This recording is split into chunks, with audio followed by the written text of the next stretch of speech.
My primary business is other people's businesses. If I open my can of worms and maggots on Wiki, but I'm waiting for him. He's 33 that he's trying to practice. It's my own primary constituency, and I'm waiting for him. He's a pretentious character. He's a liar. And he has no integrity, no iota of integrity. Wike was calling me when Atiku Abubakar was to announce his running mates. I have records and I printed it out and I'm waiting for him. He called me 19 times in 2 hours. Begging us to convince Atiku Abubakar to make him the vice presidential candidate. So when I see him lying on TV, because of the south of this country, because of southern Nigeria, the name of moves to south, you that were lobbying us and begging us, promising us heaven and earth to convince Atiku Abubakar to make you vice presidential candidate. To the extent that he was at the airport. I have a video. He spent hours in the airport waiting for me to call him to say, Atiku, I've picked you as he was at the airport here, waiting, calling me. He was calling me, my brother and friend, who is were in the Senate together, was also calling me that day.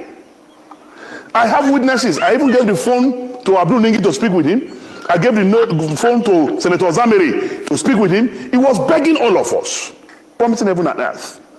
Atiku should announce him. It was around 1 or so that I told him, Oga, nobody will give you vice president. That was when he left and then flew back to. So the man who was so desperate to be vice president, because you didn't get it, you now started a southern agenda. I don't believe in such unprincipled, zero integrity character like Mr. Wike.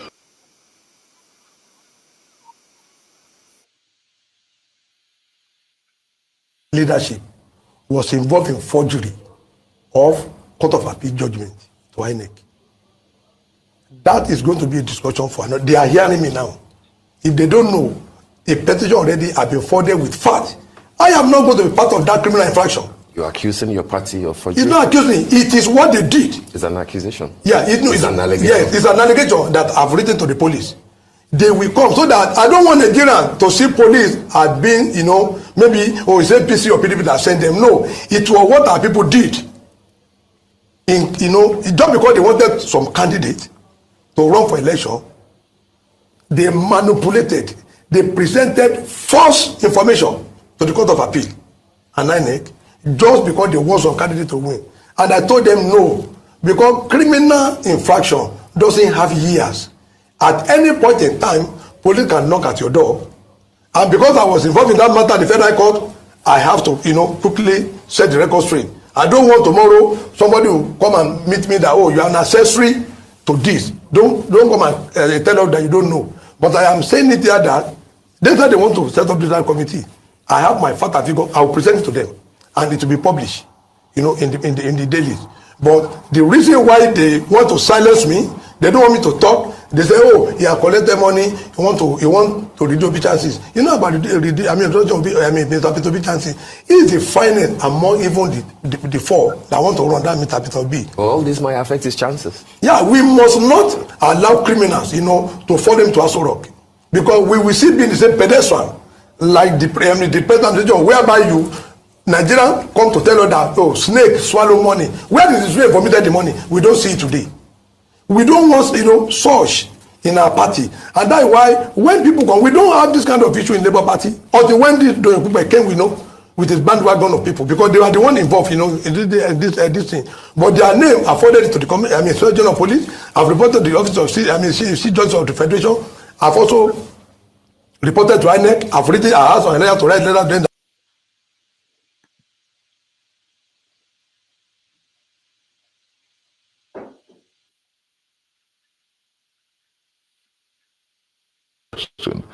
The first time we really had a debate on this, it was with you on air. I remember I used the word that the Obidients are not unruly. They may be fierce, but not rude.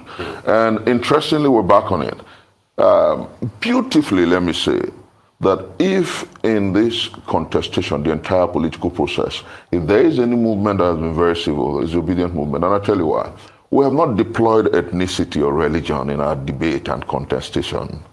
Those who tend to, or who are struggling effusively to brand us as unruly are the ones who have threatened a particular ethnicity. They are the ones who do ethnic profiling. They are the ones who have divided and polarized our country.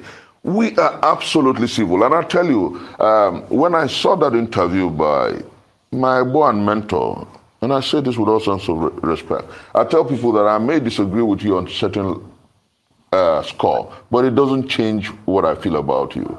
I listened to that interview by the great Nobel laureate, Professor Wole Soyinka, and I wept for 3 reasons, and I'm going to put it out before Nigerians. My boy and mentor left issues about ethnic profiling, the killing of people and voter suppression in Lagos, and dwelt chiefly on Dati's comment about those who are interested in swearing a man whose mandate perhaps and the declaration of his election, his victory, does not tally with the provisions of our law as a problem. I felt very deeply offended. Then the second one, instead of talking about how those who were declared winners have not stopped the ethnic profiling, he called Dati and his statements a fascist. I felt very strange about it. Then I asked, is the man dead? Because he wrote a book a long time ago, The Man Died in Him. Who keeps quiet in times of moral crisis? I asked that question, and I'm asking that question again with all sense of humility. Let me tell you, in 2014, 2015, I was a DG Change Ambassadors of Nigeria, one of the campaign arms of President Muhammadu Buhari. In 2014, 2015, the APC, which is presently in power, said worse things than Dati has said. Indeed, my very senior colleague and the substantive Vice President of the Federal Republic of Nigeria today said that the APC was going to form a parallel government if the PDP were to be declared winners. Some others went as far as saying that it clearly not like that democracy will die should the PDP be declared winners. And I wonder why we have all forgotten all that.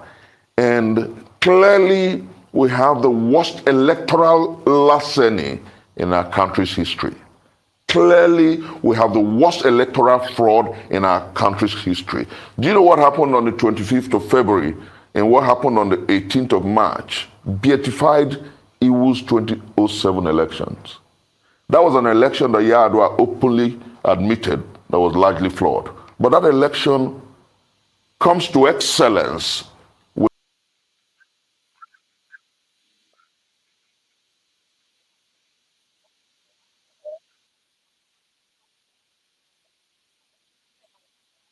And you now arrogate to yourself as the spokesperson of the entire Nigerian media. They will confer that status on you, nobody. You arrogated to yourself for your selfish moves. Against that background, Mr. Lake. I have not finished. I have to make this point. It is important. Now, when you ask a question, you let me laugh. Town hall meeting anchors. The anchors of this state town hall and Arise town hall meetings, Ruben Abati is a member of the PDP. Have people gotten selective amnesia? How can, in good conscience, how do you expect Asiwaju of the APC candidate, to present himself to the guillotine, the PDP guillotine machine, anchored by a PDP member, Ruben Abati?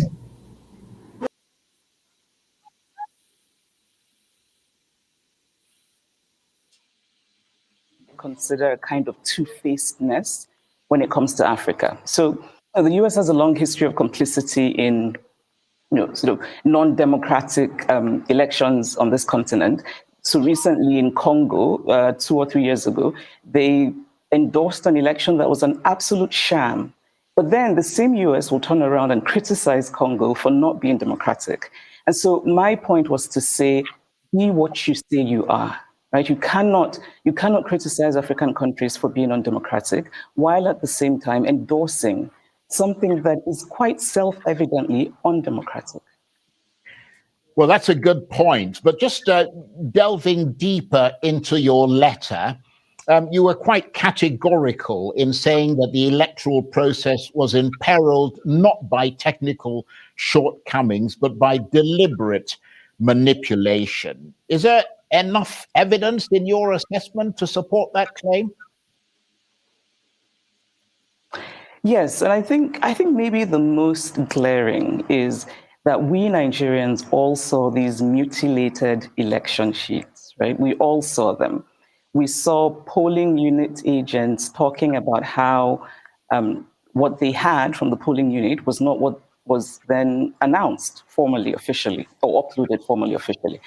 And I think for me, that's a really striking reason and an example of how this election was not about technical glitches.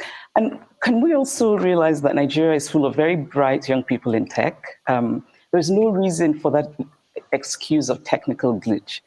And the other question then is, if it was a technical glitch, why was it possible for most people to upload the results of the other federal elections, but not the presidential?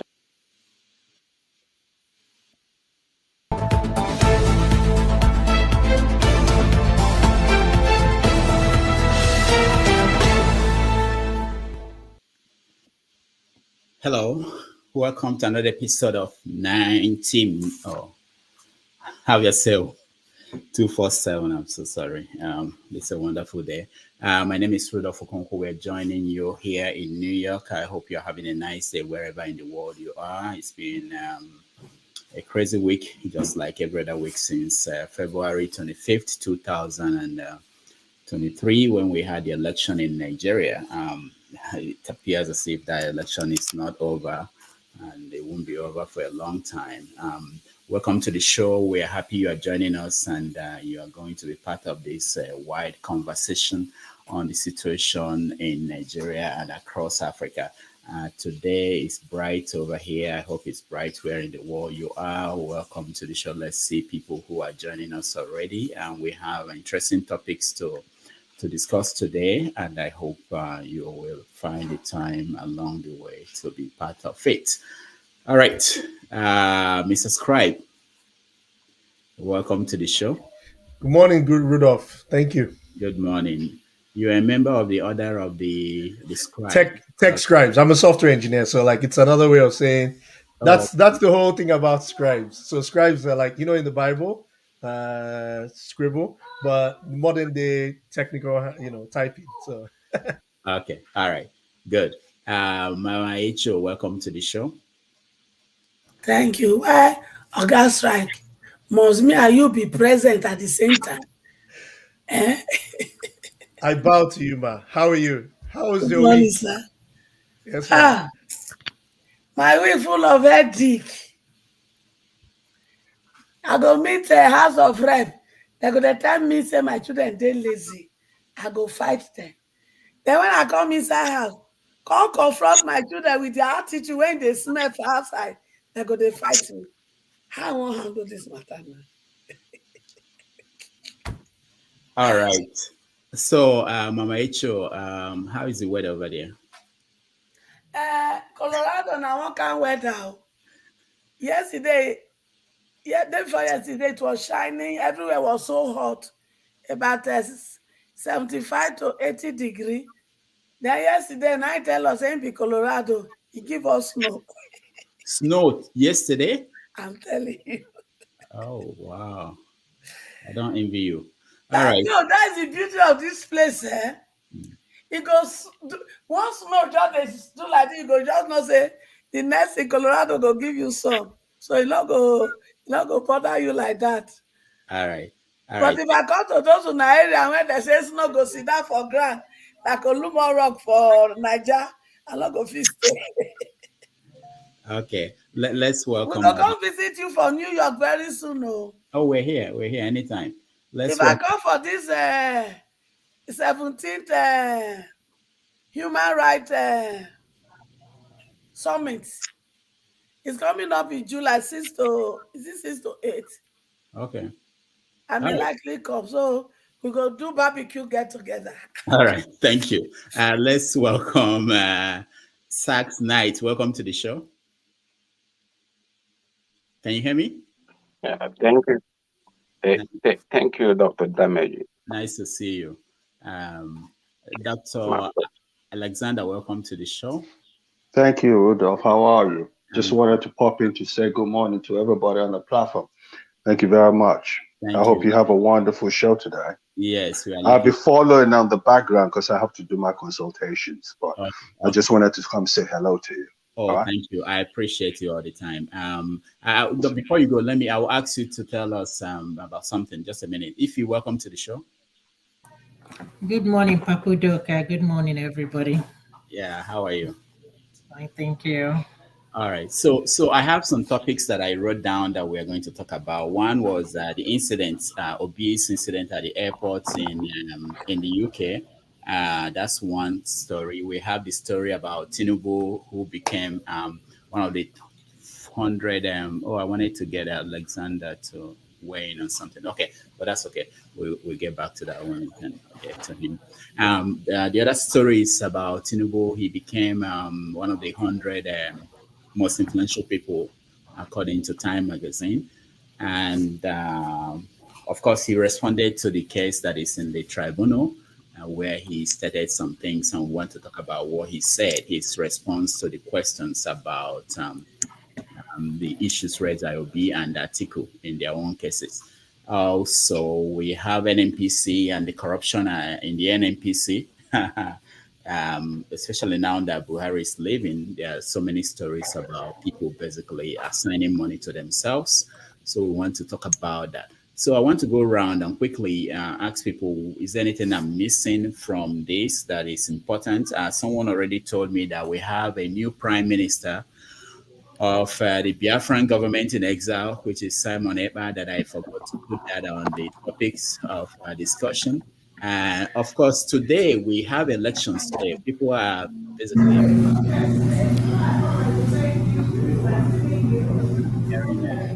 can you mute yourself if you're in the studio, please? I want to go look for work for that Biafra country. I want to work directly with Sam Ekpa. All right. I want the assistant prime minister. All right, hold on, Mama Echo.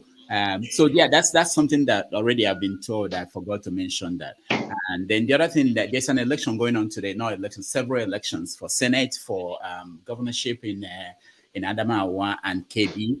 So we are going to also monitor those ones and see what's going on there. It's another taste of the INEC and how they are going to conduct the election. So, Dr. Alexander, is there anything that I'm missing on these topics that I? No, I think you got it pretty much covered. The one I am interested in is the way Peter Obi was treated at the Heathrow Airport. I thought that was... He, according to official results, came third, and we've seen... Sorry about that. Go on. Doctor, go on. Dr. Alex, please go on. Yeah, so I thought that was unfortunate. I know that as it stands today, we have a president-elect, but I don't think that treated him unfairly, because I think there's some shenanigans going on behind the scene that you and I don't know about, and I think they're trying to paint this man in a bad light, and I don't think that's right. From my perspective, I think it's unfair, but politics is a dirty game, and whatever comes out of it, one should expect. He's a veteran, so he should know how that space works, if you know what I mean. Okay. Yeah. I don't think politics is a dirty game. Now the politicians be dirty people. Politics, nothing they wrong with that. Now the people doing politics, the human being, the politician, they are the dirty human being. Look at the letter of politics. You see dirty inside? No, na politician, and they be dirty. So may we speak the right language so that our children go know the difference between politics and politicians. Okay, Mama Echo. You I respect your position, but I don't subscribe to it. So, but that's fine. Well, so Doctor, let me go, and I'll tune in later on. All right. Thank you for having me. Thank you so much, Dr. All right. Okay, so let me go around. Yeah, Doctor, because the truth, if we are not defining it well, we are not teaching the young ones the differences, and it will not make them to change this behavior that make them to classify policy as a dirty game. It is the human, so that we have to change that behavior in us that has made us to turn politics to become a dirty game. All right, Rachel, thank you. So I'll go around and see if there's anything we're leaving out that is important as far as topics are concerned. Then we will go to the first topic. Mr. Scribe. Yes, sir. So the first topic, I think, let me look. Put me on the hot seat so early, but I will get there. So I think it's the immigration officers detaining Obi, right? No, I'm saying, is any topic I missed out list, so we can add it now before we start. No. I think it's perfect. Even I mean, you know how it goes here, right? So I think this is good. We may not even exhaust it. Anyway, but just to make sure there's nothing big we're missing. I'm gonna make sure any topic we're missing. I think you don't put the casala between Wike and the boy, do not me lie. So that one they sweet me for Bele. I thought that they casala each other. All right. Thank you. Dr. Berichi, welcome to the show.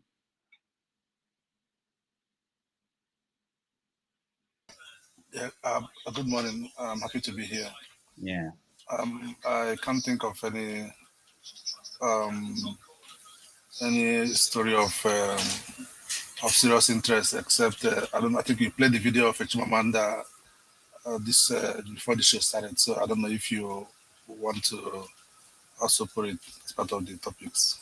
Yeah, I don't want the Chirinka Chimamanda thing too, because we touched on it last week, but we will obviously mention it in passing, but it's not going to be the major focus of today. Nigeria Beta, welcome to the show. Good morning, Doctor. Yeah. In fact, when I remember your name during the week, I was thinking maybe we should have a positive vibe as part of a segment, so people will be forced to think about something positive that happened during the week. Because I hear complaints from people, oh, you guys are always talking about negative things. Does it mean that nothing good is happening in the country? You know, so maybe along the way we add that. Nigeria Beta. So what did I miss? Any topic I missed? I think in terms of topic, nothing. I just want to make a request whether you can invite Reno Mokere one of these days. Oh, I've been reaching out to him. He hasn't said anything. So most everybody will know I'm trying to reach. And since I'm the one begging you to invite him, I'll beg Mama Echo to just take it easy when Reno come. Hey! Hey, I'm not gonna make promise, And also, if you have Dino, man, me bring Dino come for me. Dino, I don't look for Dino. Dino block me on. Oh, that reminds me, please. I need a therapist at home. I have some cases at home that they need to just talk to a therapist. Okay. All right. Nigeria Beta, if you have everybody actually who is watching, if you have the contact of somebody that is, you think should be a guest and you're in touch with them, connect the person to me. I would like to extend that invitation. And sometimes it works that way, all right. Okay, so let's start with the first topic, which is Peter Obi and what happened at the airport in the UK. Where do we start? Mr. Scribe, you used to live in the UK. Do you know anything about? Well, I can empathize. It's not something you would like. I mean, I remember in my student days. I came back from America and I was detained and questioned and, but I mean, if your hands are clean, why should you fear, So they just did the due process. I mean, there must have been something, sometimes when you're before these guys, fright can come. I'm only speaking from my experience, right? So fright can come in and they begin to doubt you, what you're saying. So, but if your hands are clean, the UK is a country that I would say is very, very fair when it comes to some of these kind of issues. I mean, I'm not saying always fair, but there are some people have questioned some things that have happened. So, but this is the angle that I feel I don't really understand, and that is I'm not sure if Mr. Peter Obi is still a British citizen or if he ever took up British citizenship. I searched, I couldn't find anything in this respect. So, but if he is a British citizen and he's carrying a British passport, normally you use, and depending on the airport, Gatwick or Heathrow, most likely Heathrow. So there's a stall that, if you're a British citizen, you must be used to that. And you go in, you put your passport, you put your biometric details, and then you go, you just walk. And while every other person who's not a British citizen is on the queue. So, so when I read that he was on the queue, I was like, okay. That kind of put a little bit of doubt on what his status is in the UK. So, but also given I would say his public stature, um, and sometimes that doesn't really, the border agent who probably was interviewing him before he deciding to say, "Oh, step aside," may not have known his border status. So there's a lot of things there that could have been just based on um, what the air was in the airport sometimes. So these things can happen. There might have been a few things that happened prior to him arriving that would have led to them, being a little bit more anxious. So I'm only speaking from experience of traveling through airports. So that aside, but then there's also other side. The conspiracy theorists have also looked at it from an angle that, Britain is our colonial master. Britain has been accused in the past of meddling in our political affairs, and based on that, which it has fueled some speculation that maybe he's being intimidated in some sort. Maybe I even know some people who are alleging that it might have been an MI16 opportunity to talk to him, because I mean that's only speaking from these kind of movie kind of scenarios where an airport is a transition location where you can easily interface with people without much suspicion. You know what I mean? Get called into those rooms, and then they could pass a message, or so there's many conspiracy theories out there. The only thing I know is that Mr. Peter Obi clearly has shown that during the Panama Papers, all those things, he's shown that he has nothing to hide. So I think it's something we shouldn't read too much meaning into. We should brush it aside. Mr. Peter Obi has already I like one of I'm not bought into Peter Obi that much, but I would say he has actually personally he has started to win my trust, because the way he has conducted himself following clearly they cheated him. He won that election, but the way he has conducted himself, I mean, compared to Raila Odinga in 2015 Kenyan election, I think he has, in that respect, he has shown, because power intoxicates, and he has shown that he knows he has Peter Obi can call a rally today and just kind of, I will quote David Hudane, wave this wave this power, wave that, if you don't oh, sorry, if my time is up then. Yeah, anyways, so he has conducted himself pretty well, in my opinion, and he has gradually won my trust as a person. That I think he's shown that he's a leader, he can control, he can bring things together. But I still doubt those around him, the way he came into the presidential limelight and things like that. It just kind of suggests that you're still kind of listening to the old guard in that respect. That's all I have to say. Thank you. I wanted to know what we know, what happened, because it's still not very clear. But you mentioned so many things, and I didn't want to stop you because there were things you said, like I want to believe that he's not a British citizen, otherwise he won't be running for president. So that one is something that we should, I think that's clear. But anyway, let's go to Mama Echo and continue. I'll come back to what you said, some of the things. Mama Echo, what do you know that happened? Well, the thing is, I don't know what is the truth yet. But I know he was not arrested. So there's a difference between arrest and detain. And it's better we portray exactly what it is. So those who know the true story, tell us which one. Because if somebody is detained and searched, it's different from arrest in this environment. It's only Nigeria. You do the two together. There's no detain. You do something, they've not checked anything, arrest, they put you for dungeon. But this place, it doesn't operate that way. And the right narrative needs to be set out as at this hour. So, and Shrab was right. The way he's conducting himself in the midst of all this is worth emulating. But me, I be soldier, I be warrior. I wouldn't be able to handle it the way he is. So me as a person, I am learning that virtue from him. And that is a virtue of a leader. And I think it's applicable to all of us.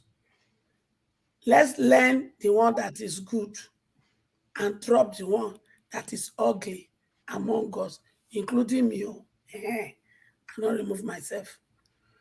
But in the midst of all this, it's just a shame.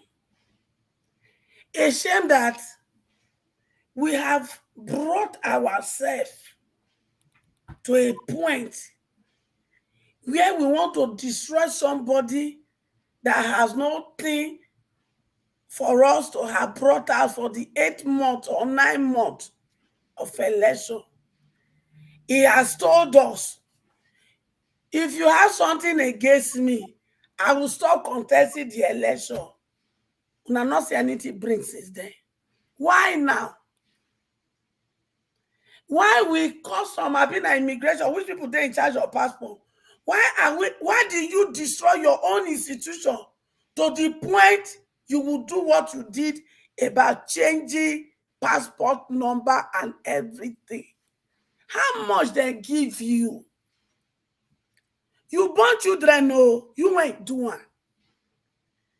Because to me, you are not even putting your children into consideration. You are not putting your children into consideration.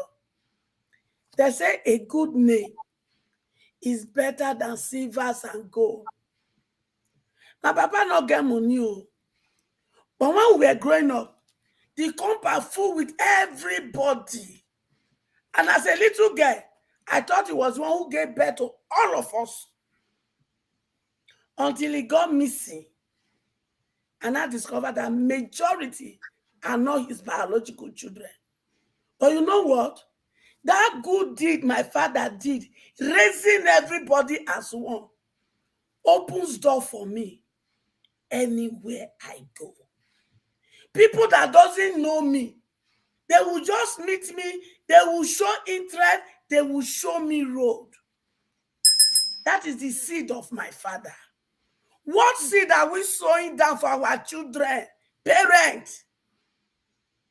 In all this our shenanigans we are doing. When your child reach somewhere tomorrow, or your grandchild reach somewhere tomorrow, and they trace the lineage to you, will the door be closed for that child or be open? Food for thought. All right, thank you. Dr. Eberichi, let me clear things, few things. One is the definition when they said he was arrested, it was from Labour Party. They are the ones who issued a statement said that Peter Obi was arrested. It wasn't the media that called it arrest. It was the Labour Party. And then Premium Times newspapers in Nigeria wrote the UK government demanding explanation for why he was arrested. They responded today, and all they said was that we do not comment on individual cases, which is expected. They did not deny any of the content of the letter that the Premium Times sent to them. So, Eberichi, what do you know? You're a lawyer. What's going on? So I need to ask you a question because you did say something that I thought I needed to also to clear up. You said if he was a British citizen, he wouldn't have been qualified to run an election. Is there any basis for that? Oh, I believe that in Nigerian constitution, if you're a dual citizen of another country, you can run for president. You can't. Yeah, you cannot. And there was an issue with several candidates in the past, especially Iraqi was the only one who had dual citizenship. And in his own case, he said he was born there. It wasn't his fault that he was born in Britain. He didn't claim to, like some other people who go to other countries and then take up their citizenship. His own was by birth. So I think, I don't know how the courts actually had that was settled, but he was the only one that had that issue. But you shouldn't run for president of Nigeria if you're a dual citizen. So. Okay, I'm not aware of that provision of the constitution. So I think it's something I would have to check up and probably get a better sense of it before the end of this program. Now, Mama Echo talked about made the distinction between arrest and detention. I don't think there is any basis for there is no such distinction really. If somebody's movement is restrained without his consent, it is detention against his will. It is also an arrest in law. So I don't know why there's no point trying to split that hair. It doesn't really exist. The distinction question. Now on I don't know the basis for his arrest, to be honest with you. I don't know what transpired. So it's hard for me to. Obviously there is an opportunity for conjectures and refutations. So I don't really know. If you look at it from a political lens, it's possible to make all sort of propound all sort of theories as to what could have happened here. But legally speaking, it's hard to actually make any serious levy any serious criticism, because apparently there was an issue that led to his arrest. So I'm not one of those who think he was arrested because there was kind of conspiracy between the APC government and the British government. I wouldn't really say that. So that might have been a reason for his arrest. Whether the immigration officer could have done more to prevent that kind of arrest is a matter that is something that they would have to figure out at some point. So I heard there was an apology. And Peter Obi said he didn't get any apology. So that kind of made me got me confused whether the whole story about apology was concocted, because Peter Obi said, I think Peter Obi said he didn't get any apology as a person from the government. Oh, So that. Hold on, Dr. Berichi. I think we have noise around you. I know you have your earpiece. It's making it possible for you not to hear the noise, but we are hearing it from the kids. So if you can help us with that, people are kind of pointing that out. Just 1 second to add to what he said. Section 131 prohibits dual citizens from running for office. So it said, subject to the provisions of the Constitution, a person shall be qualified for election to the office of the president. A, he is a citizen of Nigeria by birth. He has attained the age of 40 years. He is a member of a political party and is sponsored by the political party. And he has been educated up to at least school certificate level or its equivalent. The provisions in the Nigerian Constitution make it clear that only Nigerian citizens that are born in the country are eligible to run for the presidency. Dual citizenship is not recognized in Nigeria, and Nigerian citizens who acquired citizenship of another country are required to renounce their Nigerian citizenship. Therefore, a person who holds dual citizenship cannot meet the constitutional requirements. Sorry, you lost me here. I thought you were reading the constitution, but it appears you were reading the commentary. No. So, what did he say concerning dual citizenship? He said the person who, can you read that part again for me? He said no dual citizen a dual citizen cannot run for president of Nigeria. Okay. Section 131 of the Nigerian Constitution states that a person can only be qualified for election to the office of the president if he or she is a citizen of Nigeria by birth. Okay, so there's an issue here. It doesn't really. It's not explicit. No. I think it's even explicit. I think, like I said, I'm look at it more closely. But from what you've read now, what that provision seems to contemplate is a situation where somebody who is a citizen of a different country becomes becomes a citizen of Nigeria. Other than by birth. So now, if somebody is a citizen of Nigeria by birth and eventually acquires another citizen of another country by some other means, like somebody like maybe a US citizen, but also a citizen of Nigeria by birth. So by being a citizen of Nigeria by birth, it means the requirement to run for office. So I don't know whether that is vitiated by his subsequent acquisition of another citizenship from a foreign country. So it doesn't. That is not what I had you read. So and that is not what the analysis seems to. I'm not a lawyer, but when I opened up various sources and I was reading them. I'll look at it. So this is what you lawyers say: spirit and letter of the law. So it could be in spirit, it is by birth, but no, in letter it is by birth. That's literally, and then in spirit, it's open for interpretation based on the context of what could be circumstantial, I suppose. I mean, I'm not a lawyer, so I'm just. Yeah, I've never really had this debate before, so that would be interesting. I'll look at it. But what I was gonna kind of briefly touch on is the election, is the response to the petition before the Court of Appeal. I think I understand over the week there was Tinubu and the INEC joined issues with the applicants in the matter. I've not seen their different briefs. I've only seen nuggets of these discussions on them, and some of the things I heard concerning the angle from where they intend to defend the election, I thought was very curious. But I normally like to read the brief essay, but I think I heard one of the things that I thought was very curious was when I heard that the INEC said that the INEC seemed to have suggested that the chairman was misinterpreted, or it was read out of context, that he never really, that the statements that were credited to him weren't exactly as some of us read them, that he never said there was going to be transmission and those sort of stuff. So I've not really, but I think I need to actually lay my hands on their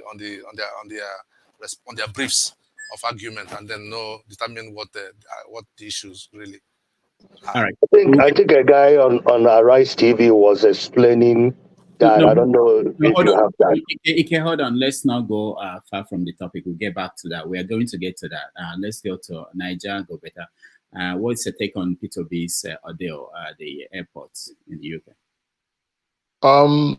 First,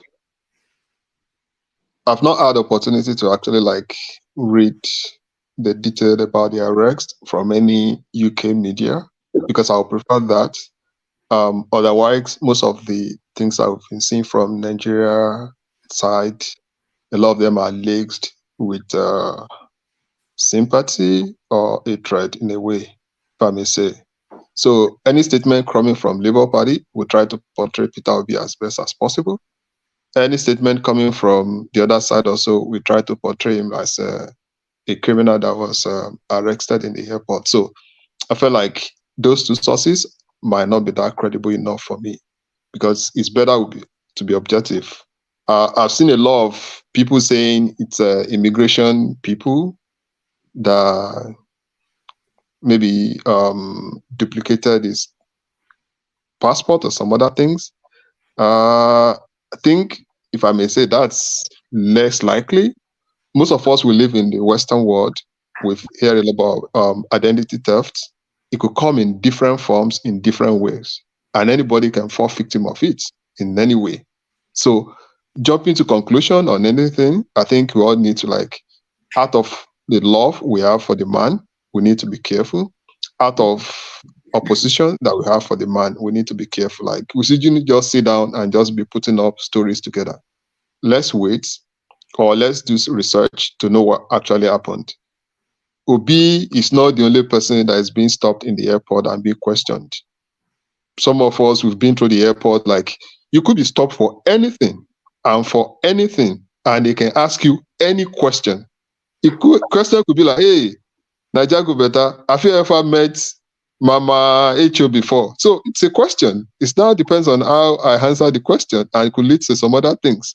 And it could be that somebody used my credit card to do something. So a lot of things can happen. So what I just want to say is that, though it's very common in Nigeria, once people have belief in something or they don't like something, they try to put stories together to kind of solidify their position. So I think what happened in the UK, it could be that he also made a mistake. It could be people around him trying to outsmart him. It could be government. It could be anything. So let's wait and know what exactly happened, and let's don't dwell in speculations. Before I leave, Doctor, if you allow me, there's something I just want to say this one. It might be a little bit spicy or distracting. For what I've seen in what is going on in the tribunal, do you know, which is less likely but will happen, what happened in Imo State may happen at the federal level? So Ovie is not here. His man should be warming up. He could become president. Because if you look at the response of Tinubu, the accusation from Obi, they are both trying to discredit each other. They're saying Tinubu wasn't qualified to contest it, that all the food that goes to him should be null and void and be wasted, right? If that happens, Tinubu and I think INEC are also saying Obi wasn't qualified to contest for that election because he joined Labour Party less than 30 days before he contested the primaries. So if they all end up disqualifying themselves, maybe Kwankwaso is our next opening. What happened to Atiku? I thought where is he? I wanted to ask you. I thought he has gone back to Dubai. He's not qualified. Did they say that Atiku is not qualified in any of the submissions? I think they said something. I've not read much about it. Maybe maybe Atiku might be the man that will just be the opposite or the man. But I've seen that when I was reading some of those accusation and responses from each other, it looks like that. And also looking at our tribunal, the way things go, 180 days. They've wasted 2 months now because you have 21 days to file. Then courts, the other person will run out of the country so that you won't be able to serve them. Then you have to go to court and go and get served by substitution mix or whatever. Then that also has 21 days to respond back, which is nearly 2 months is gone out of 180 days. So I wish us best of luck, but let us be hopeful. Nigeria is going to become a very good country very soon. Nigeria go better. Thank you so much. I like this angle you got. I didn't think about that, but that's something that would happen. Yeah, Austin, you're next. Good morning, everyone. Good afternoon, good evening. Yeah. So for me, I think this issue here, I don't know. I like seeing positive from everything. Sometimes I always like this constructive criticism. Somehow, if we are looking at a case of duplication of identity as we're trying to say some people were trying to suspect the immigration service. If there was no detention or maybe restraint on Peter Obi, nobody could have even thought about it. What if somebody could have taken that identity and committed a serious crime? So I think it's a positive, if you ask me, that happened. If you ask me, I'll tell you, thank God that that happened so that we know that this could have been a problem. We know that this election, the way it was arranged, it was in a situation where we just go in there, rig it, after rigging, we go, everybody gets angry, people go ahead with their lives and everything move ahead. But APC, I don't know, it's not going according to plan.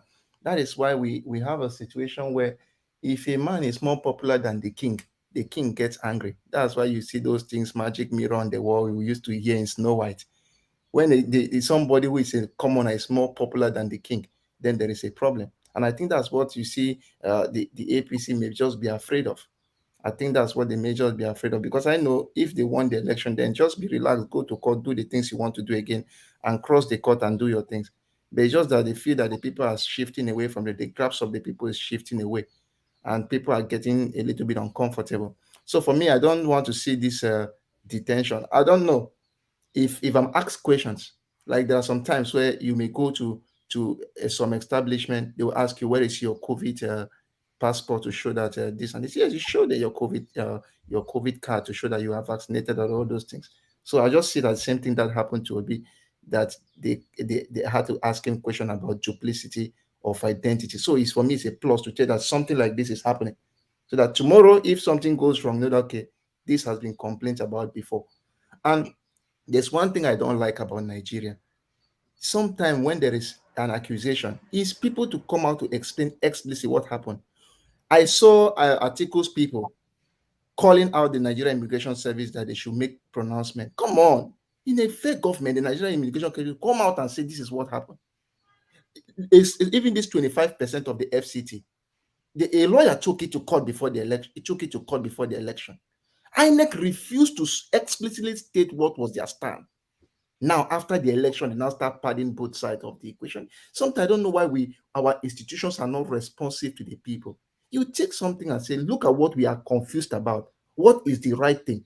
INEC refused to speak. Now it's a ball of contention. We are now talking of duplication of identity. The Nigerian Immigration Service have been implicated.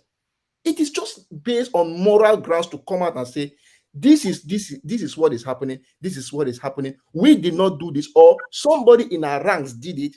Because of this person is supposed to be punished. Why are we always hiding and hiding? And it seems as if sometimes when people make such pronouncements, it seems as if you are trying to witch hunt people. Even the best governments in the world, they still criticize them. A man is not good in everything. If you tell me that you don't like my hairstyle, why don't you like my hairstyle? Because it's like this. Then you tell me maybe what you think can be better. But the case where if you say anything about Nigeria, you say anything, some people feel that they want to witch hunt them, they want to do this. Come on. Even in the United States, even in Europe and every part, you criticize the government. Even this small particular thing you did is not okay. You could have done it this way. So trust me, the institutions are not working at all. And I see the detention as, for me, a plus to make us know that something like this is happening. Even common people on the street now believe that, so it means they can duplicate my identity and somebody goes and commits a crime in my name. So I think for me, it's a plus for me. I don't know. That's what I think. All right. Thank you, Austin. Prince Akwachi, you're next. Good morning, Dr. Damages, and good morning, panel. When I first, I guess, for me, the first message I got about his trip to London was when I saw him in the church, on Easter Day, and I was like, oh, wow, that's good. Actually, hold on. Do you have something playing on that there? We're hearing maybe video or TV, please. Are you still hearing it now? No. Okay, go ahead. Okay. No, it's I like kind of hearing different things at the same time. Okay, so like what I was saying, seeing him in church, and then the next day there is this article that I saw written by one Chief Mrs. something, from Anambra State. She was talking about how he has attended, I think they were opening, is it a school or something? There was something the church was doing, and he came all the way from London for that. And, that she sat down with him and he was telling her how he went through the immigration thing, that, he was told that someone is duplicating his name. the first thing that came to my mind is, okay, number one, when did the person cross the immigration? One, from Nigeria, and two, over there. Two, there could be 1,000 Peter Obi. By virtue, I know there was a day I was doing a research on my particular name, and I saw several people with the same name, but there is something that differentiates the names. One, are they with the same date of birth? Are they with the same middle name? There is definitely something, differences that you could use, and you can track any of those things. And the way the woman was talking, it's kind of like more of the fact that the personnel at the airport did not even do his homework. He did not know who Peter Obi was. That he got to, that other Nigerians, I don't know if it's the people that were going with him or the people at the airport, started protesting. That does he know who he is, detaining, or who that person is, and all that. And that was when they actually looked into it. That after, I think about 2 hours before they let him go. For me, it's a good thing that, he discovered it now, because now that nothing has been done, any bad thing has been done or known to be done, he knows someone is duplicating his name. Another way this kind of thing can happen is that, do you know that your passport can be flagged from Nigerian immigration? Because for those, you use your Nigerian immigration and then they stamp it and all that stuff, there is a way they all communicate, all the immigration services and all that stuff. So pretty much the Nigerian immigration can flag the London, the UK immigration and tell them this person has 1 or 2 questions to answer and all that kind of a thing. So I'm not gonna bother myself much about what APC is gonna say, to be derogatory or anything they're gonna say, in order to tarnish his image. Because even if you look at it, he was being asked, oh, travel out, travel out, travel out, travel out. If they were not planning something, why the push for him to go to get out of Nigeria? Because they've been trying to do that since. They've been pushing people to have him get out of the country. So let's just wait, and I believe in a few days he will make everything very clear to us. Thank you. All right, thank you. Okay, Ike, you're next. Thank you. Let me end this conversation. Are you concerned that whatever is going on, why is it that Peter Obi has not come out to explain this himself? So thank you, Dr. Namejis, and thank you for everybody that is contributing. I will come to this in a different angle. One of the fundamental things about Peter Obi is that Peter Obi travel commercial. He doesn't travel with private jet. Because if he was traveling with private jet, I don't think we will be having this conversation. He traveled commercial. Personally, I was going to Amsterdam. I got to Amsterdam, give my American passport that I have renewed several times. And they flagged it and said that the passport was fake. I didn't stay 2 hours. I only stayed 15 to 20 minutes for them to call Baltimore and confirm the passport. And once they confirmed the passport, they apologized and I moved on. These are fundamental things you see. And somebody saying, oh, when people raise alarm, that is why they know who he is. It doesn't matter. Once you cross Ikeja Airport, it doesn't matter who you are, you're nobody in Western world. So to me, I don't see this as a big deal. I'm going to tell you, anybody that is an IT will understand that all of us that live in Western world, our information is in dark web. Somebody can manipulate it anytime. So it could have been because Peter Obi have lived in Britain for a long time. I'm going to tell you, he have traveled that airport more than 500 times. So probably there's something they saw that triggered that. And because of that, I don't think it's something that is a big deal. But once again, somebody was saying about when Nigeria can flag your passport. Let me tell you, once you get, I have traveled several times. Once you get on the plane, before even that plane take off, the other government where that destination is going to be, they have that already.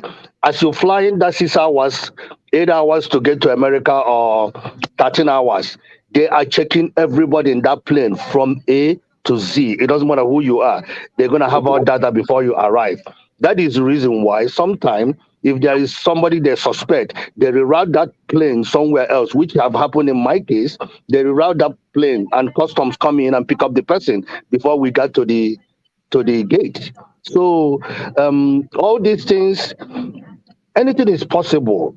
APC can do whatever they want to do. But one of the fundamental things I understand about Peter Obi is not going to come and dispute or say anything. That is who he is. He continue remaining private until when it's beyond him, then he can come out and make a statement. But from the statement, there was a statement, I don't know if it's true, they said that he made, saying that British government have not apologized to him. But I will tell you, whomever that randomly pull him out or we say, my apologies, sir, this is why we did what we did. That is what I believe. Then, above all these things that is happening, I'm going to put a question here. Do you guys think if Peter Obi was an Hausa man or Yoruba man, do you think all these things will be happening? That is just to stir us a pot. I don't know. But that question, if people can put mouth on that, because every time I come over here, I don't understand what Igbos have done to deserve this hate. I don't understand it. Because if Peter Obi was an Hausa man or Yoruba man, I don't think we will be here. I don't think what is happening will be happening. That is what I have for you, Dr. Damages. All right, thank you. Dr. Emeze, welcome to the show. Welcome, Dr. Damages. Welcome. So we're talking about Peter Obi and what happened to him in the UK. What do you know? What do you think about it? Yeah, well, regarding what's happened to Peter Obi, I think it's something that I feel is there's nothing much about it per se. But the thing is that in situations like this, Peter Obi just have to be very conscious. And also, he has to take he has to take some precautions, because something like this is him being the president elect, so him being one of the president contestants, and the APC, they are doing everything possible to make sure that that Peter Obi's image is being tarnished in all aspects, So him being detained in the UK is not, for me, is not really a big deal. It's to show that the system there is working. So they are trying as much as possible to alert him about what is happening, so that him too should take precautions and understand that there are people after him. And again, if Peter Obi himself is somebody that I believe that he understands how the system works. That's why he is not taking it too serious, because he's a very simple man. He understands there are people after him. So somebody impersonating him is a normal. Is a public figure. So he expects things like this to happen to him. So that's why I feel him is not taking it that serious. But it's just an alert, and for him to be be preconscious about things that are happening around him. And again, for the UK government to make him understand that there are people outside that are trying as much as possible to tarnish his image. So detaining him is something that it can happen to anybody, not just people. It can happen to anybody. Anybody can be detained. So I still believe that why they detain him is because they believe that there is somebody really after him, and it's kind of they are calling his attention, because the white people, the way they reason and the way they do their things is totally different from the way we blacks and Africans they do their things. So white people, they are very serious when it comes to someone's identity and the way people someone's identity. So they are very serious about it. So them detaining Peter Obi at the airport is just a sign, like they are showing like the seriousness of how someone impersonating somebody could be. So, and Peter Obi understand all these things. That's why he himself is not taking it serious. He understands that it's something that people are after him and it's normal. But he remains focused. He's not being distracted by all these things. So his focus is on the election tribunal, like his case that he has at the court. So his focus is not being distracted by somebody impersonating him being detained, because he expects that these things are things that can happen to anyone, and him being someone that a lot of people are against, especially the APC. So it's something that he's aware of, and he's not.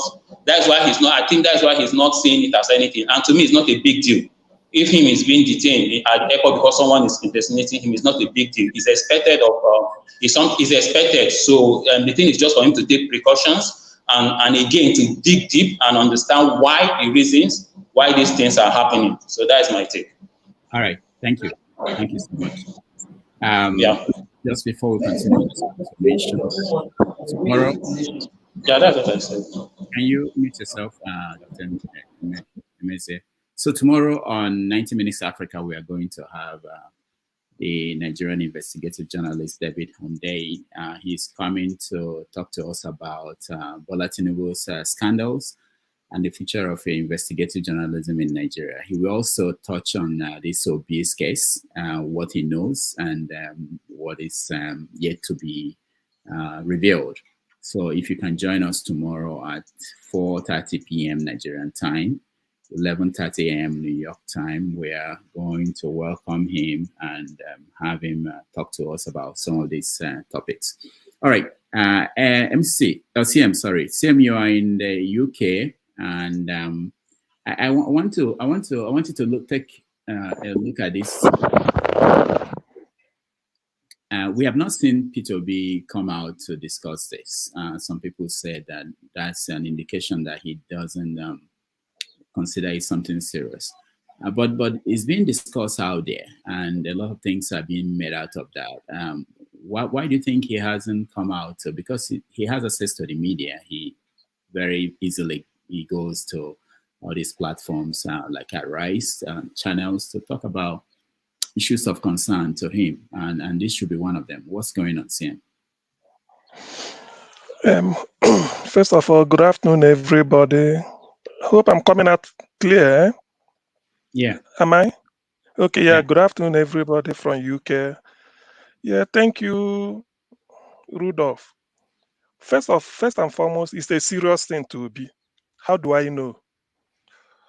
You know, this lady called Professor Stella Chinyere Okunna is like a PA to be, or not really PA in the real sense of it, but former commissioner and something under Obi, and it's like a right hand. Let me just use the word right hand man. Although she's a woman, but you know she can easily step in for Obi in any function or whatever, because I've been following it. So Obi on Easter, was it on the 8th? He came to Onitsha to attend there's a ceremony, one Immaculate Heart of Mary, this missionary hospital at Impo. So the lady, what she wrote, she said she saw Obi, the Obi was really shaking. So Obi told her what happened, sort of like in confidence. But the lady put it on her Facebook page, you know, explained it. And the way the lady said it, after narrating what Obi told her, her own interpretation told me that yes, it's a serious thing, that they were shocked the extent some people could go, but being that she also had to sound political as not to point a searchlight on anybody. But for me, I'm not being political. I don't know how to be, what is it called, politically correct. This is the handwork of APC. It has it written from beginning to end. It's as simple as that. Number one, the passport the person used to impersonate is already an evidence. How did that passport, first of all, is it a Nigerian passport? Yes. What is the name of the person and everything? Being biometrics, the person's photograph must have been taken. That's how you get a passport. It's not like in the olden days in which you go to a photo studio, snap 4 passport photographs, and then fill a form and take it to immigration. They use it to laminate it on your passport. Now you have to be in the studio, which means your retinal scan will be taken as part of biometrics. So irrespective of who is doing the passport for you, you will be physically present to take the photo. So the person, when they were processing that passport, what happened? Nigerian immigration has a lot of questions to answer.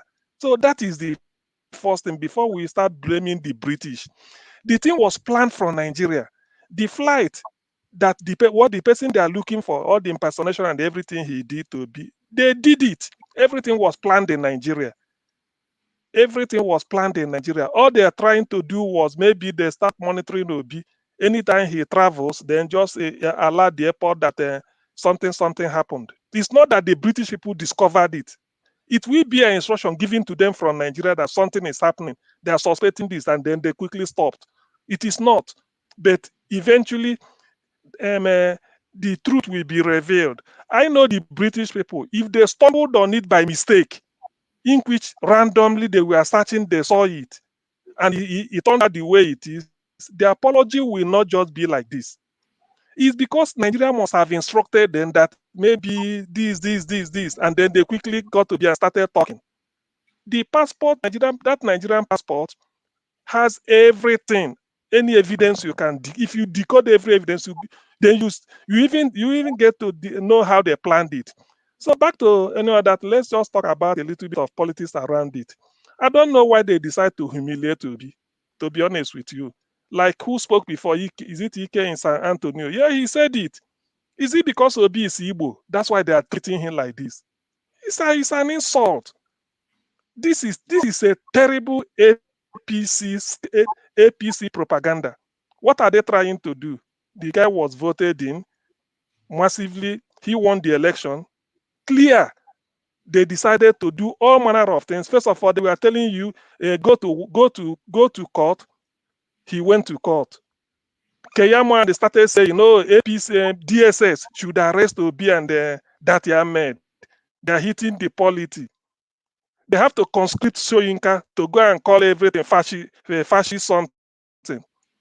Because Obi was still keeping quiet, Lai Mohammed has to take what is it called, executive class flight to go to US, to go and tell Americans what they know more than him, that Obi is treason.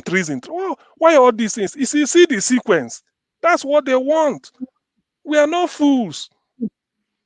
But every passport is biometric. For you to be in possession of a passport, if it is your own, really, you must have sat in front of a camera to take the photo. That's what we're saying. So why, let them start from there. The person that impersonated, get the person. How did the passport come about? So all these things, they are just doing it just to buy time and do all these things. But like I keep telling them,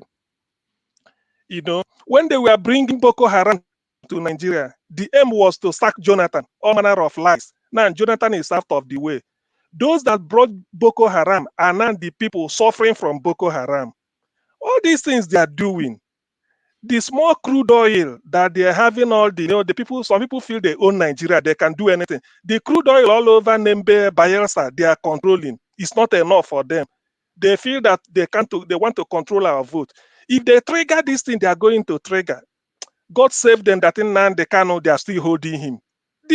By the time different flags start flying in Nigeria, they won't find it easy. They don't know nobody can foretell what will happen to Nigeria. Obi is Nigeria's last chance. If they play with this man and feel that everything is business as usual, that Nigeria they are looking at today, Boko Haram is now, you can't stop Boko Haram anymore. It goes in waves.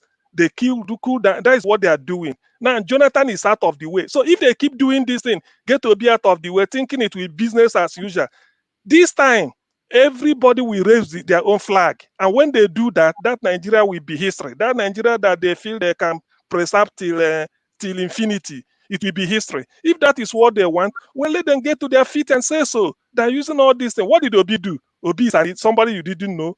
Obi is known all over the world. Very clean businessman. Stayed in UK. A member of the Labour Conservative Party. Still paying annual due. Everything. Obi is not hidden. He knows UK inside. Even without if he enters UK without passport, they can easily identify him. How come they just stop him and start to talk nonsense? Because based on the say-so of APC, what nonsense are they trying to do? They think we are fools? Okay, well, let them continue. But they don't know how it's gonna end. They think they're dealing with Obi just to humiliate him and later before going to INEC. I don't blame them, but let them continue. What they are looking for, they will get it in the double. Thank you. All right, thank you, Sam. Peter, you're next. Unmute yourself, Peter. Okay. Yeah, sure. Good evening, everyone. Let me quickly trip on my own site, how I view the whole thing. British, with their superior intelligence, Mr. Peter Obi has lived in the UK for quite some time. They know him, and he's an influential man. It's not somebody, when you mention his name, they will start searching their memory to know. So British, with their superior intelligence, couldn't know that someone was impersonating Peter Obi. They let that guy, whoever he was, go scot-free, only to embarrass Peter Obi. So British government or British immigration has questions to ask. Who are they working for? Because it's not this didn't just come up like that. It's not something that happened by accident. It was a planned work. Some people are having hands on it. And talking about Peter, did he react to it? We all know Peter. He's a way of life. Peter is not somebody who just answered situation with fire by fire. If we can recall, when the issue of audio, Yes Daddy, came up, Peter Obi didn't come out. People were even asking him, why didn't he make a statement? Why didn't he react? Before Peter came out to say something, we have already heard from his spokesperson, person of Kenneth to Konku and others, before he eventually came out to say something about that incident. I believe he has done the right thing, and maybe suing the people who are responsible for this. So, as I said, these things, the government has a hand in it, because they have never really wished Nigeria to develop our democracy, because they only do things that will favor them. Seeing Peter Obi trying to take Nigeria to the promised land, I think that will not favor them, and they will do everything to sabotage his efforts. We just hope that they will not succeed. Oh, before I go, I have this very important point or question to ask. Times Magazine, which criteria did they use to name somebody influential man of the year? Because if it is by integrity, Bola Tinubu should be the least person to be named. I begin to wonder which politics is Western world really play with Nigeria. It is time we have all of us to open our eyes and watch people closely before they push us into pit without a bottom. All right. That's my take. Thank you. We are going to talk about that next. That's our next topic. But let's hear from Man of Prestige. Yeah, can you hear me? Yeah. Yeah, good morning, good afternoon, everybody. Yeah, it's a very interesting topic. I followed it not quite well, but I have a little bit of information, when I followed it. I think everybody has their own point of view about what really transpired. I think it's very serious. It's why Obi has not commented about it. Maybe the British government has told him not to comment because it's still under investigation in that regard. So he hasn't come because he wasn't even the one that brought it up. It was by his political party and some other allies that brought it up.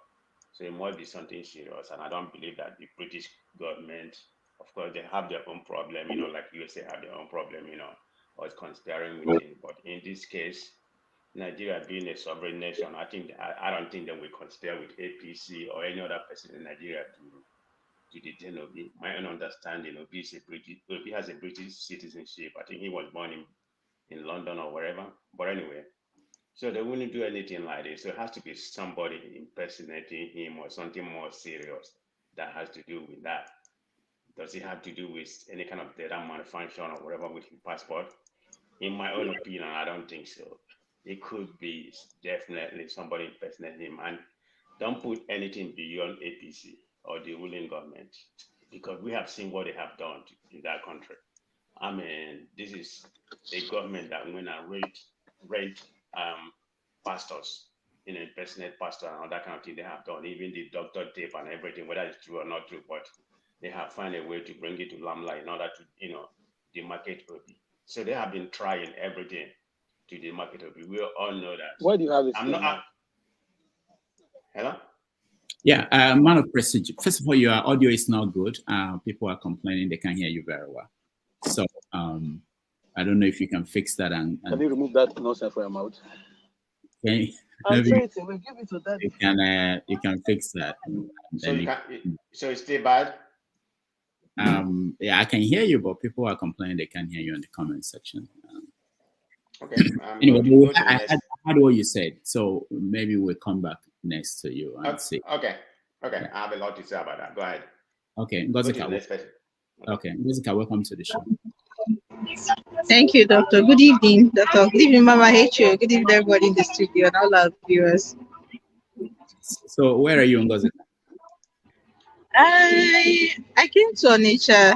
I need to see my doctor, so I came to Onitsha. Okay, so what are they discussing in Onitsha? Are they talking about Obi's arrest and detention in the UK? They know about the place I heard the discussion was in the bus I took to here. The guys at the back, and I'm talking about young men from all the way from Enugu to Onitsha. That was their discussion. And what were they? They were talking about Maudi Yakubu, they were talking impersonation issues, and they were talking about how this government was just cashing out at the last minute with elephant projects and things. They were quite excited. They were quite excited. They were the only voices I heard in the vehicle till I got to Onitsha here. Okay, so what do you think? Well, I think it's unfortunate, really unfortunate, that a high-profile person like Mr. Obi was impersonated, and instead of the government of the day to hide their heads in shame, they are rather making a mockery of it. I think it's unfortunate. I think it's unbecoming, and I think it's a testament to how low we've sunken as a nation. I am grateful Mr. Peter Obi has been the kind of person he is, always keeping his movements low profile. I remember during the campaigns, one of the issues I had with his media people was that they always wanted to tweet about everything, even details about his movement, and he always kept it close to his chest. And I think that was his salvation in this whole debacle. I think it was what really came through for him. Because imagine if he was the sort that was always talking about his movements. Oh, I'm going to be here the next day. Oh, I'm going there the next day. I think this whole thing would have been worse than this. Whoever did this did not act alone. I do not think the person acted alone. Matter of fact, I do not believe the person acted alone. It takes a high level of access to impersonate anyone, let alone a former governor, a presidential candidate of a big party like Labour Party. I think it's sad, it's unfortunate, and it's not something to be taken lightly at all. All right. Okay. Thank you. Let's go to Okechi. Okechi, welcome to the show.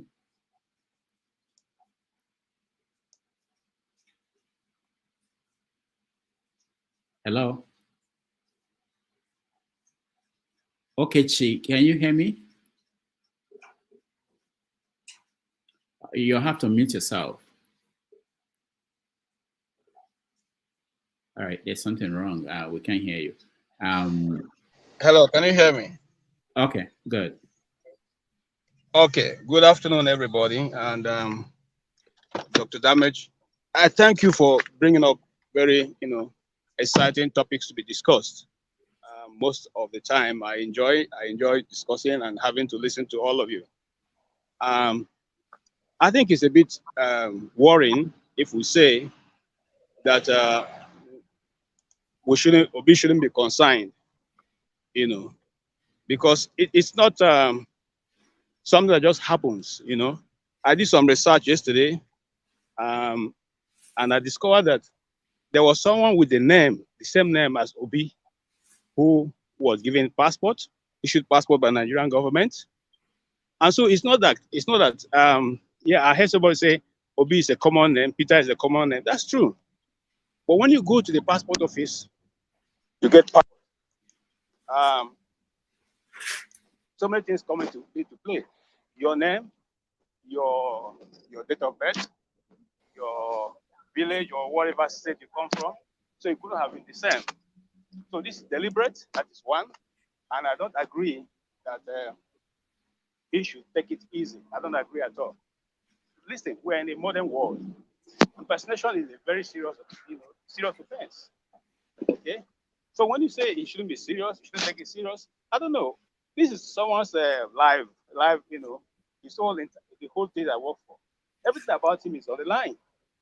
And it's done not just by individuals, which makes it easier if it's an individual, but it's done in collaboration with a certain government agency. Okay?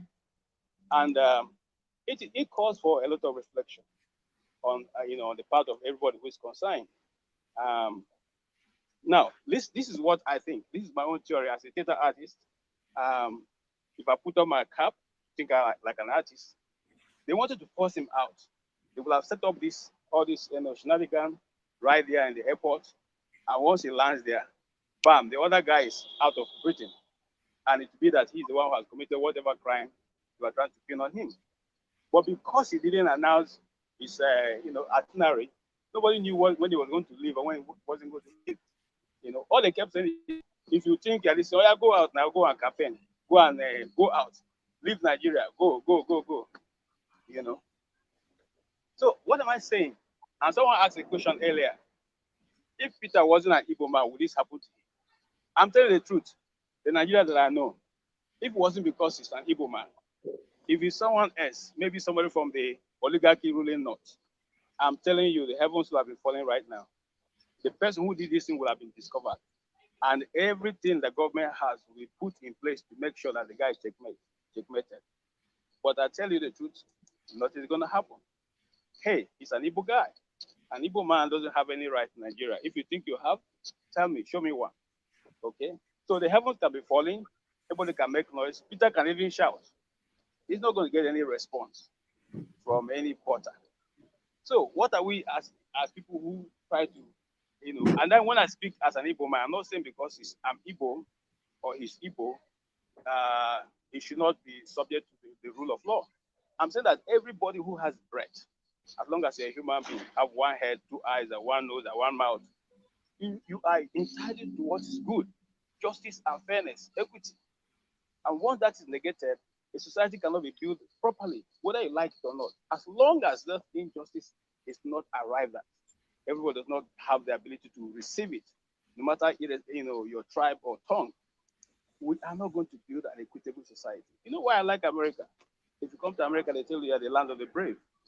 Okay, that means that I can question Dr. Damages if I don't feel what he said is good. He's not going to take offense because I'm questioning him and asking him, questions. Otherwise, he will not be comfortable with. Okay, and if I don't feel that I like what he has answered me, I can stand on my ground and defend my ground, and nobody's taking offense about that. But in Nigeria, some of us who have been there for so long and practiced, the media, once you go to an interview and you ask, pertinent questions which are legitimate, they term you enemy. Right from that point, before you even leave that place, your name has gone throughout the whole place. Watch out for this guy. And you know what? He's Igbo, so he's for the Biafran cause. He's IPOB. I don't have any problem with that because I'm indigenous people. I'm Igbo. I'm indigenous people of Biafra. That's true. But the thing is, let's be fair. Let's be fair. If this was done to Atiku, who we know his antecedents, if this was done to Babangida or any other of these people, will it be taken the same way that Nigeria is taking it now? Will it be? Will the immigration give passport? So if I go to the immigration and I say my name is Ibrahim Babangida, will they issue me a passport without verifying? The question is no. So it is a government setup. And you know why I fear for Peter Obi? When is the government that is setting you up? If it's individual, it's okay. But when it comes to a government agency setting you up, my brother, you need to be careful. Thank you, Damaji. Damaji and everyone. That's my shortcut for now. I'm still here. All right, thank you. All right, man of prestige, finish up. Let's see if you're okay. Can you hear me now? Is it better? Yeah, go ahead. Okay, thank you very much. Regardless of where I stop, I guess I was talking about the situation with Obi that it's more serious than people are taking it, and he probably hasn't commented on it because it's still under investigation.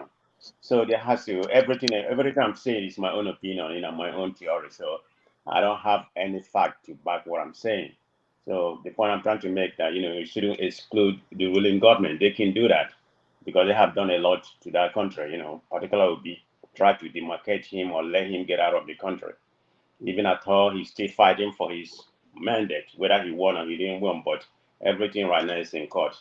So they should have just let it be in court. But APC is not lying down. I mean, if you win the election, why not stay there? Say, okay, go to court. We won the election. Let's see what the outcome is. Why are you fighting the man? Try to do whatever is bad to him and send him out of the country. It doesn't make any sense. What a normal country, like I stated before. I don't think British is in collude with Nigeria to do anything. So and I don't think it's any kind of data issue or whatever, something about his passport because he has been to that country. Of course, he was born there. He has been to that country. Now, prestige. Well, how do you say that he was born there? I never had that before. I thought he was born. I thought he was born in London. I mean, he's a Nigerian citizen. Is that not what? I've never. He wasn't. Okay. Okay, yeah. I take that back. Maybe I read that somewhere. I mean, I'm not saying he's not a Nigerian citizen. But I thought he was born at Yonisha. He was born at Yonisha.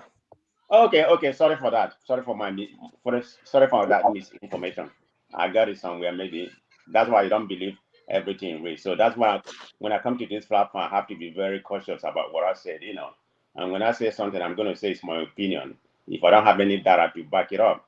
So having said that, if Nigeria is a good country, what Nigerian government should be right now, they will demand an answer from British government because we are a sovereign nation. This is one of the high profile of Nigerian personality we have in Nigeria. This, for God's sake, this is a presidential candidate, who came third, as of right now. Nigerian government should be demanding, instead of, I don't know what they have, if they have commented on it or if they are back, if they think Obi is a criminal or whatever. I don't know. I've not read it, okay? But the right thing they should be doing is demanding an answer from British government. Why is one of our presidential candidates detained? Why is one of our high-profile person detained? This is what America will do.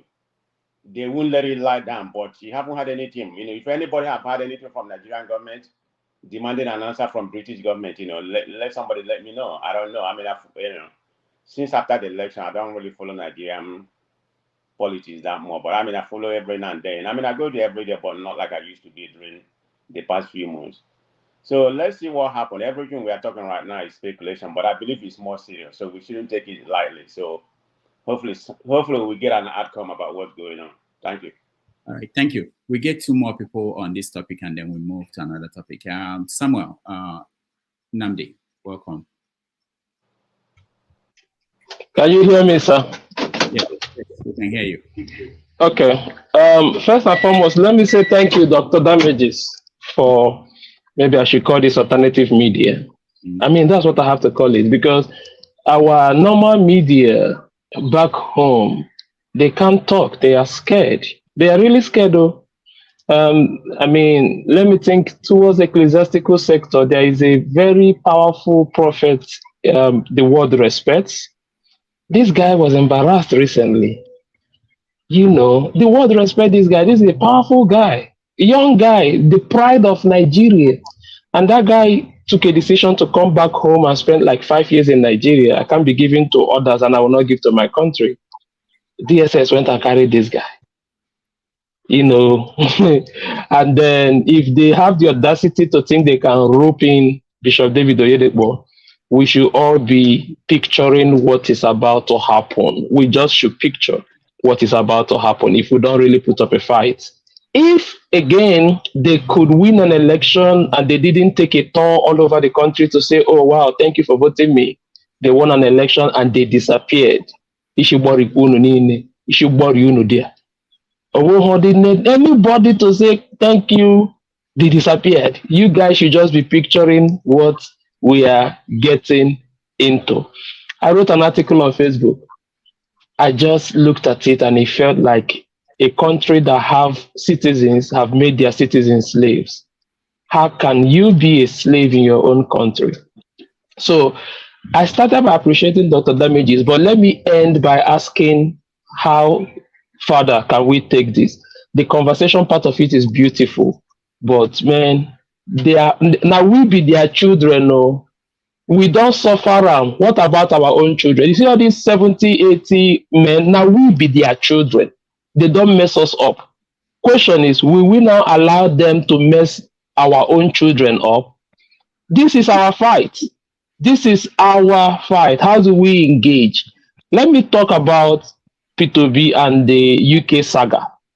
Somebody who had lived over 10 years in United Kingdom. Somebody who, during the election period, I understood that he started a business in United Kingdom, registered a business.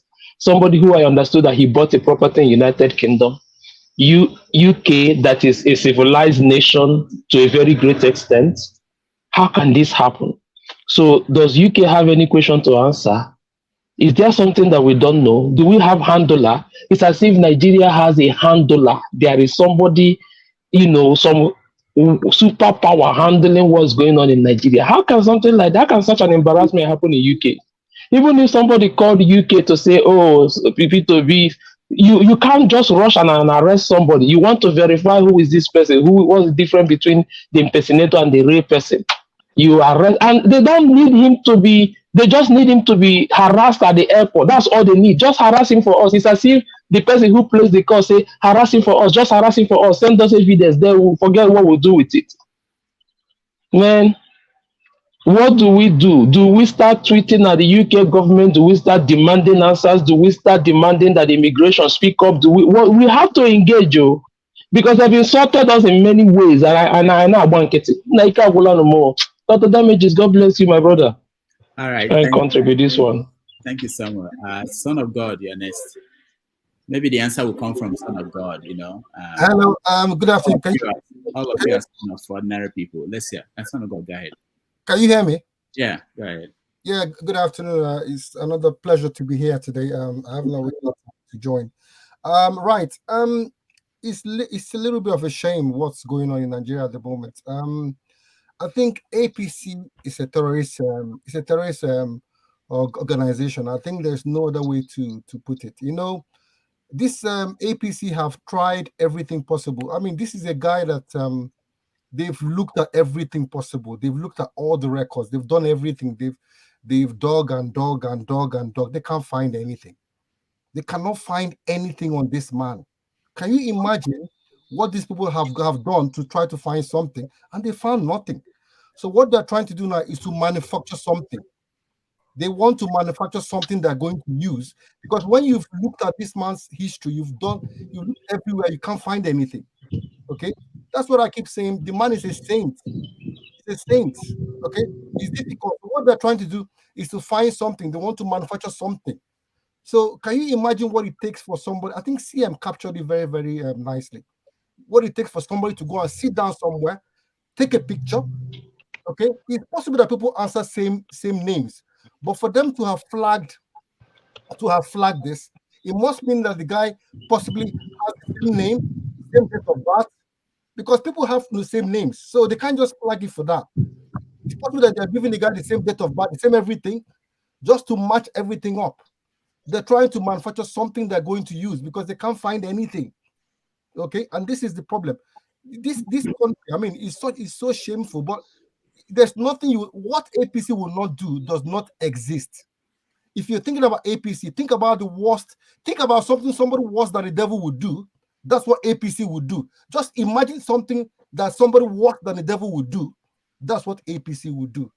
It is horrible what those guys would do. Just imagine anything possible. Something worse than it. APC will do it. Just to capture power and to stay in power. It's so shameful that they've brought this country to this point. What people are doing just to capture power for a vegetable, for a man that is a vegetable, a man that cannot hold 5 minutes. It's just horrible. It's shocking, really. It's shocking. I'll just yield for now. All right, thank you.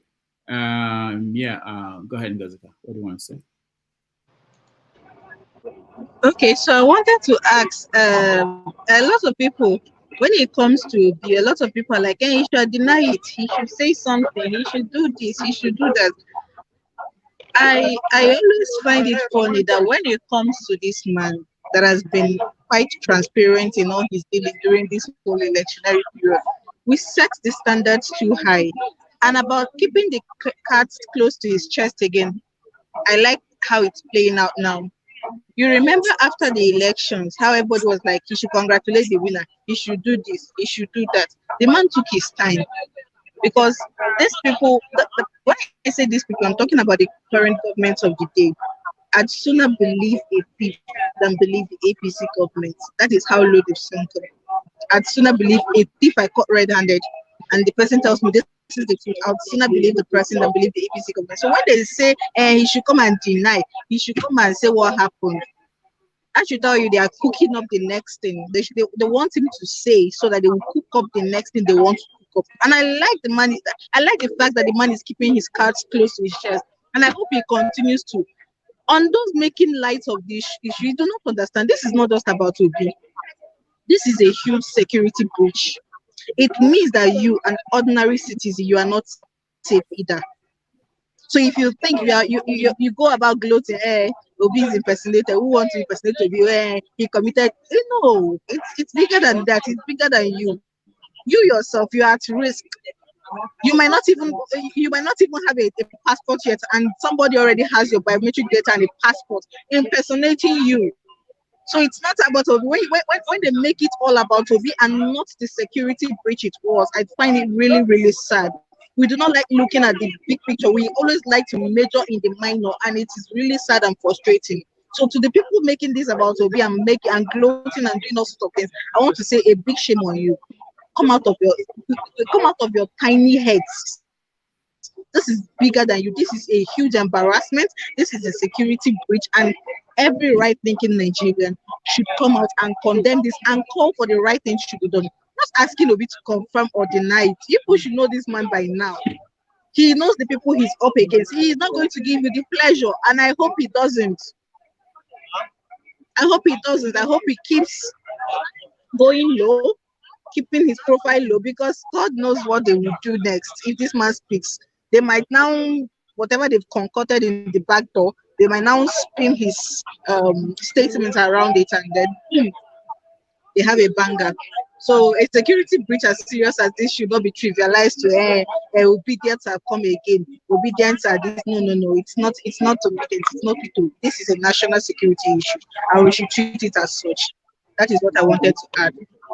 All right, thank you. Let me one last thing on this topic, and then we move to the Time Magazine thing. I'll come to you, CM, or Mr. Scribe. I don't know if you want to weigh in, but CM, if this were to be someone like Tinubu or someone like Kwankwaso or someone else, would the reaction have been different?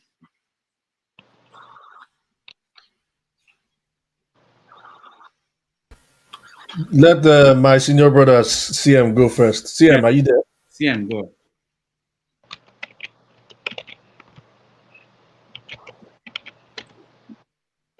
CM, can you unmute yourself?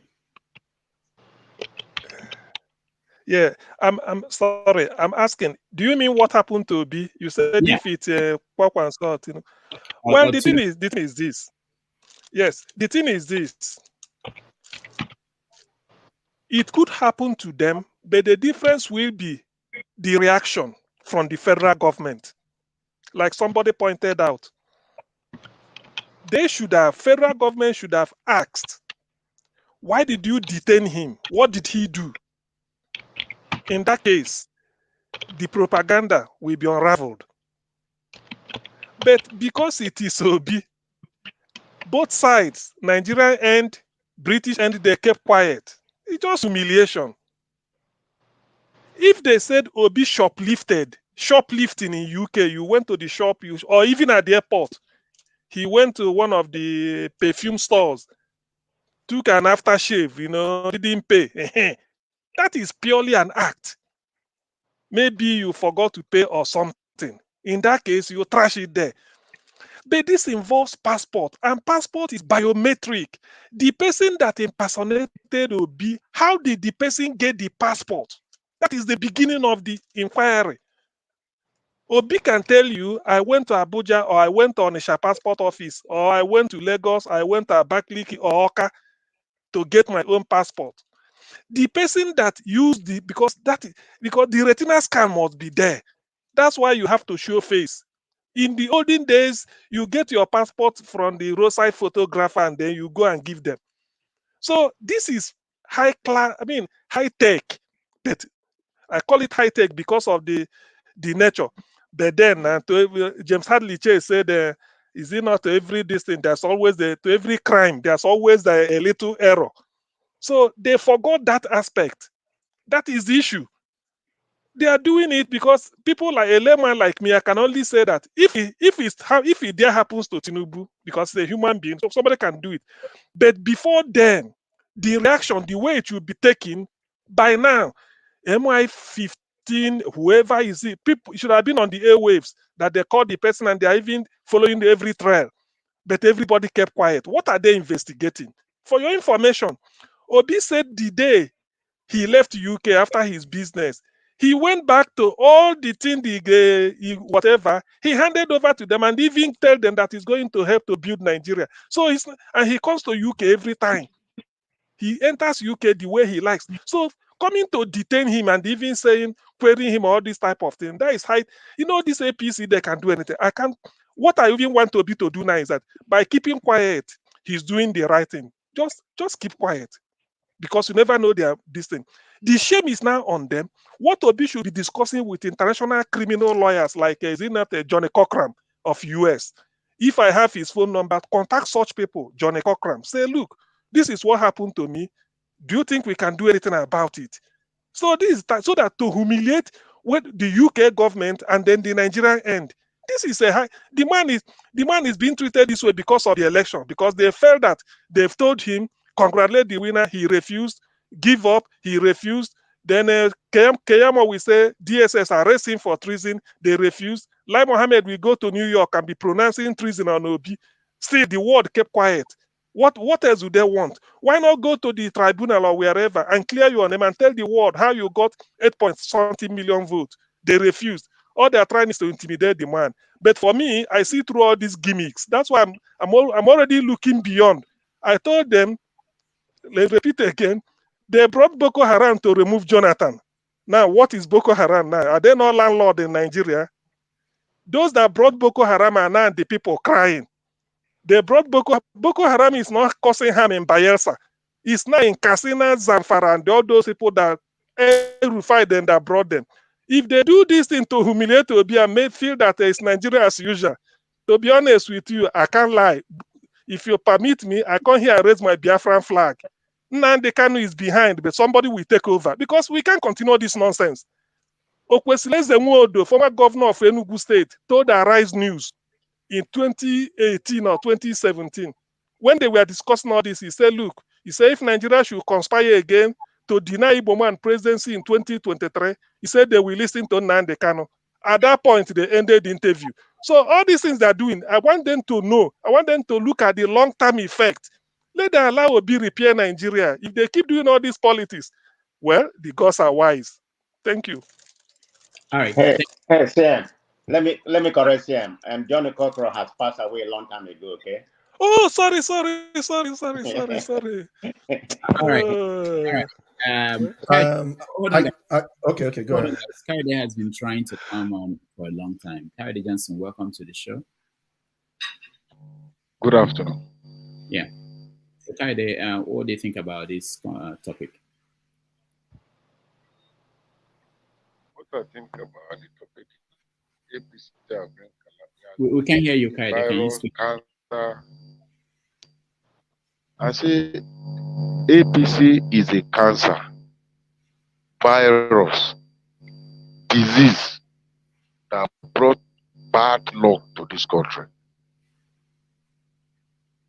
I've never won this since 2015. APC is a disaster to this country. They brought Boko Haram and kidnapping of. I live in Kaduna, but you cannot drive from Kaduna to Abuja around 2 a.m. Around 8 a.m. in the morning, or you follow. You say that you go by train. Even the train safe, if you are not careful.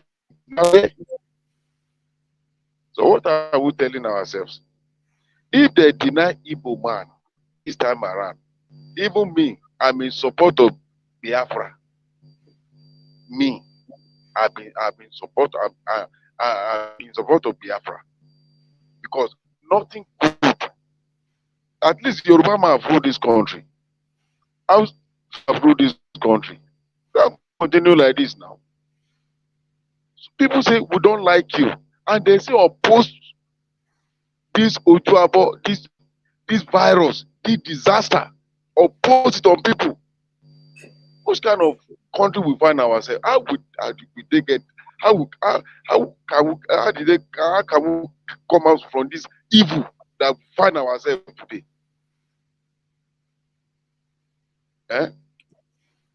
They are the one they win the election. They are the one again they are complaining up and down. They are the one sponsoring and all these useless people on Abuja to protest. I'm annoyed and I'm angry. I don't want my children to face this calamity of APC. I'm not fighting for myself, I'm fighting for my children. No. Is it not better for us to break up? Let everybody go on his way. Igbo man should go, Yoruba man should go, Hausa man should go. All right, Son of God, final word on this. We are moving on. Yeah, thank you very much, Dr. Damages. I just wanted to add very quickly. When that my friend was speaking earlier, he was talking about allowing the Igbo man. I don't think this election was actually about Igbo man. This election was about if APC had won this election free and fair, everybody will go home. The problem is that how can a party that did not win more than 4 or 5 states in the whole country rig the election and give themselves victory? APC did not win more than 4 or 5 states in the whole country. How can you rig election to this extent? What type of nonsense is that? It's crazy. All right, thank you. We are moving on because we have several topics today. I want us to... let me say something. Sonny God, I'm grateful and I'm happy. that you make a statement that I've been talking about. It's not all about us, but these children, this younger generation. That is the core of the matter. All of us are quarter to the grave. But what are we giving to this young one? This nonsense? Is it this nonsense we are giving to them? Is it what we call democracy we are giving to them? Is it how they is it the right politics we are giving to them? We should be ashamed of ourselves that we have eaten and eaten and eaten. 29 of May is here. And they are going to borrow millions again. And they say they want to give it to us to quench the effect of subsidy removal. Who are they deceiving? Since when does giving you money solve your problem? Since when giving you fish solve your problem? Instead of teaching the younger generation how to fish, no. Because they know if they teach them how to fish, they cannot embezzle this money. They can't steal it. So the only way to steal it is to lie to us that they want to give it to us to quench the effect of a subsidy removal. To a boo-boo, why did you not remove these subsidies? 8 years in office. Only you be president. Only you be minister of petroleum. In your eye as a minister, barrels of crude oil is being stolen. Will they come for now? Will they come for now? All right, thank you, Mama Aisho. Let's switch topics and let's talk about Bola Tinubu. And we start with he was named by Time magazine as one of the 100 most influential people of 2023. Immediately that was announced, people lost their minds. So let me start with you, Mr. Scribe. Oh my God, I'm laughing. You see, Rudolph, Rudolph, you know, we should turn this into a parliament sort of. So where you because you are playing Mr. Speaker role sometimes. You're very perfect for that role, yeah. So, Doctor, you know why I'm laughing? Because I've held this strong feeling, you know, about the obedient movement, and I've juxtaposed it or equated it to Bolshevik Revolution, equated it to Oliver Cromwell. Humans, it appears that we most times look at things, you know, that we're in the right, nobody else can look at it. Now, the word influence, right? I think what the obedient people are missing out is that influence could be good influence, influence could be bad influence. So, what the innocent Astha is being attacked unknowingly, unjustified. It's unjustified, right? I respect the obedient movement, but I keep sounding this warning to you all.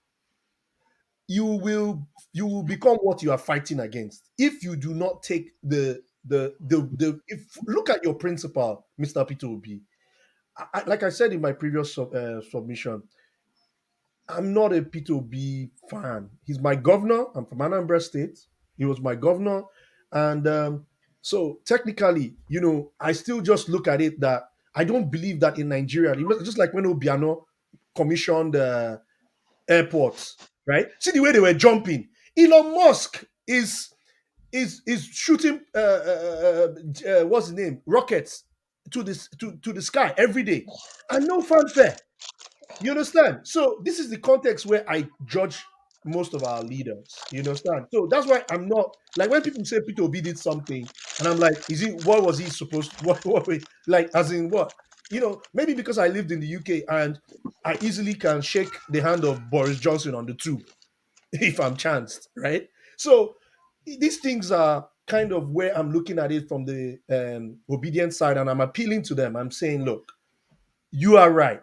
There's no doubt. Your agitation is correct, but be careful not to turn it into something else. And I reference history. I've already mentioned the Bolshevik Revolution, the case of Oliver Cromwell beheading the king in 17th century, right? So that's my position on this thing. The poor lady she had to even lock up her account. You people are attacking her. On what basis? These are people who could be in rooms where they can decide to start helping you guys out, by turning the narrative. And you're now fighting against that. Now, if she's not given a task in the future to write in your favor, she may not even take it up. She'll be like, those lot that attacked me. So, and I want to apologize to Astha. This is not the Nigerian spirit. The Nigerian spirit is what Mr. Peter Obi is showing. It's what Mr. Peter Obi is showing. Do not take, I don't know if you're seeing this, but don't read too much into this whole thing. People are really hurt. People are they're pissed. So please, this whole thing was just uncalled for. That's my submission. All right, thank you. Let me go to Ngozika. I'll come back on the because she's on the road. Please let me go next because I am at some worker before you start looking for my phone because I want to go for. So I understand the angle Mr. Scribe is coming from. Mr. Scribe, Dalu, I'm having you on Anambra. Dalu. I understand the angle he's coming from, but I will disagree with him on this one, and this is the reason.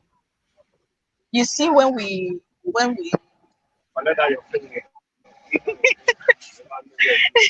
driver is warning me that they will collect my phone, so let me be quick about it. When Mr. Scribe says it will mean good influence or bad influence, I think he's trying to pander to this because we know clearly in the context that Time Magazine used it, we know what influence they were trying to infer. So it's a bit unfair to try to make it look like Obidients are the headless mob. One professor described them as ones. They are not. They read the influence and got the inference that Time Magazine was trying to make, and that is what they acted upon. On as to whether or not going after the lady was good or was right or was justifiable, it's also debatable because you do not beat a child and tell the child not to cry. At this point, to the obedience, anybody, everybody go collect if they see that you are not being straight. And when I say straight, when they see that you are trying to pander to the truth, when they see that you're trying to launder an image, because that is the crux of the matter in this case. A lot of people, not just obedient, see this whole Time Magazine nomination as way too inconvenient, as if it is some sort of image laundering gig. And knowing the character that is Bola Tinubu, nobody should put that past him. Nobody should put that past him. So when you say Obidients are overreacting, that they should stop attacking people who could help them, I think that is being unfair. They are literally trying to survive, to save their lives. This is a fight for their lives, and in this fight, nobody's a sacred cow, not even the journalist that is doing this coded image laundering.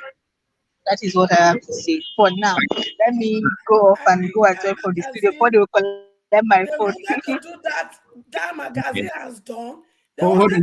Mama Echo, hold on. Hold on. Let me go to Kaide, who is also in Nigeria. Kaide, go ahead.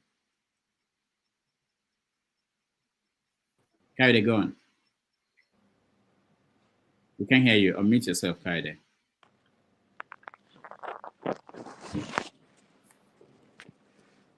All right, Kaide, we may have to skip you. Let's go to someone else. I can't hear you. Come into the match. Is that Kaide speaking? Kaide, are you a white woman now? Go ahead, Kaide. All right, Mama Echo, let's hear you. Yeah, what was I saying? What Time Magazine has done is terrible, because they are doing everything to present this man to us as a good person, when record has it that he's a drug baron. And they came to US here with Lai Mohammed came here. He wanted to change the story the same way, to paint it to everybody that this man is a good man. No. So if my children, the Obidients, are fighting the person behind it, they have the justification. What they will not do in their country should never be given to us in Nigeria to swallow as a pill. Because at the end of the day, they will be the one who will use it to persecute us in our various workplaces. So what they will not accept in their country, they should not, for no reason. Whether Ghana must go, Ghana must come, now they collect, they do this nonsense, we go fight them to the end. This impunity must stop. And they cannot continue to collect money or do what and put impunity in our face and expect us to accept it. It is a no. So if any person do anyhow for this matter, it go collect anyhow. Whether you be whitey or you be greenish, we and my children will not care. Call a spade a spade.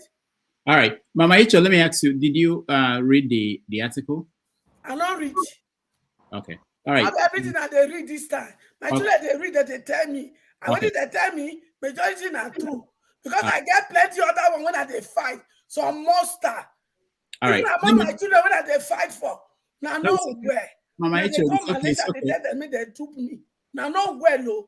My okay. eye there everywhere. When I tell you, I say, what did they do? And they work out with private investigation. Now this one I'm waiting.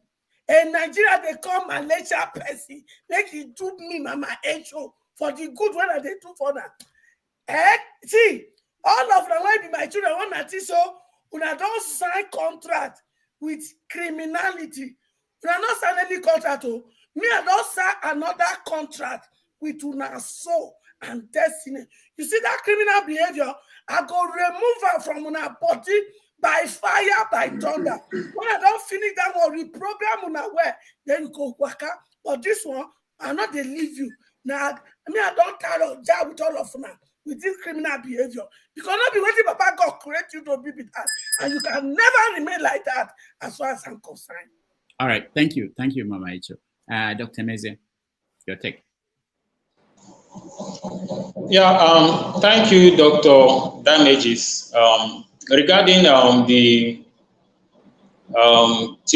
Tinubu making the 100 list of the most influential person on earth, I think Time Magazine is a well-respected magazine, but I'm sorry to say I'm kind of very disappointed in them because I don't really know the criteria that they used in choosing Tinubu to be among the most influential person that we have here, among the 100 most influential person that we have in the world. Because according to what they said on the article, I think they said because he won the presidential election and Nigeria being one of the most populous country in the world. So with that, but I think that shouldn't be an enough criteria for him to fall into that list. Being that the election per se is still in court and it has not been, the case has not been finalized. And going with even them in the US there, they know that he has this history of drug accusation, and he has even been asked to forfeit $450,000, and it's something that even in the US is unacceptable. You know, if you're dealing into narcotics or maybe drug. If you're selling any kind of drug substances, you know, So them putting him in that list, I don't know their aim. I don't know what they want to achieve by that. But from all ramification, by all standards, it shouldn't be, Tinubu shouldn't be in that list. And again, what example are they setting? You know, are they saying that we at the world should accept a criminal to be an influencer?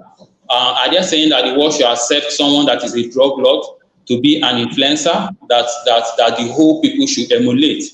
You know, so going by that, I don't really think that maybe this could be a mistake, and I think they should have a rethink and apologize and maybe make it known to Nigerians that it was a mistake, and they should take that list back and give to whoever deserves to be in that list. For me, Tinubu doesn't deserve to be in that list because there are lots of reasons that he shouldn't be in that list, being that knowing his antecedents and what he has, even in terms of characters, you know, someone that said that that he always preached that for him to win election, you have to grab it, take it by force. He never stood for peace, you know. He has all his statements and everything that he stands for. It's not something that is influential. It's not something that people can emulate. So what is now their criteria for making him to be in that list? So in my own perspective, I think it's a very big mistake and it's totally unacceptable. It's a shame to Nigerians for them to put Tinubu in that list. In my own opinion, you know.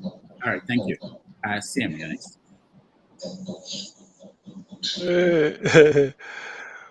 Well, thank you, Rudolph. Well, if I have my way, I will ask Time Magazine a question. Do they set different criteria for different countries? That is my question, because such things, there should be threshold, minimum. Why I say this because there are equivalent of Tinubu all over US, isn't it? Why are they not making the list? Why? You see, the fact that Time Magazine is quite a very globally respected magazine, they should sometimes be measured in their approach and cautious when doing certain things. I do not see how Tinubu is influential. How? Because when they say the word influence, I want to know. Although one commentator said it could be positive influence or negative influence. But let me take it on face value. We should go for positive influence. If you are bringing negative influence, are you telling me to which part of Tinubu's character do you want people to copy? Which part of Tinubu's upbringing, his business deal, or his brand of politics do you want people to copy? No, it's true because I believe in being analytical so that I know what I say. If you say it's influence how? People have the issue of drug has been known forever. Or is it certificate forgery?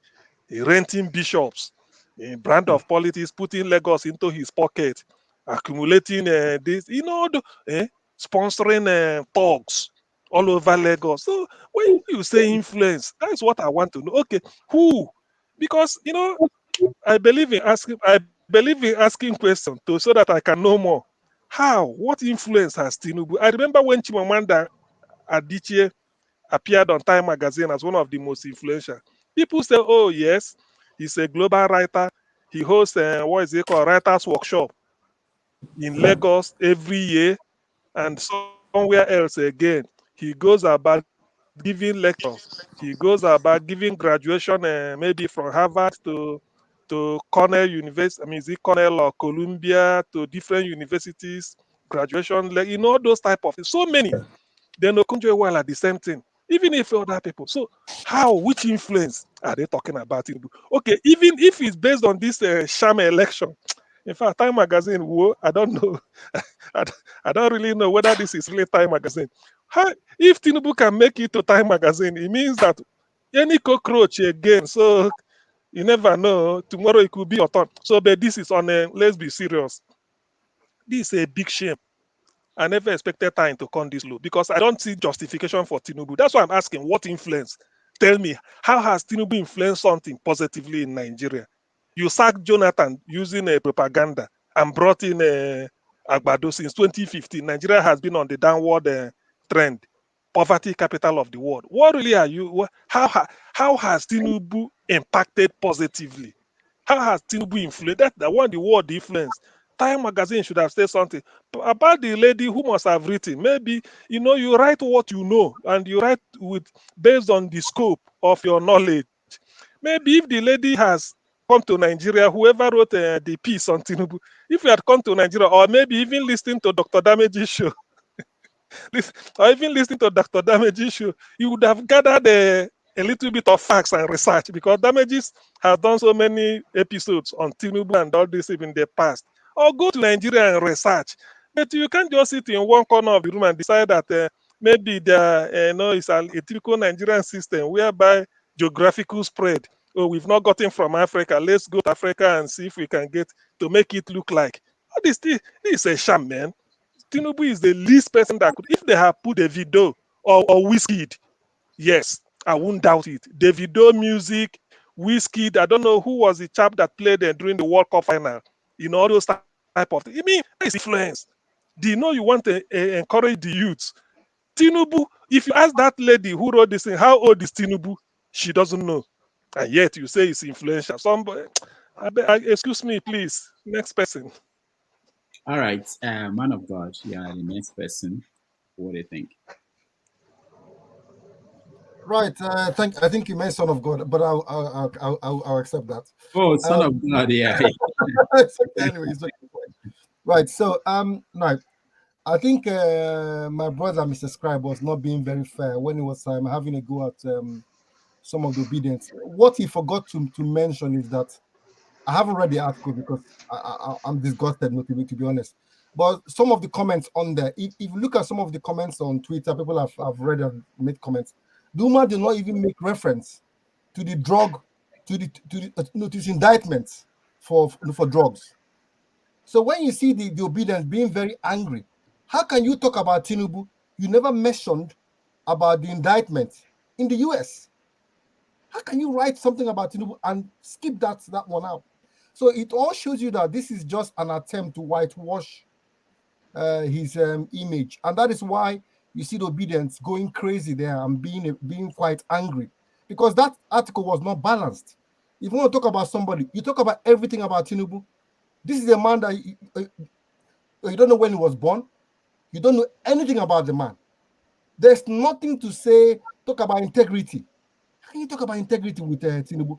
Even Alake, that his mouthpiece, will not use that word integrity with Tinubu. There's so many words that are used in that article, according to those that have read it, because I've not bothered to because I can't be bothered, not to be honest. All right. But those that have read it, Can I reply, please?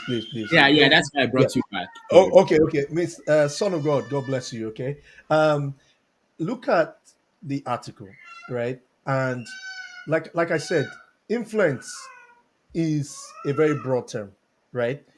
That the fact that he won the Nigerian election, influence was involved. Whether we agree, wait. You see, this is now. Wait, my brother.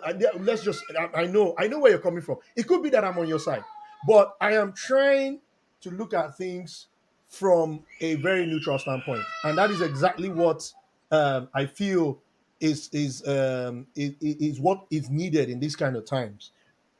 Remember, I made reference to 3 junctures in history when similar movements like the Obedient movement were in action, and what was the consequences that happened after the likes of Oliver Cromwell used the statement, "I became what I fought against," and that is the context within which I am analyzing these things. Okay, I'm a Nigerian. My pocket is also suffering. So don't look at me like I'm only looking at this from a perspective of learning and retrospectively. This is where I am. I'm with you. Like, I'm also pissed. But what have we learned from history? That is my position. What have insanity is that you keep doing the same thing again and again and again and expecting a different result. That is my position. Okay, that they put him on there. I genuinely believe that he deserves to be there because he clearly has shown influence by winning, however way you think about it. Yes, it might be painful to you guys. Go on in the comment sections. I love it. So please, that's my position. Right. Ike, you are next. I want you to expand this, not just about being there, but also the direction and the way people who read it, even those that didn't read it, we are attacking the writer. Go ahead, Ike. Okay, thank you once again, Dr. Damages. I appreciate you. Hey, for me, I remember when Time Magazine named Trump the Man of the Year. It was a big deal here too. A whole lot of people were saying why. But Trump was looking forward because almost every time Trump is named, then the very first year they didn't name him time or whatever. I'm forgetting the controversy. The very first time they didn't name him, or after they named him, then the following year they didn't name him. He started blasting the person that they named Time Magazine of the Year and calling them all sorts of names. Look, Time Magazine, I think they're looking at it in the perspective of, I think somebody alluded on that. It can be negative or it can be positive. As we sit over here, there's a whole lot of people in America today that Tinubu helped to get here. To them, he's a hero, irrelevant of how you think about him. But the criteria that Time Magazine used, nobody knows. I don't think he belongs there. But whatever criteria they use and believe that at the end of you looking at it in that objective way, that he belongs there. I don't know why Obidients is making a big deal out of it. It's not going to change what is happening in Nigeria. What Time Magazine says, naming Tinubu Man of the Year, cannot change what is happening in Nigeria. Yeah, they can use it as propaganda, saying, saying, look at us, we have made he won Time of the Year or Man of the Year. But Obidients focusing on that is deviating from what is going on. To me, Obidients will need to start re-strategizing on what they need to do. Because when you look at what Mahmoud said, he said Peter Obi, Obidients were incompetent because they didn't have everybody in full unit. Those are the things we need to start looking into. Time Magazine or not Time Magazine, it doesn't matter. Time Magazine is a company that try to keep themselves afloat, making sometimes things that are not popular. Because when they make it, you're going to go and read it. I'm going to go and read it to see why they made something like that. As far as I'm reading it online, Time Magazine is making money. As far as you reading it online, Time Magazine is making money. So could you imagine, could it be that they use this to get Nigerians interested in Time Magazine? Because I would tell you, up to today, there's a lot of Nigerians that don't know what Time Magazine is. We are in Western world, we know, but there's a lot of Nigerians. But as of today, Obidients family know what Time Magazine is now. Everybody want to go and read to see why they made Tinubu Man of the Year. So those are, to me, I see it in that perspective. It could have been money grab process. Thank you. Thank you, Ken. Dan, welcome to the show. Yeah. So I say greetings to everybody. Yes, long time. Time Magazine not go use my children destiny and their mandate to make money. Now they hear me. They're not go do it for America yet, so they can't do it to us. If I say me and Time Magazine go meet for court, anyway, this is just nonsense and bullshit. It's not fair. Must they use our calamity to make money? We didn't do it here in US and go scot-free. We call Dan to speak. Let Dan speak, okay? You had your chance. Dan, go ahead. Dan, go ahead. Yeah. I'm HO now, my fan. Yeah, I really love that woman. I enjoy her opinions a lot, to be honest. But for me, all those things are negative thoughts. I don't see him as anything at all. I don't even bother myself say they name somebody like Tinubu. You understand? My problem is how they go give us that mandate. That is what I'm after. How they will give Peter Obi the mandate, make Nigeria change. So that people like us, we don't come home for years to fit come home. Doctor, you understand? That is where my mind is. They give 100, they even made them be number one, sir. I know you hear that. I'm more interested in how can we go to the judiciary and win that case so that Nigeria will live. Nigerians is just quiet. People are also, confusion, dilemma, nobody know what thing will happen, So for me, that Tinubu influence, for me, is negativity to Nigerians. I don't even take it serious at all. That's my opinion for now. Thank you. All right, Dan, thank you so much. Man of Prestige. Yeah, thank you again. I think people are missing in the point. Can you hear me? Mm-hmm. Yeah, I don't know this noise we are making about Man of the Year. The criteria for Man of the Year, is very, not Man of the Year, Man of Prestige. This is just one of the top 100 most influential people in 2023. Okay, one of the top 100. Okay, so it's not necessarily good or bad.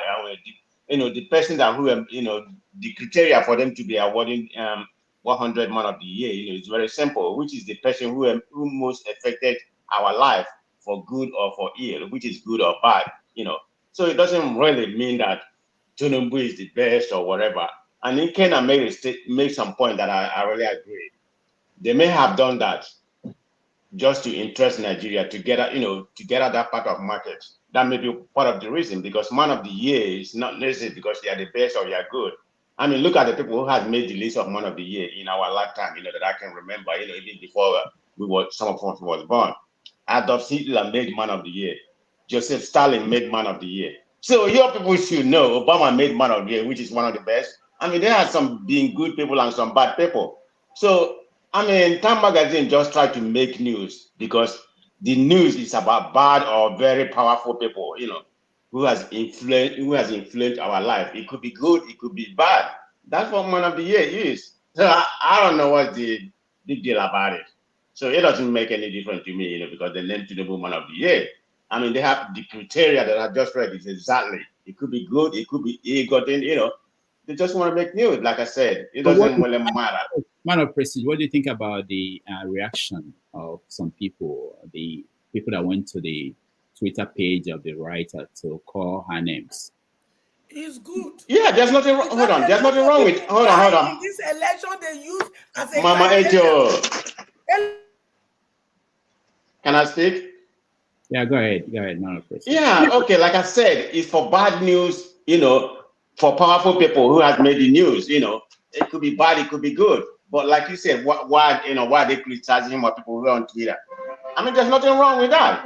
Because right here, when they made Trump Man of the Year, what's that noise? Yeah, I muted him. It's man. Okay, right here when they made Trump Man of the Year, a lot of Democrats, I probably was one of them. Of course, I'm an independent. I criticize him. There's nothing wrong. People are taking it, Mr. Stripe. Sometimes, in my own opinion, he go overboard the way he criticized the Obedients. People has right to speak. Mr. Stripe, tell me in Nigeria, let's say in Nigeria, what has the Obedients? Has the Obedients killed anybody in Nigeria? Look at the election that just took place. Because people are talking on Twitter or whatever. Why you all go up and down? Let people talk. I'm not against. I'm not. No. Wait, Mr. Quickly. Yeah, there are two fundamental principles here: freedom of expression and freedom of association. I have not in any way infringed or anything. I've heard an opinion based on references on history. Somebody in the comment section draw a parallel between the Bolshevik Revolution and the revolt in England in Oliver Cromwell's time. They're very simple. The Oliver Cromwell's time was without those efforts, there wouldn't have been a House of Commons. The commoners wouldn't have a seat. It would only be the House of Lords. Without the Bolshevik Revolution, the Lenin-led Bolshevik Revolution wouldn't have led to a socialist government. But look at what happened after. You had a Joseph Stalin, a totalitarian government. Right? So, and then you also look at what happened in England. Oliver Cromwell became Lord Protector. And look at everything that he did. So that is why I'm saying that you are fighting the right fight, but you are fighting it with the wrong intensity or magnitude. I'm not sure what the right word here, but the intensity and the magnitude appears to be directed in the wrong section. What the Obidient movement have been deprived of is their right of citizenship, and that I feel should be the core of what the Obidient movement should be. That we as held by the Constitution of Nigeria should be held and be treated as citizens, and our rights should be upheld. And I believe that's the core of everything. It's not about Obi. It's not about Tinubu. Okay, let me say, they can do both. They can do both. They can speak their mind, criticize what they don't agree with, and do what you just said. I mean, you can chew gum, at the same time, I don't see anything wrong in my own opinion on what they're doing. It's when you take it to the next level. Yes, I'm not against the Obidient movement. I am only being, I wouldn't call myself a voice of reason, but I'm only trying to Okay, let me finish my submission. Anyway, like I was saying, Dr. Damage, the man of the year, it shouldn't be an issue to me. Like I said, it could be for ill-gotten, it could be for good news, but we all know what happened in Nigeria. So, like Ikene stated previously, they just want to get the market of Nigeria. I mean, like everybody in Nigeria right now know what Time Magazine is. Maybe about 5% of them know before. Maybe I don't know how many percent. Maybe it has been brought to 50% right now. So let's take it easy. There's nothing wrong with that. He can be man of the. He can even be the man of the year. Or we know it's 100 people right now, so it don't make no difference to me. Thank you. All right, thank you. Mark, you're next. Yeah. I joined. I just turned on this platform like 20 minutes ago. So I think maybe I missed a lot of the discussion, but what I grabbed is an article in Times Magazine. Yeah, did you read it? No, I have not read it yet, sir. Okay, so we can skip you now. Do you have an opinion? I have opinions. Okay, if you ask me, I like people who have opinion without reading the article. It's always wonderful. Go ahead. Yeah, because the opinion is generic. Okay. It refers to countries like Mexico, personalities like Trump, and so on. If you ask me personally, they haven't got it wrong that Tinubu will get influence. That unfortunately, which is true, unfortunately, they get it right. He get influence. Tinubu had bought out almost everybody. Look, CJN is his best. They say CJN and Tinubu, they're closer friend than CJN and than Jagaban and INEC chairman. They're even closer. So you have people in DSS, all these thugs. If Tinubu round them out, you see that they can even cause civil war to do with maybe the result of the court case or whatever.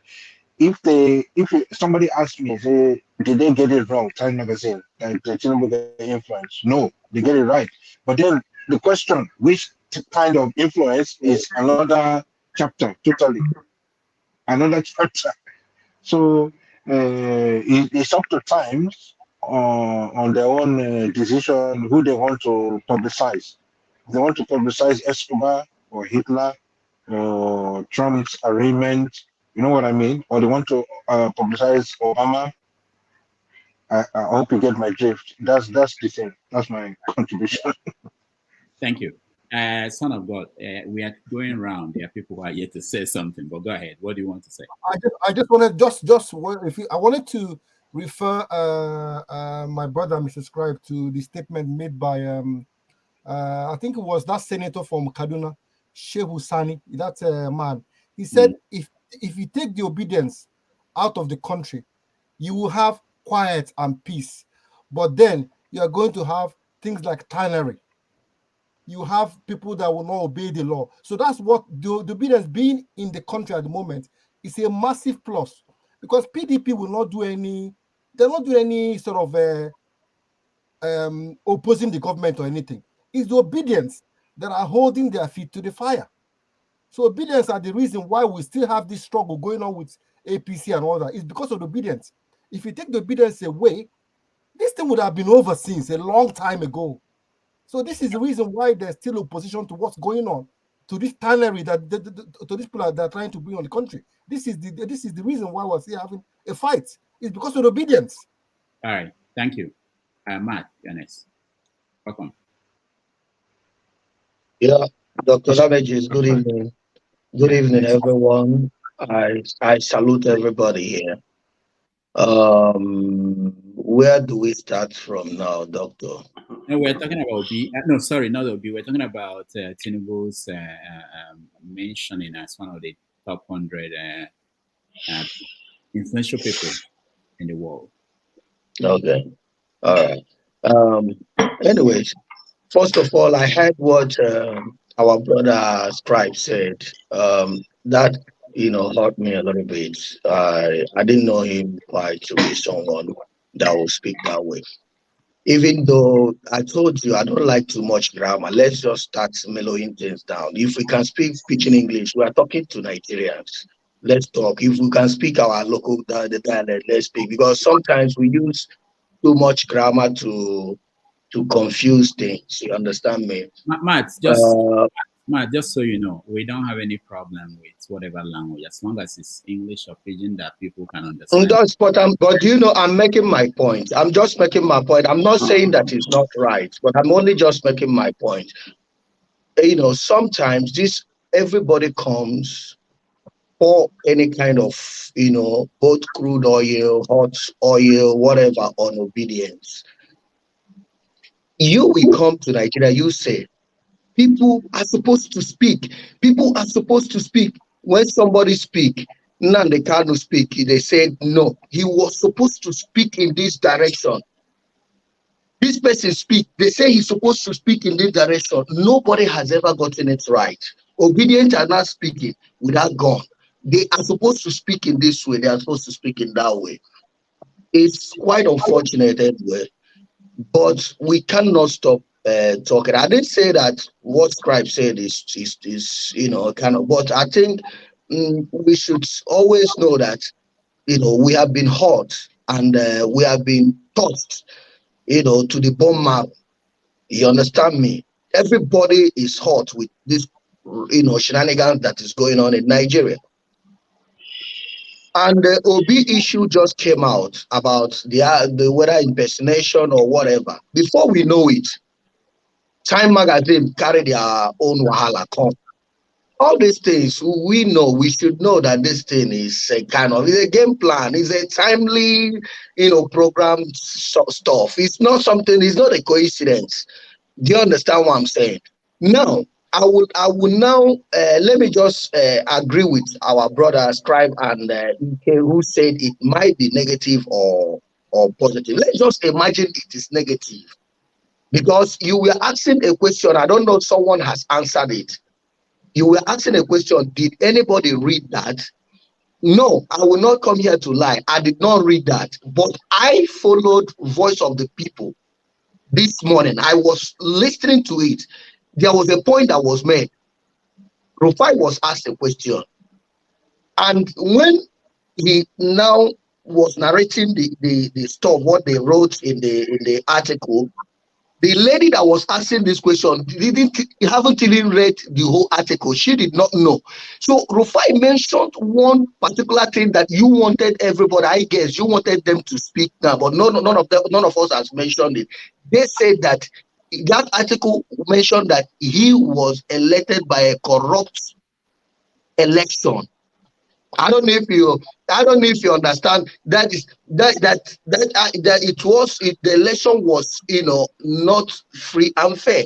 It was mentioned in that article, which Rufai corrected the lady. The lady now went back and read it and now find out that it's true. That is the negative part of that article. Understand? But every other thing that lady wrote, remember that you are fighting with people who are very intelligent. We are just new in this politics, and these people are old cargos.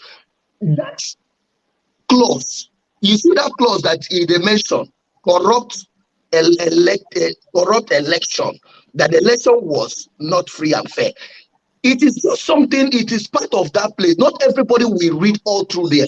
Then we concentrate in those points, those that lady was, pointing out, without going through all these ones that we are saying. Because one has to be smart to understand that, yes, this Time magazine, there was something like that was mentioned.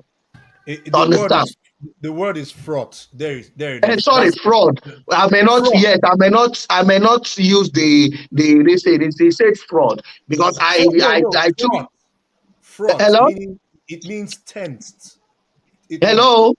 Yeah, we can hear you. We can hear you. Man, go ahead. Okay. Now, yes, the article has been timed by, that's mentioning such. Whether any language they want to use, let them use. Because, what I'm trying to say is that Tinubu and Obidients and Peter Obi, this is a time that Nigeria had to decide what they need. And now, people don't need to stay in the middle. People don't need to be a moderator. That's, like when I mean moderators, it's just like you are not here, you are not here. It's either you support what is going on in Nigeria about this Tinubu man, or you are against what Obi and Obidients are doing. But God bless any man, the man who was the first person that mentioned, I don't know who God just blessed to say, I am obedient. It has to come out from one person's mouth. That person has to be located wherever he is. From Edo State. From Edo, that person has to be located and be. This is not a kind of a movement that is going to stop even tomorrow. Dr. Damage, just let me round up. Now that we are talking about whatever that is going on about Obi, we should concentrate about what more and things they have in the basket of their evil to unleash against Obi, because this is not going to stop. And we, the Obidients, should be ready, put our feet on the ground to always respond to them in this manner we are responding to them, that then we know that our eyes are open, even though we are in the water that has been messed up. We are still seeing and we can, see clearly. That is my stake for now. Thank you. Thank you. Buddy, you're next. Hello, everyone. My position might be a bit different, I think I will toe the line of scribe. We have to be very careful. The point is that in a democracy, plurality of opinions are allowed, whichever side you are Senate. It's like a proverbial elephant, whereby you ask 10 blind men to surround it and touch the elephant. They are touching different parts. If you ask them to describe the elephant, they will come up with different descriptions. So, which they will be so passionate about to discuss. So, like, you have your opinion and you're so passionate about it. That's the way other people has their own opinion too, they are so passionate about it. We shouldn't prosecute anybody for it.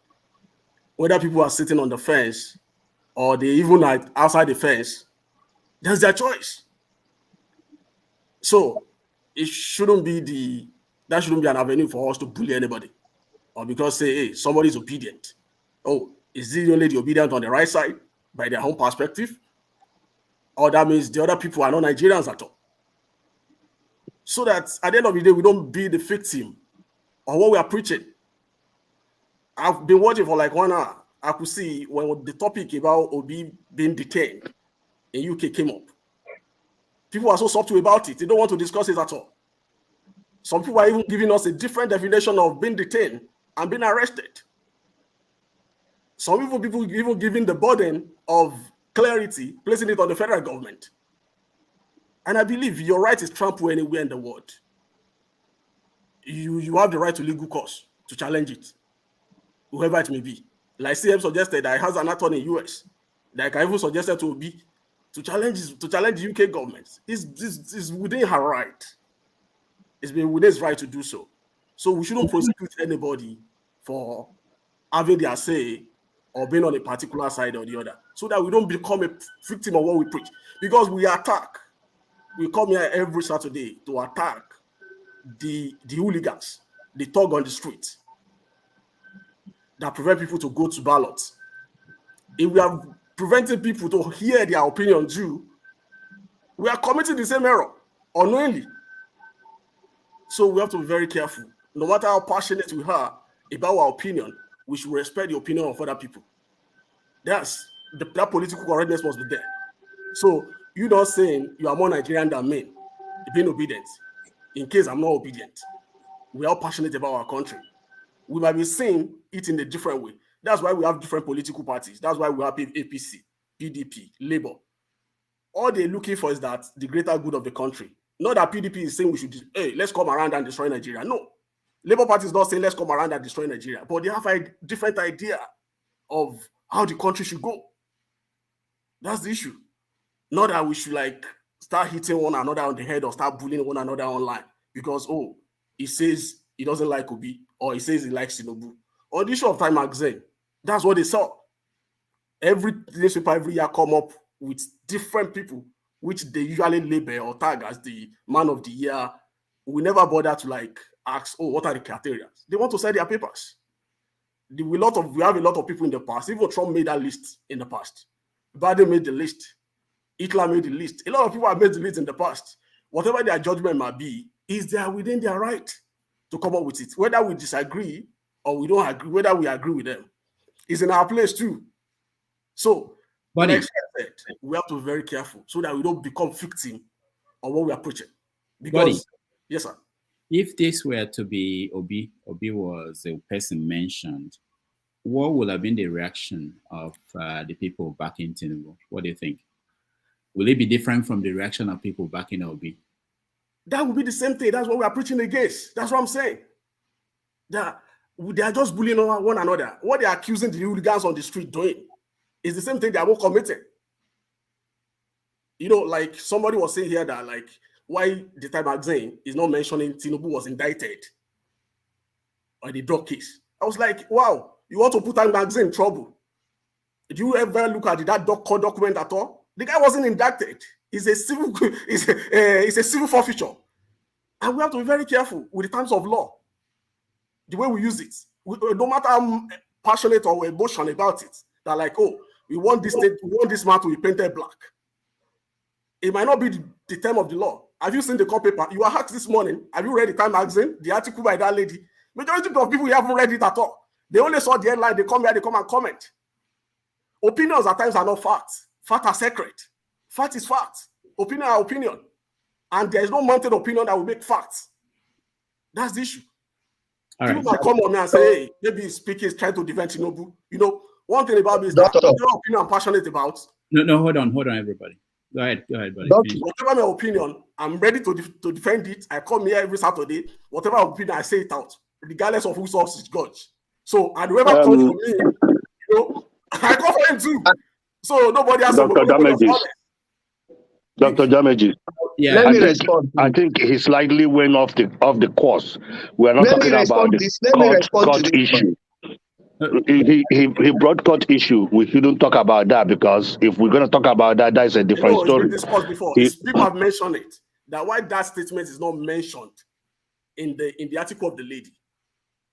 And I said, oh, why would they mention it?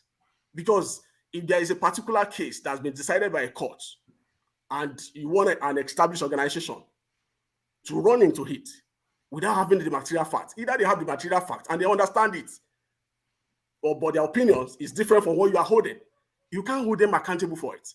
Like in their word, they said flawed election. Flawed election does not mean corrupt election. Flawed election means imperfect election. Okay, hold on. Let me add up something quickly, doctor. Quickly. Let me just answer body. Let me tell you. Sometimes what we talk about facts. You want people to kill themselves before you know that what happened is truth. Let me ask you one thing. The one that you saw in Lagos that happened, they speak, they say that somebody came out and carried one woman and come and say that he said another thing. Even if you catch a criminal in Nigeria, they will still deny, not to talk of the one that happened abroad. Do you know what is the problem? The problem we're having is because of people like you waiting for truth, not standing on the truth and how things should be. Not what you think about the fact that my brother went out and killed somebody and somebody told me what happened. And I knew that this thing is what my brother did. I'm still waiting for my brother to give me a fact that he killed somebody before I will accept it. My brother, let me tell you, if we continue like this country is going nowhere. We will still be stagnant as we are. Okay, Matt, thank you. Buddy. Let me clearly respond. You know, as in rushing at justice at times might not give us that justice. The deed might have been done and later discover that, oh, we killed the wrong people. I could remember, I think around 2000 or thereabouts, in Uniport, there are like 6 guys, they were caught. They said they were caught by Vigilantes. They say, oh, these guys were thieves. These guys are thieves, they were caught. You know, the Vigilante, they run at justice. No, that community around Uniport then, they were being terrorized by armed robbers, by thieves at night. You know, by virtue of that, people have the right to protect their community. And they wrongly pick on students. And those people were lynched that particular year. It is all after years, they now discover that they killed the wrong people. Have you heard about the Akpo killings? Akpo 10 or Akpo 12? Doctors should be a witness to this. The police caught them as a thief. They rush at judgment in killing them, jungle justice. And after years, because that Akpo killing, I think it happened around 1999 as well. Those people later got justice after 10 years or 15 years. No, listen, buddies, just one moment. The police did not cut them. Listen, the police did not cut them. They went to a nightclub. They were coming home. Police were mounting checkpoint. Not that they caught them. So as they're on their way to pass, police stopped them. They said they are going home. They are from a nightclub. Not that the police chased after them, caught them. It's like they are coming from a nightclub. They're on the way going home. They're just walking. The point I'm making, visually, 6 the point of them. I'm making is that So they weren't caught. It's the police. The issue I'm having is that you like having rushing at judgments. If you look at the good book as well, when the woman in adultery was caught, when they came down to Jesus, what did he say? He hadn't mean that they wrought at judgment. What do you think would have happened? They would have killed the woman. So Rudolph, can I ask this? So that's why we have to be very careful. No matter how passionate we are about our opinion, we have to tread cautiously. All right, thank you, buddy. Thank you, Henry. You're next. What I want to let me see before I continue. Let me say asking one question. I think the same Lagos there, they kill people. I remember this same Buhari. I don't know. They hang people and kill them because of drug, right? It's the same drug dealer they want to bring as president to rule this country, and you are here trying to play like it's okay to become a drug dealer or to keep drugs money in your account. Are you supporting crime like this? In America, or whatever country you stay in right now, I don't think they accept things like this. Come on, somebody who see joint in his hand, you can go, they will indict him as criminal. He will not hold any office there. He will not be a security either. We are here trying to dance, give it polish it like there's nothing special about it. That's not fact. Forget about it. Dr. Rudolph is in America. Let Dr. Rudolph. No, I'm talking about you. You are talking right it's now. It's not confusion. That's a fact. Have you read the document? Yes, I did. Read it properly. So if you read that document, I thought we was and you come up this tomorrow. Why are they going there? No, you know the fact. What I'm telling you is that, like, you know, you might talk to me and say, oh, that boy that is talking is a thief. That's your opinion. That's not fact. Because for you to say somebody is indicted, you must have a proof. There must be a court conviction. What do you mean by indicted? What do you mean by that?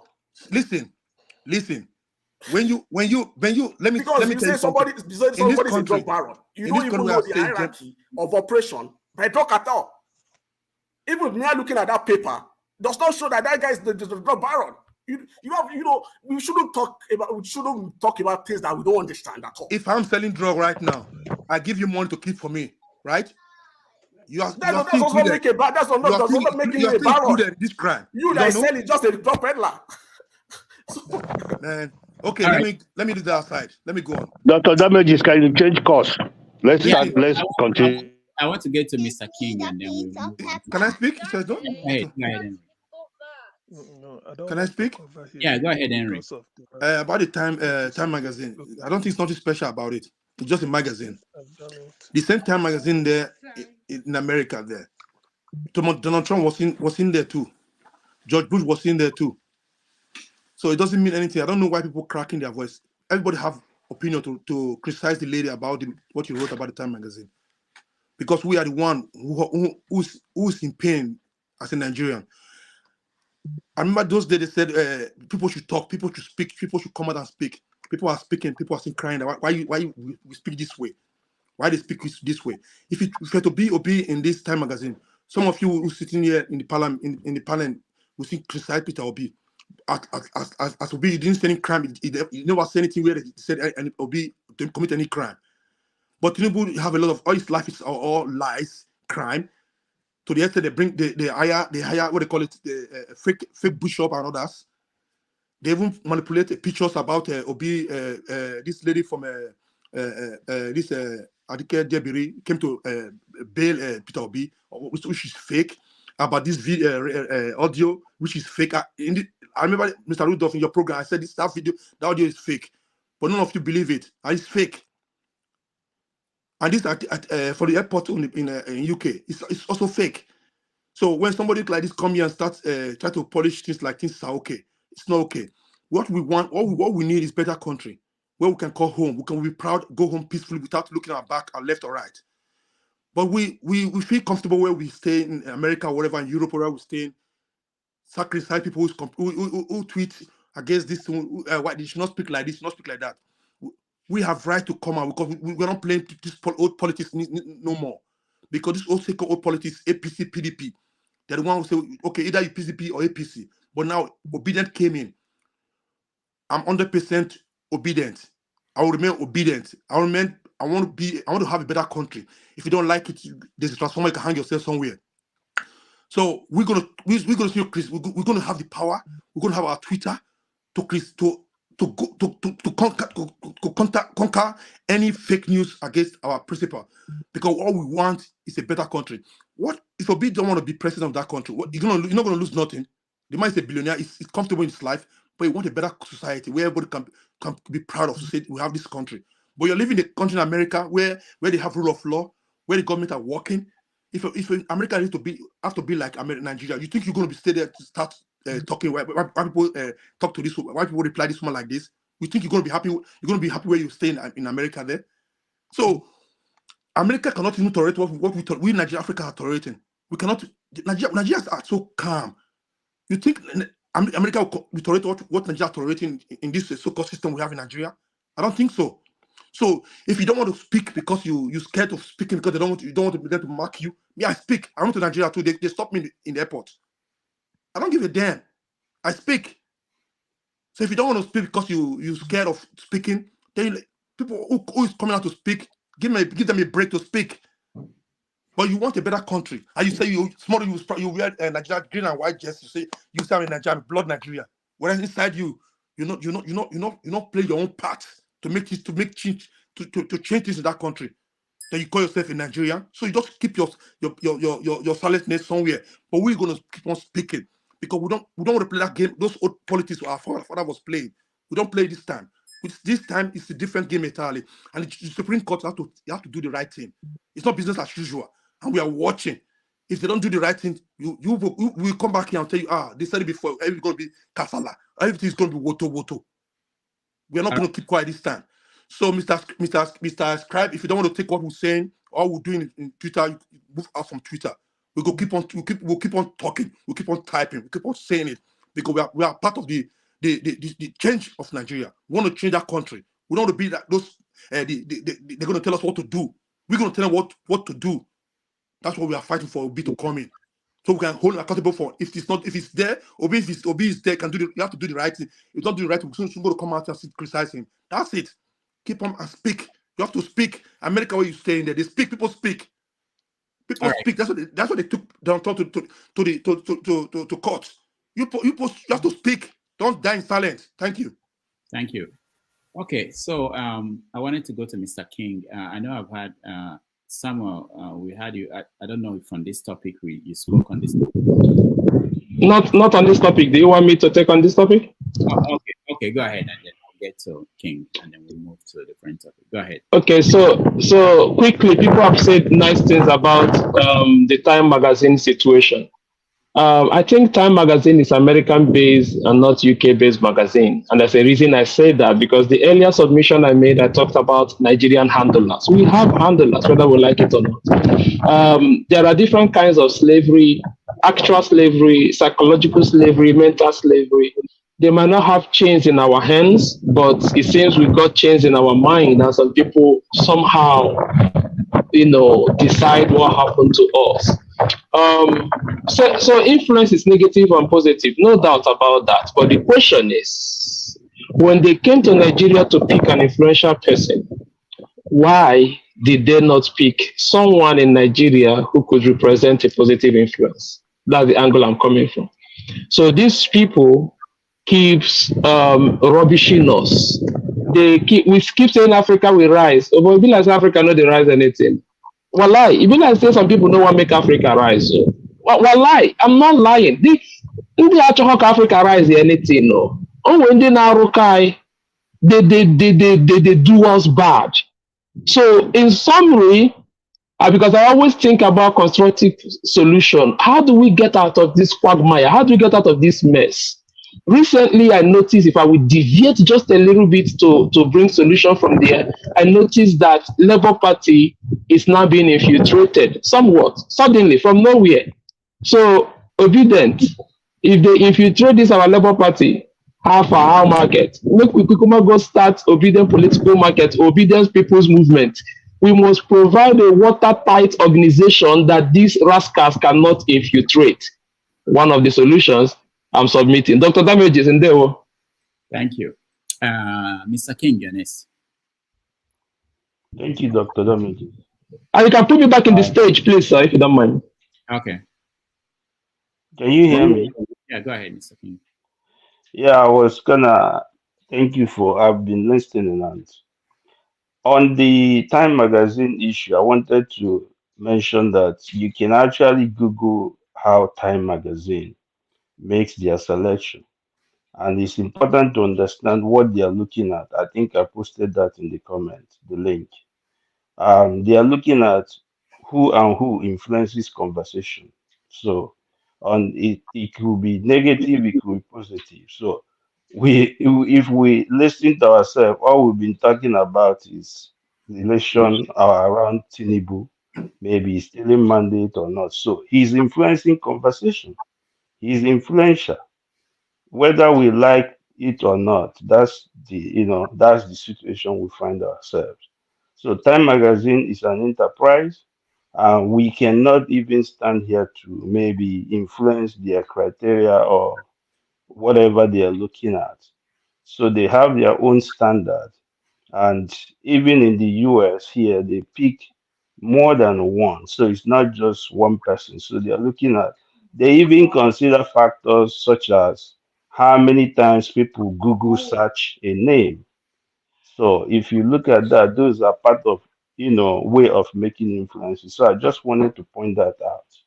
The issue of reading the article, I think it's important to read it. I read it, and I think what the lady or maybe the writer is actually saying is trying to maybe make the point that this person has been a topical, figure, so to say, in Nigerian politics. And I understand where everybody's coming from, but it's important to read those, the submission, and understand that influence could be, in one way. It could be you influencing conversation, influeing people's search, influencing what they write about, what they talk about. It could be positive, it could be negative. I think it's not in the position of Time Magazine to, maybe begin to talk about legal issues or maybe offense or crime or that. So I just wanted to put that out. Thank you. All right. Thank you. Thank you so much. I wanted us to change. Doctor, please, can I show something? Okay, Can I great. show something? Yeah, if Go you on. don't mind.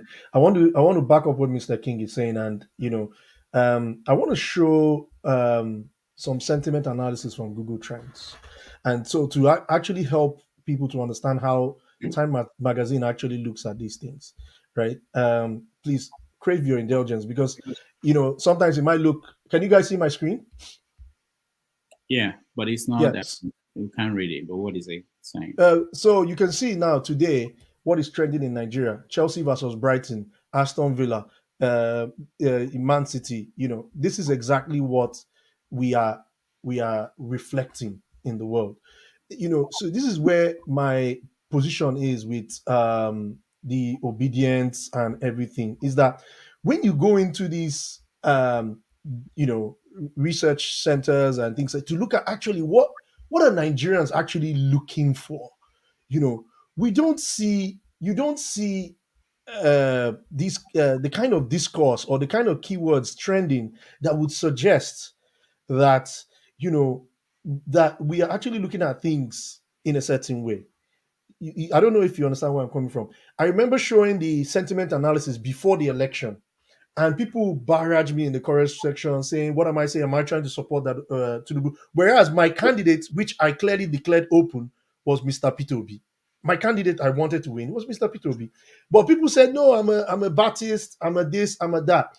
The point I'm trying to appeal to the Obedients to understand: you're entitled to your opinion, but if somebody is now kind of like giving you an opinion that you people don't expect or people don't feel like it doesn't necessarily mean that I'm saying that you are, you guys don't know what you're talking about or anything. But are there other angles that we can explore in order to actually show that actually a Tinubu being our president or forcing his way into presidency is a reflection of who we really are? Those kind of questions, I know it's hard to swallow, but the my proposition is that if Obedience can at least center their agitation on the right trending topics, from what you see on Google Trends, you are actually implicitly influencing people, because people like Ashta, they're looking at charts and things like that and are coming out of your country. And when they look at it, they are seeing Chelsea versus Brighton. I mean, look at it. So this is where I'm coming from with the trying to appeal to my brothers, the obedient people. Do you check your Twitter? Go to Twitter and see what is going on there. So don't go to Google there. Go to Twitter and see what's going on there. Wait now, calm down. We're having a conversation. I'm not arguing with you. I'm only. I think my position is I'm offering you an alternative line of thought. Okay. I am not against you. Okay, You are doing well. You are doing well. This idea, sorry, Rudolph, sorry, let me just clear this thing here. This idea that myself and Kulata are presenting. Look, man, if Kulata is saying something that you don't like, or that giving you another alternative, what is wrong with that? Is he not entitled to his opinion? If I am giving you an alternative to that, what is wrong with that? We don't like people who are not sure. Who are not sure. Who is just thinking? It's definitely left and right. I rest my case. God bless you. We are sure.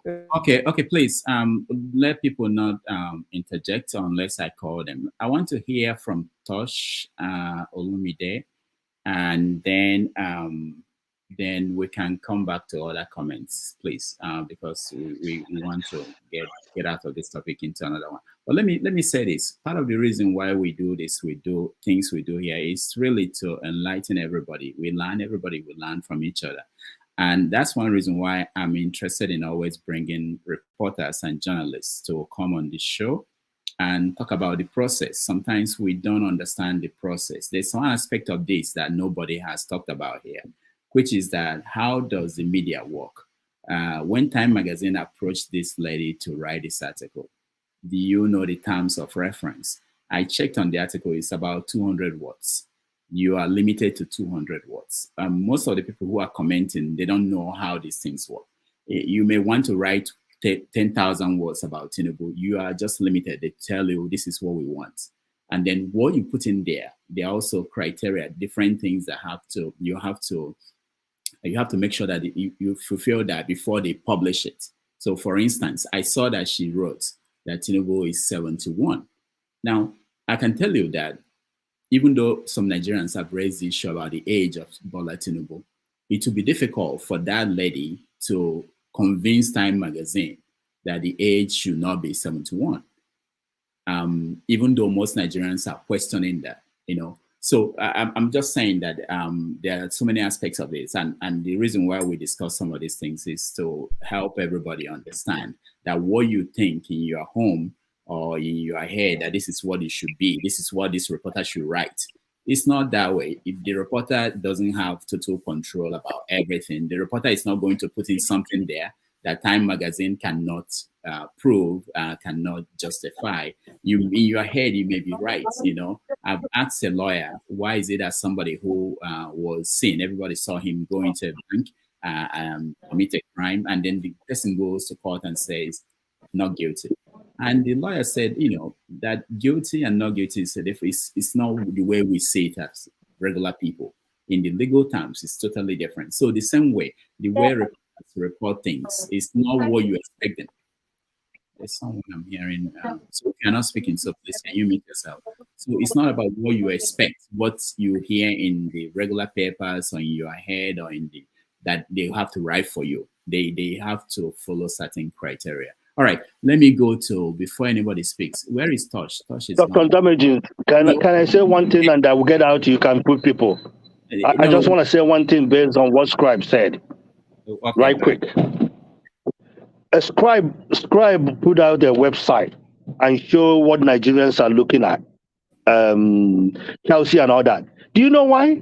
Everybody is gambling in Nigeria. That is where people are making money now. So people are gambling in Nigeria. Because even all the guys that are on YouTube give you a promo to open an account. That is why people are interested, because there's no other means of making money in Nigeria now. If you're selling businesses, you can make money because everything is standstill. Nigeria is on lame duck. Everything is standstill. So all these guys that are on YouTube are signing contracts with these people that are doing bet Niger, bet this and that. They give you code and you open an account. They dump 190,000 for you to start gambling. Before you know it, some people are making money, some people are not making money. So nobody have time because of what we are doing now. The election is over. I'm going to tell you, people are hoping for judicial. It's not going to work. It's still the same thing. Nigeria is not ready to change. I'm going to get out of your way. You can continue what you guys are doing. Thank you so much. All right. Ike, thank you. Thank you so much. Olumide, you're next. Okay. Thank you for giving me the opportunity, Dr. Damages. So I've been listening to some of the speakers and I just want to kind of have a different opinion from what everybody else is saying. I mean, majority of those who are on the platform so-called Obidients. I'm not an Obedient. I always say that, even though I would have preferred of all the candidates that Obi won, maybe there might have been a chance for the country to change or move towards a path of change. We don't know. But even at that, I still believe that no matter who comes in, with the way Nigeria is presently constituted, there can be no real change. People see, Obedience, all of you, it is the same way they misdirected the NSAS, the youth misdirected their energies, and it failed. This is the same way they misdirected this obedience movement. The real problem is the constitution. On Wednesday, you played that interview, you replayed. I don't know if it was a live or a replay of your discussion with Tony Nadi. That man has said it all. This is what Awolowo has always said as the former premier of the Western region, a bright mind. And this is what Tony Nadi is saying. And this guy has tried to galvanize people from other ethnic groups to put hands together to bring down that document. I'm sorry to say, I think, I was once, when I was back in Nigeria, I've been in Canada here for about 13 years now, since 2010. And I was lost too when I was back home. I thought things could work. I believe Nigeria could change, and that with time we will get real politicians who will mean well for the people. But the way that country is structured, it can never happen. I'm telling you, a million years to come, it can never happen. That constitution is faulty. Look, let us agree that in 1999 nobody saw it. We wanted the military to go, but 24 years later, can we not see that document is not? It wasn't written by. There was nothing like we the people. That is enough ground to say we don't want it anymore. Let us, all the ethnic groups in Nigeria, come together and write something that will be suitable for everybody, that we will all agree to. These people have manipulated that document. You beat it, you do anything. It has never improved the lives of the people. And the worst that will come out is, even if a southerner comes there, a courageous southerner comes there with the intention to make any changes, these guys will bring war. These guys who don't want change, that particular ethnic group who don't want change, who that constitution favor, will bring war to your doorsteps. They will bring war. And that is why Jonathan tried, but they scuttled it when they saw where it was going to. They tried everything. That they brought Fulanis from other regions to be ready in case he never handed over to Buhari to fight war. We all saw this. Why are we running away from it? Tinubu used it to get the ticket for APC. He used the Yoruba Nation. If you people have been following the Yoruba Nation agitation, Professor Akitoye, he used that guy when he saw what the Fulanis were trying to do. Ordinarily, Buhari would have handed over to a Northerner. When he saw what they were trying to do, he used the Yoruba Nation agitation. He got people out, he got bloggers out. This guy mobilized, used his influence, his money to wake up the consciousness in the Yoruba people. The moment he got the ticket from APC, the moment they rigged him in and became president, he killed the Yoruba movement. Now, every Yoruba person that meant well, that supported this movement in all its entirety, with no ulterior motive, is cursing the guy now. They are cursing the Professor Akitoye-led movement. They are cursing these Yoruba people for leading us when we thought we wanted our own nation. You understand? So I'm just trying to let you guys know what is playing on behind the background. If Tinubu, that is why they even gave him a Boko Haram commander to be his vice president. Because I don't know what changes this guy wants to. The only thing Tinubu can do to change Nigerian people's mind about his intention to create a legacy for himself is to write a constitution that will be real that will bring everybody together on a round table and renegotiate our existence. Anything short of that, and continuing with that 1999 constitution, I'm telling you, this country is going nowhere.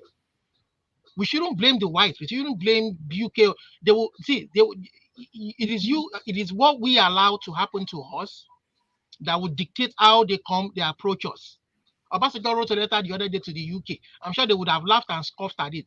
You want us to abandon our legal system and you are pleading for a guy that broke the law of the country, and you want us to use the letter to influence the judge's decision. They would just, I'm sure they would have laughed and thrown that letter in the dustbin of history.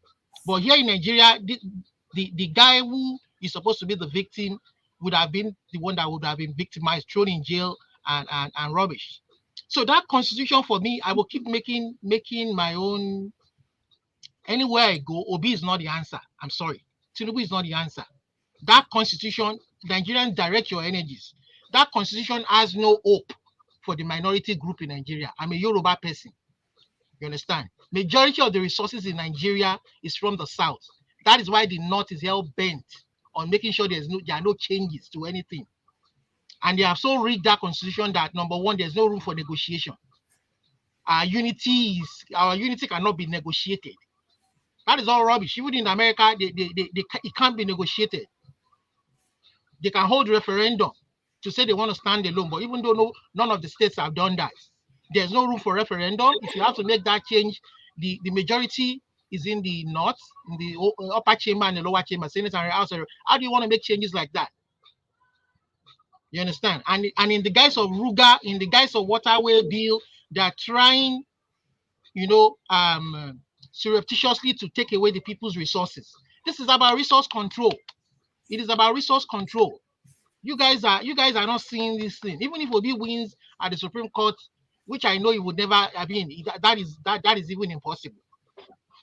They know what they said. They know what they are saying when they say go to court. The election is done. Go to court. He would never win. You understand? Tinubu has that record. He hasn't lost any case. He would never win. You understand? And I'm saying as a Yoruba person, the only legacy Tinubu can, even though I didn't support him, the only legacy he can leave the people of Nigeria, the only legacy is to make sure that they write a new constitution, because that is the foundation of a society. And they put 16 over 16 items that is crucial to the development of a society is in an exclusive list. How do you want to develop a society where you don't allow them to you don't give governors the right to create their own security apparatus? You don't give you don't let them make their own electricity. Even here where I am, the small cities, we call them mayors, equivalent to chairman of local government. They control police force. It doesn't mean they're going to break the law. It doesn't mean you're going to, you understand? There are layers of security and control in every society. And you have the federal government that can monitor everybody's work. You understand? And then you are allowing or some other ethnic group to kill other ethnic groups in a country we are supposed to be one. And you don't allow the governor to protect their citizens. I mean, that constitution, I'm telling you, it will never get us anywhere. It won't get us anywhere. I will continue. I support Oninadi 100%, 101%. People have to listen. They have to direct their energies in the right direction. They have to listen to that guy. And I don't know why the elites are not. When these things begin to hurt them one by one and their family members, I'm sure they will turn to the right, to where they should turn to, and not think that election every 4 years is going to be the solution. These people control the country. They are not the owners of the country. They know who they want to be the president. They are the owners of the country. They are the ones who control the system. Look at the VBAS, for example, that was BVAS or whatever they call it, supposed to give us real-time election numbers. They made it fail. There's nothing and when Abiola was there in that before 1999, option A4, there was no technology. They did manual and it was free and fair. And here there's technology that's supposed to be an improvement, and all of a sudden it failed. There's no system you will bring to Nigeria that will make it fail. The owners of Nigeria will make it fail. All right. That country is not for everybody. They have to rewrite a new constitution. That is the beginning and the foundation for a civilized society where everybody will be accountable to that constitution. You understand? So are we following Sharia law? Are we following Nigerian constitution? Somebody will tell me that the Sharia law supersedes your constitution. You say how can it supersede the constitution that binds everybody in the country? And you say you are following American system of governance. You are following UK system of governance. You understand? A typical example of why that country is even finished is the letter that Obasanjo wrote to beg for Ekuremadu. You understand? It shows you how those people have finished that country. In a civilized society, you would even allow the judge to make his judgments. And then what you would naturally do is maybe write to the president or the prime minister to use his prerogative of mercy to pardon him. You are writing to the judge even before they deliver. Is that not corruption? They're just going to laugh and throw the letter into the bin. What kind of a human being is that? That is how they have destroyed our country. There's no salvation for that country. I'm sorry for Obedience. Channel your energies in the right direction. Obi is not the salvation. That constitution is the problem. And he used it very well. He used it to get the ticket from APC and to get to the presidency of the country. You understand? He played on intelligence of Yoruba people, because majority of Yoruba that are, especially those that are outside the country, are fed up with our system. We believe and want a country of our own, that we know there will be true equity and justice and rule of law and civility in our own country, where we won't have to bicker with other ethnic groups. We believe we can create that country of our own. And he used it, he raised that consciousness, and the Fulani and the northern people, knowing what he was trying to do, played into his hands, and he got the ticket. He won, he rigged the presidency and won it. But now nobody knows what game he's up to.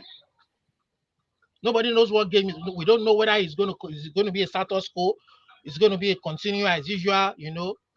But it's like being between the devil and the deep blue sea. You have a Boko Haram commander as his vice president.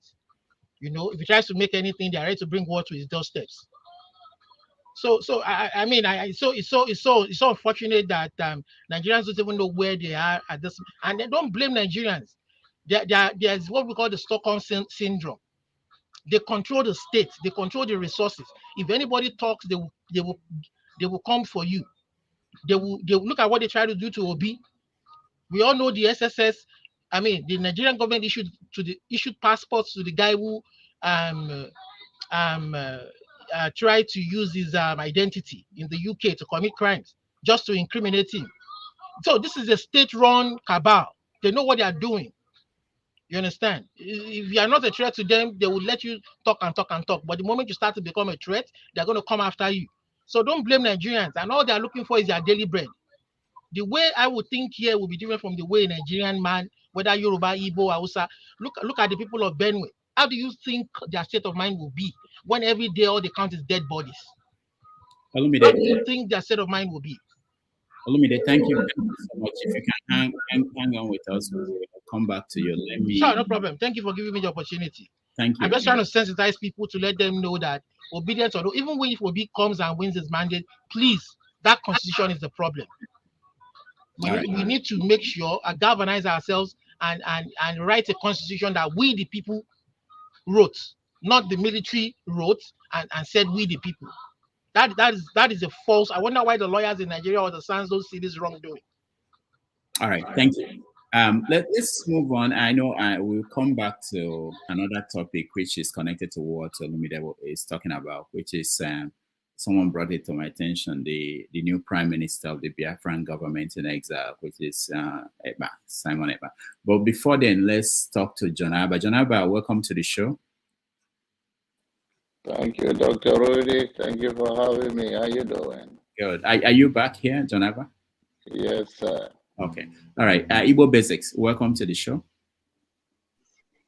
Thank you, Dr. Damages. It's a day that we have to continue being on the road, but all the same, we are still following developments, particularly in Abia State, where Konje Uwala was delivering a keynote address. And some of the people that I know are in the transition committee for LXOT. Are you part of the committee? I know people who are in that. Okay. So what did the Konji Uwala say?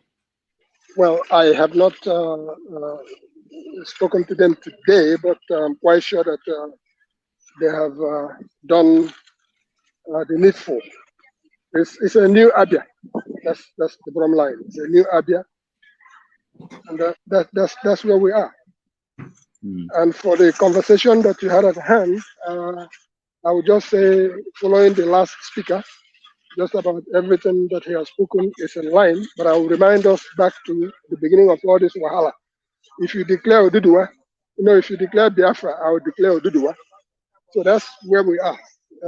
Serious distrust was sown, and that distrust that was sown as a result of that is what we are suffering up to tomorrow. So for now, I just check out and I will check back in shortly. All right. Thank you for giving me the opportunity. All right, thank you, Igbo Basics. Also, Jonaba, welcome back. Thank you so much, Dr. Rudy. So let's start with, what did you see in Nigeria when you were there? My brother. That is different from when you're in Texas and you are, My brother, it's a heartbreak, I don't know what to say. For now, let me just feel my physical body, my mental, my spiritual. You can see what I'm wearing. Now, grandma gave me, make I heal on time. So Is that you come close to the camera? What are you wearing? Calories? Oh, Jazz. Who wears that too? So it's not a. And He said, who wears that? Sure, has that all the time. Oh He yes, doesn't have a good internet there. Eh? My God. No, don't be running your mouth on me. I'm using my phone, and then don't run my mouth on me, Harry. Don't run mouth on me. I have a good internet. My brother, I have a good internet. The only thing is because I'm always on the road, I use my phone, and when there is incoming call, interrupted my line. But you are my brother, Harry, and all the Obidients. We are all Nigerians. Nigeria is a hell on earth. I made it back safely, and I understand all the agitation, the Igbo people. I never know. I never remember if I've told you guys. My grandfather's mother is from Oka.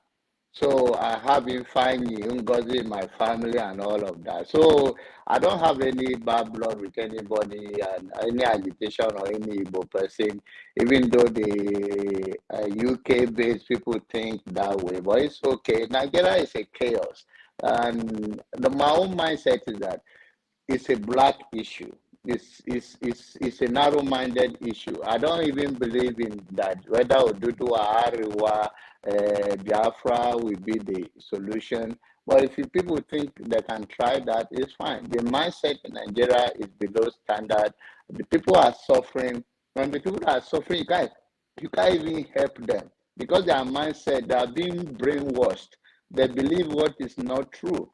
And give us an example. Jonaba, give us an example. What do they do? Okay, look at what is going on in our country. People always think that the last week I think the Benue people always can't body. They have a meeting 2 days ago. The chair of Idoma, that is equivalent to whatever you call Oba or you call Eze. The chair of Idoma, like I said to you when I was in Nigeria, is that these people sell land to these people, collect money from them, and it's part of the agenda that you guys cannot do that and put our people at risk. I'm not supporting plan enhancement, and I'm not, but then if people pay for something, if you are in Lagos and you buy a land, the land's supposed to be given to you. Those are the little things that people don't want to talk about the truth. They just want to believe that something just happened and the Fulani came and wiped out the city. No, it's also the same people selling that land to these people on behalf of the owner of the land. And when the owner come and say, why are you guys settling here? The next thing you do, oh, it's our land. We pay the chief of this place. And they say, no, chief doesn't own this land. We own this land. And then there will be a conflict. And then we are talking about the security thing. The governor of the state collect the security vote collect from the federal government is in millions. So who did they spend it on? So if you are talking about security, so I will join you guys back. I'm going to take my son to swimming class. Let me resume my duty and keep my family together. But anything you guys are talking about Nigerians or no Nigeria, Dudua, no Dudua, Hausa Fulani, all of those things, it's all lack of big heart. If Africans are together, not even only Nigeria, like now they separate us. You can the pipeline. I was in Lagos. They vandalized the train rail. They cut it, and the people cutting it, they cut them. They say, oh, it's our national cake. I saw it live. They say that I could have sent you some of the videos. I say, ask them why are they vandalizing it. They say it's our national cake. I say, so to have a train from Lagos to what do they call it? I think it's going to Seme area, and then somebody is cutting the aluminium to sell it. And then when they tell them, so why are you doing it? He says it's our national cake. Is that about Igbo, Fulani, Yoruba? It's the mentality of the people. People are just confused. No true leadership. Everybody is just against each other, and they divide us and they control us. I'll join you guys back later when I settle. But all that is going on in Nigeria is bigger than what we think. And at least let's have humanity. If I see you stranded on the road, I don't have to ask you Hausa or Yoruba or Igbo, or I just have to come to your rescue. Dr. Damages, Dr. Damages, please, can I respond to John Abba? Yeah, go ahead. I disagree with some of his views there. So this is exactly what we're talking about. See, there are some sections of the country who feel that their ways of life is being imposed on them. Their own way of life is being imposed on. What is wrong with people sitting down and talking and saying, this is how we want to live our life here in the north. This is how we want to live our life here in the south. So you're just taking things periphery. You're not dissecting issues. You're not analyzing the real problem that Nigerians are facing. This is what these politicians do back home. They just kind of take things on the surface and trivialize it. You understand? You're talking about security, for instance. Oh, they get money, they do this. Is it throwing money at the situation? You throw money at it, but there's no real law to back it up. You said the governor is the chief security officer. Can the governor buy a gun? Can he buy a rifle? And yet some people are carrying rifle and AK-47 in the bush. Why are we lying to ourselves? The millions given to the governor is for what? Listen, let me finish. Listen, I let you finish, okay? Let me finish. So some governors, some people are buying AK-47, some cattle herders are carrying AK-47 that your police force is not carrying. You understand? And you are here trivializing such issues. Every day people are dying. The worst people in Nigeria. You understand? And you are saying they get money every month. Money to do what? Huh? Is that law? We are talking about constitution. We are talking about law and order in a society. You understand? So you're just taking things on the periphery and trivializing the issue. You understand? That country needs a true constitution where everybody will be free to make a choice. If you want Sharia law in your state, so be it. But it will be subject to the constitution that governs the whole country. That Sharia law cannot supersede the law of the country. You understand? We should not be afraid of sitting down and talking and negotiating our existence. Every ethnic group in Nigeria already existed as a kingdom before the white man came. Before the English people came and united, brought that country, Southern Protectorate, Northern Protectorate, you understand? We were all different. Let's not kid ourselves. We were different. We have to recognize that fact. You understand? Even before the British left, things were not as bad as this. The laws, the constitution the British people gave to us was not as bad as this constitution.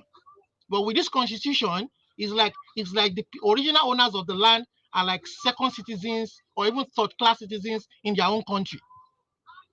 You understand? All right. Farmers cannot go to the farm. Farmers are paying taxes to outlaws. You understand? And yet, the millions they raise, these Boko Haram people raise in taxes from these farmers. You understand? They raise millions that ordinarily even their governments cannot get from them. And if you know how much they raise in taxes in the south to subsidize the north in terms of that is the inequity we're talking about. Fiscal federalism. There's no true federalism. Yet they want to make the country more unitary, and they call it Federal Republic of Nigeria. They want to control the water resources of the local government. And the government is saying, oh, they want to help increase revenue. Why do you want to help increase? Every local government can generate its own revenue from its resources. Why do you want to control their water resources? This is what we're talking about. You understand? So don't come and say, oh, they get money. Ask your state governor. That is not what we're talking about. We're talking about laws. Laws that will laws are made for people. People are not made for the laws. That constitution is a slavery constitution. It is a slavery document, and it will never bring development to the people of Nigeria. Olumide, thank you. Thank you so much. I know that some people have questions for you. Let me go to CM. CM, go ahead. Okay. Olumide, yes, I believe... yeah. Sorry, I hope you haven't forgotten the analysis you made earlier. Thank God. I mean, just that somebody intercepted maybe. You know, what you painted with Tony Nadi putting them in, These are facts. We know the problem with Nigeria is the constitution, and it is due to the inability of this government since 2015 because they promised Naira to $1, they will restructure Nigeria, they formed the Rufai committee and all those things. But it was all falsehood. They cheated and then just to get power. Why the Obidients or any other people we are rooting for this, that what this government couldn't do is for Obi to get in and do it. But from the picture you are painting, what I want to ask you is this. Have you thought about what will happen if Nigeria continues the way it is after May 29th? Have you thought, do you still consider that? Do you still think that the way Nigeria is structured, that Nigeria will still be together? Do you still think that way? So like if you heard what I said initially, I don't Nigeria is as it is currently constituted is not even a civilized society. It is a jungle. You understand? So the only thing left for Nigeria is to everything to just fall apart. You understand? So even if Obi gets there, I don't see Obi doing much. I said it earlier. I said even if Obi gets there, Tinubu gets there, or any Southerner for that matter. You understand? I believe the cabal's intention was to keep a Northerner there so as to maintain the status quo. The North wants to maintain power, but because of people's they knew the South would not be happy about it. So they obviously the only options were Obi and Tinubu. And if Obi and Tinubu will want to leave any legacy, they have to change that constitution. If they want to leave any legacy that would endure in the minds of Nigerians, they have to change that constitution, which is very fundamental. That constitution, number one, is a lie. There's nothing like we the people. So that has even made it very, very illegal. That is a legitimate ground for the people of Nigeria to coalesce together, the elites of all the ethnic groups, you understand, to coalesce together to say, you know what, we challenge this constitution. The courts cannot even see. If you take it to court, they won't even give you judgment. Because No. All this, see, Olumide, nobody is disputing all this. We know, even without you saying it or before you saying it. What I'm saying is that if I understand the owners of Nigeria, I'm not going to shy from my answer. I'm not going to shy away from my answer. I'm going to tell you straight away that if Obi tries to make that fundamental, anything less than changing the constitution and gathering the people, the indigenous people of Nigeria, all the ethnic groups together to write a document that is acceptable and agreeable to everyone. So that if you want to do this, if you want to do that, we agree. A document like that, which Jonathan tried to do but failed in the end, anything less than that is a failure. Because it is a continuation of the status quo. Because whatever legacy, whatever gains he makes in 8 years, assuming they use 8 years, any of them, they will come and reverse it. A Northerner will come, a Fulani for that matter will come and they will reverse it. All right. So what I'm saying is, and if they try to change that constitution, they won't agree to it. I am predicting, my own prediction is that they will bring war. They will bring war. So that president must be ready to defend the will of the people. They will bring war to Tinubu. Why do you think they made them Boko Haram commander as vice president? And they know that Peter Obi. Anyway, I get what you've got. They will bring war. They are already there in the bushes. Buhari gave them visa to come from every West African country. They are all there. They are carrying rifles. You understand? They are killing people in Benue. They are terrorizing them in Southern Kaduna. You understand? The Yoruba people pushed back. You know, the Eastern people pushed back through the ESN. You understand? Otherwise, it would have been worse for them too. You understand? Right. So these are realities that Nigerians should face. Olumide, hold on.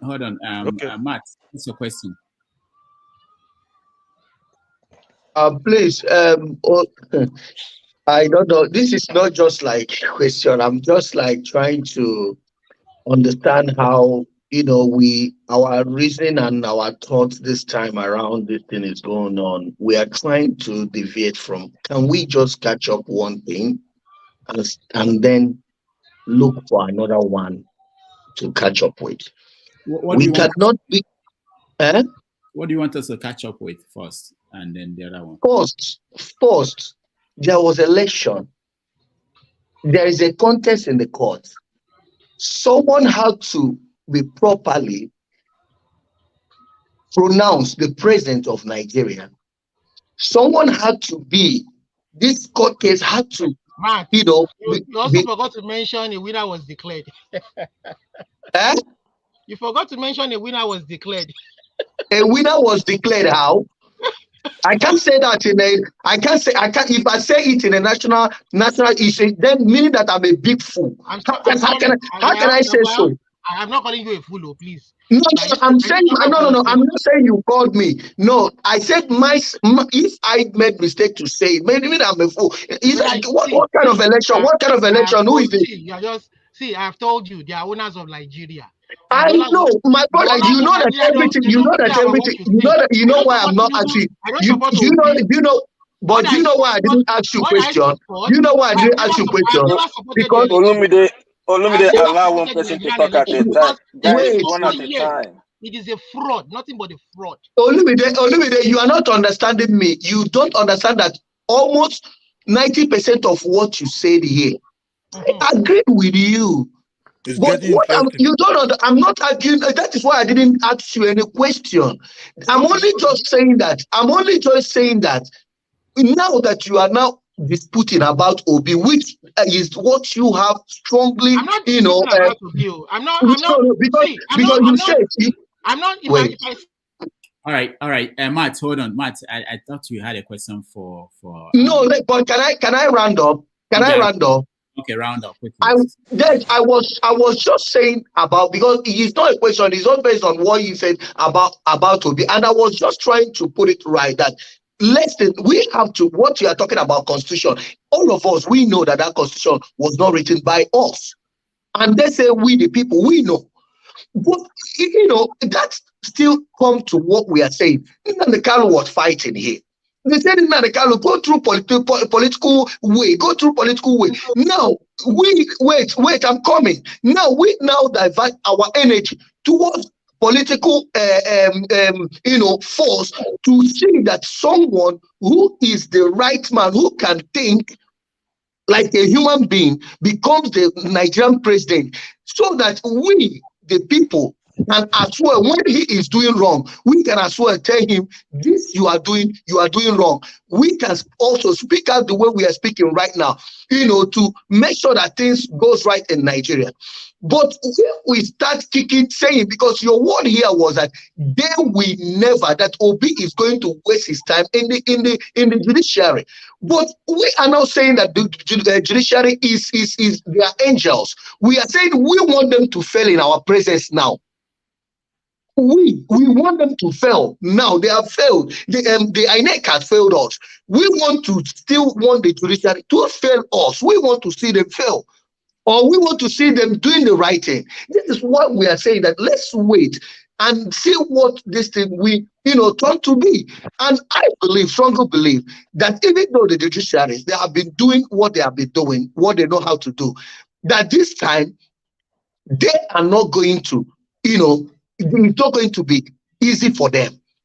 It's not going to be easy for them. That's what we are saying. And we are now trying to push that Obi will now regain, will be able to regain his mandate. That is what we are talking about. All these things that we are talking about, Oduduwa, Biafra, this one, that one. Let just pipe low for now and sort out this thing. All those ones, you see, all those ones you are talking about, it will be rebutted. It will be rebutted. You see this thing they are doing. If judiciary mess up, all these things you are talking about, both Ojuduwa, but even the one that you've not had the name before, you will see it in Nigeria. I'm telling you. So Matt, I'm just telling you. The only question I wanted to ask you, what were you expecting? Were you expecting us not to discuss anything until? Dr. Damages, you want me to respond? No. I mean, no. He said, you didn't get my point. He pointed at Obi, and I was talking about, he pointed out that he said his word was never. If you want, you check what he said. He said never. So I want to tell you that I don't buy that. I don't buy that never. I don't buy that never. Time will prove me wrong. Time will prove me wrong. I said time will prove me wrong. All right, guys. Okay, but I'm just trying to say that we need to wait. We need to wait and see this judiciary fail us. I'm not even wasting my time with Nigeria. Oh my goodness, my brother, this is what we are saying. How do we start? How do we then start? How do we then make wrong right? Do we? If that Yoruba man messes up, we will deal with him according to our laws. We don't want any letter from anywhere, from one sultan or anybody to influence anything. We will deal with them according to our laws. We want our sovereign state. Any day we are wasting the destinies of children unborn. These people don't want progress. I'm telling you, the owners of Nigeria don't want progress. Olumide, and there are many. Olumide, hold on, okay? Thank you. Let me go to Tosh. Tosh has been trying to join us for a while. Tosh, welcome. Welcome, Dr. Damages. Sorry. Good evening. I don't know the time you had over there. So I think my own contribution is not so much, but I'll just tip in one or two things. It would have been better, like, if there had been a Southern alliance. That's how to push, or actually, if you really want to pull down the constitution, because that's where the problem is. Whoever that's going to align with the Northerners will never have anything to do with the constitution. Take it or leave it. So this guy going there's actually a postulate that I've put forward, that I've told my fellow Yorubas. I said, Tinubu will. I'm giving him this acid test.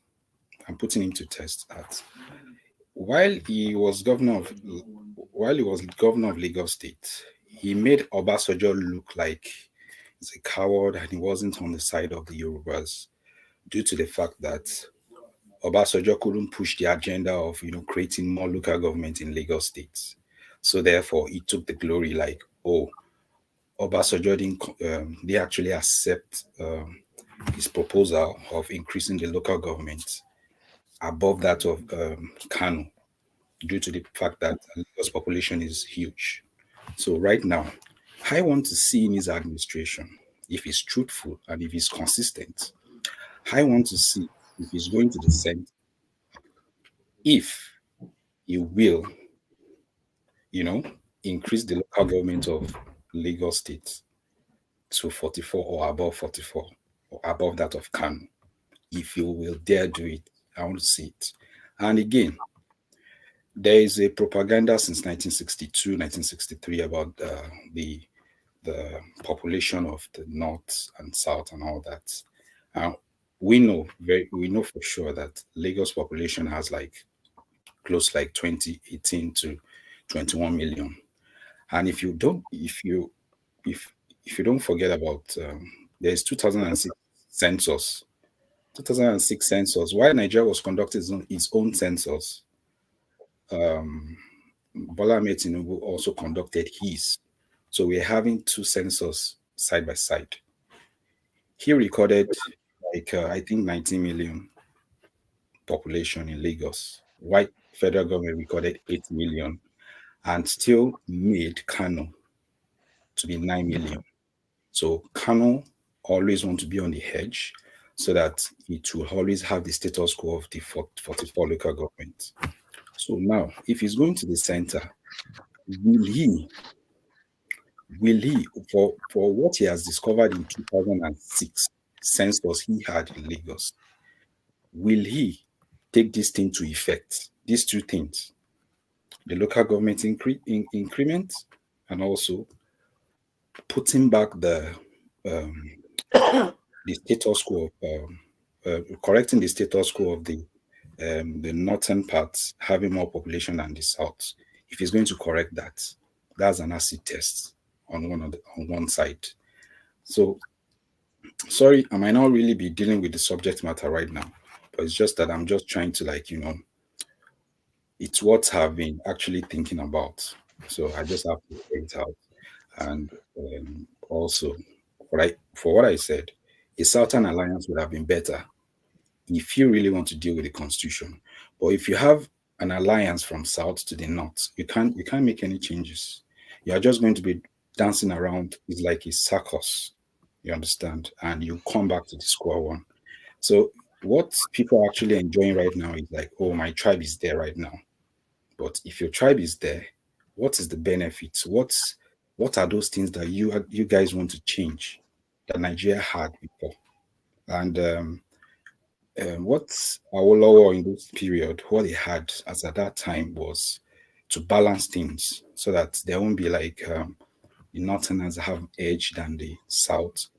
They might have larger land area than us, but the resources, every resources come from the southern parts, which credence should also be given to, you understand? But this imbalance and inequality of power sharing has been there in the 60s, and the status quo has been like that since. So it's just one of my contribution that. All right, thank you, Tosh. Thank you so much, Prince Apache. Right. First, let me start from the last speaker.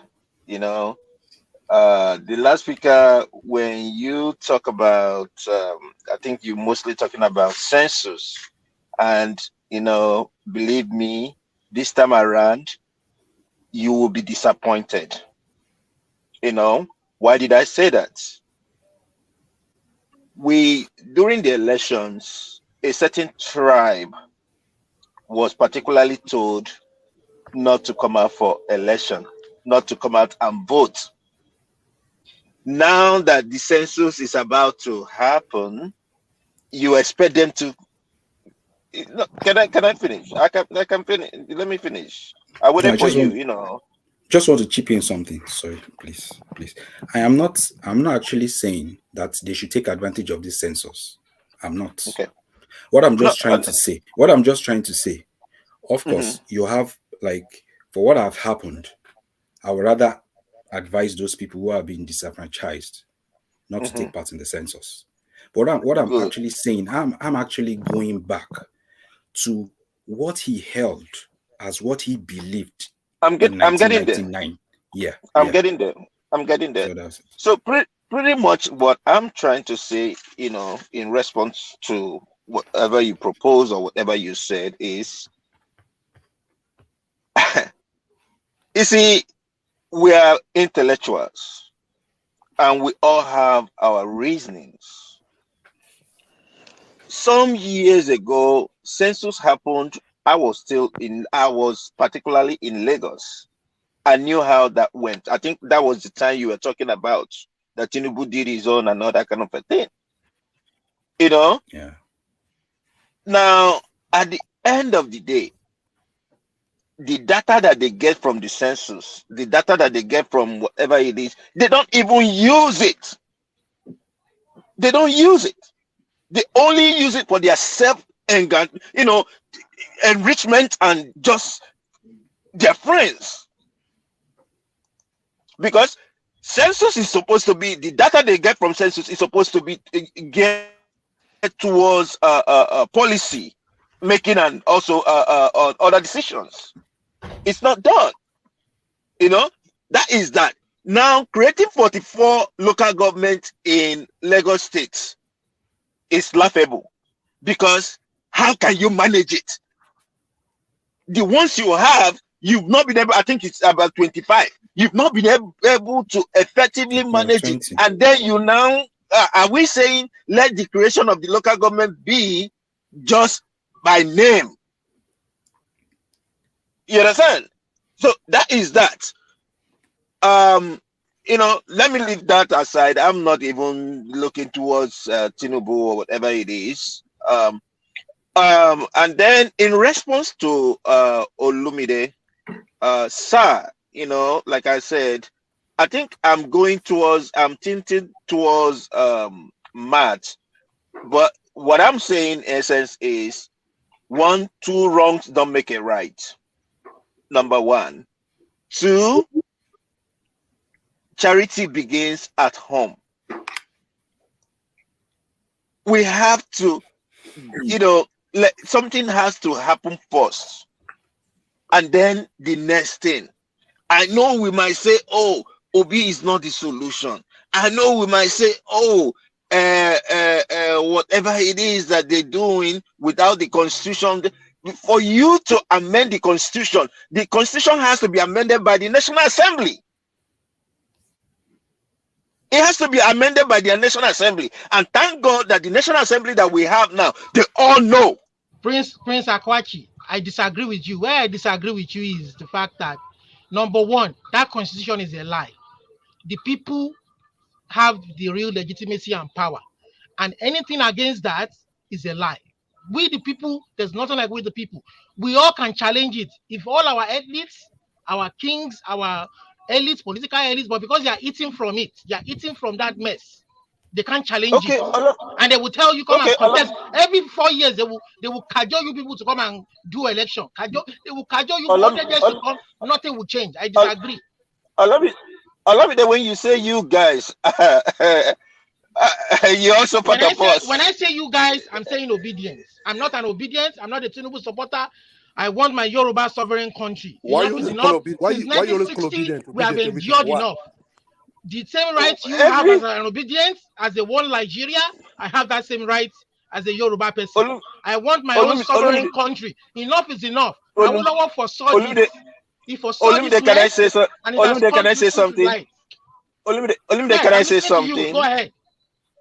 Okay, please, if you don't interject me, I will give you a chance. Even if you need a minute, I will give you a chance to even clarify more. If you come to that point where I have to respond, I will respond. Okay, so what I'm saying in essence is, you want your own Oduduwa or Odua country or whatever. That is your own. That is what you call it. I call it Yoruba sovereign country. You can call it Oduduwa, Yoruba sovereign. You can call it Obatala. No, you can call it Shango. No. I call it Yoruba sovereign country. Olumide, I get it. I take the correction. Okay, Yoruba nation. Now, one thing I want to ask is, country is it's kind of like it's made up of people. You understand? It's made up of people, and then you have among the people I'm gonna stop you there now. Number one. Every ethnic group in Nigeria, the eastern part of Nigeria, the Igbo people were a kingdom before the white man came. Yoruba was a kingdom before the white man came. The Hausa land was a kingdom. They put us together, Southern and Northern Protectorate, say like Nigeria. This is where the mess is. You understand? So if I may ask, you know that in Europe we have countries with about 500,000 or not even up to a million. It will work. Don't worry. Okay, it could work. Okay. All right. So we are so far away from the subject of our conversations today. I muted all of you, so if you are talking, nobody's listening to you. So we're so far away from the subject of our conversation today, and this is not going anywhere. Okay, let me go to the topic. Okay, so where are we now? Let me go on that. Please, no, wait, hold on. Let me reframe everything. So we are so far away from this. First thing I want to remind our viewers, those who are watching, that tomorrow on the show we are going to have David one day joining us. Hold on, let me get the promo out. Yeah, we're going to have him joining us on 90 Minutes Africa. And we will get the opportunity for him to weigh in on some of the top stories that we've been talking about, the Tinubu's scandals. We talk about Obi and what happened at the airport in the UK. So that will be tomorrow at 4:30 p.m. West Africa, which is also Nigerian time, and 11:30 a.m. in New York. I hope those who can will be able to join us for that conversation. Today there's an election going, not just elections going on across Nigeria. And I think that should worry everybody here, that people in Adamawa and Kebbi, they're electing governors. People in 5 senatorial zones are electing senators. There's election for House of Rep in 31 different districts, 15 states. And nobody's talking about that. We are not talking about that because I don't know if it's because people are tired of elections or because those elections do not matter to people. And it should be of concern to us that when something is happening up in the north, we don't have media coverage. If there were any election anywhere in the South at this point for governor, you'll be getting feeds. I don't have anybody in Adamawa. I don't have anybody in Kebbi to give us report on what's going on there. And I don't see a lot. I've been going through social media to look at what is being reported. But it's happening, and they will have impact. When you talk about what happens in the National Assembly, these senators that will be elected today, 5 of them, will have impact. The House of Rep, 31 of them, will have impact on what the National Assembly will decide in days to come. But we're not talking about it because we don't have facts and we don't have anybody who is there who could join us. I hope if you're watching and you know what's going on there, please, we will let you join us, and we want to hear your view on how the election is going. All right. The other topic that we have today is someone brought it to our attention. Simon Eba and the new government of Biafra in exile. Are you guys willing to talk about that? Mr. Scribe. Yes, I am. Yeah, yes, sir. Yes, about, sir. Well, yeah, oh, go ahead, please. Yeah, go. Let's do it. Okay, so Rudolph is on the phone. CM. Yeah. Okay. So I think we can comment. We can start commenting on it before he comes. Please, you have the floor. Okay. Well, the thing is, at least having listened to Lumide, what he said earlier, I can understand that there is need, because there are certain things you said about Yoruba nation I didn't know. I thought I mean touch, but there are certain things you said, just like updated my knowledge. You see, what Simon Eba is doing now, I think it's inevitable. Inevitable in the sense that, because from before our very eyes, Nigeria is crumbling. Not really that it is crumbling because of the bad economic situation, but politically, it's like the center can no longer hold. This election, if anything, people had a lot of hope on this last election, particularly those in the diaspora. I stand to be corrected. There has never been an election that elicited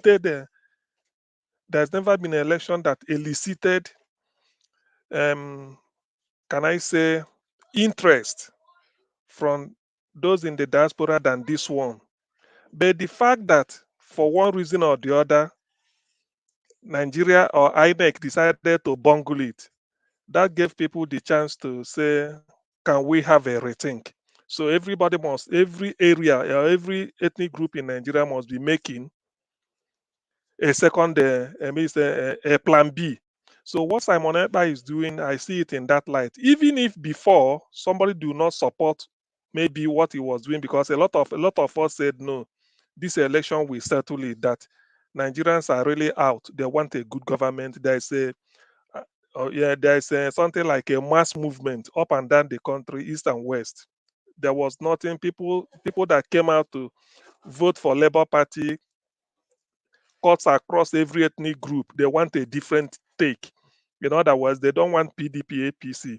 But given the way it panned out and the deliberate effort made to, to shortchange the people by not uploading the presidential election result and seeing something like T-Pexing and all those nonsense, imagine changing the will of the people, changing the figures. So nobody's interested. That alone gives people the opportunity to say, look, I had better plan something good. So what Simon Ekpa is doing in that light, I think is quite in order, because nobody should be taken unawares. The Yoruba nation is still there. They know they are in the background waiting. Therefore, the Biafra, even if they form their government in exile, not minding the fact that they may not have something like a geographical space they are governing, but the fact that that is there is also a fallback position. So what Simon Ekpa is doing is quite in order. I like it because it's the fallout of the betrayal we had in this election. The federal government is not doing it didn't handle it very well. It shows a clear attempt to keep Nigeria the way it is. They don't want a change. They felt that no, Nigeria is a settled case. Nothing could happen. But let me say this: if Obi had entered, not if Obi, the highest thing anybody could do. We know our problem is the constitution. So until maybe Obi gets in and never change the constitution, that is when I will hold it against him. But for now, if he gets in, he knows that is what he's going to do. But from the look of things, like Olumide was saying, yes, I can agree that the powers that be, those that claim they own Nigeria, might not really be interested in him changing anything. So that way, something must have to give. So what Simon Ekpa, if you look at it in that light again, what Simon Ekpa is doing is good. It should be a fallback position. Even if some people might not come out openly to identify with it, there is a need for him to hold that type of that end of the stick. Should in case nature abhors a vacuum, anything happens, one can now say we have a rallying point. For now, let me yield. I come back later. Thank you. Mr. Scribe, are you all okay? right? So now I can come back to commenter mode. I don't agree with what Simon Ekpa has done, and I think we should be careful here because, I mean, the man himself has shown a little bit of recklessness. He has shown himself to be not considerate to the yearnings of those who are, I would loosely define as the downtrodden, or those who are at the bottom. I don't want to use this word, but anyways, but you understand the demographic I'm trying to talk about here. I just don't agree with that idea. Yes, Nigeria is not one. We've not invested a lot in the definition of what it means to be a Nigerian. And I think this is very fundamentally the problem that we have. Why a northerner or someone from Fulani extraction, Hausa extraction, don't see a common ground to come, don't have a shared view or worldview or ideology that is common to those from the south, the Yoruba or the Anang, Efik, or the Igbo or the Ijaw. So I feel that we should still, yes, it's not perfect what we have, but there is still hope that we can still explore such certain areas. And I think that should be our core focus. And also the Biafra agitation, you know, it's helped. It has helped in many ways. It has opened our eyes. It has made us realize what is wrong, and but it's also going to an extent that we should be careful. We should be careful about people trying to have their own selfish interests put into these kind of struggles. And for example, the everything around Biafra is about money. If you go online, even Edoziem, I mean, you may be listening to me. When last did you really address IPOB properly without mentioning fundraising? So it leaves to suspect. I'm only speaking from the murmurings of some people who I know who were in the IPOB camp and not in the IPOB camp. And when I talk to them, they're like, "Yeah, it's all about fundraising. It's all about money, money, money, money, money." So these are the reasons why I'm very, very suspicious of, the group that are seen as the people trying to fight for Biafra. Biafra is an ideology. We can't take it away. I'm of the Igbo extraction. In the 1970 or whatever, 67 war, we were Biafrans. Okay. So I'm not trying to distance myself away from that. Ideologically, I am still rooted from, my ancestry is from that side. I do understand, but what we have right now is a confluence of people who have intermarried. My nephew, who I love so much, is half Yoruba, he's half Igbo. My other relatives are half Hausa, half Igbo. So, I mean, from my own neck of the woods, I think Nigeria will be disastrous for me. My family alone, the investments in northern Nigeria, real estate investments and everything, we would suffer greatly. So I want Nigeria to stay. I want Nigeria to stay. I do see the reason with those who want to escape and those who want to go their own way. I respect your opinion, but fundamentally, we should give this a crack. We should give this another go. Thank you, Scribe. Let's go. Olumide, what do you think? Olumide, can you unmute yourself?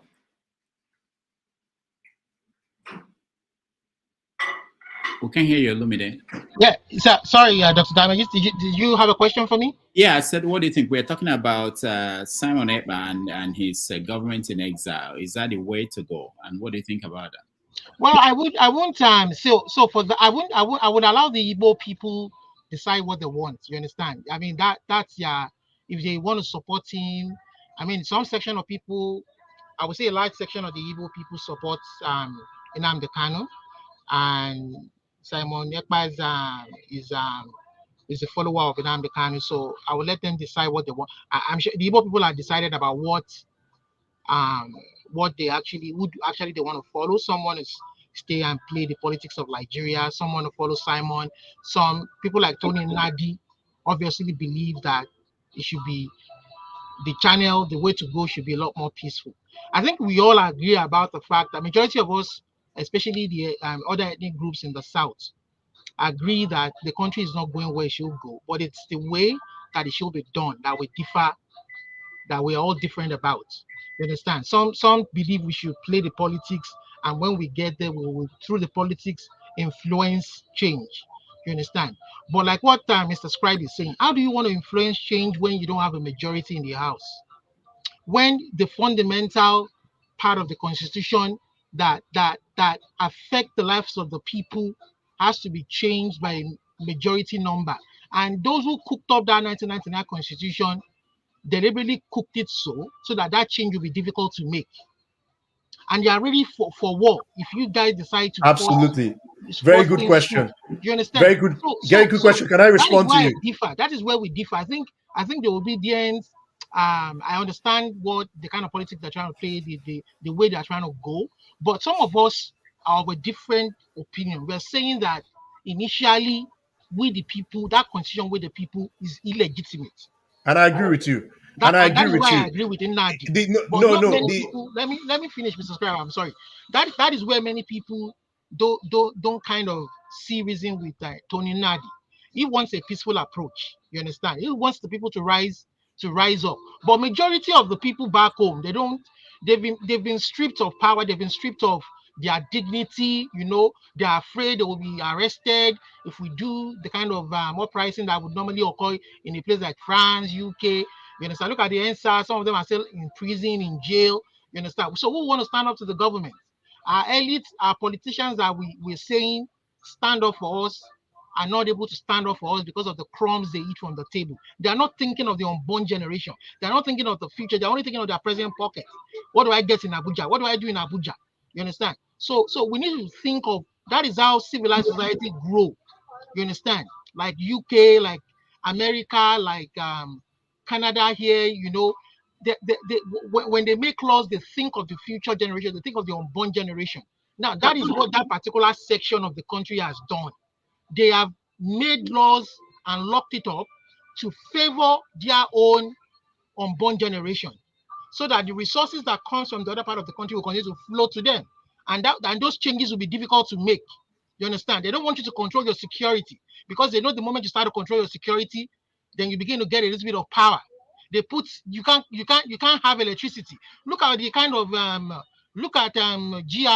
in Ikeja. Look at the industrial estate that Awolowo created. Eventually, that industrial estate has disappeared. How did it disappear? They crippled the electricity for 60 years. And this current minister of power is saying that by 2050, that Nigeria will begin to enjoy 50% stable electricity. 2050. Me, I'm not going to be alive then now. Will you be alive then? And it's not even guaranteed. So when do you want to start developing industries? And without electricity, you can't develop industries. All of them, Nestle, that they used to produce here, all of them have moved to Ghana, Cadbury. Come on, we don't have any industry anymore. It's time to go our separate ways. Olumide, can I just quickly respond to you? Yeah. Experiment. 62 years of experimentation by the British, and we want to continue under one Nigeria. Come on. Olumide, can I come in? Olumide, I think you're misunderstanding me. That everything you say about the 19, I don't know if you've been watching me. I've been on this platform for a long time now. Everything you are saying, I have said it here, and I totally agree with you. That's why I'm saying, Mr. Scribe. I'm saying that. Wait. You asked me a question. Most of us agree. Most of us agree that You and some of the people on the comment section. The problems and the fact that there should be changes, but it's just the modality for the changes I understand. that we disagree about. I don't believe in the obedient movement. I'm sorry. Please. I don't believe Go back and watch my questioning of the World Igbo Congress chairman, and I asked him questions, and I framed it that honestly, I don't know what the Igbos want, but I can speak for Yoruba people. We want to be out of that place. Scribe, hold on. I'm sorry. I don't know what the Igbos want. I don't know what the Middle Belt want. If the Middle Belt wants to step out of Nigeria, fine. But the Yorubas believe that it is time for us to go on our own and achieve greatness. And discover our destiny.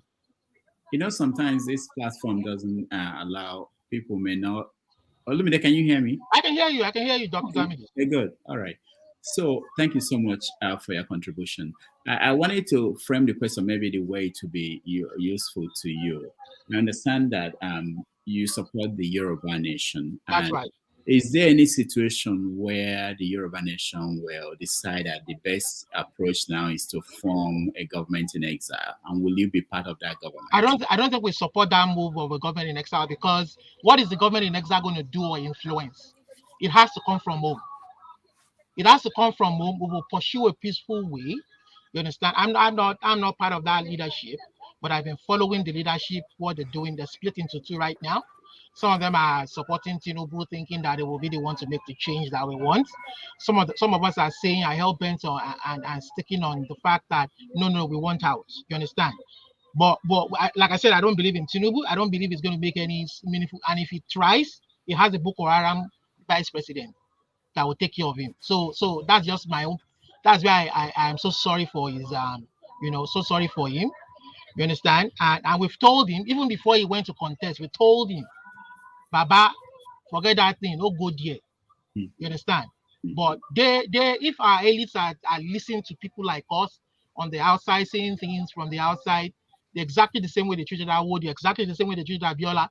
It's the same treatment you're gonna get. Forget you think you have the power now? Forget it. You're gonna eat your breakfast. Don't worry. These people know how to deal with you. They own the constitution, they own the country, and they're gonna fix you. All right. Thank you. Olumide, thank you. Can I get just 30 seconds, please? 30 seconds. I don't want it to be between you and Olumide. No, not between me and Olumide.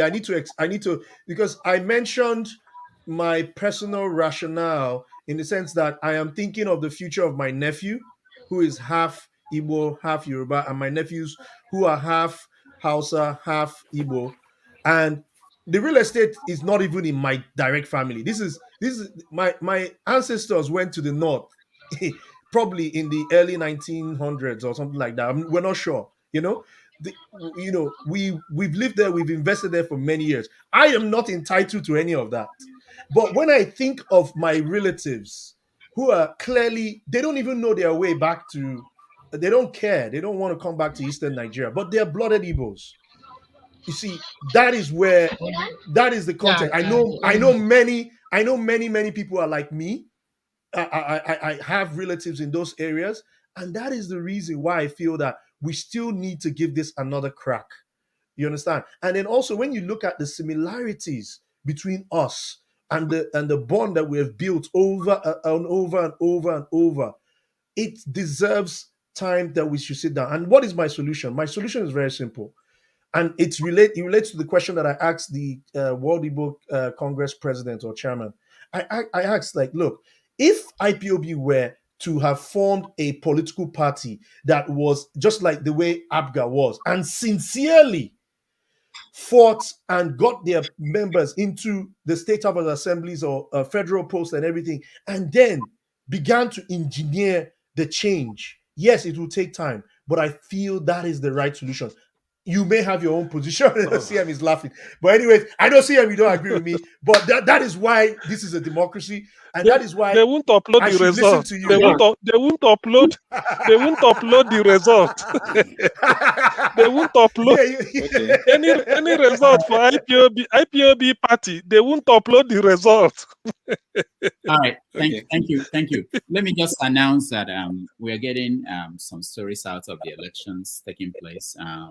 In the northern part of the country, Sokoto, Zamfara, there was a very high turnout, but in the southern part of the country, very low turnout. That's what we're getting. I'm getting some videos. I'll hopefully play some of them before we end the show today. All right, Atosh, go ahead. All right. Thank you, my brothers. According to what Mr. Scribe said, yeah, I can get a little bit of some points there. But don't forget that we've been put in this quagmire of confusion. And in this quagmire, from your question, he said, what Samuel Ekpa, is he actually good on what he is doing? Though, Nigeria's situation pushed him to his present condition right now. He will be emotional. Nobody will go through all these things right from, if you hear history of Biafra and all that, and there's a constant marginalization, and it will lead one to be so passionate and also be emotional about it. So this emotional part is what pushed him. I'm not trying to make excuses for him, but it happened. Since it had happened like that, people will be dragged along, and he controlled a lot of people and all that. But we shouldn't forget. I believe in the obedient movement, because I believe that if you want to make any changes, it must start within Nigerian system. Like, you must be in the politics. But when you study the Nigerian terrain,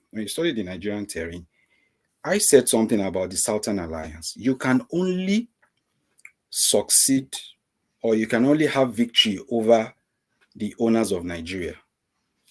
When I say the owners of Nigeria, I don't want to, talk about, giving names. The owners of Nigeria has to come from a Southern Alliance. Because ever since the Biafra war has been there, like, people don't want to push out their agenda, like, in a way, like, I have some feelings with the Biafrans. They will suspect you. I don't think your tribe is fit enough to govern Nigeria. So people always want to, like, they always want to distance themselves, like, no, we don't have anything to do with the separationist and all that. So that has been the agenda, and every tribe has been coming there to be like, I saw it in Jonathan's period. He has tried all his body language, like, no, I believe in this one Nigeria. And this one Nigeria tends to have this 1999 constitution context in it that says, that will not allow this referendum. Once someone comes in there and, make an amendment to that referendum, that is where we are losing the problem has been tied, and someone has to go there to untie it. You understand? So when the referendum thing has been done, that is the beginning of we moving forward. So how can it be done? It's when you have someone from the political system, which I believe the Obidients can do. But don't forget, even let's say, for example, Obi got there, like, Obi will also want to be careful, like, the Southeast has been given this chance right now. I don't want to blow it up. I want other Southerners to come. So you will be so, like, cautious, like, I don't want to do anything that will, that will bring any suspicion that has to do with, like, giving a leverage or kind of easy way out for any secession to occur. Like, maybe pushing out the constitution, like the referendum thing. It will raise a dust. So I believe he himself will also want to behave like Jonathan, like, I'll tread on a cautious path, so that I don't want to, block the opportunity for any Southeasterners coming behind.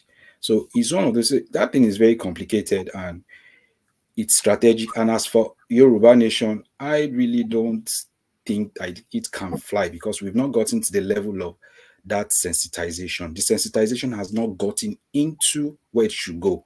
Even a lot of Yorubas don't really know what the Yoruba nation is all about. They don't really know. Unlike the Biafrans, like they've experienced, and the war has really built them. So we can't compare ourselves like, oh, where the Yorubas are is where the Igbos are. No. So it's like an utopia to me. It's an El Dorado. Like it's an imagination of, oh, we want our nation to, like, we want to take it up from there. It's just like, that's the way I see it anyway. So right. Thank you, Touch. Thank you so much. Man of prestige. Unmute yourself, man of prestige.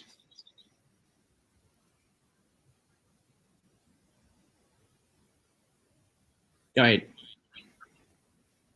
The second hear you, man of prestige. Let's go to Henry. Henry, you're next. I would say, for me, the situation with the situation we have right now, if they don't give our mandate to us, I would prefer they should share the country. Everybody have to go their way, because the hope we have, both the ones who are the Biafrans, some Biafrans support this movement.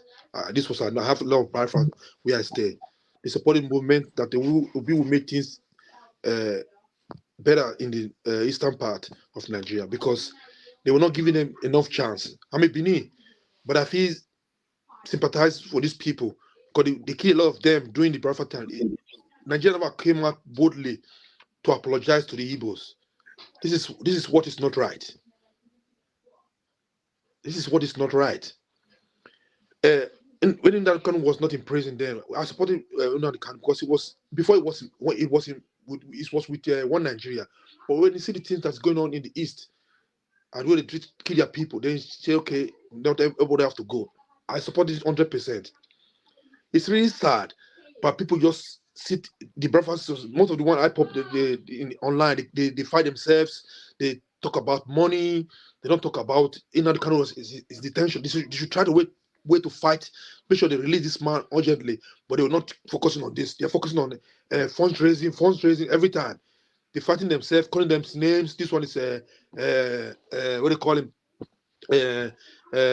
BOS or what I call them, or this they're not coming as one as before. The time that was outside. But some Ekman, he have a choice, because Nigeria is not working. They put the hope we have now is Peter Obi. The only hope we have now is Peter Obi. The only hope some of these Biafrans who are in Nigeria now, outside Nigeria, they think if Peter Obi comes, things will change. We will fight out to change the constitution. We fight out to make things better. We should not forget one thing. Nigeria is a project. Nigeria was not created to be one. People should know that. The people create Nigeria for you people. People should know that. We should not force people to become one Nigeria. We are never one. And you know it. Mr. Scribe, you know it. We're never one Nigeria. You know it inside you. So when they try to force people to become to be one Nigeria, we are managing to be as one. We're not one, never be one. Look at the Fulanis, the lifestyle. We don't live like that. We want better life. But they want their cow life. They should live with their cow life where they stay. No, Henry. This is what we're talking about. People. Mr. What do you mean by cow? If you're asked now, what do you mean by cow life? Okay, they said the killing was happening everywhere in Benue. Nomadic. He means a nomadic lifestyle. They want their life to move around with their cow. Yeah, it's but okay. Nomadic. The word is nomadic. The cow. I put it to everybody to know the way I'm talking about. Henry, hold on. Grammar, nomadic is way. Leave that side. Henry, what percentage of Fulanis are still nomadic? What percentage? How do you generalize and use one expression? If I say all Bini people are this, will you agree with me? Anything? No. So why do you say that? The Fulani, let's say the Fulanis we have in Nigeria, yeah, at least more than 50%, they want to live that life. Even if it's 90, why will you say that Fulanis are this? Because there are people who are not, whatever you are talking about. But the killing in Benue State, who is doing this killing? It's a question. That's not what we're talking about. But what we're saying is not awful, and even if it's, you can say this has been done. Okay, let's assume. Let's people. assume now. People like my state, we say we don't want the cow to move around the street. We don't want it. Other states say they don't want it. Why they cannot follow the laws? Why? Henry, you just need to apologize and move on. That's not why you should speak the way you speak. That's what I'm saying. Yeah, just apologize and move on. The point I'm making is that that's why you should speak the way you speak. You mean I insulted the tribe, or what you mean? You said what? Yeah, is there? You mean I insulted the tribe? You mean? Yeah. Okay, I take it back. I take it back. Exactly. So, all right. You see. But meanwhile, let me finish. Let me round up. We're done. Let me round up. Okay. Listen, when people go to other, if I came to, I'm staying in Germany right now. I cannot come to my city and start oppressing people living in the city there, in this state where I'm staying. No, it's not working like that. They should follow the law there. They should live like other people are living in that state. This is how it's supposed to be. And the government of Federal Republic of Nigeria, you have to give right to every religion, every region to have a part in the government. Look at who's holding the post of all big government officials in Nigeria. Who are the people holding this post? Who are the people? Tell me. Who is controlling the seaport?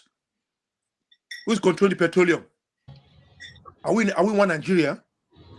So, when we speak in support of Henry, I just want to say that it's not like those of us agitating for our own separate states don't believe in the One Nigeria project.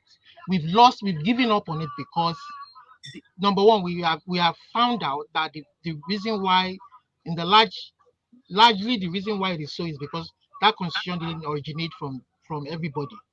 It was a section of the country that wrote it to favor them. And it is the foundation for the problem of the country. Illuminate. We will find time to discuss this constitution and everything. If I ask you now, anything short of the new president, whether it will be if they change the way they govern the country, to rewrite a new constitution, people to sit down and rewrite a new constitution, we don't want to be part of that. Nigeria they should give right to every region to participate in this government. If they should change the way they rule the country, then things will be changed. People will stop this agitating from other country because everybody has a voice in that new law that binds all of us together. All right. Thank you, guys. Thank you. We should not pretend that we are all Nigeria. We should not pretend about it. It's fact. Okay. All right. Let me go to Dr. Haruna. Dr. Haruna, welcome to the show. Hello. How are you? Good. Nice to see you again. Great. I just saw you online and I had some time, so I just decided, let me hear what my doctor is doing today. And it's nice to have you. We have so many interesting topics that we've touched on today. So I will just try them out on you and see what you think. So we started with the incident in the UK with what's my classification, Zurich? The detention at the airports. The arrest, as some people call it. What do you know about the incident? Okay, I think anybody that really wants to see change in Nigeria and is seeing what's going on right now from a person that was insignificant, a person that didn't mean much, is just a trader, and the whole movement. The whole thing, when people say Obidient movement, he never started anything called Obidient. It was a spontaneous thing that was just organic.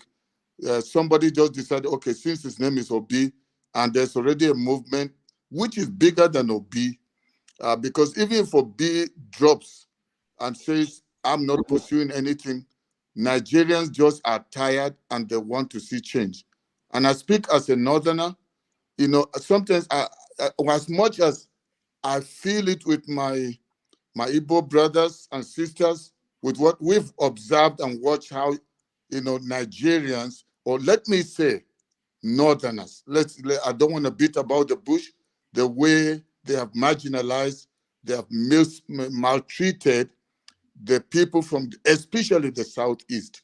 So there are some of us, even though we are from the far north, but then, when you are educated and you truly use your education, your mind opens.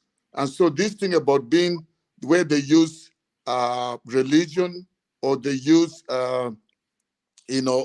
illiteracy and keep people bound. That's why they go like zombies and just follow like, the sheep going to the slaughter. But the moment you are enlightened, I went to Ahmadu Bello University. I did industrial design, graduated in 1982. And Ango Abdullahi was my vice chancellor. I lectured in Zaria City. So, you get to a point where your worldview is different.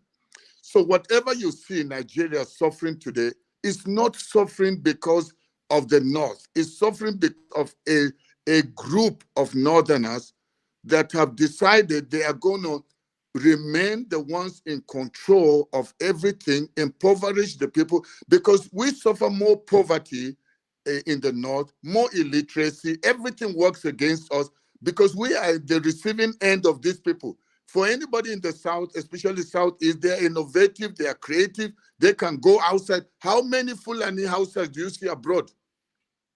We just believe Nigeria belongs to us. We're going to control everybody.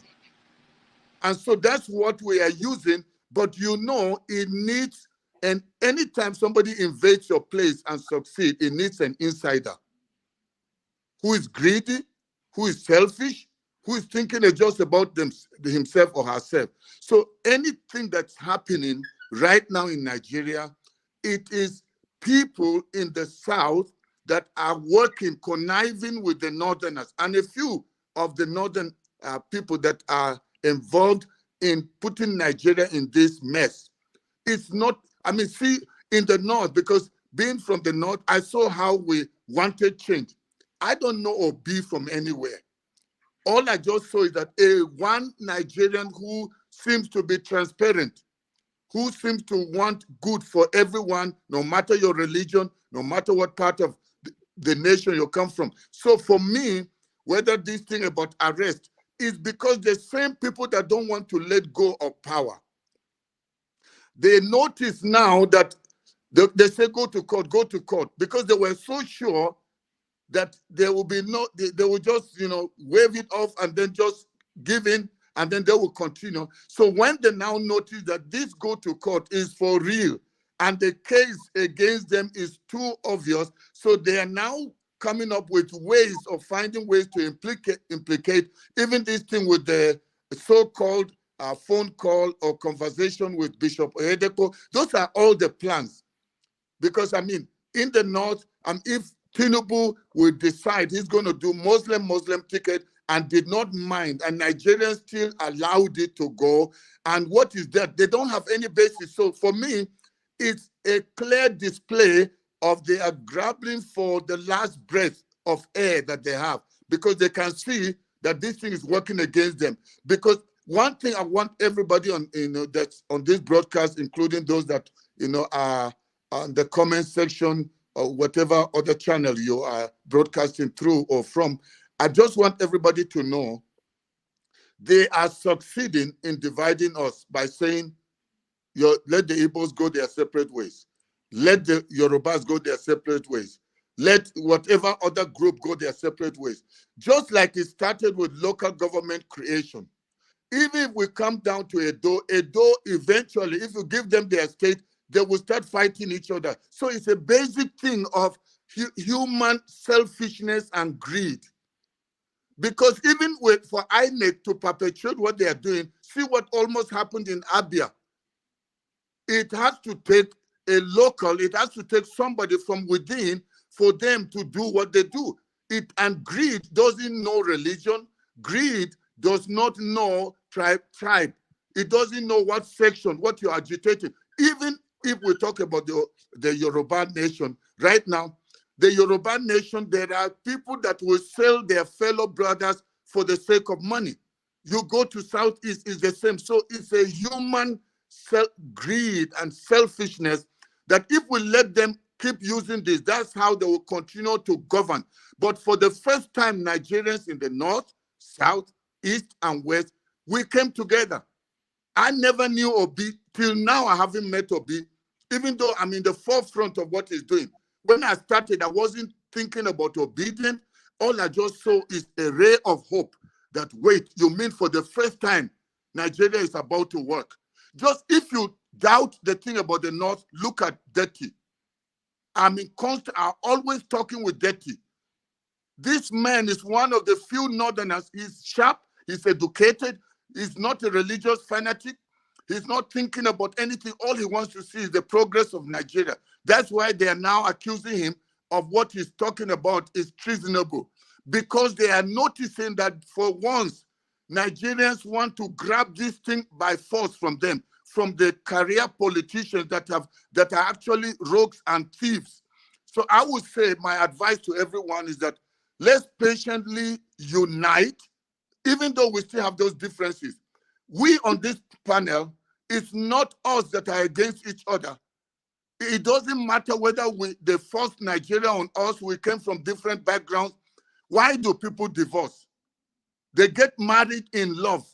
But when selfishness comes in, a couple that said, yes, I do, whether Muslim or Christian, suddenly they return to court to say, I want to divorce, just because of differences. So differences should only make us stronger, not weaker.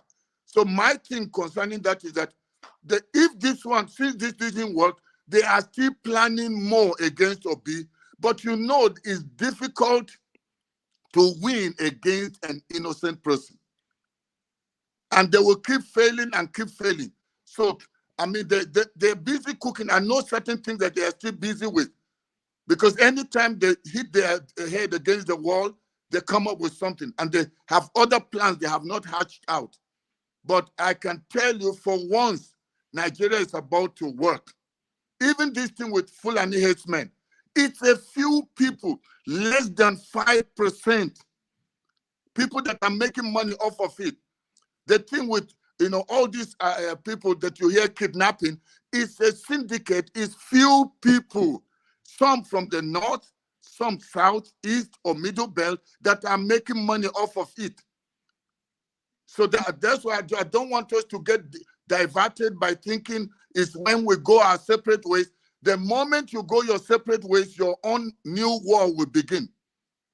Because you're dealing with human beings who have selfish interests. Why would somebody that is from the southeast stand against Obi and work against Obi? Why would somebody like Wike that says he wants transparency, I am this integrity, a group of integrity, and then he goes behind and is conniving. And so let me tell you, Nigeria, we just need to wipe off all these evil people that are career politicians that are there to steal the wealth and the resources of Nigeria, and let's release it to people like Obi, whether they call themselves obedient or whatever. We just want Nigerians that to make this thing work, whether you are in diaspora or you are in Nigeria.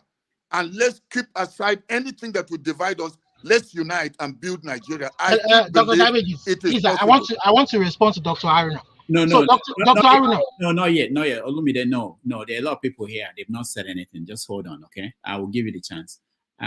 Joel of Nashville, welcome to the show. It's been a long time. Hey, I thought it's my turn. No, man of prejudice, I'll come to you. I'm happy that you're good now. I'll come to you. Let's so Joel of Nashville, welcome. Thank you, Rudolph. I just tuned in today. It's been a difficult situation for me, and thank you, Mr. Haruna, for all you do. I usually I always hook up to your show, and you've been so consistent, with where we ought to be as a nation. It is unfortunate for those of you who say Tinubu is your president, whether he's elected, whatever it is. Tinubu is not my president. He is not my president. Now, if we exhaust, our options in court, and it turns out that he was still declared, I will still look at the process that made him that president. And if it is not, he will continue to be your president. He can never be my president. A drug baron cannot be my president. It is unfortunate where we've been today, how we got to where we are today as a nation. Look, I do not have any problem. I'm a game man. If we lose an election, I will congratulate you. But the carnage that happened in Lagos, the insult that we saw in River State, by a weekend that ought to have known better. But look at him. Look at what they did in Lagos, where people are being threatened.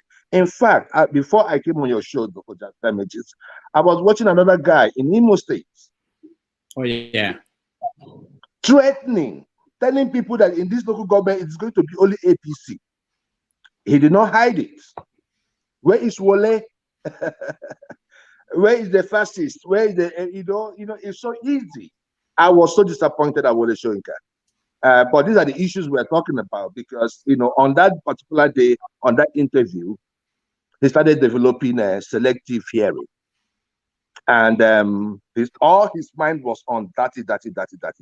But we see evidence of this carnage on the street of Nigeria, and yet nobody is talking. Buhari, the APC, but whenever the APC talks, the police start grappling, running around. Look, Rudolph, let me tell you something. It's about the propaganda. We seem to have forgotten so soon.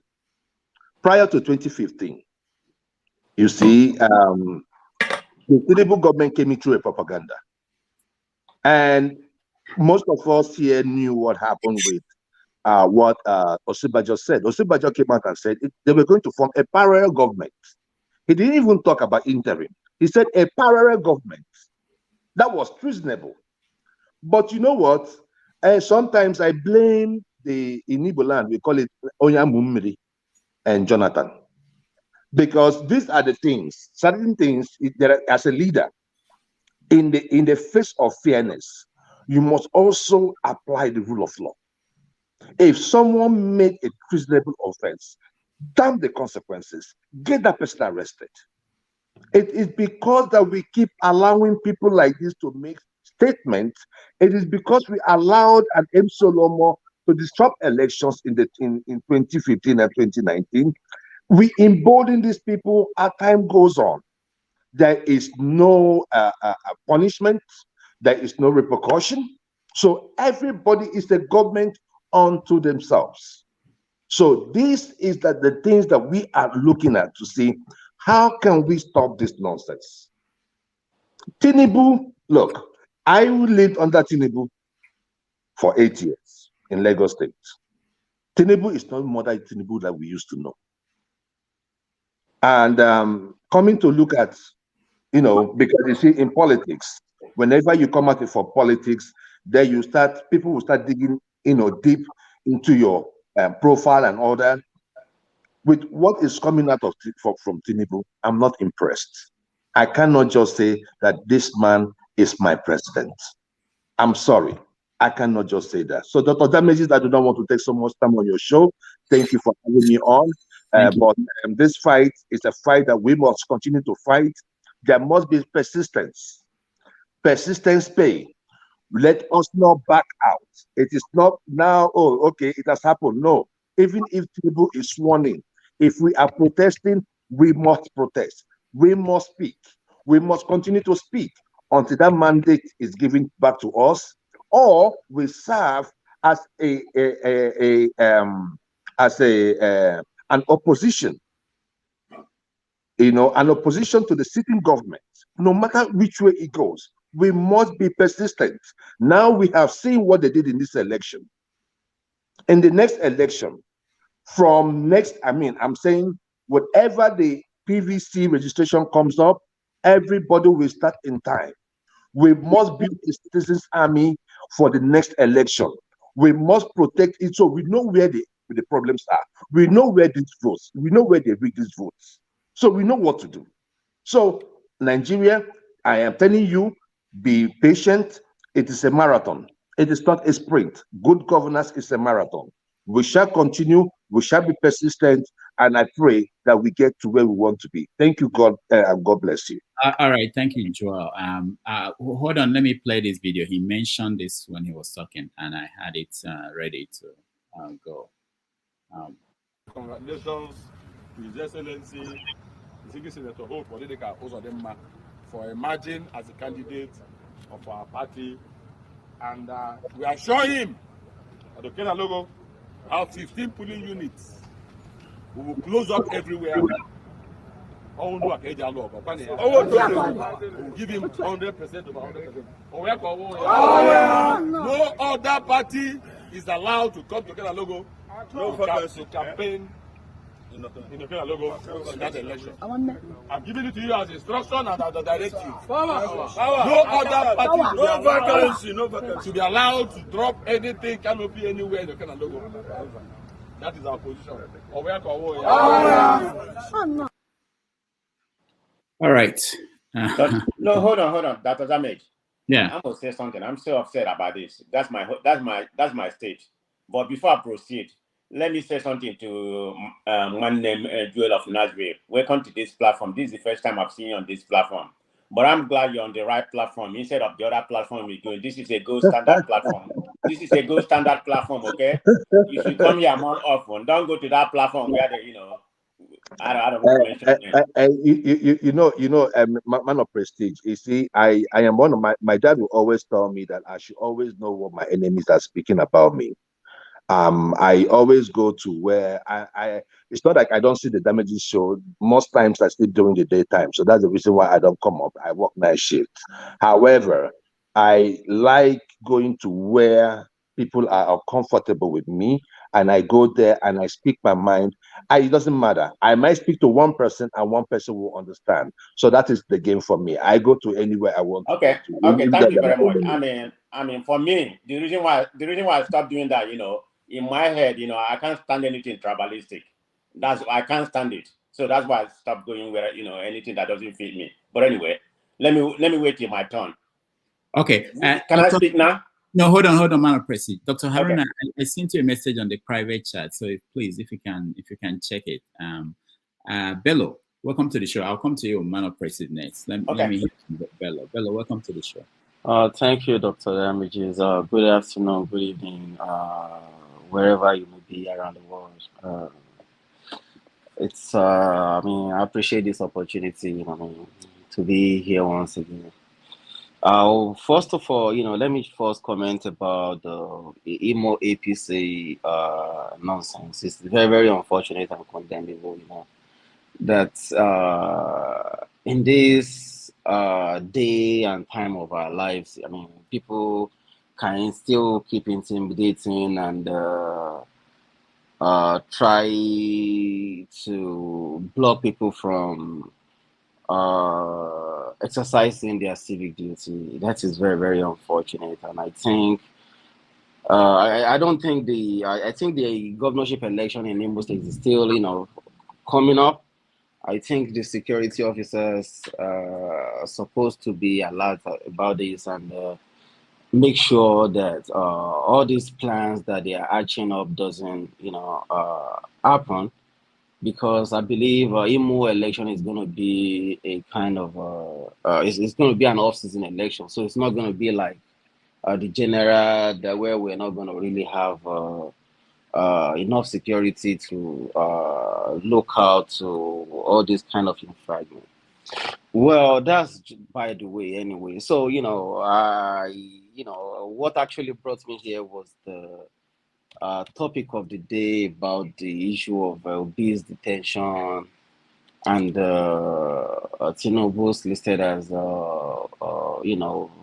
one of the most influential 100 men of our time or something like that by the Time magazine. Well, for me, I understand. I've listened to a lot of people, speakers talk and. But so far, observed that people have been kind of defective from this issue. Many people that I've heard spoken, I haven't really heard them really talk about this situation, about Obi's arrest or detention, as it were. For me, sometimes I want us to be objective, regardless of where we lean or whether we're supporting or where our emotion lies. What really happened with Obi's detention? I believe like Nigerians really want to know. And up to this point, I know like people have been right because I mean the UK government has been silent about it. Obi himself, the only thing that we've heard from him and they say so far was like, oh, it was, maybe somebody was trying to manipulate him and all of that. I mean, to me, that doesn't really fly. We want a statement for me. I'm speaking for me. I mean, people deserve to know what really happened, what really transpired, because he came back to Nigeria earlier than he scheduled, because I don't believe he came back at the time. We really don't know. Was he deported? What really happened? I believe Nigerians deserve to know what really happened, especially for somebody like Obi, who so far has been, is well respected. So far, everybody has seen him as somebody that is upright and somebody that we see as like the hope of the nation. Somebody who would think like he's very honest and, who we think maybe one day it might lead to our nation to the glory land. So I feel like, we really want to know what really happened. Okay. All right. You have something else about I want to go? Yeah. Is it really under any investigation? We really want to know. And that is, I just want to yield the spot at this point. Thank you. Okay. Just clarification to Bab. Totally, yes. Bab, actually, like you said, because what the public profile of Obi, people will be interested to know what happened. But then, let me point you in one direction. Have you seen the news making the round that Abike Dabiri bailed Peter Obi from Heathrow Airport? Did you see the social media where they are showing Those that are Obi propaganda. Okay, yeah, no. That is to tell you that Obi's ordeal or travel in London was APC planned, but the truth will be revealed later. Like we're all inquisitive. It should not be it should not be allowed to be swept under the carpet. It should be, because the thing, if Nigerian passport, every passport is biometric. The person who impersonated Obi used Nigerian passport. How did that person get the passport? That is from where the investigation should start. Probably they are doing it. Labour Party, they are not sleeping. They are digging into it, but they will come up with it. So in a way, we will all know what happened, what really happened. But from beginning to end, it has the color of APC written all over it. That is just a propaganda. It was a setup, because ordinarily, if it is not planned, the British immigration system, if you stumble on this type of thing, it will make a headline immediately that this. But because it's planned, coordinated from Nigeria, just to embarrass Obi. By the way, when Obi came back, Obi had a function to keep up with at Onisha. That's where he went to, because he has received the invitation before traveling. He just came for something, but because it happened this way, he quickly has to go back and attend to what he's doing. Everything will be revealed. I bet you that. So there's no secret. It's APC plan, but it has failed. And they were the people to first of all release the picture of Abike Dabiri, which they photoshopped from where Abike was talking to a military officer, took the one of Obi speaking with Obasanjo in his house, fixed it there, removed everything, made Obi to sit on the air instead of sitting on bench. So this is APC propaganda. The doctored video, what is the voice call, the telephone conversation with Oyedepo, all those fake bishops, we know them. They are doing it in they are Let too me also amateurish remind you, about all Mr. those. Sehem, if you would like to speak to this, because before Obi came out to debunk the fact that the UK government, or rather the UK immigration, tendered an apology or whatever, we have seen this news flying around that the UK government has apologized to Obi about the situation, which eventually, came back that it was a lie, because like Mr. Obi himself have come out to debunk it. So, the propaganda has been like, from the both sides. It's not really coming from one side of the, of the divide. All right. Thank Well, you. Thank you. okay. Well, let's Sam, leave it at that. I wanted to ask you, you said that this picture that we showed now came from APC. I wanted to ask you if you know the person that first put it out there. How did you know it was? It's something that. And anyway, the thing is, APC. You see, there's nothing APC cannot do. Just take it from me. And all these things, because he's still under labor, is still looking into it. You know, the thing is that the fact that we're able to get the picture where he came from tells you everything. We know all this. Okay, when we are there so much shouting, go abroad. Imagine Fanekayo, the man who takes more cocaine than food. He's saying, go abroad, don't come back again. Peter Obi should leave Nigeria permanently, let him not come back. Look at Fayo, Feminos, Fani Kuku Kayodede. They were call him for food Kayode. So all these things, so these are, APC. These are braga. We know, we see it, but they do it in a way that is so amateurish they can't defend it. Forget about all these things will come out, but let Obi win at the this thing first. They're applying another one from calling him a security risk, the treason. DSS should arrest Obi. It didn't work.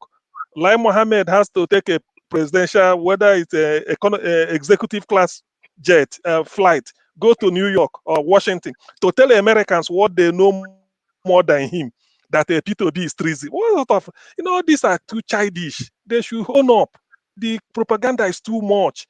Obi is not a saint, but he's squeaky clean in terms of this type of a shenanigan that is associated with Nigeria. Obi is not that type of person. The only person he has spoken to is Professor Chinyere Okunna. Go to her Facebook page, you will see where they really reported what Obi told her in confidence after this. Obi have never spoken anywhere about it, unless he goes to TV if they invite him, but he hasn't spoken. So all these things APC is doing underground, it won't work. Let the leave Obi alone. We know the type of Obi's character. They won't get him. If they like, let them put a woman with him. It won't work. What If really they like, let happened, them Mr. go and put cocaine You in kept Onisha dancing for around him. it. What really happened? Hold on. Let me go back to Haruna. Haruna. Yeah, I was just about to speak. Okay, go ahead. I think, did you notice that each time they asked Peter Obi during the campaigns, how is he going to handle security? And the presenters will push and push him to say the details. That would mean playing into the people's hands if he comes out to say, this is how they're going to handle security. But he said, the moment we come in, we're going to deal with it. So, sometimes it could look as if people have become so, gullible or so naive that they've decided they just believe in Obi, and so they don't want to see any other thing. Even when it's wrong, they don't want to question. I don't think this is a matter of blind loyalty. You check the track record, the how people have behaved. Since this government, the current regime came in, from not caring about Obi and whatever his stand for was or his vision was for Nigeria, to suddenly, if Obi is number 3, why are they not after Atiku? Atiku has had more issues, phone calls, leaked phone calls, many other things, plans that they have made that were so obvious, but no, they're not talking about Atiku. The reason is because they want to block and break every bone, every joint, any possibility of this Obi thing working. That's why they are doing what they are doing. And you notice Obi does not come out. Generally, it's others that have to speak for him. Obi will not come and run here and tell people this was a lie, this was not a lie. Let's give this thing time. There are things we know, some of us know, that we will not talk online. At the appropriate time, it will come out. But as somebody that did industrial design, anytime I see a doctored video, anytime I see something that is photoshopped, I can pick details where the ordinary man will not pick. So it's already been spoken. They already said it. There's no way they can get Obi. This is the only way. They have to tarnish his image. And you know why they are doing this? Because APC is already envisaging another election runoff. So the one person that is a pest, that is a threat, they need to undo him completely before the time. They don't care about Atiku at all. So they just want to discredit Obi. And as I said earlier, they still have more they are planning. So if we want to know about this, Obi must talk. Then we have many more things that Obi must talk. So, but let's just watch and see. You will remember I said it here, that the Obi has nothing to answer. They actually planned worse than what happened by just ordinary detention. All right. Thank you, Dr. Haruna. Haruna, again, check your message. Joel, I'll come to you, but let me go to Man of Prestige and hear from him, then I'll come to you next. Go ahead, Man of Prestige. Yeah, thank you very much. You can hear me? Yeah. Yeah. I just want to thank Dr. Haruna for being here. He's very eloquent. I like the narrative where it's coming from the point of view of Nigeria. I always like his narrative. But anyway, having said that, I think we have said everything. I've commented about Obi before. So I think the question before you're deviated to a different question right now is about Samuel, right? Yeah. That was the present question, because I have commented on this before when I was there before. So my question is, whether Samuel is doing the right thing or is the right person for the Igbo. Is that what's the question? Can you refresh my mind again about Samuel? We've moved on from that, but what I was saying, I asked the question whether his idea of government in exile is something. Okay. Well, I've commented about Obi stuff. So let me speak briefly about Samuel. So about Nigeria, Samuel. Look, Samuel. I mean, what is his manifesto? I don't know. His manifesto of being a fraudulent, about raising fund and being a fraudulent, that's what I call him, a racketeering. Or is he one of those people that kind of destabilizing the Southeast? I don't know where he stands for. But anyway, so I don't really care about Samuel, whatever he stands for. I mean, I'm from the Southeast, I'm very sympathized about what's going on, and I feel we are being marginalized, I will say it here. I mean, because of the narrative that is being painted by the so-called cabal, people from the north and some of them from the, from the south. They are all the cabal. I don't know how many percentage of them in Nigeria, 1% or less than 1%, destabilizing the whole country. So the whole problem we're having in that Nigeria. And somebody presented a question earlier, I think Atiku was there, talking about Oduduwa Nation. Well, if you want to know much about Oduduwa Nation, go to Marigo Diary, listen to him, he's a very popular guy, so he's the one that's talking something about Oduduwa very well. Go and listen to him. I'm talking about Olumide. If you want to know more, you probably do already, if you don't know. But, you can listen very much about him, he always got a lot of people. So having said that, I'm a one Nigerian person, I'm not going to deny it, but after what happened in this election, the process, whether Tinubu won or he didn't win, I'm not even concerned. I'm concerned about the process, which is a fraud in my own opinion. So I'm beginning to think, should we be separated or not separated? There was never a time, for Biafra or not, or done from there. I'm not going to deny that part. I just feel like we are better being one. I mean, that's, even after what transpired, I think we should be one Nigeria. It just had to be the foundation of, moving forward, what Obi has built, the obedience. Let me call it the obedience because Obi didn't build the obedience. The obedience nominated him as their leader. So we should find a way to move forward from here, maybe because of what just manifested from this election. We don't know what the outcome is going to be. It's still in the tribunal right now. So I'm not going to call Tinubu is going to be the president. Of course, he's the president-elect by INEC right now, but the people of Nigeria have not accepted that. So we should build, through one Nigeria. So maybe we build from what happened from this election. Maybe the next election will be better.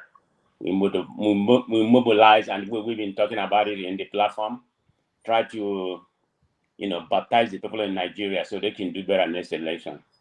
Thank you. All right, thank you. Hello, Rodolph. I wanna just respond to Man of Prestige because he did respond to my statement by so yeah. I mean, you are calling it Oduduwa. I didn't say I'm calling it Yoruba sovereign nation. I am for a Yoruba sovereign nation, as many Yorubas worldwide, in and outside of Nigeria, believe. So you're wanting to be part of one Nigeria is your own personal belief, your own opinion. And I would also refer you back to Mayegun Diary too. Mayegun Diary speaks not just about Yoruba nation, but he also speaks about Nigeria being a country the way it is currently constituted cannot work for anyone. So you go and watch into, and it will tell you the more reason why you shouldn't believe in one Nigeria. And if you're going to believe in one Nigeria because of this, because of the next election coming up, that is exactly what we're trying to let you people know, that these elections you're doing every 4 years is not working for anyone. The owners of Nigeria know what they're doing. Under this constitution, it's never going to work for anyone. You're going to do your 8 years, another natural is going to come in there and mess things up again. How long are we going to continue that for? 62 years after independence, we don't have electricity. You're not likely going to have it in your lifetime. What about your children? You don't want to work for them to enjoy the benefit of a civilized society? Is it because you live abroad? What about those who live in the villages? Are they going to ever see light? Are they going to ever go to a good school? Have access to good health care?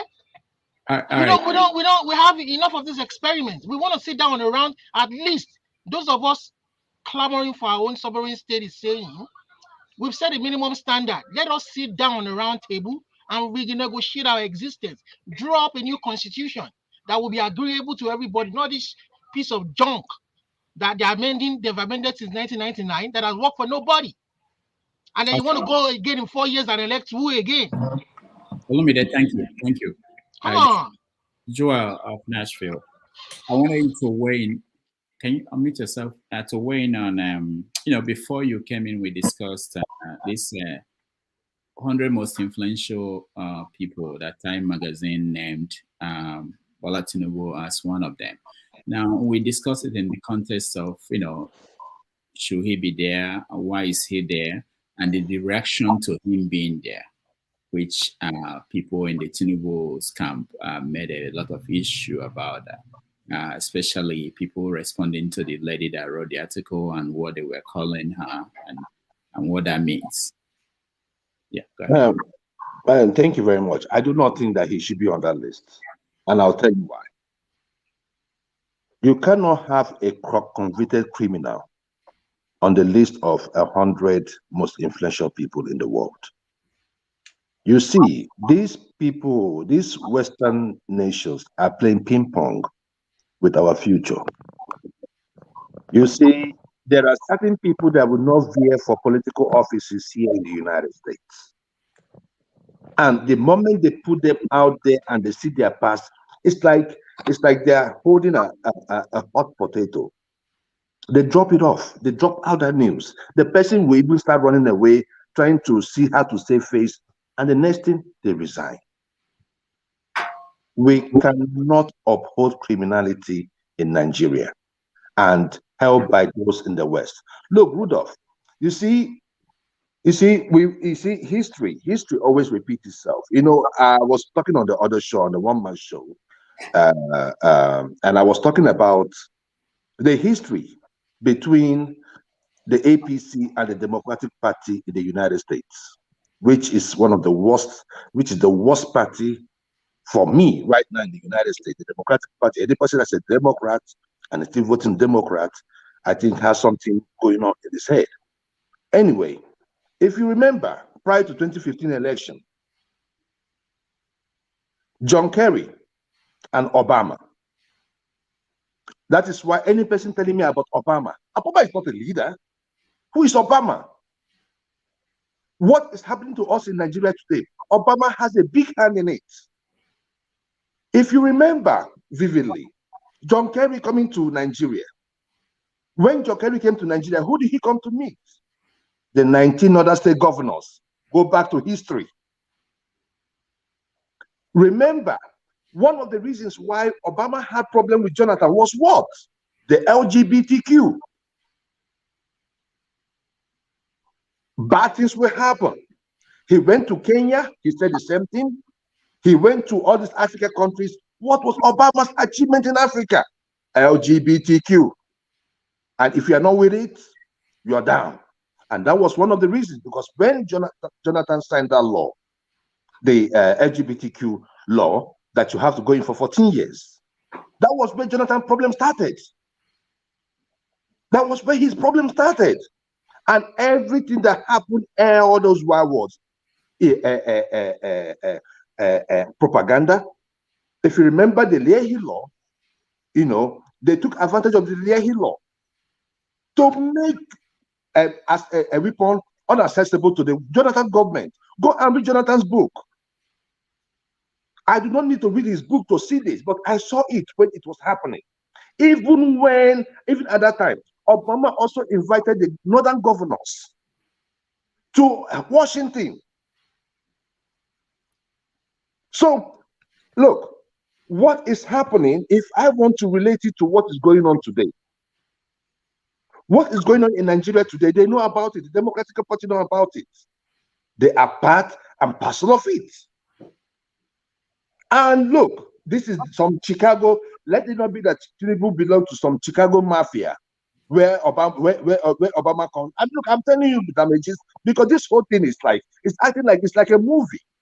It's like a movie. How can Tinubu be our president? If you have that kind of case with the American government, how can Tinubu be our president? And he is among the 100 most influential. Who did he influence? Tinubu won the vote. Tinubu won the election by less than 10% of the entire population. So who was he influencing? What is the influence all about? Where is the influence coming from? No, you guys tell me. Where is the influence? Did he influence me? Did he influence you? He jobbed himself into power. He robbed himself into power. He drove himself into power with a bullion van. And we are here trying to say, who did he influence? So, look, the Time magazine, the Western media, look, I've lost hope in them. I don't know the last time I watched CNN, ABC, and CBS. I think that, you know, we are running mad in this nation. Our madness is driving up. I mean, these days, we cannot even define who a woman is. With Dr. Damage, I don't want to spoil, I don't want to deviate a little bit, but I guess you guys are from New York. You guys are messing this country up. It has to be called out. If you cannot have Dr. Damages, I know that you cannot define who a woman is. You cannot. And most of you that are in California, you cannot define who a woman is. And you're going to tell me that my son comes out today and wear a female clothes. Look, let me tell you Dr. Damages. When we were in a boarding school in Nigeria, we tie, I don't want to stand up. We tie our junk to the back. And we walk like women. Why? We are imitating our classmates. Oh, okay. Right? Where my mom, those days in our home, my mom, I went to stay with my mom because my mom was doing business in Lagos and my dad was staying in different states. But we were staying with our dad, right? We go to our mom's big box. We remove her hair tie, her makeup. We rub all those things. Then my father will come back and we are looking like Willy Willy. Mother was like, your mom, he will take pictures of her and tell her our mom is going to come. So if I did that here today, Dr. Damages, I did those things when I was 5, 6 years old. So Dr. Damages, what it means is that if I did that here today, there is 80-90% chances that I will lose my dick. For real?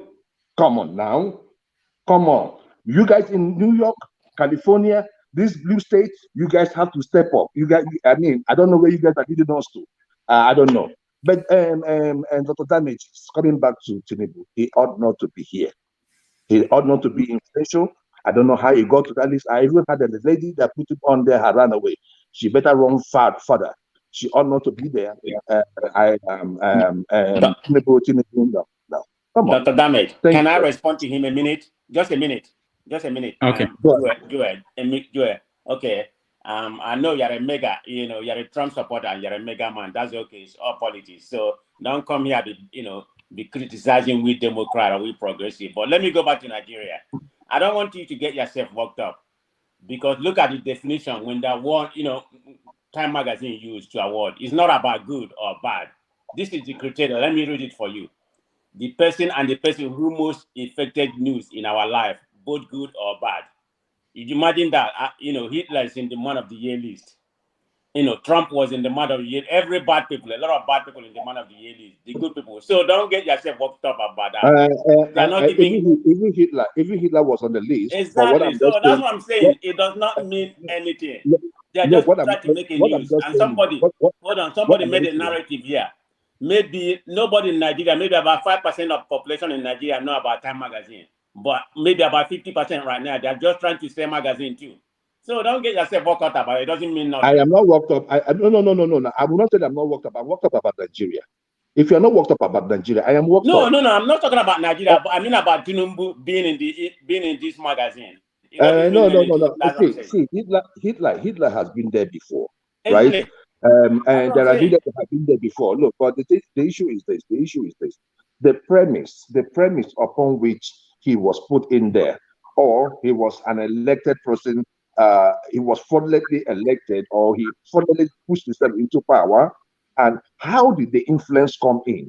Whether the good because or bad that makes news. That's an influence. Okay. If you're going to put his face there, see. If you're going to put his face there, then underneath you're going to put something like how a drunk baron can be a president. That is it. You state what he did, why he should not be the president. That is my point. You cannot just come there. Joel. Look at Hitler. Look at Hitler, who committed all kind of atrocity.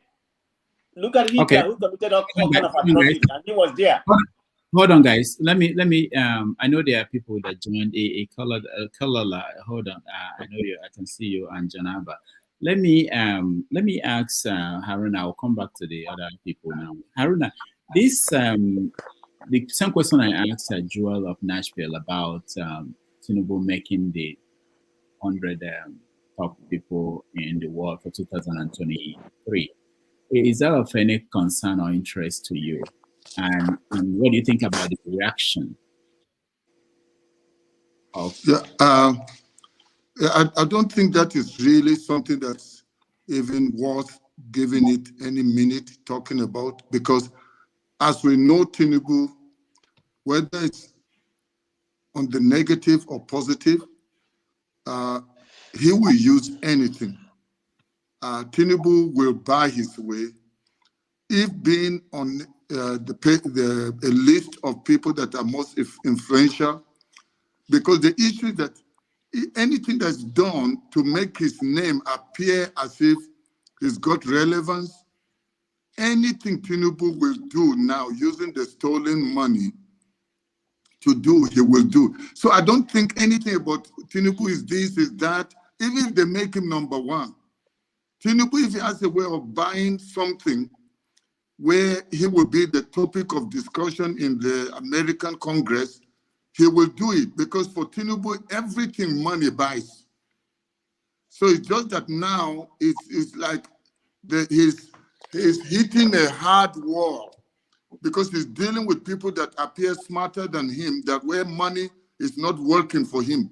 That's why they are going towards blackmail now, because money was to be the main thing they were to use. But there are certain people that money is not working for. So for me, I don't really care, and I don't think people that really know what's going on, that's really not an issue. All right, thank you. Bello. Dr. Damages, before I bring in my submission, I want to call your attention to something, because it's like you want everybody to come on your platform and just go with the crowd. I mean, I might not be that kind of person, and at the same time, in a kind of there are conversations. Sometimes it's always good to have, even more interesting to have dissenting views. Because the other time, I was trying to make my submission, you went around and, send the mute button and mute me. I've seen other people, who are saying something. I don't know, probably maybe you like what they say. You've let them hear their views and, let them go on and on without, interrupting them or anything like that. I mean, I don't think this is proper. And let me respond quickly. Sorry about that. What I did was I think I muted you and somebody else. Two of you were screaming that it wasn't proper. People were not getting anything from that conversation. So I muted two of you. So it wasn't just you. And I do that all the time when I feel that it's of no use to the people watching at home because two people are just screaming at each other or don't let the other person speak. So that's what I did. Not targeted at you. And of course, we welcome everybody and their viewpoint. We don't want the same viewpoint here, and we never stop anybody from coming here to speak. So go ahead. Yeah, thank you. Oh, well, first of all, let me talk about something. I see on the screen that you are inviting David and Danny tomorrow to come and talk to the people. I mean, I appreciate all the time, when we see people come like that. But at the same time, I mean, something I've observed so far from this platform is that I mean, nobody is an island of knowledge, and everybody, no matter what it is, we might have our own, kind of sentiment. But there's something I like about this thing is that we shouldn't be too emotional. It's not really too serious about it must be this, it must be that. Sometimes we learn from each other's views and all of that. But what I'm trying to call your attention to is that so far I've seen that many people that you've brought so far to this platform are people in most cases that speak against the government. Or probably, Hold on. He does not bring anybody here. Let me. He does not bring anybody. Excuse me. Before you respond. I mean, I would like to land, because I believe that people on this platform and viewers at home, everybody needs some education, because sometimes people make some statement on this platform. Like I heard Mr. Joel talk about, somebody can never be my president, even though if he doesn't even deserve it. I believe that sometimes people, we have to be fair and balanced sometimes in our analysis. And the other day I saw Rufai on this platform. I mean, I've seen you bring this SDP presidential candidate also, but sometimes in the spirit of fairness and balance, because all the time we, on this show we knock APC. Can we bring somebody from the APC, cabal, and put them at least put them on the hot seat and talk to the people also? But you're one. You're one, right? I'm not one. I don't speak for the government. Okay. I have my own job. I don't speak for anything. I might have a different views from you. I'm also a Nigerian, just like you are, my friend. Okay. So, and I wouldn't say, okay, because, you are saying, oh, you are pro Obi or something like that. Or I say, probably you're speaking for Obi, or probably you're making money from Obi. No, I won't accuse you, like that. And this is still what we are talking about. You get what I'm saying now? So, but moving away from that, I mean, let me rest before you move away.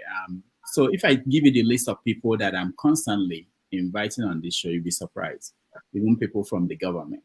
And I know these people. It's not like I don't know them. It's not like people I'm just from nowhere. These are people I've been in the same room with. So we are always looking for new people, different viewpoints. So if you know the APC person you want on this show, give him my contact. My contact is on the private chat. You can take it from there. Give it to him. Let him call me. I will schedule him next Sunday. I don't care. I want as many voices as possible. So I'm not picking people. It's only people that will say yes that will be here. If there's anybody and you want them to be here, give them my contacts. I'm open for them to come. Noted. Then going forward, man of prestige, I mean, I have a lot of respect for you, because I've heard you, I mean, I understand it's not really about tribe or whatever. You expressed how you want Nigeria to work and how much you believe in one Nigeria, even though you talk about having a little bit kind of, concerned about the last election.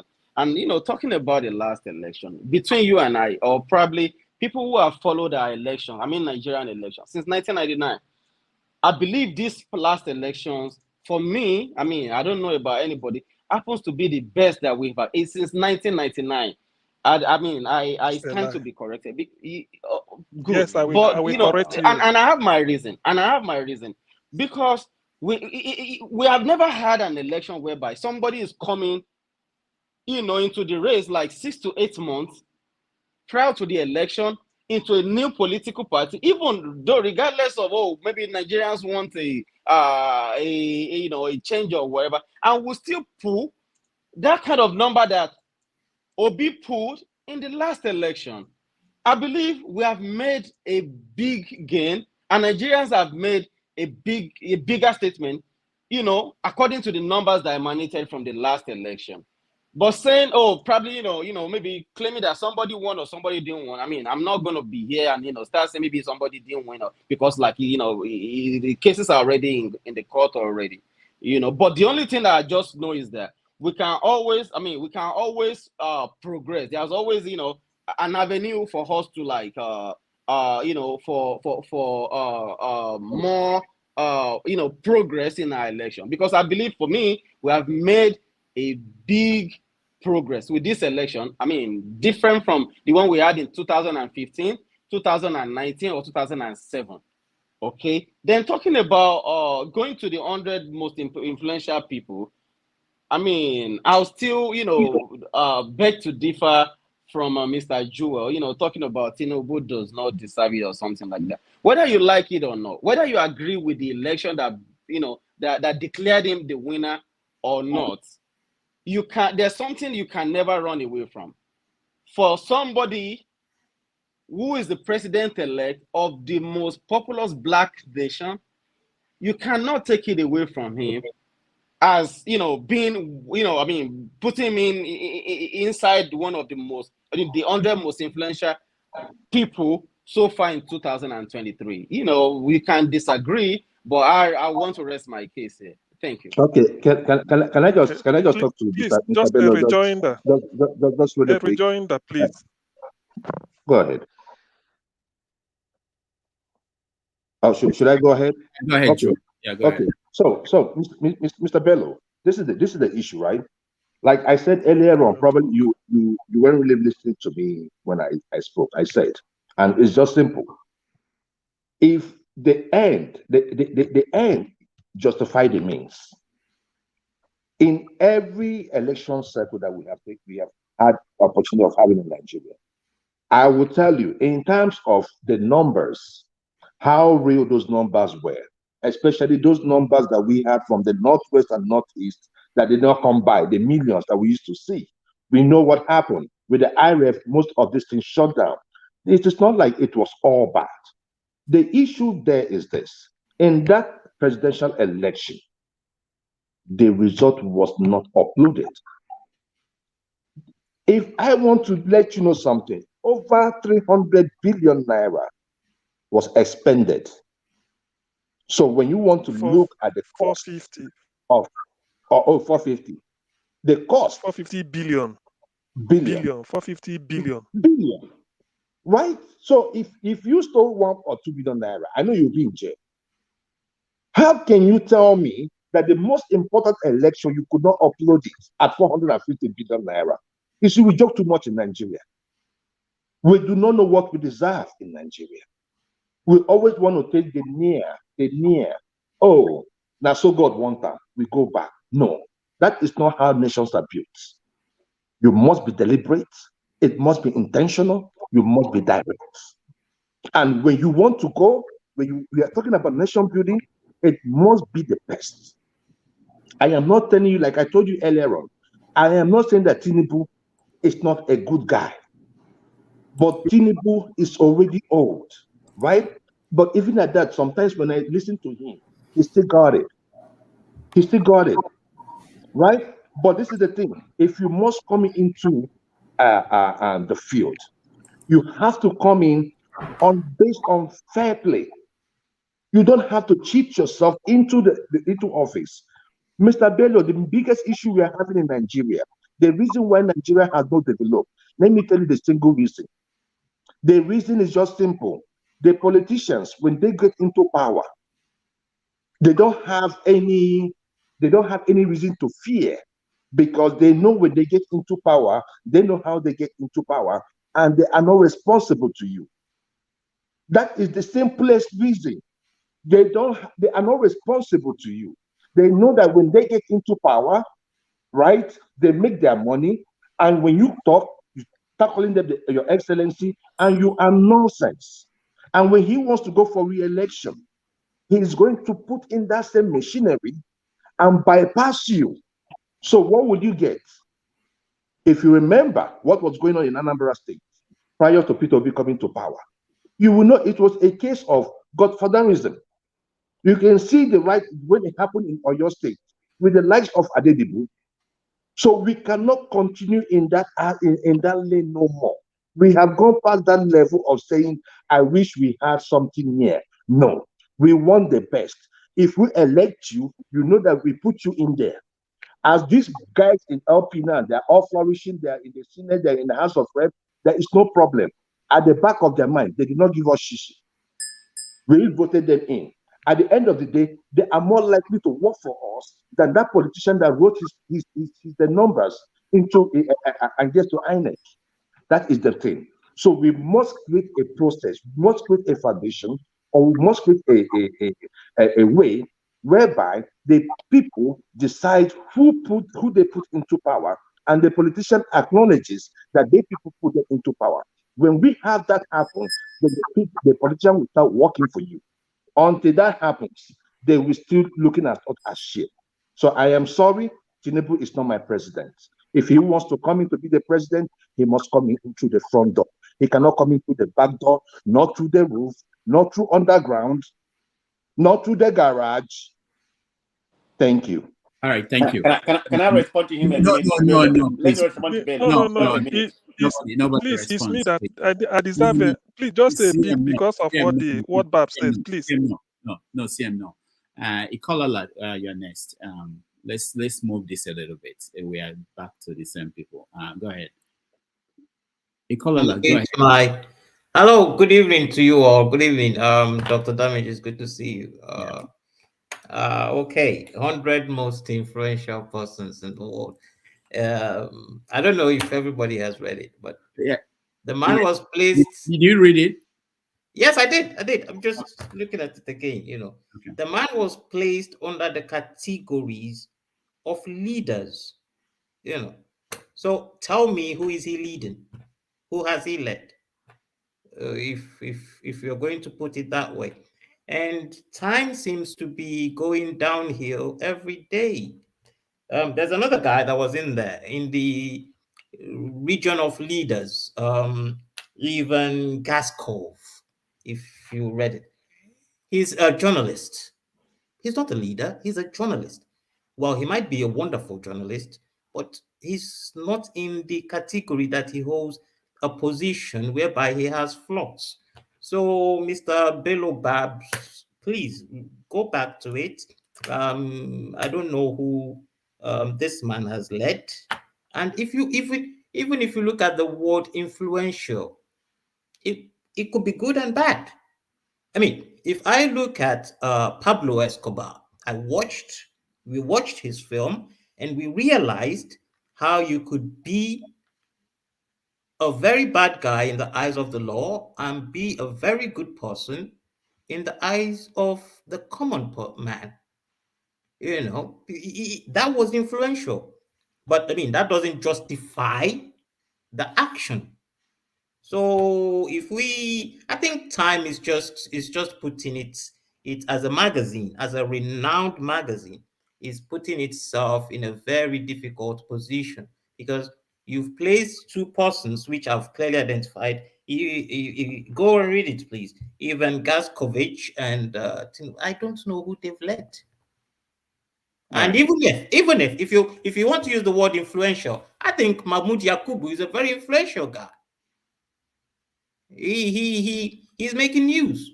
He ran an election that is really making news. He's run an electoral body that is going to make news for years to come, whether we like it or not. So please, let's get those little facts straight. That's all I had to add, Mr. Rudolph. All right. And let me just point out this. I wanted to say this, but just as a matter of information. Nigeria currently is if the population that we have, or we believe that we have, is accurate, is the 7th most populous country in the world. And by 2050, we are projecting that Nigeria will be the 3rd most populous country in the world at 400 million. So if that is true, and the way the world operates, so the media is, I can tell you, even though I wasn't there, the meeting they had in deciding who to pick, they probably looked at, there was an election in this country, and this is a very important country in Africa, and who won the election. And that's enough standard for them to say that person is influential or going to influence a lot of people in the next year. So that's why we're picking. So that's my guess about what happened. So sometimes it's important to look at this beyond the way we see ourselves. And you can question whether the election is credible or not, but the rest of the world, as the way they see it, is that this person has been announced as the leader, and there are plans. Remember, there are invitations now going out to governments across the world to come to the inauguration of the new president. They are getting it. People in Nigeria might be protesting and complaining, but they are getting the invitation. The media houses all over the world are sending letters requesting to come and cover the inauguration of Nigerian presidents. So we can, internally we can be having our conversation and the court cases and everything, but other things are also happening. All right, Jonaba, I really wanted to hear, Jonaba, from you. What changed after going to Nigeria and seeing your people? What changed in your perception of the country when you were still in Texas eating hamburger and going to church and now? Because let me say this, I do travel to Nigeria, and when you come back, your mind will be different, totally different. But after 2 weeks or 3 weeks, you get into the system again, you forget those things. So I want to get this from you before you go back into your hamburger and church thing. What changed in your perception of, what were you getting wrong when you were talking here every Sunday before you went to Nigeria? The reality was I was having waist pain, hand pain, headache when I don't take coffee. But when I got to Nigeria, all of that was gone. I did not feel nothing. The problem was overwhelming. The environment is so toxic that I don't even know how you problems. You just stop.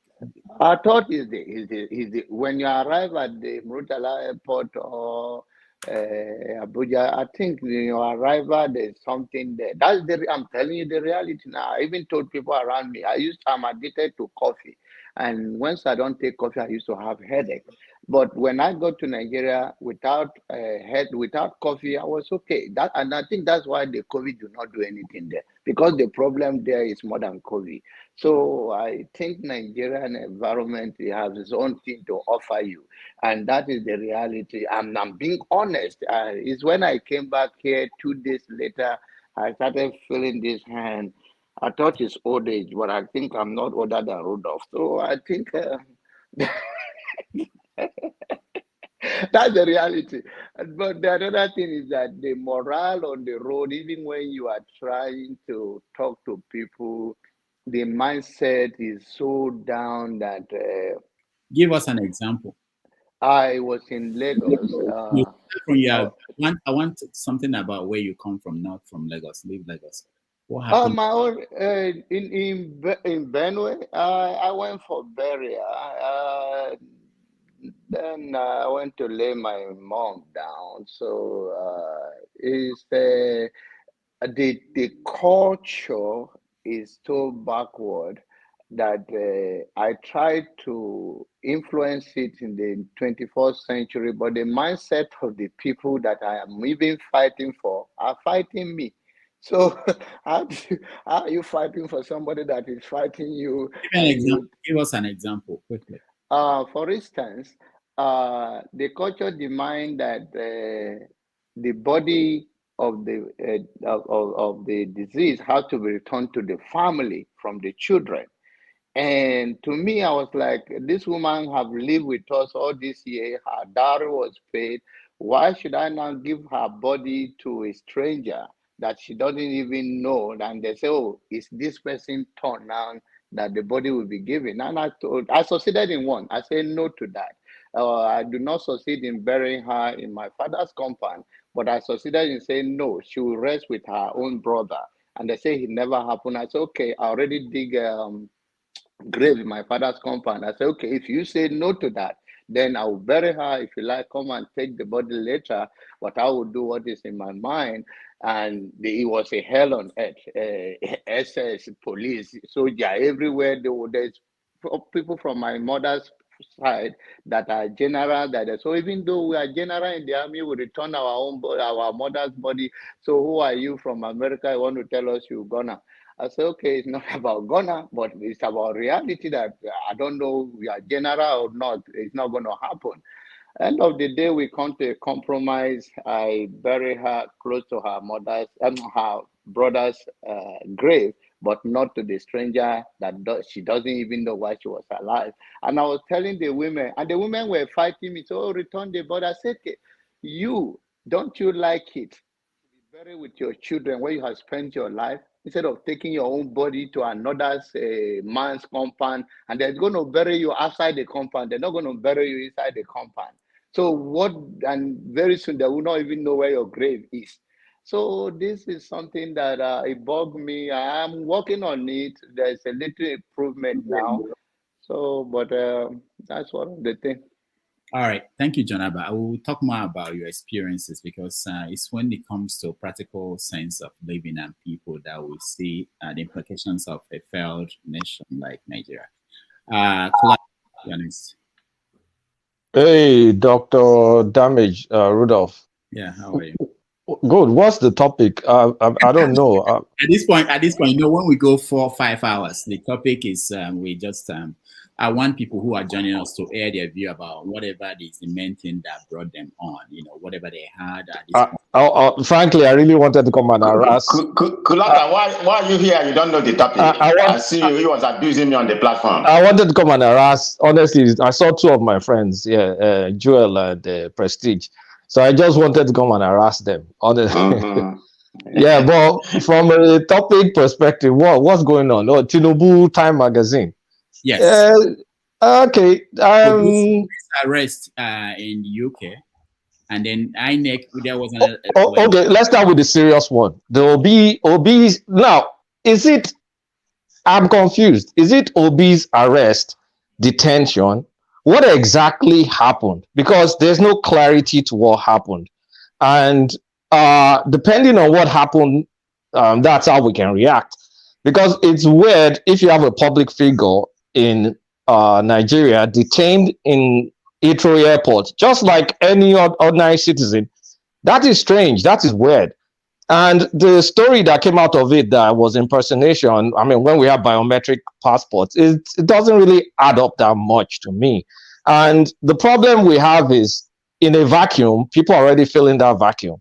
So some people are saying it's something to do with some campaign finance coming from a dodgy source. Who knows about that? They said something about him not filing statement because his next UK company, it got delisted or, I mean, UK, something happened to that next company. Whether Obi runs it or doesn't run it, I don't know. But they delisted the company or something. So I don't know if he's not filed financial statement for that company. But the bottom line is there's a void. And Obi needs to come out and clarify what happened. The only time he came out to talk was to come and deny that UK apologized. That concerned me because he's eager to quickly say the UK did not apologize. So it must mean this is something serious. It's not something trivial. But, and again, what is it? So it's troubling because we can't be having UK harass one of our politicians just like that willingly, because that's just like they are handling one of our top politicians like a Tajuddin or like a Nonso, like just randomly. And then what happened? Did he got deported? Like, it's supposed to go to the UK to rest. According to the gist, like I said, if you don't communicate, there's going to be a void. They said the reaction to his prayers was the INEC and APC's reaction to his prayers bothered him, and he wanted to take a rest in the UK. Who knows if that is true? Because, like I said, there's a void. And then when he went to the UK, he spent Easter in detention. That doesn't make sense to me, because if they stop you in the airport, they can turn you back. They question you, turn you back immediately, or they question you, put you for a few hours, and then they let you in, or they turn you back. So if you went there on Friday and is back in the country on Monday, did they detain him throughout in the airport? Did he enter the UK and came back? So you see, someone needs to come and talk. Obi needs to come and talk. And Premium Times has asked UK for information. UK responded, Premium Times today, that they cannot give them any information between based on what happened for a citizen of whatever. But bottom line is, they said they could not provide any information. So if you leave the vacuum, it's just going to be rife with speculation. And the speculation is going on and on and on. So I feel, in Obi's interest, if it's not a serious case, he needs to come and clear the air. Otherwise, they will define it for him. Thank you for that. It's also, that applies to Bola Tinubu and where he is. Bola Tinubu. Let's talk about Bola Tinubu. So what I mean by this, what you said now, that's one of the things I try to point out to people, but sometimes they don't understand that if you have a position of importance in any country, and you disappear and people don't know where you are and what is going on, people will make up stories. And so I wanted to add about Obi, and I said to people that, and I also for Bello, let me just point out to you, I can actually say that we have a long invitation out there for Obi to be on this platform for the past 6 months, or I don't know how long now, and he hasn't accepted that. So just to tell you that we are open to anybody, and we have standing invitations. So, and I think this is a good point for him to these things. It's really important. All right. Okay. I'm not finished though. So about Bola Tinubu, he's picking his cabinet is in France. They've sent a few pictures here and there of him in France. So definitely right now, I mean, they are selecting the cabinet. That's what they're doing right now. You all know that the North is fighting for Senate president. You may end up having Muslim number 1, Muslim number 2, Muslim number 3. The way things are going, because the Northwest is they're fighting for the position. North Central is fighting for the position. So in the next 16 years, you may not even have a Christian in the top 2 or 3 positions in that country. But it doesn't matter. It's competence that we need. So that's going on. Well, once Tinubu is done with his stem cells injection, he'll come back to the country to come and do inauguration. I made that up. Stem cell. I just made that up. I don't know that as a fact. You may think that you made it up, but people are already saying that and that's a part of that living a vacuum, not explaining what you are doing, where you are. Someone like Tinubu should not be hanging around Europe without media coverage, media following him. It shouldn't be. But he does have select media people that follow him, though. That's why they're taking pictures of him and his supposed chief of staff. What's it called? Baja. They took a picture of him and Bajavia Miller hanging around in France. They took a picture of them even eating. That's 3 seconds video. That's not yeah, that's how he does his thing now. I mean, Tinubu's government is going to be a lot of disappearing act. Don't think you're going to get some transparency and he'll be sharing his life. No, when he goes out for medical trips, it's going to be silent. I mean, expect that. That's going to happen. Now, for the Time magazine, I mean, Nigeria is a very powerful country, and you have someone that won the election. So it's fair enough that you're going to put the winner of the election as one of the most influential people in the world, because he influences 200 million people. Whether that's the correct population, I don't know.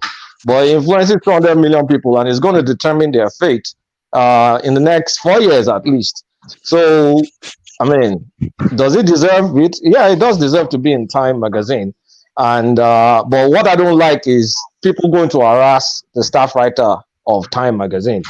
I mean, they harassed the poor lady. She had to block that Twitter account and her LinkedIn. How about now, Nigerians? Calm down now.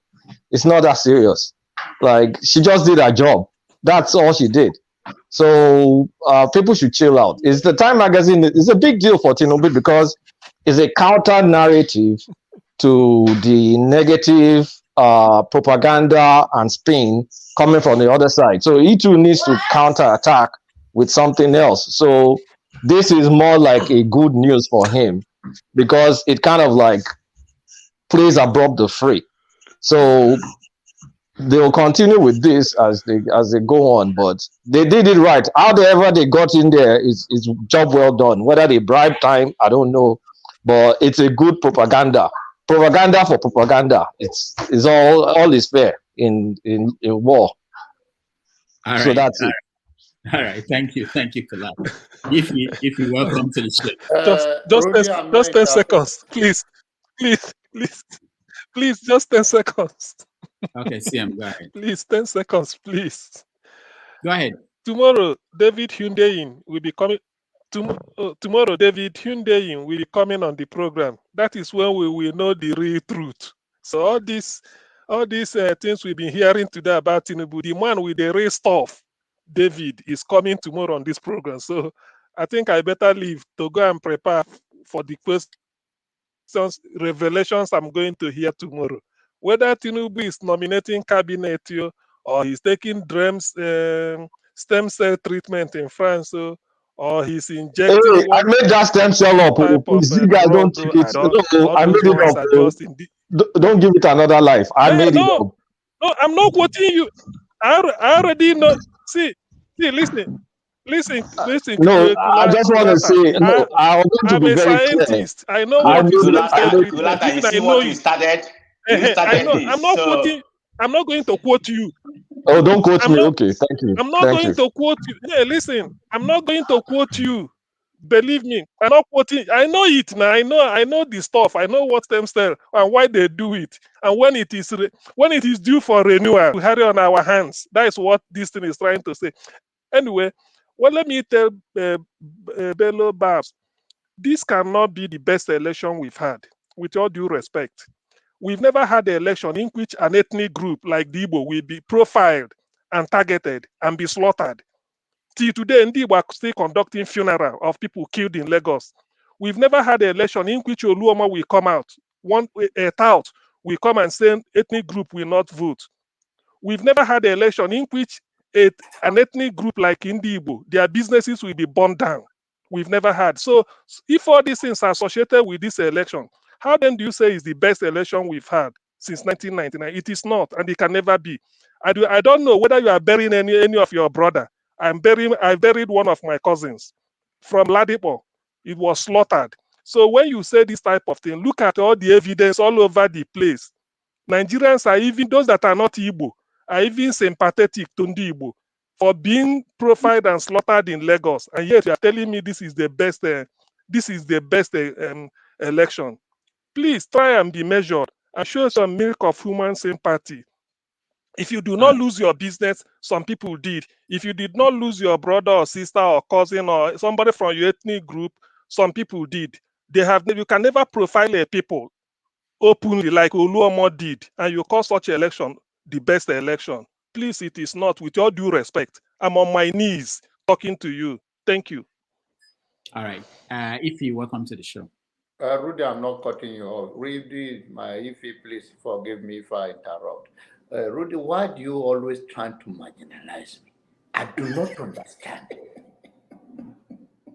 What did I do again? I thought you asked a question on what I see. The topic of today, the arrest of Obi, the Time magazine appearance of Tinubu, all the subject. You excuse me out of it. You just interested, and I told you what happened, and now you just cut me off. People have been here for hours. I decided to in and out because I'm busy. You will not even give me a voice. I'm the only one from Middle Belt here, for crying loud. For God's sake, let me represent my own. Not only outside Igbo and Yoruba exist in Nigeria. There are other tribes. All right. For God's sake. Okay. I'll let Ify talk. Maybe I. No, John Abba, go ahead and talk. No. The floor is You are yours. you are my younger sister. I have respect for you. Just go ahead because I will lose my thought before I. Oh boy. Oh boy. Good evening, everybody. I'm gonna play the devil's advocate here. The Bola Tinubu's stuff I did not read. I just heard about it on social media and I just walked past because it's not important anyway to what is happening in Nigeria. Somebody said that this is the best election that we have ever had in Nigeria. That one is very shocking to me. And this is the worst I've ever seen Nigeria be. I have never seen this country so divided. When I mean divided, like I have seen it at this point. Unfortunately, on the 29th of May, Tinubu will be the president. There is no two ways about it, okay? But the question I keep asking myself every day, how is he gonna lead this divided country? This country is so divided. Where is he gonna start? How is he gonna unite this country called Nigeria? What is he gonna offer this country called Nigeria? Because left for me alone, honestly, I don't think he has anything to offer at this point. Kulata says something that he's somewhere in France, selecting his cabinet. You see, the truth of the matter is that we all look stupid. You're gonna leave your country and go to another person's country and be over there and selecting the cabinet for your administration. I don't even understand how we reason. I mean, these people, they don't even have no respect for us. No respect at all. Our whole president-elect left Nigeria, for over maybe 3 weeks, 2 weeks or more than that. We haven't heard anything. All we're hearing is just news here and there, here and there, here and there. I don't have no problem Tinubu being president because I don't think he's gonna do anything different. But one thing I know for sure is that all of us sitting down here, we will surely miss Buhari, whether we like it or not. You can say, I forbid in Jesus' name. There is nothing to forbid about it. We must surely miss Buhari. Let us be realistic. What is Tinubu gonna offer us? Honestly speaking, it's not about tribe or anything. He doesn't have anything to offer us. And we will all see it. When he becomes a president, we will continue this show, we will continue this program to see how he's governing or how he's ruling. And I bet you nothing is gonna amount to nothing. Every day we come here and talk about the same topic over and over and over again. What is the solution to what is happening in Nigeria? Jonaba, you say you just got back from Nigeria. I don't know the last time you went prior to this trip. And before I forget, sorry, accept my deepest condolence on the loss of your mom. I don't know the last time you went home and then went this one. Tell me what has improved. Nothing has improved. It keeps going bad, worse. Every day you go. My cousin just came back and said, when we went in December, it was good. It's ×3 now. And I spoke to him yesterday. So what is Tinubu going to offer us? Imagine when Jonathan was in power, we were all crying and wailing that Buhari is going to be our Messiah. And Buhari came, this is what we have. Buhari left us in a mess, in a deeper mess. And Tinubu is going to come. And I keep saying it over on this show. We've had independence for how many years? 60-something years. And nobody can ever tell me what we have achieved. Common election, the commonest thing that's supposed to be free and fair. I wonder how somebody can come to this show and say that this is the best election we have ever had. Look at what happened in Lagos. Are you going to call that election? How can you call that election? How can you say that that is free and fair? And this is the best we can offer? If this is the best we can give our citizens or our leaders can give us, oh my God, you know that we are in deep mess. Commonest thing to do is election. If we can't tell the truth, the easiest thing to do is to tell the truth. And if we cannot tell the truth, tell me what else we can do. Embezzlement here and there, here and there. They are still borrowing money. They are handing over next month and they are still borrowing money. And the question, the ones you borrowed, what have you done with it? Absolutely nothing. You can't tell that there is something we have in Nigeria we can be boast of or talk about. Even Americans, they are just everybody's talking about our election. What is going on in your country? What happened to your election? And somebody will come here and say that this is the best election, so this is the best we can offer to a country of 200 and something million people. All of us, most of us here, we are in diaspora. I don't think there is anybody living in Nigeria. I might be wrong. I said it last week, we are all enjoying free, apparently we are paying for it, internet, data. We can stay like 10 hours, but somebody in Nigeria cannot even buy a loaf of bread. And we are saying that this is the best we can offer. That is so disappointing. That's so shameful. I thought we can do better. We don't even have healthcare. We're not even talking about the education. Everybody is now jumping into private school. So if you don't have money to send your child to private school, you are going to go to the public school. That literally they're not teaching them anything. And how many people can afford to go to private school? I'm not even talking about healthcare. What is it that we can even be proud of in Nigeria? Nothing. I can't look back and say 60-something years of independence that this is what we have. And we are still doing the same thing, playing the same card, expecting to get a different result. Who does that? Who does that? We're doing the same thing over and over and over again. Let's assume that Tinubu will be here 8 years. After 8 years, he's going to leave. Another person will come again and tell us the same thing, and we will continue. Are we mad? Don't we have senses? What is wrong with us? And somebody will come here and defend it.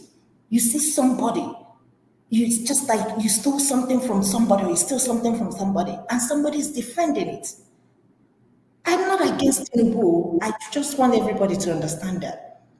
But what I'm trying to say is that, is this the right thing to do? 8 million people voted for Tinubu. I haven't seen 8 million people rejoicing. It's always fight, people calling Obidients. Obidients, I haven't seen these people carrying arms. They are just on social media running their mouths. And you are calling them names. But, what's his name was an I think it was Mike, talking about respect. This generation, they are not respecting their elder. I say respect. I say, Mike, I won't even respect my elder. You earn respect. Those days have gone when you respect people because they are older than you.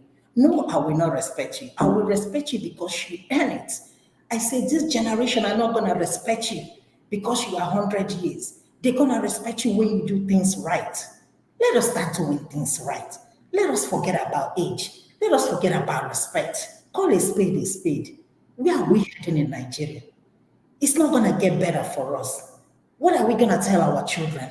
What are we going to leave for our children? Somebody was saying, 2020 something, we're going to have electricity. Are you serious?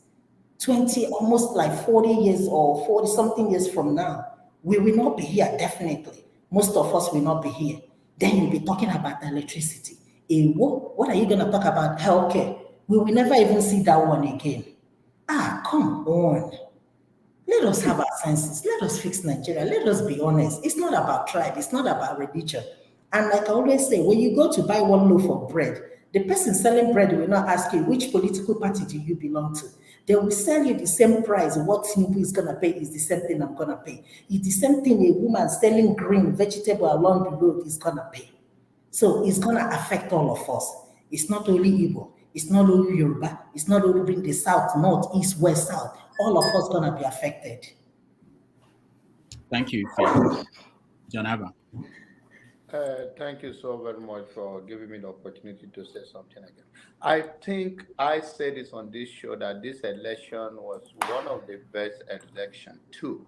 The reason why I say that is that the media have brought so many attention to it. I think is that so many of us on this platform or in Nigeria are getting involved in election for the first time. So you do not understand many things going under the ground before is not noticed. So the media have played a major role that people can even speak. Me and you can talk to it and see what is going on. It's different from the results. That can be done in the court or whatever is going to be outcome. But let us not take it away. Whatever the media does, whether it's a good news or bad news, it brought attention to issues. And that is what is one of those things that stand out in this election. So let us not demonize this or discredit that. The fact the result may not be what we want from the INEC, it doesn't matter. People get involved in this election more than any election in the past. Let us draw that line.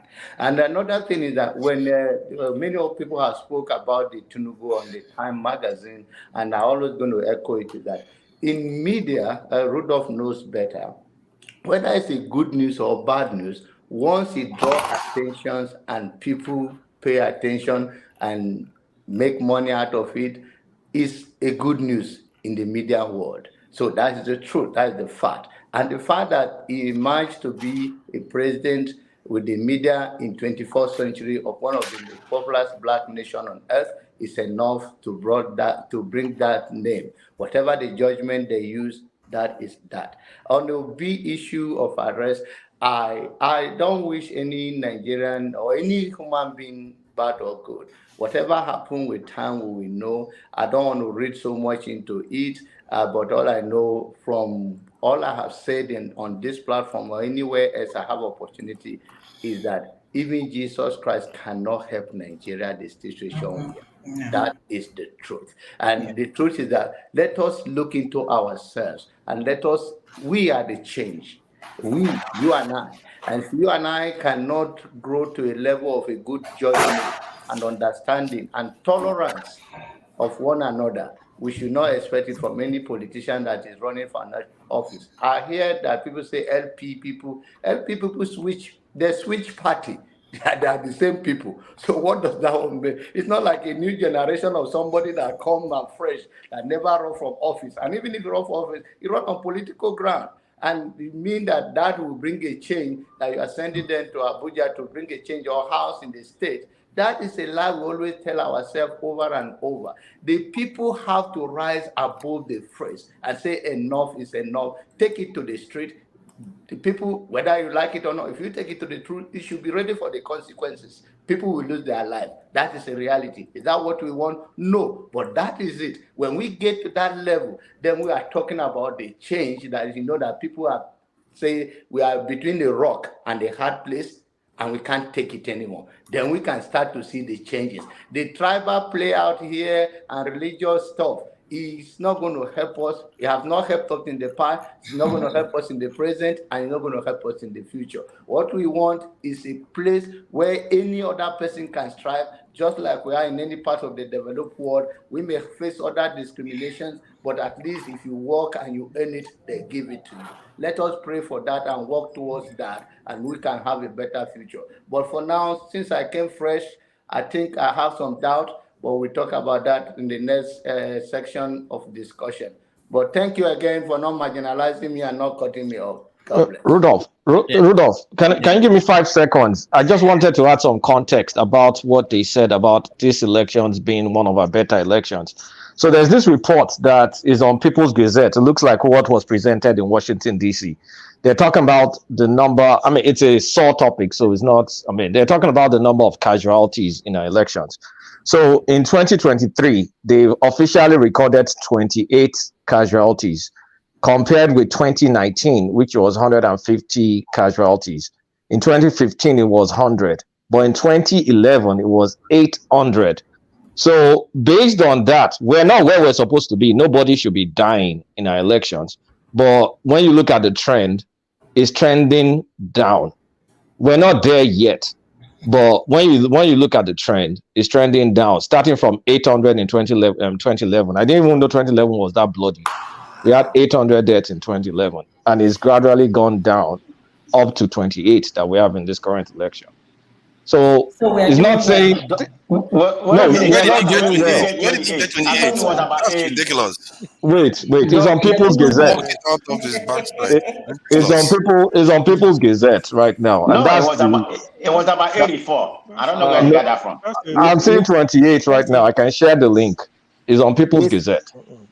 Mr. Rudolph, can I make a quick response, please? He's wrong. Who is speaking? Is it Bello? Bello, this is Bello. Hold on. I want to get to Forefathers and Officer AK, then I'll come to you. Forefathers. Yeah, greetings, Rudolph, and greetings to everyone on the panel, the chat, and the viewers. Obviously, subtract Kulata from there. See, Kulata, you really need to stop this. Stop gaslighting people. It's not nice What's at all. gaslighting? Reading a news Uh, article is yeah. gaslighting I'm again. just looking at. I'm It- just it- looking at the news article right from now. your village, is that what gaslighting is? Can you calm down? See, when I just searched death from Where's your Nigerian village? election, can you let me finish? Stop picking the stuff to polish your information to your narrative or whatever you're saying to your narrative, because one of them shows 109, the other one shows 30 something, the other one shows this in 88. So you choose the lowest one you can find and use it to But come and uh, steer a narrative. am I supposed to find another one? That's the one I got. So what am I supposed to do? No, but it's not that hard to find. You just search and you find all the information. I searched and I got the one I got and I recorded it. Don't be there. See, you just search your Google will give you all the answers. So the point there is that you tend to always spin things, which is fine. Maybe for your own reason you want to spin it. Wait, what is spinning in reading a news article? Did I write it? Because you omitted that others showed 109 and 100. Because I don't have orders. How about you give me benefit of the doubt? Then maybe you should have you do that repeatedly, so that's a pattern. So let's not pretend. See, come on, let's not do this. Is People Gazette a credible news? Are they credible news? Are they in credible news organization? Let's not do this. You are smarter than this. No, just answer me because I did not write the article. See, I'm not going to use one article to decide the death rate in an election. I will look at the trend and look at all of them. You can't just use one. That's the one I found and I read it out. I know you can look for. So I'm guilty for not finding as much articles as soon as that. Okay, guilty as charged. You use as your facts, then you have. I don't believe that's what you would do. Hold okay, on, so let's move. Hold on, for fathers, for viewers. In that so-called article. Hold on. For viewers, that so-called article. Hold on. Viewers at home may be wondering what's going on between forefathers and but sometimes during the week when I have time, I sneak around and look at what's going on in other platforms and I see them. So these people sometimes they carry over whatever they left out somewhere else and bring it. No, he has a knife for gaslighting people and giving people weird. It's not nice. What is gaslighting in reading a news article?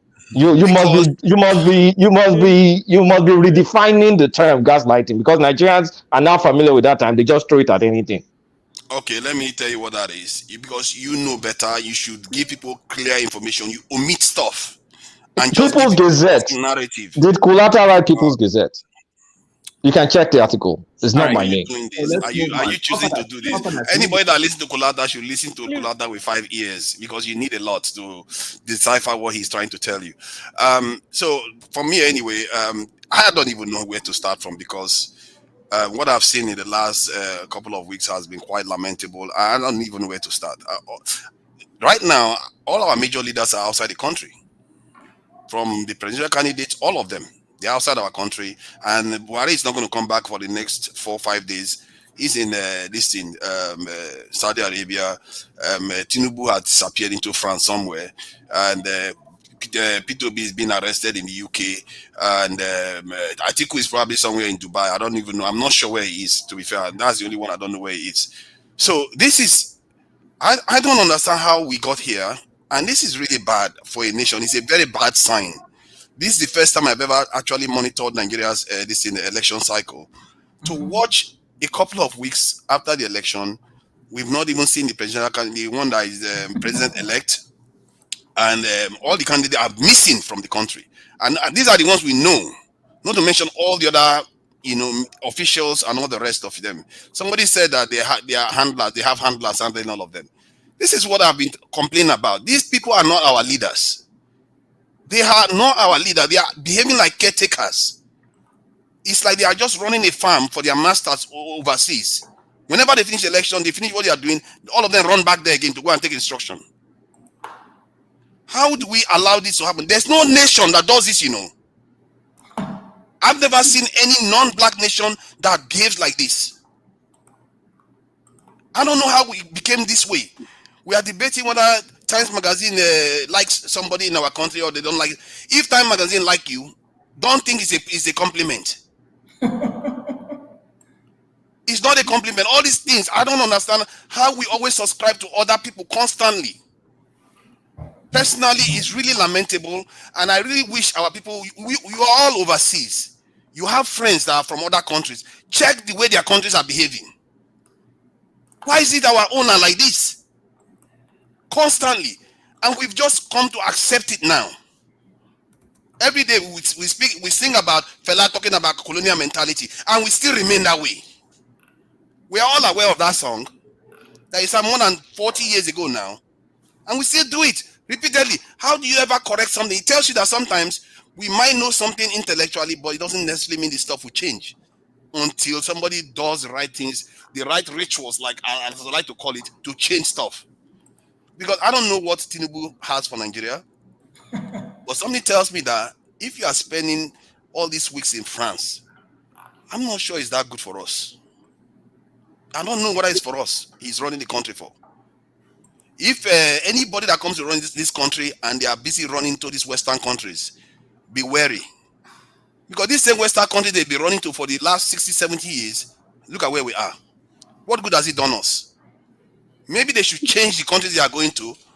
Maybe travel to India, France, this is China, Russia, maybe. Maybe we need to go to another market. If somebody is going to market and buying food that is purging you all the time, maybe you will tell them to change. Maybe you can lead by example by relocating to Nigeria first, to Nigeria, because that's highly hypocritical of you to be speaking from a high horse in the UK and talking about a fellow Nigerian like you that's also in Europe. Maybe you lead by example, you move to Nigeria, and then you get on your high horse. You are wrong, Kulata. That man is talking about the leaders. Come on, Kulata. Tunaja is a future leader too now. That's why he needs to lead by example. Come on, Kulata, don't be like that. See, Kulata, you are better than this. See, what you are saying there is like saying, can I finish? Don't patronize me. I'm not better than this because you are in the UK and you are sermonizing. Fine. What are you talking? You won't let me. You won't even let me talk. See, let me tell you something. If the Europeans come to Africa, why do you think they come to Africa? For their own benefit. When I came here, half of it was because I was colonized. I have that colonial mentality. I thought everything here was better. But somewhere along the line, that mentality switched. And if it switches, it doesn't necessarily mean just run the way back to Nigeria, because you use wherever you are, whatever advantage you have to better your people. That's how it works. There's a reason why Europeans are in Africa right now. They are there to better themselves like they've always done. If I'm here and I have an advantage here, I can use my access here to help my country. Taiwan, that you know today as the center of this in the microchip manufacture. How do you think they build this industry? It was through the diaspora. But the way we practice our diaspora and stuff is like slavery, where we work all the little money we have in our country, we use it to train our people, and we ship them up overseas and make them hate their country, never to return.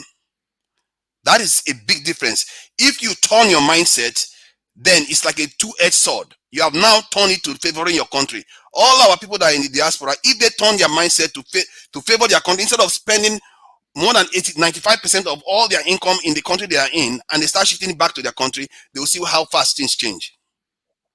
That is the problem, and that is why I'm here. Most of the money I earn here, I am working with people in Nigeria. I'm not stupid.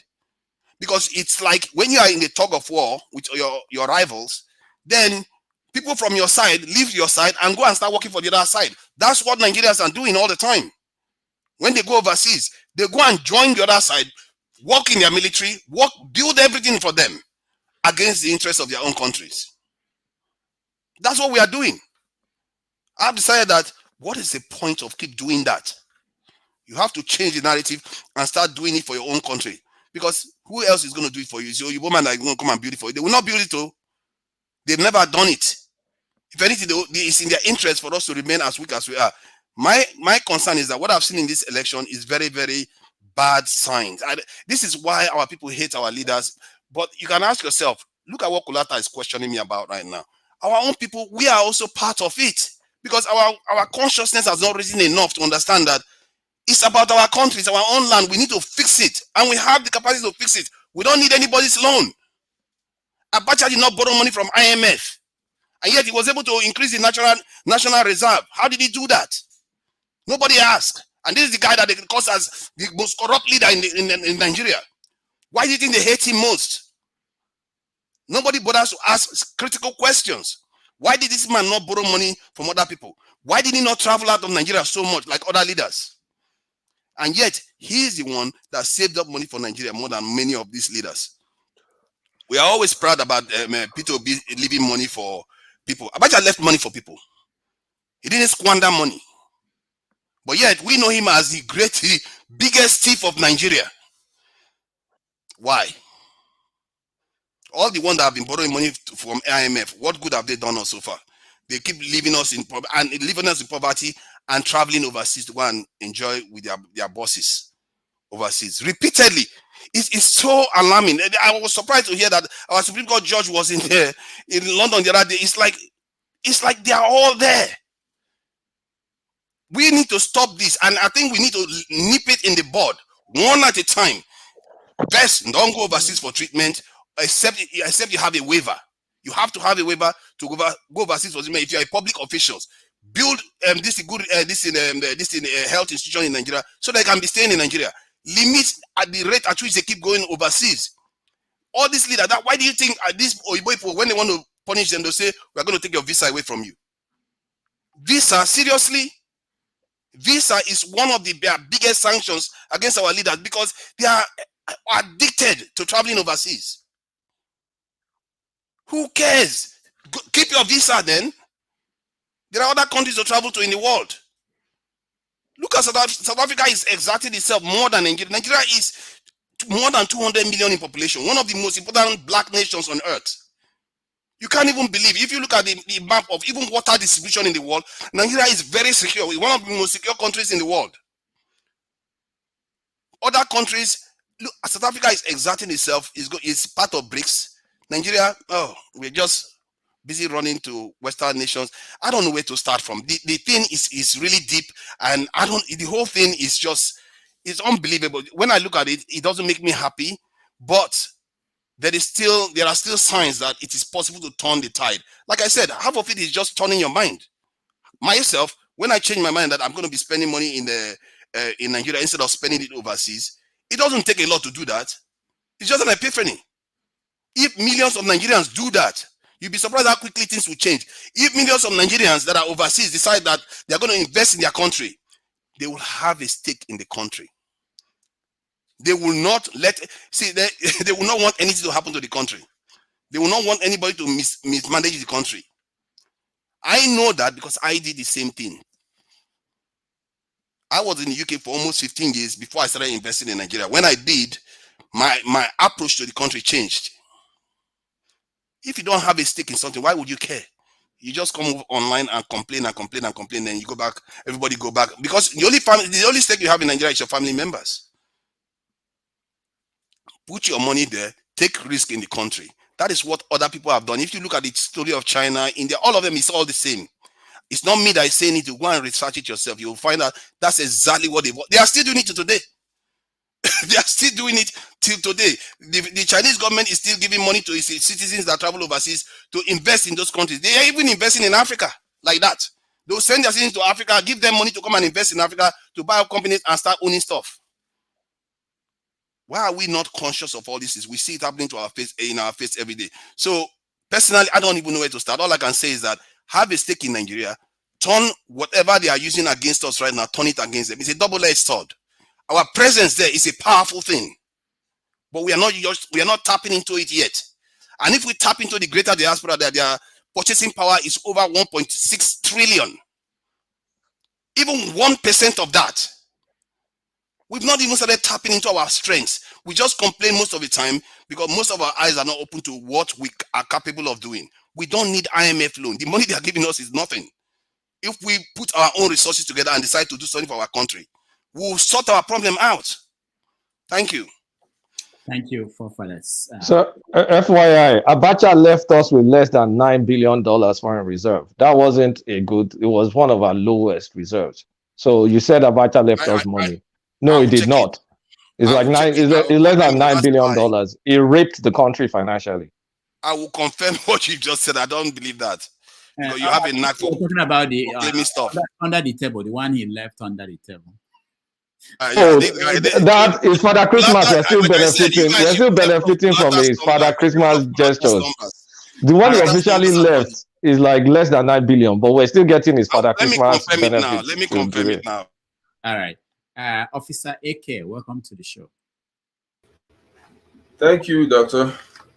Yeah. I agree to you. I agree to you. I agree to everybody, lady and gentlemen of the jury. My utmost respect for everybody. I just want to say that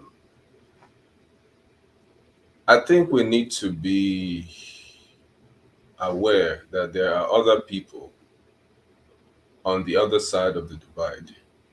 It's not just me and my cousins and my mom and my father and my grandpa and people in my community that make Nigeria. Well, I remember when this whole election thing started. I usually don't like getting involved in Nigerian election and politics. It's all the same thing. The same people recycling, the same old people. Since before we were born, they've been telling us you are the future of tomorrow, all these things. Even I became a father in 1990 something. So what should I be telling my 20-something-year-old child now? That they are the future of tomorrow? So we can continue, we can sit here and complain and continue talking about how terrible Nigeria is. We know they're not going to change. But for me, I'm a 70s baby, so I grew up in the 80s and so on in Nigeria. So I saw some things. I saw the change, how things were changing from all the Babangida time and so on till we got into the 90s. So by the time we got into the 90s, and then we started seeing the change from military to civilian, all these people. The point I'm trying to make is, I don't know what's going on with Tinubu now. I don't know about the health. I don't know what they're doing in France. I don't know anything. But if you ask me, when I was in Nigeria, I believe strongly in Tinubu because of what he did in Lagos State. I was born and raised in Lagos. And if you were in Lagos in the 90s, you should have an idea of the person Tinubu is, or Tinubu was, because now I can't say. So that's the reason why for me personally, I believe in a Tinubu government. But when I discussed this with my cousin who is in Nigeria, he said, but the man, we know because we were all in Nigeria in the 90s. He said, we know now, but the man is old now. The man is old, they'll just be controlling him, all this stuff. I said, well, that's a possibility. I don't know. But from what this man did in the 90s, the miracle, I don't care about where he came from. Somebody is is not a whatever. He stole money. Did he steal money? But he changed the lives of people in the 90s in Nigeria. Go and ask people, ordinary people on the streets why do you think people listen to him? Why was he able to handpick governors for them in Lagos? Why was he able to handpick Fashola for them? Handpick Sanwo-Olu? Because people listen to him. That's the meaning of influential. You think he's paying me money? No, I've never met him before. Nobody in my family has met him before. But we have benefited from some of the things he brought in the 90s. So that, I think we need to be aware that there are other people on the side of the divide. So that's just one. But one of the things that's important. Hold on, Dr. Damage. Let him show his face. I mean, we don't know who is talking. We know Kulata, but who is that? Brother. This is my face. My computer is slicing back. Yeah, just show your face, please. This is my face. Okay. So I wanted to talk to my brother Joel.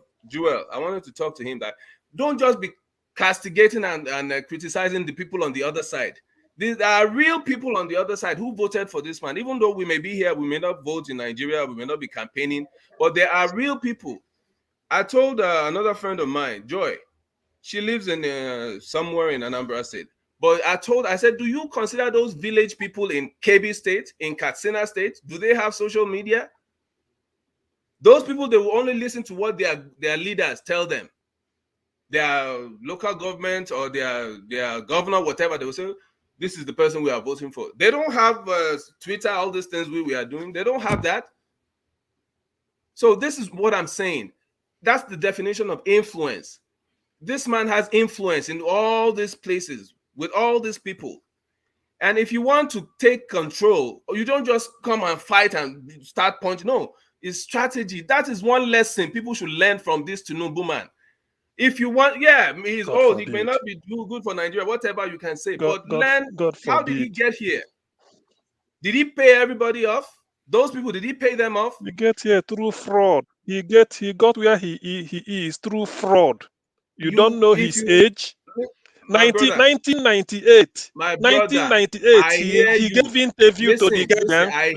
Listen. Just one moment. I got 1998. here. He gave interview to the Guardian that he's 52 years You old. haven't even let me finish. 25 years later, he's celebrating 71.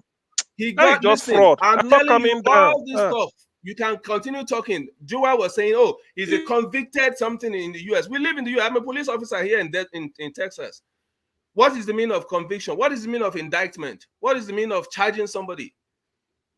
When I was listening to one of David's interview when he was saying Tinubu was indicted, I said, do you know the meaning of indictment? Indictment, when you arrest someone, you charge them. After you charge them, the moment you charge them, that's indictment. And then you arraign them. Arraign meaning you appear before jury. People will now judge your case, and they will now say, okay, this is. If you don't go to arraignment, you may waive trial, and then you will sit down in front of a what they call them DA. The DA will now say, okay, do you want to go to trial? If you don't want to go to trial, this is what you can do. You can do community service. You can do this. We're just throwing words all over the place anyhow. He was not indicted. He was not charged in that case. I pulled up the thing. I looked up everything David was referring to. He was not charged. Even in the website, David said we should go. He said Tinubu was not charged. So that one is zero. There's nothing there. Nothing. But that's not the point. The point I'm making is where CM, you were saying he got there through fraud. If you want to take this thing, you to go and try to take it through fraud or whatever. He got there somewhere. He has the influence. Whether he paid them money or whether he didn't pay me money. And I know so many people that he didn't pay money.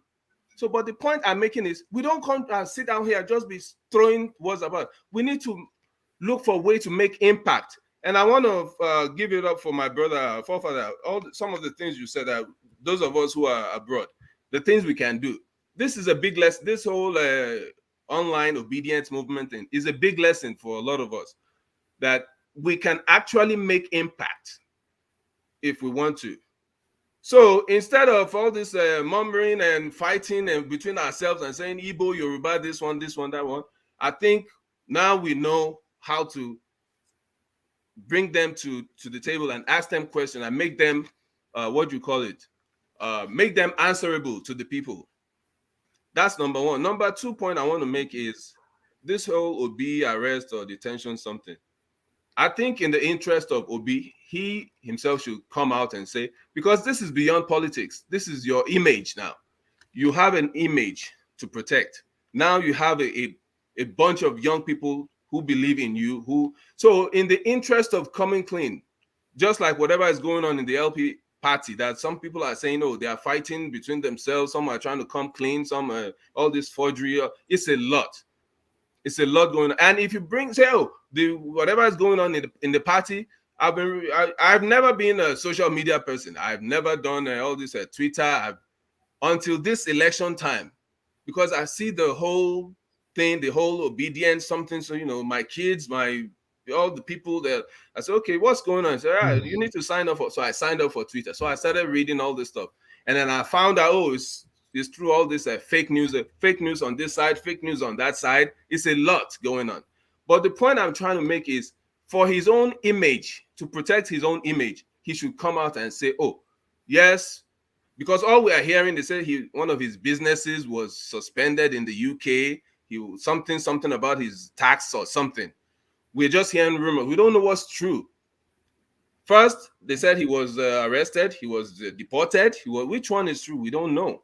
So that's for the Obi situation. Now, this one, I just wrote the 2 points down. I said this one says, when we say we want to make a change, Dr. Damage, I think you can take a step in this direction. Okay, what do we want? Like, look what they're doing in the National Assembly. They're saying medical students should not travel. Who says that? Does that even make sense? How am I going to study all these years and then you say I can't travel for 5 years when I studied on my own thing and I'm ready to leave this country because you guys are not even providing? Then we should make a law that will say all of you to in the House of Reps or all the whatever, you guys should not go abroad for medical treatment. It should be a law. If you're going to tell ordinary people that, oh, they cannot travel to better their own lives. So this is what I'm saying. So I think there should be like a platform created from time to time for people to say, this is what we want. And people should, whether online, whether, people who are in Nigeria. And I want to come to a point that most of us who are in America, UK, all these places, a lot of the times we tell our people back home to go and protest, when we are here in the comfort of our own home, under the protection of Western countries. I think it's not fair. So that's all the points I want to make. CM, you have something to. Okay. Yeah. Just in a quick one. First, the issue with Bola Tinubu is a man who has been practicing criminality since he was born. You Sorry cannot tell to me. cut you. Sorry to cut you. Please let us be intelligent in our discussion, please. When we say something, yes, let us me bring evidence. listen. Let us try and be. No, I'm sure most this of is us the here are evidence. very well Listen. educated. You can't just be throwing words all over. Continue. Listen. You even if you like interrupt me 10 times, I will use the word I want to use. You can't take it out of my. You can't put the word back to my mouth. I will say it out. Tinubu has been practicing criminality since records began. In 1998, he gave interview to the Guardian, Nigerian Guardian. He's 52 years old. That's what he celebrated that year. 25 years later, he's celebrating 21. What type of arithmetic is that? 52 plus 25. The daughter, Fola Shade, is close to 60, and he's celebrating 71. Nobody know this paper Tinubu gave to Chicago State University for admission. If you are in US, if I tell you go to Chicago State University, apply for undergraduate study, you will present a high school diploma or school cert. They will ask you, what certificate did Tinubu present? Nobody knows. How old is Tinubu? He cannot say. That is one thing. This idea of Peter Obi, whether he was deported from UK or tax or business, they are using it just to balance up $460,000 that Tinubu forfeited to the US government. Peter Obi's travel in the UK is an APC propaganda. From today on, you can never hear BK Dabiri's name again because that video has been punctured. So now they switched over to another thing to say he was deported. Peter Obi was not deported from UK. Peter Obi has winded his business in UK since he left. He's no longer having. Before he became governor, he shut down his business in UK. He said it. It is written. So he suddenly did not open up business again in UK. That's one. So all this is our APC propaganda. Tinubu as a person is not a man you can trust. It's as simple as that. So telling me that maybe we can't say anything, we can't say this against Tinubu. Why can't Tinubu come and clear out all these things? When he was campaigning, he never come for debate, whereby he will be with Atiku, Peter Obi, Kwakwaso, Showore, and all the rest. He refused, he was dodging. Now he's in France, undergoing treatment. What are you going to tell us? Tinubu did not win. Let him go to tribunal and present how all the figures added up to 8 million. Let him come and tell us. Tinubu gave a video, if you don't know, because one thing I hate people that want to, if something did not suit you, you won't bring it up. Tinubu is on tape. Tinubu is on tape, where he was instructing Agberu that these Igbo people, they are 12 years old when they come to Lagos. We feed them, we help them. When they grow up, they turn against us. Are you doubting that? It's on record. He said it. That was what empowered the Luomo to profile Indigo. I wanted to react to when people say maybe elections is I mean, when people say that so people has been dying every election, I ask them, which election in Nigeria has an ethnic group be profiled for slaughtering? 2015, which people were called out for slaughtering? Was there any profiling? 2019, 2011, 2007, 2003, 1999? Why must Ndi Igbo be profiled in Lagos? Are you not aware of that? Because Tinubu authorized that. Why was Igbo businesses be burnt in Lagos? Are you not aware of that? Tinubu is not aware of all these things. Did he condemn it? Did he? He did not, because he told Oloma to do it. You see, sometimes when you people come here, when people say this type of thing, you provoke the anger in people. A whole ethnic group like Ndi Igbo, you profiled in Lagos and they were slaughtered, disenfranchised, their business is burnt till today. And people come here, they pretend they will be telling you election is good, election is that. What are you saying? And you want me to support Tinubu? You want me to talk good of him with all this criminal record that he's having since records began? What is he trying to tell me? Please, sometimes if we don't know what to say, if we can't be measured in what we are saying, let us be sensitive. I challenge anybody here to tell me the ethnic group, the tribe that we are profiled for slaughtering in Nigerian election. Tell me, has they profiled a Fulani before in Lagos? Has they profiled the Bini, the Ichekiri? Have they profiled the Efiki Bibio? Why must he be Ndi Igbo? And you are coming here, you are pretending. Look at what Tinubu said, that Ndi Igbo, when we come to Lagos and they do all this, what sort of, and you look, a typical Yoruba man is ashamed of Tinubu. I don't know why people Wait, come here to come and what celebrate him. what did Tinubu say? Do you want me to Tinubu said, respond? look at What did he say? Tinubu said Ndi Igbo at 12 years old when they come to Lagos as 12-year-olds. When we help them here, accommodate them, help them grow, then they turn against us. Are you doubting that? Haven't you seen it? I've not seen it. Tinubu said it. I have not seen it. I'm asking you. That's what I'm asking you. Yes, listen. You haven't seen it. Good. But I'm telling you, I'm informing you authoritatively. This is not a case of reporting. What did Remi Tinubu say about Ndi Igbo? You see, hold on. Listen, so that I don't lose my trend. I don't lose my trend of thought. Please, I don't lose my trend of thought. Can you hold on a second? When you see somebody. Oh God. Okay, it's okay. What no, are you going sorry. to say? You're not the only one that's there that want to talk. You can't take all the time. Sorry, to CM. He said they roller coach to Lagos at age of 12 and this. So by extension, where does that lead to? Okay. Listen, I think this thing happened. This was a prelude to the slaughter on 18. He said it before 18. It's Hold on. Wọ́n á gbóògùn ọ̀fẹ́, wọ́n á rí ìtọ́jú ọ̀fẹ́ tó o bá tí ì kọjá 12-year-old. Wọ́n dẹ̀ tún gbé yẹn lọ sókè. A dá ilé ṣẹlẹ̀ fún wọn, wọ́n ń kọ́ṣẹ́. A lè dá wọn dúró àwọn àjèjì tó ń yá wa Èkó. Tẹ́kọ̀ ò bá dáa.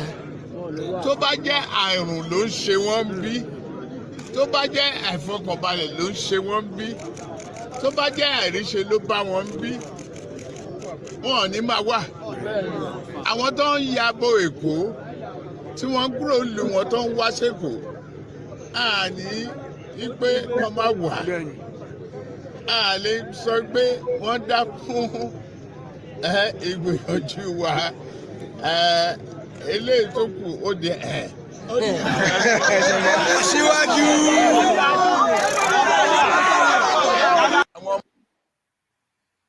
All right. So I think that's what CM was. Yeah, but for us that speak Yoruba, nothing that he said there. So, sorry, Dr. Damages, do you speak Yoruba? No. Do you understand what he just said? There was a translation that I saw of that audio, and I think that's what CM is probably. Okay, so I saw this video. Can you tell us what he said in the video? Or me? Well, but can we not? I think we are narrowing down. We are narrowing down the topic to gossip. I mean, this is just it's child's play. Look, No, hang Hang on. on, can I speak? There's an inference. There was an inference made, and we need to clarify that inference No, please because give me the time. I've listened to you, my friend, for a long time. Please give me the time. I beg of you. Now, forefathers made a very cogent reasoning of how to develop things. But you see, when you listen to some people, forefathers, when we listen to the likes of you and say, okay, this is the way to go, and then you hear some people come up with a sense of nepotism and mediocrity, which I just heard from another guy, in the name of officer. And please forgive me, I don't really go at people like that, but this is a perfect example I can give. You see, you've just said one guy wasn't indicted, and you're putting yourself as an officer. I can sit here and tell you, you don't know what you're talking about. You don't even know the meaning of indictment. It is just when you are charged with a serious crime. So, and secondly, you're saying that this man did well in 1999 just because he helped some people. You see, we narrow things down. What institutions did he strengthen? Is it the judiciary that you can go back to Lagos and say, look, if I'm taking my case to the court, the judiciary would always stand by me. But he's narrowing it down to he helped people. So if I am not part of that circle and I don't gain anything, I'm out.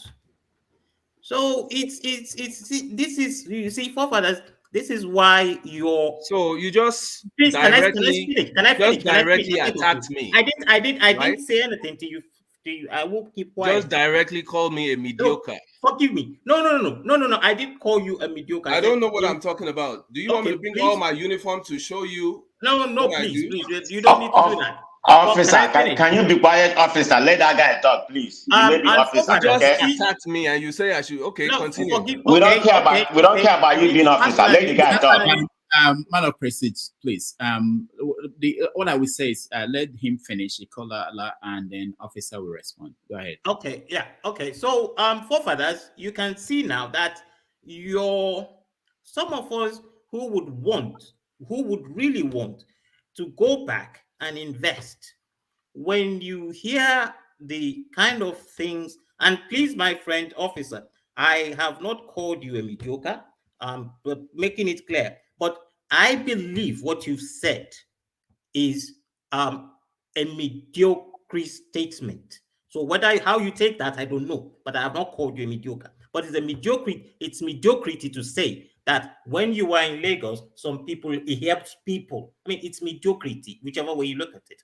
So, but I'm not calling you a mediocre, and I'm not saying you're lying, but your definition of indictment at the same time is not right. You can pick a dictionary and look at it. But so, forefathers, we cannot, the people in diaspora, look, the first thing that chased them out is the leadership problem. That is what sent them out. And some of them would never forget it. So you are telling them to take 90% of what they've come to suffer for and go and put it in a place that they're not sure of. It will take a lot of convincing to do that, because they will rather put it in Barclays Bank or put it in Lloyd's Bank and be sure that in 30 years or 20 years time, it will be there. Why go put it in a UBA when every day it depreciates? So that is my submission. And so sorry, I still have to apologize to the officer man.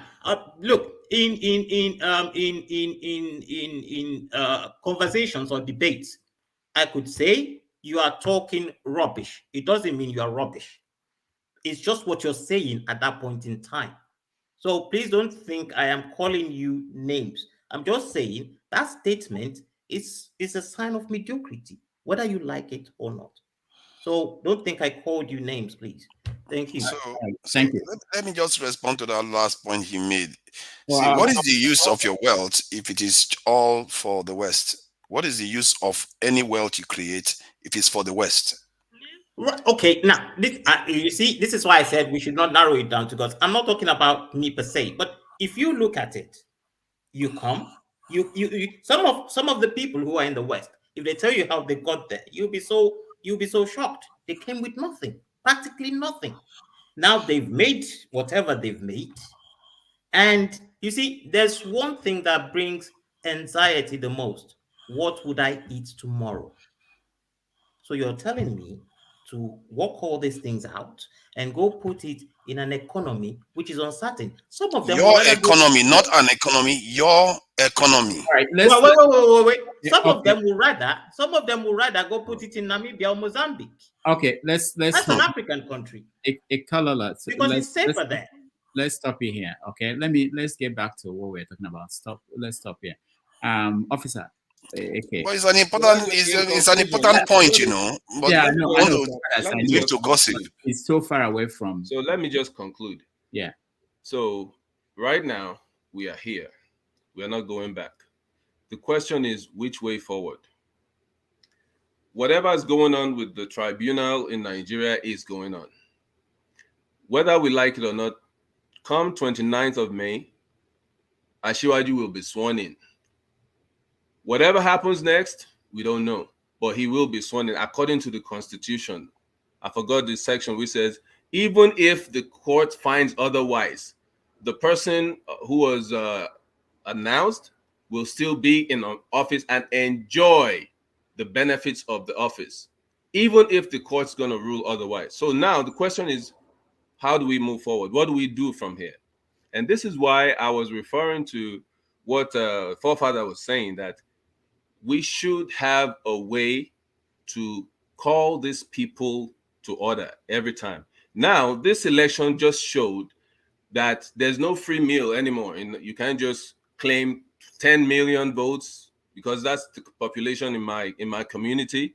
Now we see that, okay, so the BVAS, that's what they say it does now.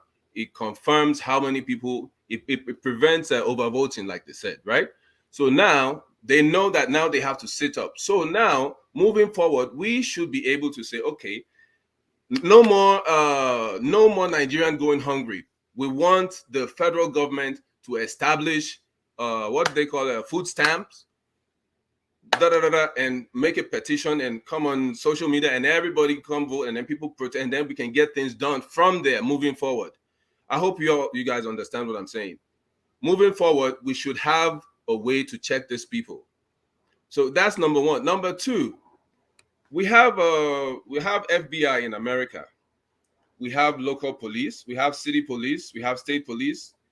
Why can't we have the same thing in Nigeria? It creates more jobs, right? It's not just the federal police that's going to be. Let every locality in every state has their own. Every local government have their own. You'll see how many people will be employed. Less unemployment issue. So many things they can do, and they come here, they see these things here. So, but my thing is, we that are here, we see how things work.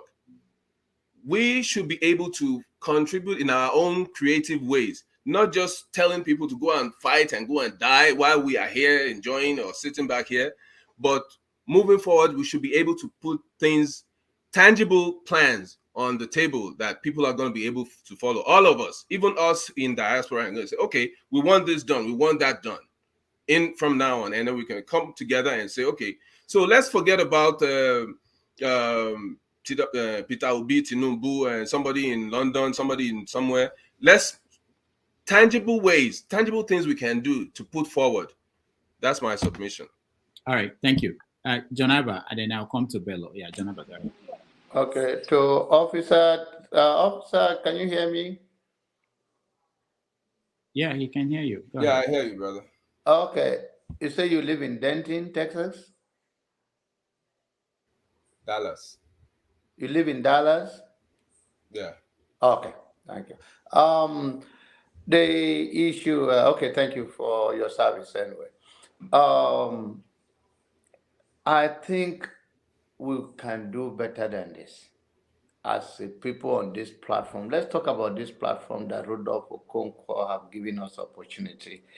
Let us see the way we judge ourselves or we present things, how interested it will be, because people listen to us. I was in London, I missed my flight, and somebody saw me in Heathrow. I think I was after I missed the British Airways, then I was to go with Virgin Atlantic, and he said, "Oh, I know you." And I was wearing hoodie because I don't want people to, not because of only that, for some reason. So you come to see Tinubu? I say, no, I didn't come to see Tinubu. I'm just going to Nigeria. And it's okay. I know you from Dr. Rudolph's show. You run your mouth, you and Mama Ichio. You don't get along. I say, no, it's my lady. Oh. We can have our differences, but I don't have any problem with that. The point I'm trying to make is this. We are bigger than what we think, and we are more influential than what we think. But as far as we don't get along, I don't see the difference between Tinubu racism, if at all he play one, from CM. And CM, I don't mean it in the wrong way, because there is a journalist from my area that died. So when you say Onyibo, it's a percentage. It's just like it is here. When you go to prison work here, you will see they say there are a lot of white in jail, there are a lot of Spanish, there are a lot of black, but they will say the percentage of the population of the black people in jail based on the number is higher. So there is something going on here. So if you have 20 people and you lose 10 people, and I have 10 people and I lose 2 people, the percentage is the same. You understand? So let us know, and this is the problem. When one Nigerian die, we all die. Injustice. In injustice, in anything, even in humanity in general. We can talk about boundary. When you live in your own country or your own state, you have a boundary. When something happens, it's the duty of the governor and the leader of that country, of that state, to provide a leadership and protection of that zone. But when it comes to issue of election, especially a national election, it's all of us. So we cannot be only say, okay, because Igbo people, they targeted them. I condemn it in totality if Igbo people were marginalized in Lagos.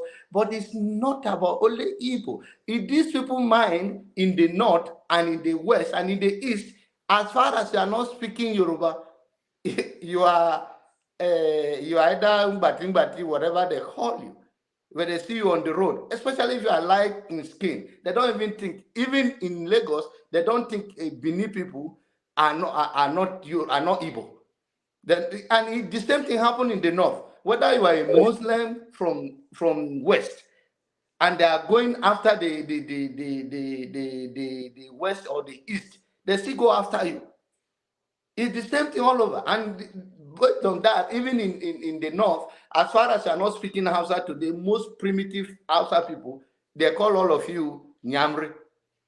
Down there, they don't even care whether you say you are a Muslim from Ibadan or you are from Lagos. They don't care.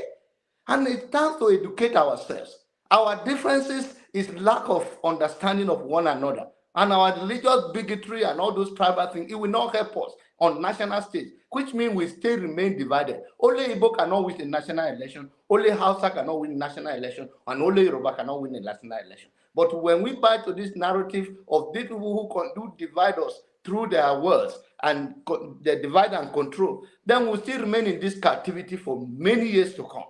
Mm-hmm. Thank you. All right. Thank you very much. Thank you. Let's hear. Please, he called me out. I want to know why the racism of Tinubu and the CM are the same. That's what I want, because you called me out. Yeah, CM, hold on. Let me hear Bello first, and then you can. Thanks for yielding the floor to me again. First I want to back up what Mr. Officer said the other time. I mean, it's unfortunate how people just come on this platform and just, throw words around, anyhow, using foul languages on people. We're just here, have a discussion, meaningful discussion. We don't have to agree with each other. I mean, you don't have to call somebody mediocre. And the other time I made a submission, I had somebody call me mad too, just for my opinion. And sometimes, thank you. So but sometimes we're just making an opinion. You don't have to agree with the people's opinion. It's always good to hear your own opinion and probably give some reason. Other people might agree with you, some people might not agree with you, but it's okay. I made mention the other time that this election that we had happened to probably be the best election so far, and according to the numbers, if I'm right, I can still be called out for that again. And according to to the numbers, Mr. Officer AK came about the other time talking about given the statistics of the kind of number of deaths that we've had in the past. It is regrettable and condemnable if we that we're having we have killings during in our elections. But are we making a progress? Yes. I don't know. It's like some people probably maybe social media is the reason why they just start following Nigerian election. I mean, I've been following Nigerian election years and years before. I mean, we had the most horrible election we've had in Nigeria was 2007, and the beneficiary of that election, which was Yarada, also came out and say, "Oh, this election that brought him in was not free, was not fair." And and every time we talk, everybody they are quick to talk about everything, the thing that happened in Lagos, we are quick to talk about Lagos just because I mean people that have the best of the phones and cameras are lives in Lagos. What about the ones that happens in the east? What about the ones that happen in the That's north? true. We saw videos. Are these places not part of Nigeria? Not long ago, Dr. Damages just showed us video clips about people threatening people not to come out and vote for other party in the southeast. Are they Yorubas? Are they? I mean, is the threat against Yorubas?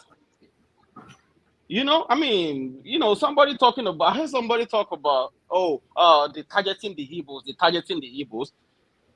In the east, people have targeted the Hausas in the past. Gulag died in Imo State. If that happened, if a prominent Igbo person died like that in another part of the country, I mean, we know what would have happened. Is Gulag not a Nigerian? The other day, it was another, Hausa, even pregnant in the east.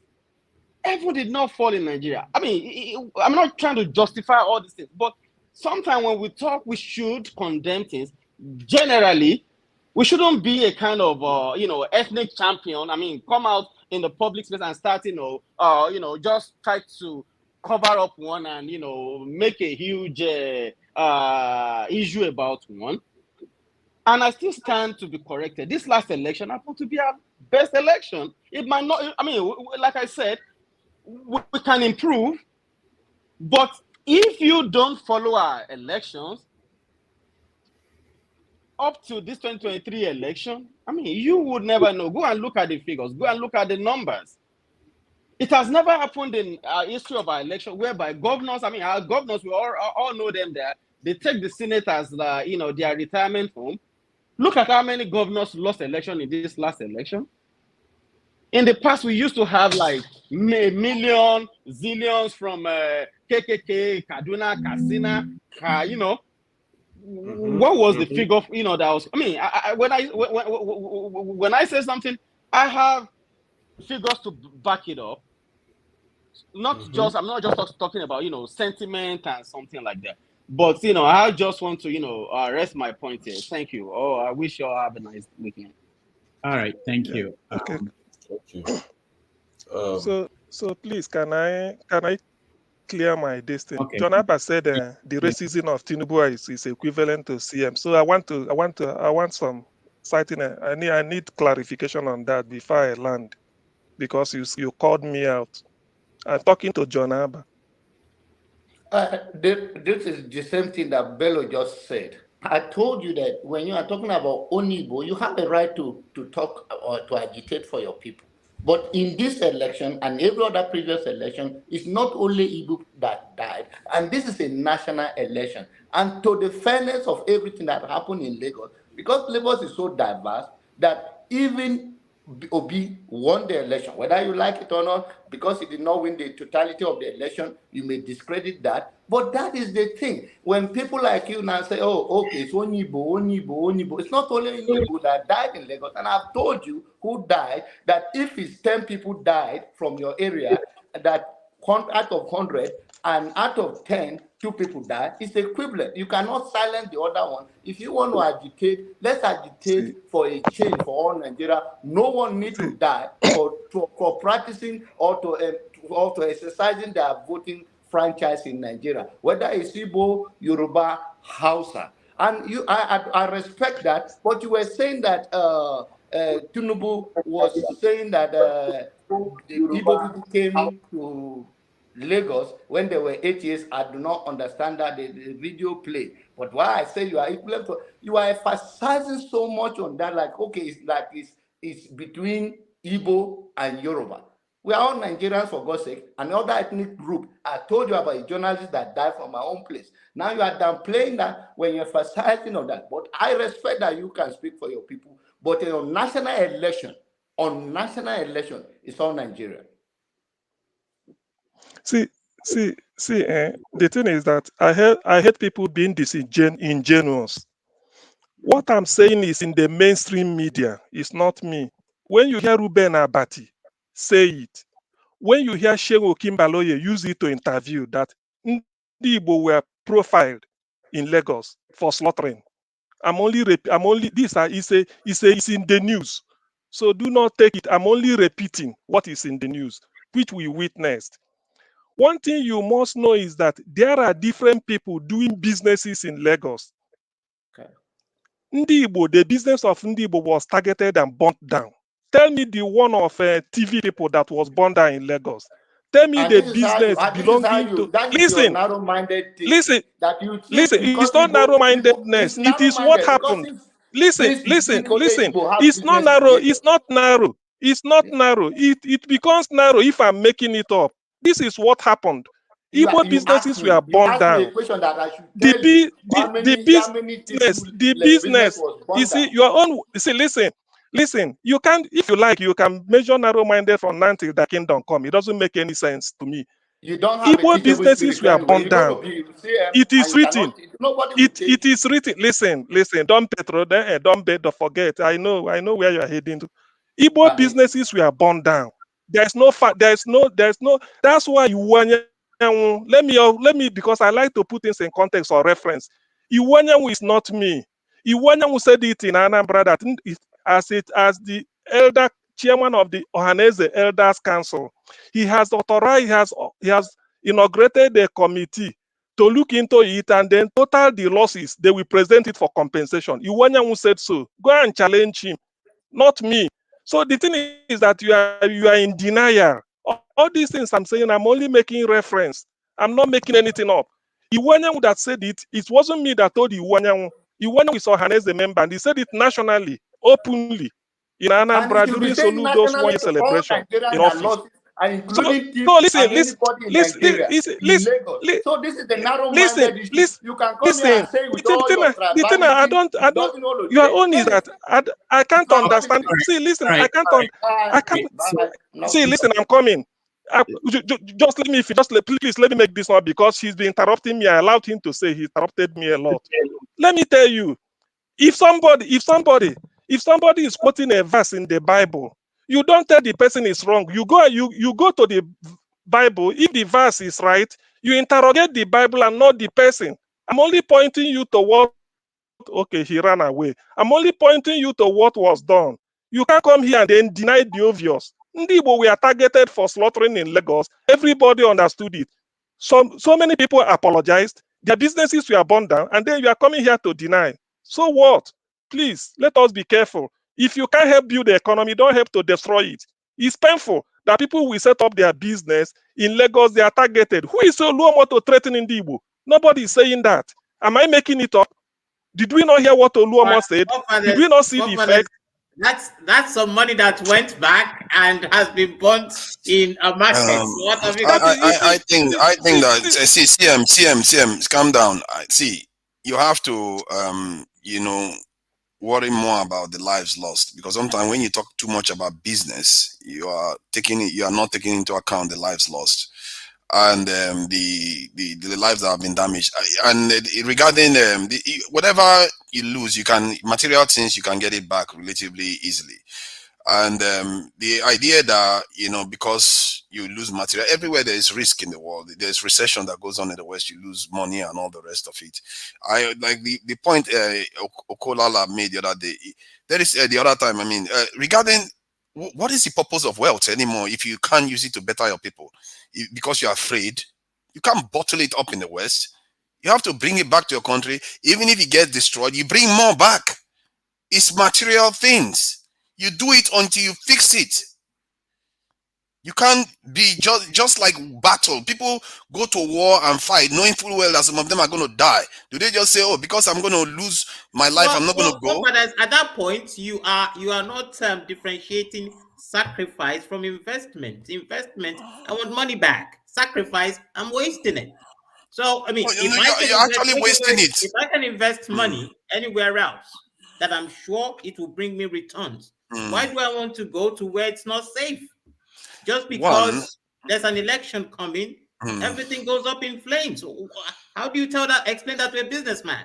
Because you're looking at it from just your individual point of view. By the time you do that in the West, eventually you're going to lose it.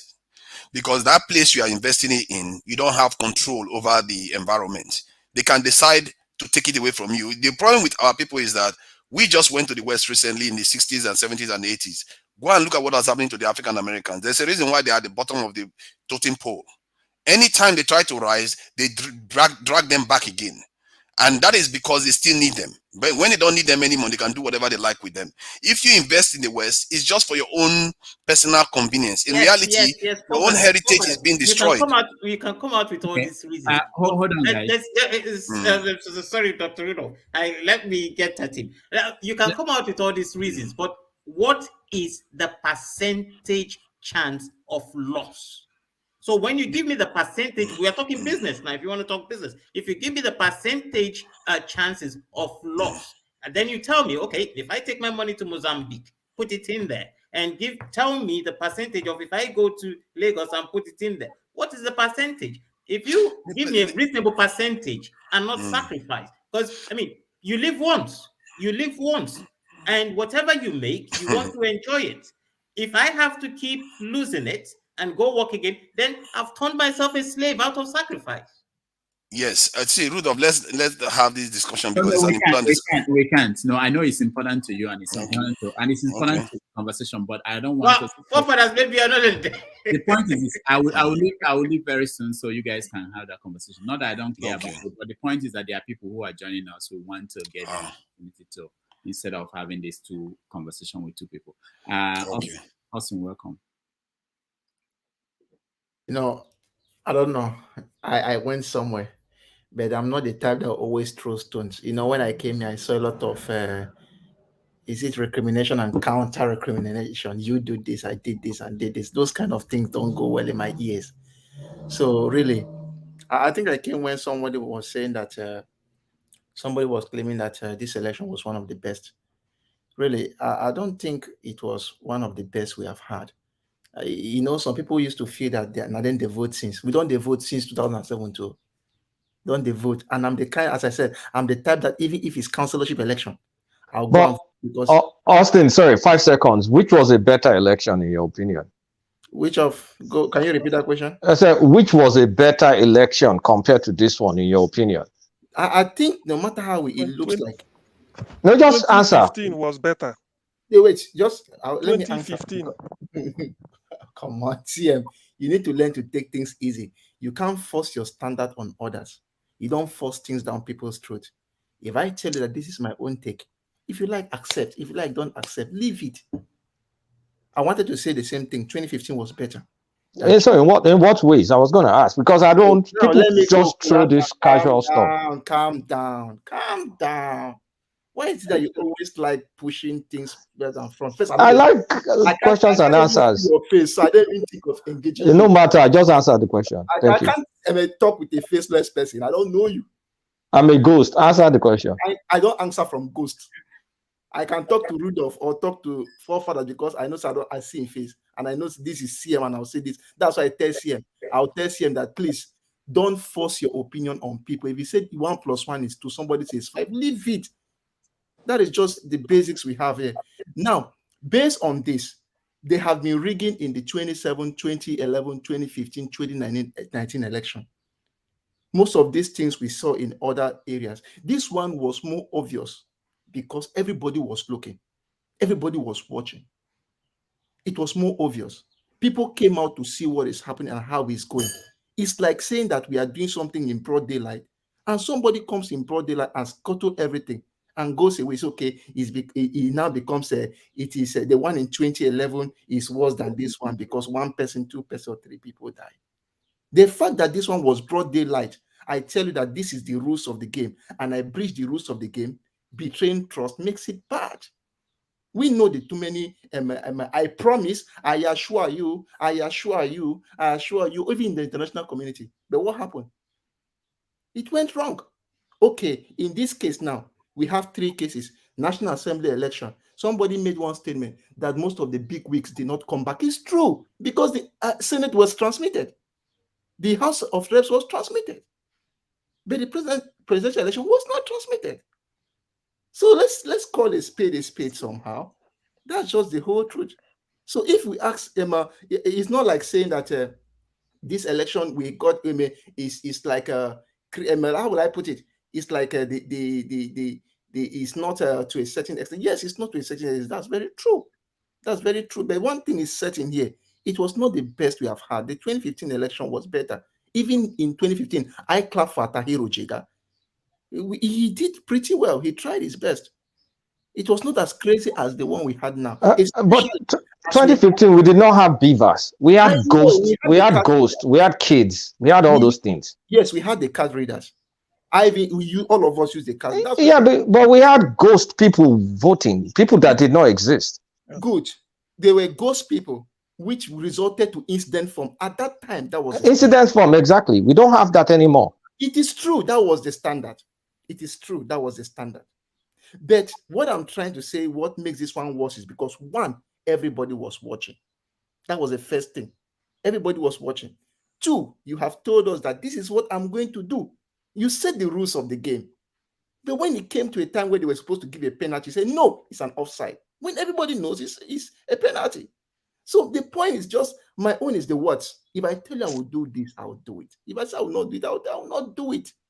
Don't come and tell me that this is how it will be, this how it will be, this how it will be. And one thing, as I said, I want to say, look, if you want to go, I believe in this issue of, I don't know if you get angry with me, I believe in sciences.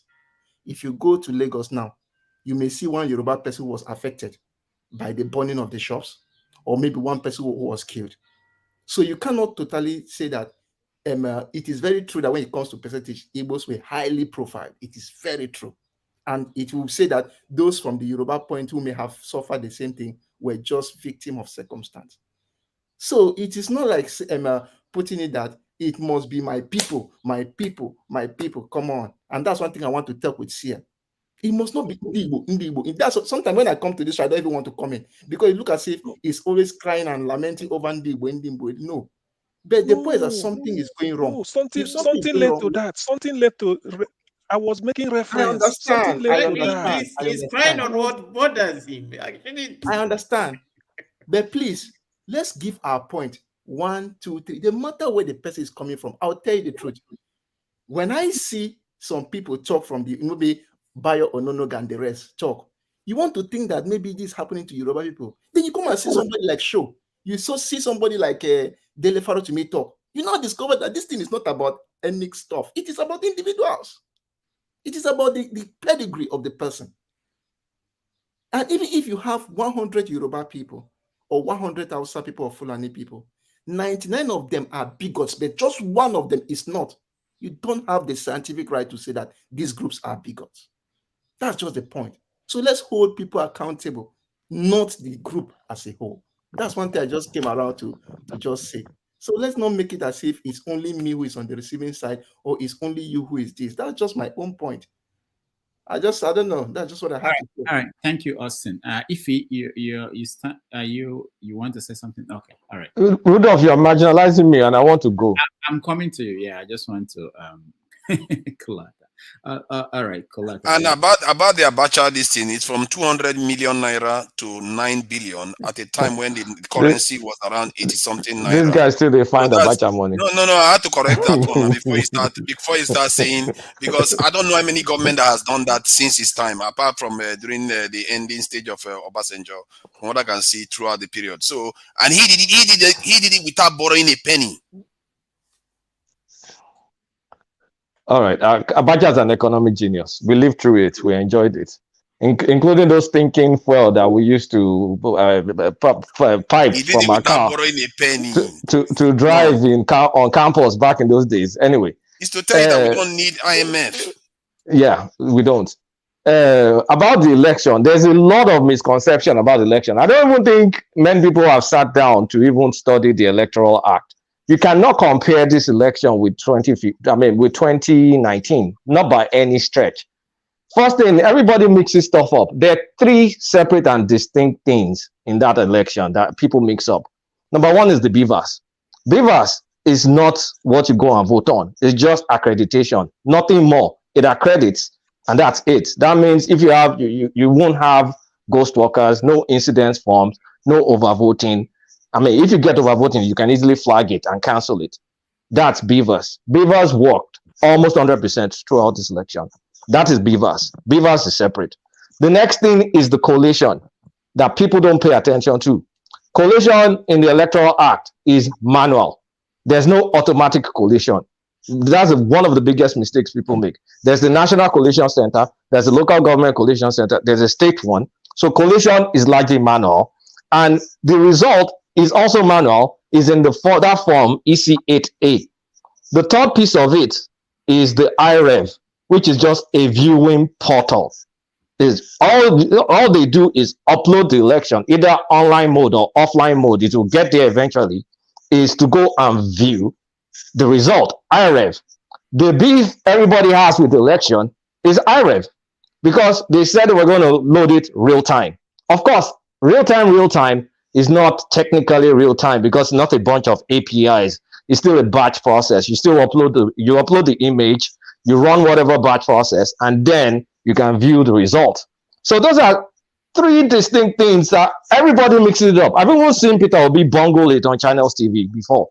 So people's beef is they did not upload to IREV on time, the viewing portal, forgetting that for each polling unit, you had the INEC agent, you have the party agent, and you have the police that have a copy of the result. As they voted, as they were counting LUP 75, LUP 78, whatever, after they finished that counting, they gave your party guy a copy of that result. They gave the police and the INEC, they all had it. And your party guy will take it to his, what do they call those centers again that they run? That word always skips my mind. The rapid, it's not rapid response. You know what I'm talking about, where each party runs and they count their result by themselves. Situation room. Thank you, situation room. And all of them got the results individually from situation room. So the entire beef about the presidential is just the fact that they did not upload it to IREV on time. So that's the beef. So it's a process issue. It's not a deficiency issue. Now, the standards of the Electoral Act in 2022 is to have substantial, for the elections to be substantially off. So that means in the 160 something thousand, whatever we have, you need a substantial number of polling units for the results to be off. And how do you say a result is off? By INEC standard, if you don't have, like Omawole Shorore will not have polling agents in a ton of, in a ton of polling units.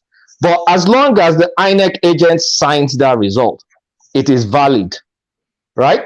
And then there's the issue of TPEX. right? People think, okay, the TPEX result, that means, oh my God, the TPEX result.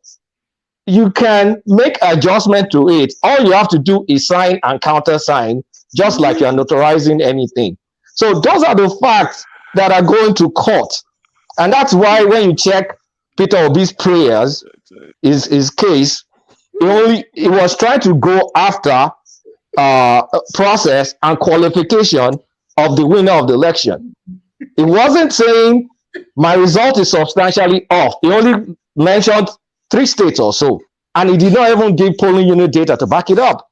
So when people start talking about, oh, this election is this election is that, that's the framework of our elections based on the Electoral Act. Because people don't read the Electoral Act, then they start saying all sorts of, I saw this, I saw that. No.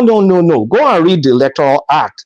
As long as INEC signs the result, each agent, as long as you have an agent, they have a copy of that result that they took to their own, war room to go and collate.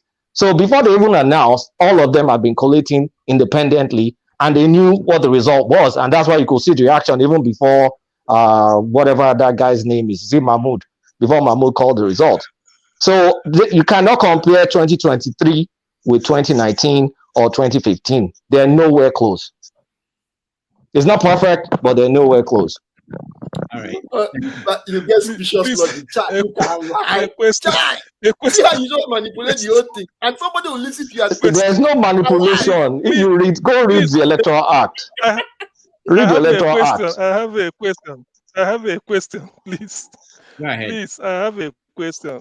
My question for Kulata is simple. Though anybody can answer it anyway. It's for the benefit of all of us. When after the polling unit, after announcing the result at the polling unit, they enter it and sign. Every party agent takes their own election result, election copy. When they now when INEC now goes and collect it, if they tip that one they are TPEXing, will they also TPEX the one collected by the party agents? Will they record that one for TPEXing too? No, the one they're TPEXing, if they TPEXed, if they've shared it, all of you have your copies, then INEC now goes to TPEX. That is what you should take to court and say, if INEC goes to TPEX their own. Their own. Hey, that's what I'm saying. INEC TPEX their own. Okay, wait. I am the party agent for my party A. Then INEC has given us result, and they took their own and TPEX it. The one I'm having, will also call for me, will also take it from me to TPEX. No, you have to take that. If whatever they gave you is different from the one they collated, that should be your evidence in court. Because you're not the only one that has it. Every single party has it, including the police. That's the law. You've answered the question, which means they altered the one they are holding, but not the one I'm holding. Yes, if INEC alters it, actually there's a penalty, is it 500,000 or something, and jail term. Okay. If INEC officer alters it, you should take them to court. Like APC, PDP, Labour Party, all of them will have copies. And if the INEC copy is different from the 3 different copies, including the one from the police, then the judge will have to rule in your favor because INEC cheated in that case. Okay. All right. Okay, Thank you. Yeah, because I have to point this out because this is only peculiar for the presidential election. Thank you very much. Augustine, I don't know why you are laughing. You can explain yourself. No, I'm just saying that it's using specious logic. The logic is using here. You know, specious logic is when you explain something and it looks as if it's true. Austin, you have to bring out specifics. No, bring out specifics because you can amuse yourself as much as you like. But if you can't bring out specifics of what I said, if it doesn't tally with the Electoral Act, bring what I said, compare with the Electoral Act, tell me where they don't jive. I'll just tell you one thing. Festus Okoye, through the Electoral Act, also said that whenever the results from the beavers opposes the ones... There's no result in the beavers. That's number one mistake. Beavers is not for result. Transmitted electronically. You see, your mistake is... That's why I started with explaining. Beavers is accreditation. There's no result in beavers. Beavers, didn't they? Yeah, no, There's I no don't know how beavers. to exchange How do words. you start a statement and say result in beavers when there's no result in beavers? IRS is what you're talking about. See, allow him to finish what he's saying, please. Boy, he goofed now. You know I don't have patience. Leave, I don't talk again. I know they like to How you say there's a result in beavers? It is not who shouts more, who has the point. Hey, but we don't listen to they listen to you now. Result in beavers. Continue. You know, get points anyway. Right. Let's see. Let me. Who is left out? Is that his new nickname? Result in beavers. Officer Eke, do you have to say? You want something? No. I'm just listening. Okay. I think everybody should Google or pull up Electoral Act. Everything will be clear to you. It says there that everything is manual and then transmitted to the what's the word they use? I'm trying to pull it up now. I'll pull it up and tell you. It transmitted to which is the server basically. Viewing portal. IREV. No. IREV is the viewing portal. Yeah. So, but the server itself is something, I forgot the word they use for it. But then it will now show up on IREV. So it's a lot that goes. People just mix everything up, but we'll see. All right. Ike. Yes, sir. You have something to say? Nope. Okay, thank you. Janaba.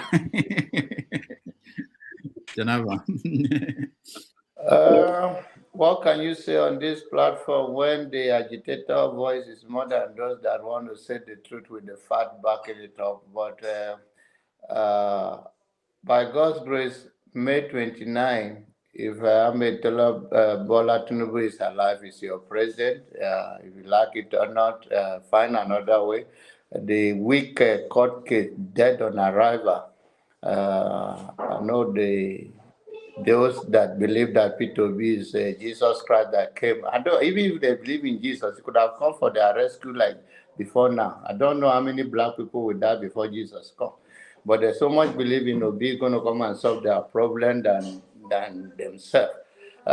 It's amazing the way we Nigerians think home and abroad. Sometimes I thought that we that have seen what is humanly possible by traveling, by exposure, then we make case worse. Assumption, saying things that is not true. You don't have fact on it. Defining something that is on public record that they already said it, you have another interpretation. And I think it's a long walk to freedom. The scientists here, and all of those mathematicians here, the prophet could not stop the election. And I'm so glad that the election do not go the way the prophet in Nigeria, especially my brother Paul Enenche prophesied. I believe Paul is not different from his father that is a native doctor. I think his father is even better than him. So I'm so glad that his prediction do not come true. Can I ask a question? Let me say one thing. I want to say one thing. Jonaba, where are you from in the Middle East? No, look, it doesn't matter where he's from. No, please. Let him. I didn't ask you the question. Jonaba, where are you from in the middle belt? Sorry. Belt.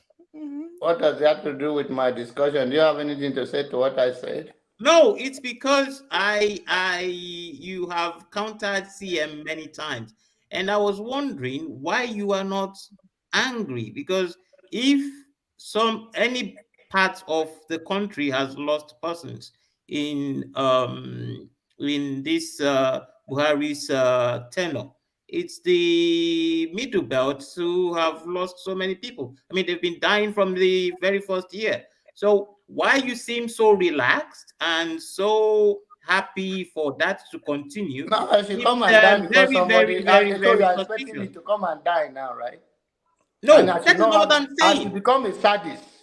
No. What do you expect me to do? What I want to know, my next question was, if you had told me, and I have seen where you are from in the middle belt, then I would want to ask you, what gives you your state of peace? A state of peace is everybody suffers strategy in life, whether you poor or you are rich, whether in election, whether you lose or you gain. Whether you take your loved one to the hospital and they pass on, you still have to find peace in this life. The notion that I think some of you, when it comes to this very election we are talking about, some people are just getting involved for the first time. And this election has been going on. It's a game. And the only thing that have helped us in 21st century is the media attention. People have been snatched. There's a guy in my village in 2005. They snatched him on his road and he's no more. The family cannot find him till today. So it has been going on for years. I do not understand why we cannot find a common ground rather to buy into this politician fooling ourselves. And I have a life to live, and I have to live for my wife, for my children, and for you as well if I were going to speak to the world at large. I do not believe in hostility. I can believe we can disagree. I don't believe in being a sadist. What did I gain? Whether it's my neighbor down, I just bury my mom. So do you think Autumn is going at it the wrong way? Because he's very sad that people are dying. A man that never paid his, I have said it on this platform, a man that never paid his people for 19 months. And now is the man that is championing you are going after Fulani enhancement when the pensions, pensioners, and government workers are not getting paid. So I've said it, Dr. Rudolph is my witness, so those have attended this platform. So to me, that is hypocrisy in the highest level. So to me, all those things, it doesn't stick with me. I think it's hypocrisy, the highest level. Why you don't pay your people? If you pay them, maybe they have enough energy to defend themselves, or maybe they can even create a local gun to protect themselves. That's what is called ding gun in my place. It's a local thing. You cut nail. You do all of those things to protect your people. So when you are dying of hunger and everything because you never get paid, and somebody is championing a cause on national level, trying to be a propagandist, and then you want me to listen to him. To me, before the Boko Haram or the Fulani enhancement, whatever the people that are attacking the Benue people, he is the first person, and that is why he lost woefully. The people are tired of him, and he lost the Senate bid, and he also lost his people that he wanted to become a governor or to become a House of Rep, whatever. He lost it because the people of Benue wake up. They say, okay, why are you telling us all those things, making them around the world, but your people are dying? So I think it's not doing nothing. All right. Thank you, John Abba. Let's welcome Victory. Victory, welcome to the show. Austin, I give you 1 minute. Thank you, Doctor. There was just something I wanted to talk about. Maybe I just wanted to make let's call it a side comment to what John Abba said. Sometimes we look at this whole issue as if one person is at the end of the gun or at the end of the sword. I don't think so. I want to just say one thing. There are two things I want to say, but I'll just say one. If somebody feel aggrieved, if a child walks up to me, I have evaluated your script and given it back to you, and you claim that question number 1 is right and I marked it wrong, it is my duty to look at it and say that, okay, this is why you failed it and this is why I cut the grades. If any presidential candidate feel he's aggrieved, you go to the court. I don't think describing somebody because I want to say it, you speak this way because Obi is from the East. No. If he claims that he won, go and prove it. If you claim that you are the right person, go and prove it. And if you don't prove it, then you leave the court. It doesn't mean that the way you try and make it, on 29th of May, Tinubu will be sworn in. And they always say, no matter how it is, not one person will survive, or 2 people will survive, or 3 people will survive. And Tinubu may come in and do the best, and even do even better. So the way sometimes people used to throw the thing as if you are the one on the other side. If you throw the iron into the marketplace, it may hit your own relative. So let us remove this issue of tribe. I don't know whether Igbo man don't snatch on a girlfriend before now make on the verse like this. Take them easy. That's just the whole thing. So let's do the right thing. One thing I want to tell is this: if you elect somebody into office, and I know that the people were the one who pushed me there, the people are the one who brought me there, I will be responsive to them. So even if all of us voted for Tinubu will know that these people send me duty. He go do the job. But in case where you know put me there, I can't be responsive to you. And don't let it look as I said, tribal. It's not a tribal war. It's just good leaders who can do good things for you and me. And as I said, he can even do better when he gets there. All of us wish him well. Who know like better thing now? All right, thank you.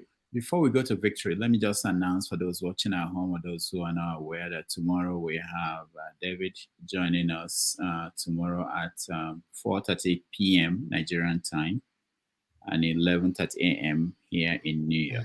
So he will talk about most of these topics we are already talking about, but he will come to it from the perspective of an investigative journalist. So it will be an opportunity for those who want to understand how the media works, how journalists do their job, and why things are the way they are. So if you have opportunity, please join us. Now, Victory, welcome to the show. Thank you, Doctor. And greetings, everyone. Yeah. So we've been here for almost 8 hours. So yeah, I've been watching from the back end. Yeah, I've been listening to everyone. Okay. So anything you want to talk about is... No, I just wanted to come and respond to Kulata anyway. I mean, his submission is correct, but a lot of people were so aggrieved is that I don't understand how the average Nigerian thinks sometimes. This is an election, Doctor. This is like you're counting yourself. You're counting from 1 to 10. If at this age, after 62 years or almost 63 years now, Nigeria, you cannot count a simple numbers 1 to 10 and say, okay, this is the person that won the election. What is the point? You uploaded the House of Rep, you uploaded the Senate result. When it came to the presidency one, you refused to upload it. And then they refused to upload on iRave on time. And then when they started uploading results, you saw things that was as in badly mutilated, like sheets and all that stuff. And some people are saying that obviously this is not right because you did not upload on time, which is what Yakubu said to everyone. Everything will be uploaded in the right time, blah, blah, blah. And INEC as in bungled everything up. Look at the amount of money they spent. And so people are coming here to defend it. And I'm going to say to you, Doctor, what happened to Obi that he was detained? That has happened to me before. I remember in 2012, I was traveling to the UK. When I got to Gatwick, the immigration officer asked, because I came with my Nigeria passport. Those that lived in the UK will understand what I'm saying. With my indefinite stay, with my Nigeria passport. And the lady put me aside and said, we need to speak to you further. And I thought, okay, hang on. I was thinking, what's going on? Doctor, I was detained for over 6 hours in Gatwick. And this woman was coming with all manner of... She was even literally the immigration woman, lady. She lied. She was trying to fabricate some stuff that... How did I get my stay in the UK? And she actually lied to me.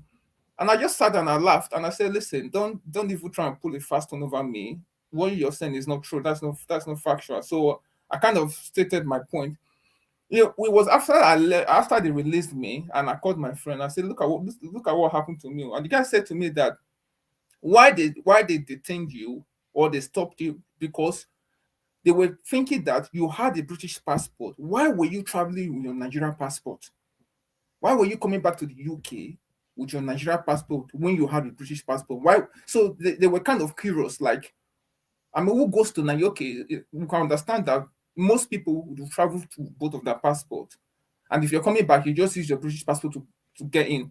So why were you traveling with just a Nigerian passport without your British passport? So they were kind of like curious to make sure that somebody was not trying to use my passport to get into the country. And I said, but then I was kind of wondering why was I detained, because they didn't even tell me the reason why, And after obviously I've answered that question and told them that what she was saying is not correct, and that's why they released me. So, and some of us, like people, if you've been through that experience before, so people might have British passport, American passport, you're nothing.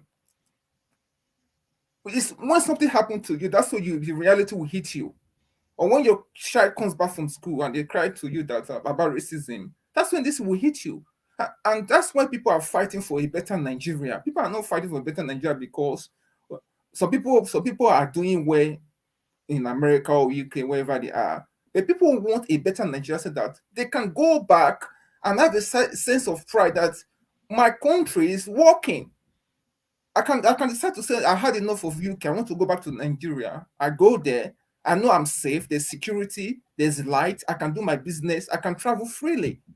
That's what people are fighting for. And when I see people coming here, it's all tribal and people sticking to their point. I'm thinking that the average Nigeria, there's something wrong with the average Nigeria. It's something that is not right about us. I don't know what it is, Dr. But something is seriously wrong with the average Nigeria. God help us.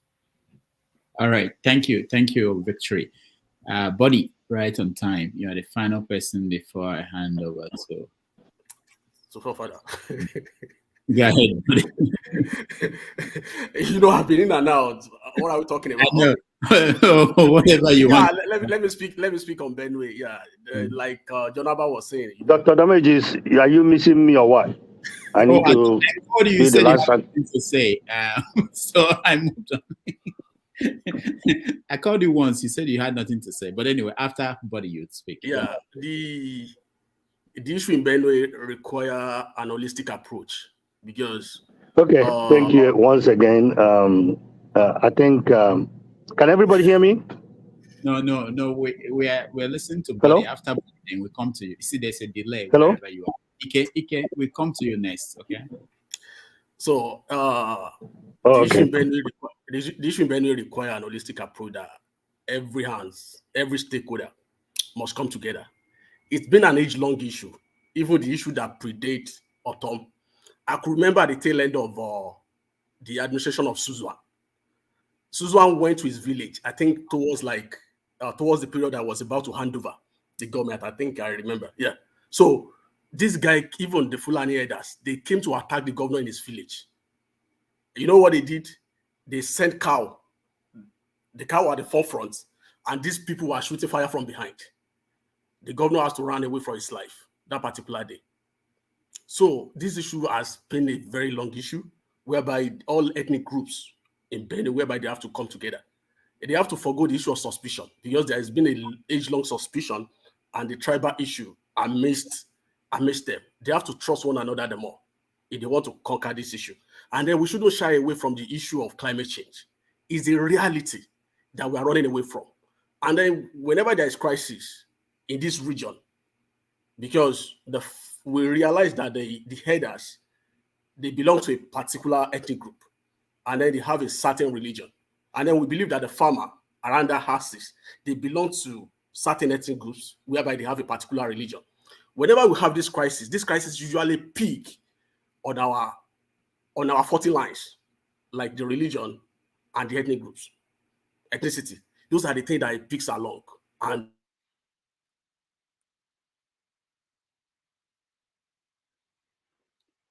okay, Buddy, I thought it was me. We can't hear you anymore. Let's go to Ike. Ike, go ahead. Thank you, Dr. Damages. Thank you, everybody in the panel. For me, I don't know. Let me go to climate change first. I don't know individual on this panel. The last time they went to Nigeria, once you descending to Nigeria, the cloud turned brown.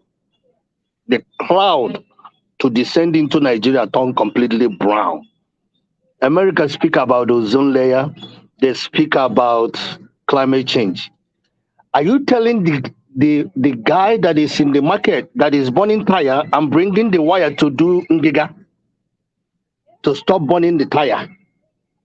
Or are you telling the wheelbarrow man and all these people that are throwing things on the trash?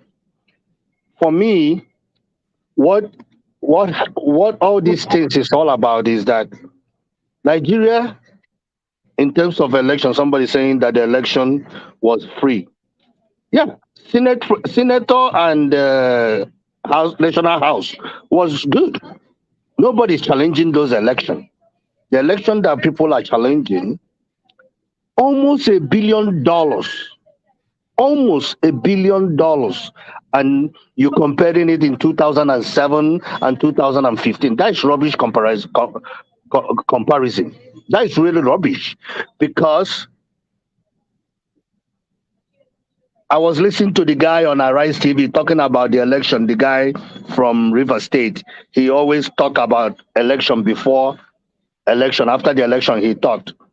He was comparing Nigeria with England. How England, it took them 99 years to get election stuff right. So do we need to go 99 years to get things right? We can't go 99 years to get things right. And when we talk about tribalism, somebody is saying it's not always Igbos. It is always Igbos. It's the people that they burn their market. It's the people that they take their livelihood away. You have a shade and you have money in that shade. You have your goods in that shade, and all of a sudden somebody come and burn it. The first thing it takes people that depend on you. There's so many people that depend on you. You take the food away from them. It takes your family food away. It takes your livelihood away. I don't know if anybody remember when Obasanjo was president and Atiku was vice. He locked down the ports and seized all Igbo's containers. Do you know how many people that died because of heart attack? Because their blood pressure was high. When somebody says it's not about Igbo, it is about Igbos. They have been killing Igbos. They have targeted Igbos. I don't know why the jealousy. I have asked this in this panel and nobody ever answered that question. What did the Igbo man do? Igbos want to go to become Biafra. Nigeria doesn't want them to go. Stay in Nigeria. You're telling an Igbo man, leave Lagos. If we leave Lagos, what they are fighting is to get things that they have sold to Igbos. An Igbo man came to you, even Sadhana Sokoto, if you go online on YouTube and watch Sadhana Sokoto back in the day, he said an Igbo man will come to your place, become your servant. All of a sudden, they make you an offer that you cannot refuse. And now you become servant. And that have resonated to different tribes. They make it as if Igbos are evil people. We are not evil. All we were doing is to survive. If you go to any part of the world, Igbos are. If an Igbo man is not in any part of the world, if you go there and you didn't see an Igbo man, carry your luggage, go, because that land is not fruitful. That land is not fruitful because an Igbo man will find something. Look at Oporoko that we stockfish that we eat. An Igbo man go over there and make Oporoko and bring it from Norway to Nigeria, and now it become a big booming business for them. The head, they used to throw away the head. Guess what? An Igbo man says, oh, this head is money. Now they are making money off of it. So I don't know why the hate for Igbos. And when you say it's not about Igbos, other ethnic group, look at the percentage of ethnic group in other people that were killed, and look at the percentage that we are Igbos. So I think we need to reevaluate. When individuals say it's not about Igbos, it's not about Igbos, why are you saying it's about Igbos? Look at it in an objective way. Say, okay, why is the Igbos complaining? In the north, if anything happened to the Josh, they go and burn Igbo's shade. In the south, if anything happened, they go and burn Igbo's shade. They kill Igbos. How can you threaten an Igbo, an ethnic group, and the commissioner of police come and say he was just joking? And guess what? He carried it successfully. It was successful. They killed the Igbos that they said that they would do. They did that. Because of what? Because of money. Power. I don't understand these people. They come to America. They are nobody. I'm going to be in a wedding at the end of this month with Governor of Nasarawa. The last wedding, his son, the last wedding he came, he drove himself from Houston to Dallas and drove himself back. Nobody knew that he was governor. But if you see him in Nigeria, the entourage that will drive him, you can't believe. He's going to come to his son's wedding again by the end of the month. And he's going to drive him and his wife all the way to Austin, Texas. And after the wedding, he's going to drive back. Nobody will drive him. But when they go to Nigeria, they can make the same thing. They didn't see Peter Obi coming. They didn't see Peter Obi. The whole ethnic group love Peter Obi because Peter Obi is a simple man. And they didn't see that. How can he, a commoner, come and rule Nigeria? This is what we are battling. Nigeria is not ready to change. I'm sorry to tell you. Nigeria is 100% on lame dog. Nothing is happening in Nigeria. Businesses are shut down. Nobody. People are in the village since Easter. Easter was almost 10 days ago, but people are not going back to Lagos. People are not going back to their businesses because guess what? Nothing is happening. Containers are not coming in. People are not buying stuff. People are crying. People are dying. We sit over here and we argue, oh, this, that. If you live in abroad, what is happening in Nigeria is affecting you. It doesn't matter how you try to deny it. You send money to your people. You send money, you send money to build a house, they take the money. Guys, it's affecting all of us. So we need to agree. What do we do? Find solution, what we can do, especially the people are in diaspora. We need to start getting involved. The little you can go from your community, get involved, help. Whatever you specialize on, train somebody. Let them take care of themselves. That is what I have. Thank you. Thank you so much, Ike. I wanted Buddy to finish up his thoughts before he was. I'll come to you, Electoral, then I'll head out. Go ahead, Buddy. Go ahead. Yeah. On the issue of Benue that I was dwelling on. Yeah. So, there to have an holistic solution, like I was saying, that every hands must be on deck. The governor must be ready to lead his people. You know, before the election, there wasn't too much crisis towards the election. Immediately we finished the election, we started hearing the killing again. We should ask ourselves why. Because we know how we play politics. It's after a matter of the way they play politics in that area, because they usually set one ethnic group against one another when it comes to struggling for leadership position. So that's why we see that kind of killing coming up again. But you know, which those killing are hiding under ethnicity, religion, so not even taking the form of farmers and header anymore. But the issue of farmer and header, we shouldn't run away from it. Like I said earlier, that we should realize the impact of the global warming is the reality that's with us. No matter what, do we want to shy away from it? So those things have a greater consequences. Lake Chad Basin is drying up. It's almost down to nothing, which is pushing the headers down south.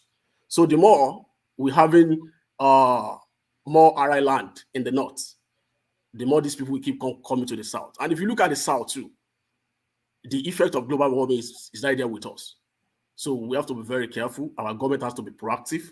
And what I want to enjoy our government more is the issue of land administration. They should take it very serious, because the land are not properly apportioned. So that's one of the issue. And let me touch on what Ike said as well. The issue of ethnicity. We have to be very careful as well. We can say the narration the way we want people to hear it.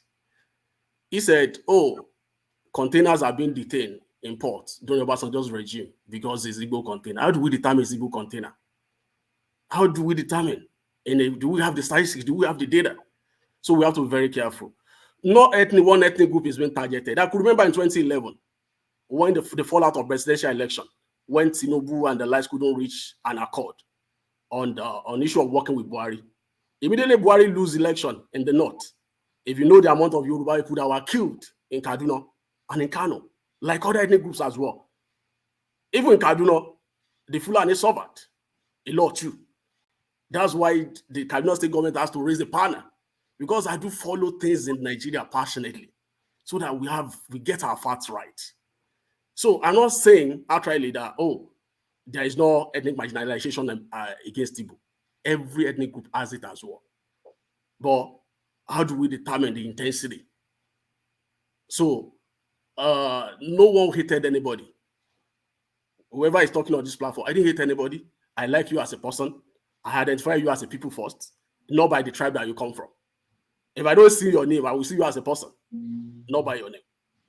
So if we want a greater Nigeria, we have to mellow down on the way we pander on our ethnic 40 lines so that we reach that promised land. Because our forefathers were able to come from their having a different zones to become a northern Nigeria, eastern Nigeria, and western Nigeria. Why can't we take it up from there and become that Nigeria that we wanted to be? So all right, that's my point. Buddy, thank you so much.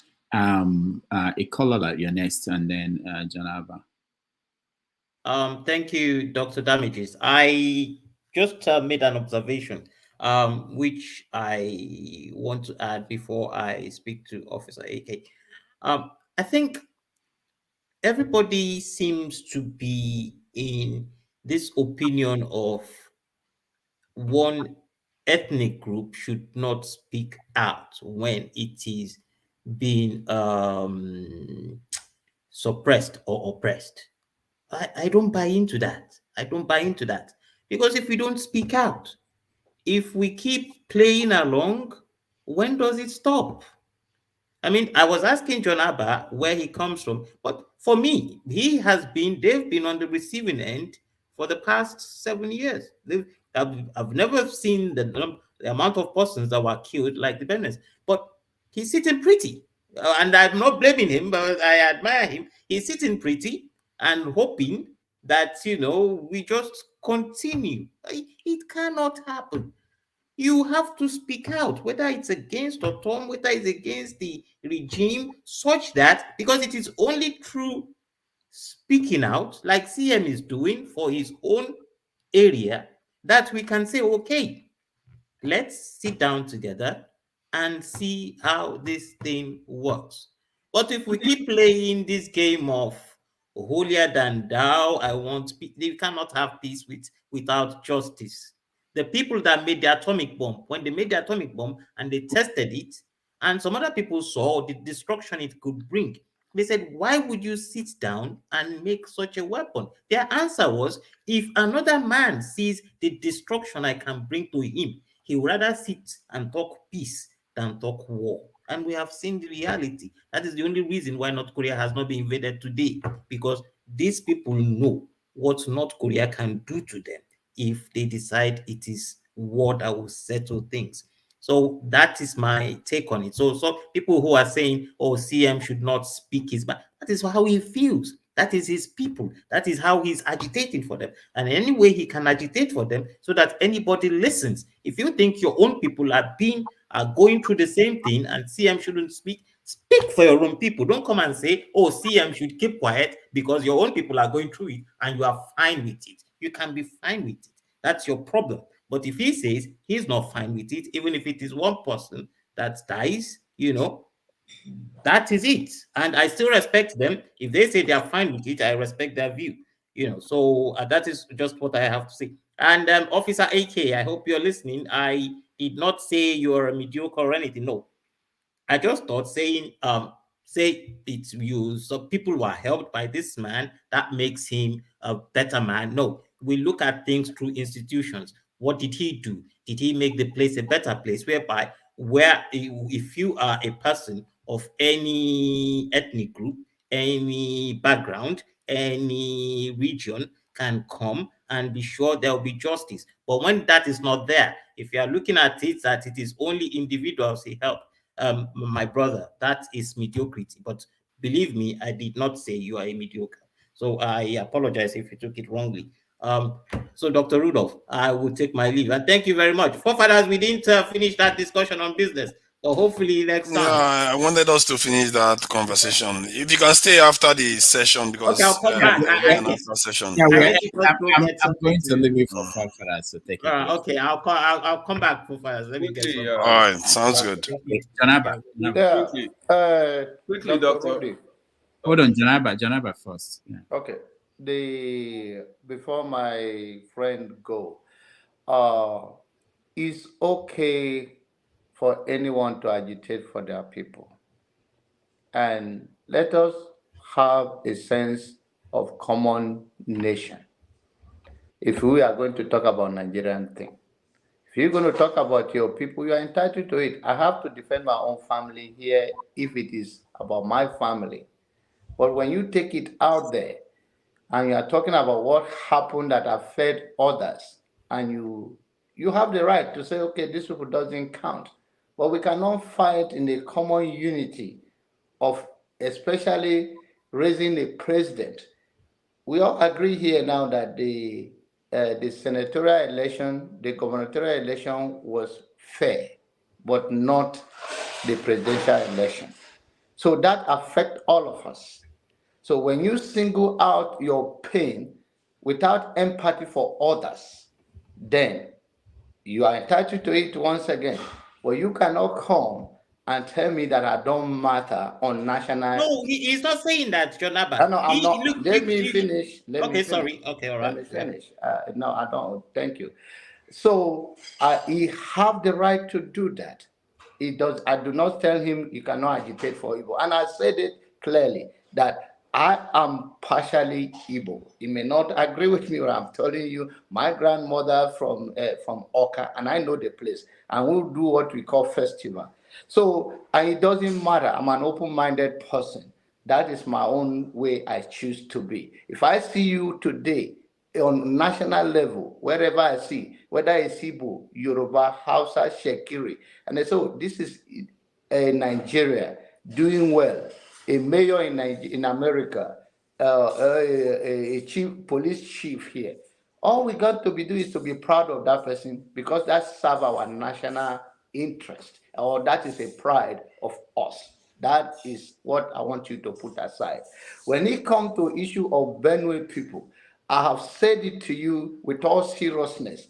It's okay for us to see the killing and go against it. It's like when somebody, hold on one second. Like live TV. Okay, so that is what it is. Benue people is ongoing issue. The other day I defined what Makurdi means to you. The meaning of Makurdi. So the issue is not today issue. And it can come under political thing, and you guys believe it's a political thing. It's under religious thing. Sometimes somebody say you need a holistic approach or all hand on decks. All hand on decks, that is what they are doing. The Oche of Idoma have called the meeting, and one of the agenda is for the people, the chief of area, to stop selling land that does not belong to them. Because since we are talking about grazing, the Otu can talk about the grazing, this, and it's all propaganda. The issue is that I told you it happened even in Otupotan, close to GRA. And the chief of that place sold that land to the Fulani henchmen, and they are grazing their cow there, and they fence it. But they are not he is not the owner of the land. When the owner of the land came and approaches them, it became a fight. At that time, 20 people died. So how do you solve that problem? So you tell the people, this is greed. It's corruption in the highest level. It's taking other people's property and you are taking advantage of them that will result to some of this killing. Some of them. So when you tell me that, oh, you don't know how comfortable, how can my people will be dying and I'm so comfortable, or I'm not agitating and somebody can agitate. The approach is a groundwork. It's about calling the people. It's not on TV here, we're going to solve it. This is not Peter Obi campaign. It's not on internet. I'm sorry to say, I know some of you will all know, kill yourself for that. That's your own. It's about going on the ground, talk to the people. Do not do this. Don't sell the land that does not belong to you to Fulani henchmen. Tell the chief. Tell others not to sell other things to people. And then we talk about that. I'm not saying killing of any human being. Blood is thicker than water. So that is it. Don't tell me that I'm so comfortable. And not because of you, I'll become a sadist. Because you No, said now that I'll become I haven't said you're comfortable. I'm just saying if some people are at peace with it and saying let's move on like that, it's not acceptable in my view. And I don't condone such thing. I don't think exactly. It's not the way to go. It's a serious thing, and whatever I will do within my own little thing is to speak truth. If I come here and I condemn Fulani people, so it's okay for the chief to take the money. Why is causing the life of my people? And then all you're going to do is to tell the chief, you are causing this problem. Stop it. So that is what, and it's not on TV here. I'm going to come and say that. And not on TV, I don't know. All right. Thank you. Can I just add one quick thing to what Jonaba is saying? I think you have to sometimes also empathize with some of the experience that the Igbo people have experienced in Nigeria. There is no group that has gone through a civil war that was targeted towards them and lost over 1 million people. And can you imagine if that was the Middle Belt and they are part of a country that that resulted in the death of 1 million of their own people and their properties being seized from them from various states, like in Rivers State, other parts of Nigeria, they lost a lot of their properties.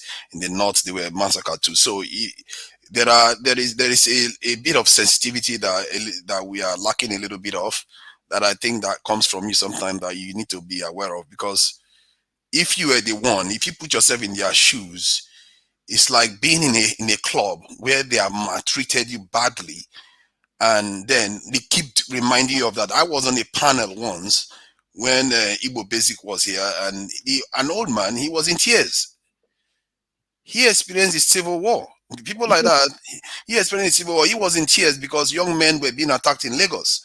So you have to be aware of the sensitivities. If I can't even imagine if I was in a country like that. I really can't imagine how it feels. So we also have to think about that aspect when we address this type of topic. Thank you. Thank you, forefathers. Thank you for that. Thank you, Jonaba, and thank you, Officer AK. Might see you later on. All right, thank you everybody. Dr. Rudolph, on a final note, please. So what's the way forward now? I'm thinking this platform that you have could be used for something positive in the long run. You like I mentioned earlier. So maybe it's something you should think about, please. Yeah, Officer Eke, thank you so much. We've been thinking about it. We hope that it will happen organically. And I think there are people coming together, and there will be some few things that will be announcing soon. So people are coming together on their own organically and coming up with ideas. And thank you much, brother. That's the way to go. Yeah. Thank you. I just want to thank everybody that joined us today. We are going to continue, but forefathers will be the person that will moderate. Thank you, those that watched at home. And tomorrow, please, if you can join us, we will appreciate that. We'll talk to David. And Dan, what do you want to say? Yeah, I just want to say to you, Doctor, you asked me to send out music. I sent it. I don't know. Did you get it? No, I will have played it now, Okay, so just resend it, please. Maybe it's too large. I will check. But just let me give you another email to use again. I'll put it on the private chat, alternative email, so you can. Okay. All right. So everybody and CM and forefathers and everybody who joined today, and all of you, Austin, Dan, Ike, Buddy, Victory, everybody. Thank you so much for joining me. So tomorrow, please, if you can, join us. Before forefathers takes over, let me play this music. I feel like, the way you wake up, you don't drink coffee. It's like my own coffee. So if I don't play it, it looks like something is missing. So at the end of the music, forefathers, you take over. Music is live. Thank you.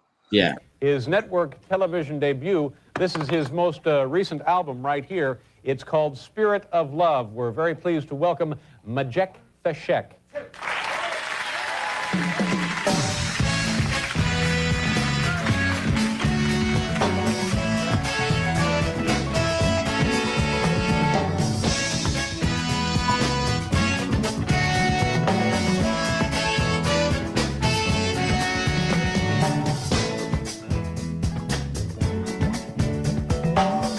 Arise from your sleep, Africa.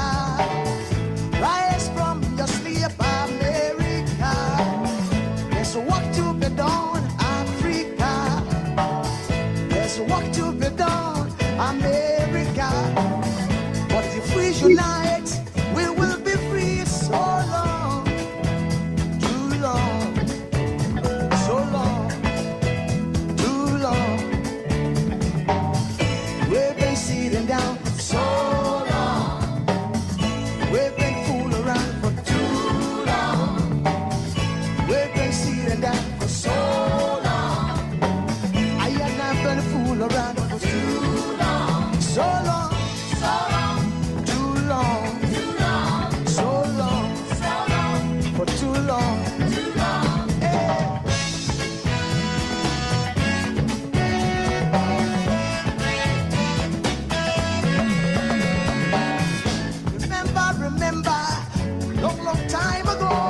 Egypt, when we used to live like prince and princess. Remember, Marcus Garvey, who are the dream for New America. Oh, remember, Martin Luther King, who are the dream for New America.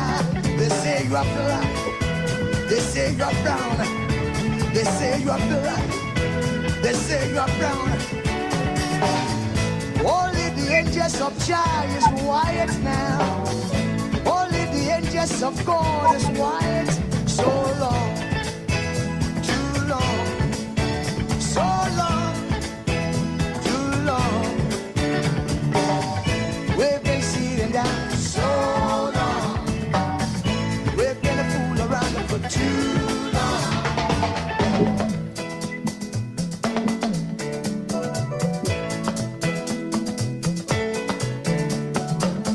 Arise from your sleep, Africa. Arise from your sleep, America. There's work to be done, Africa. So much work to be done, America. But if we unite, hey, we will be free. So long, too long, so long, too long. Pressing it down for so long.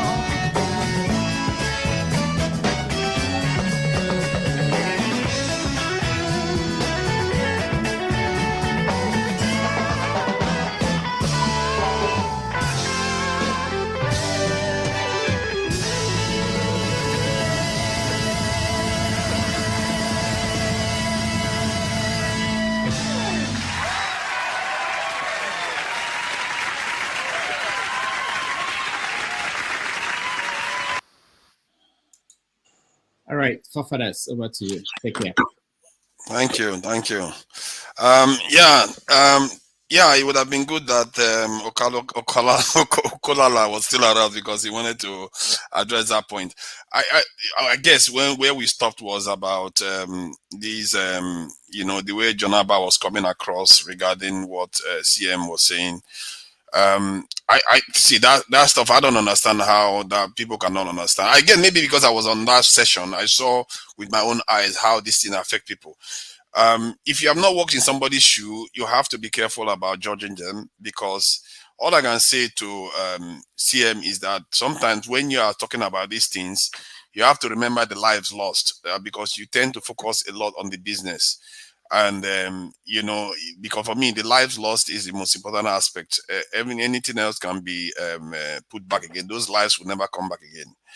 And people have done a lot of things to Igbo people in Nigeria, but look at where they still are. They are still more developed than the North. They are still highly educated. They are still doing what they need to do.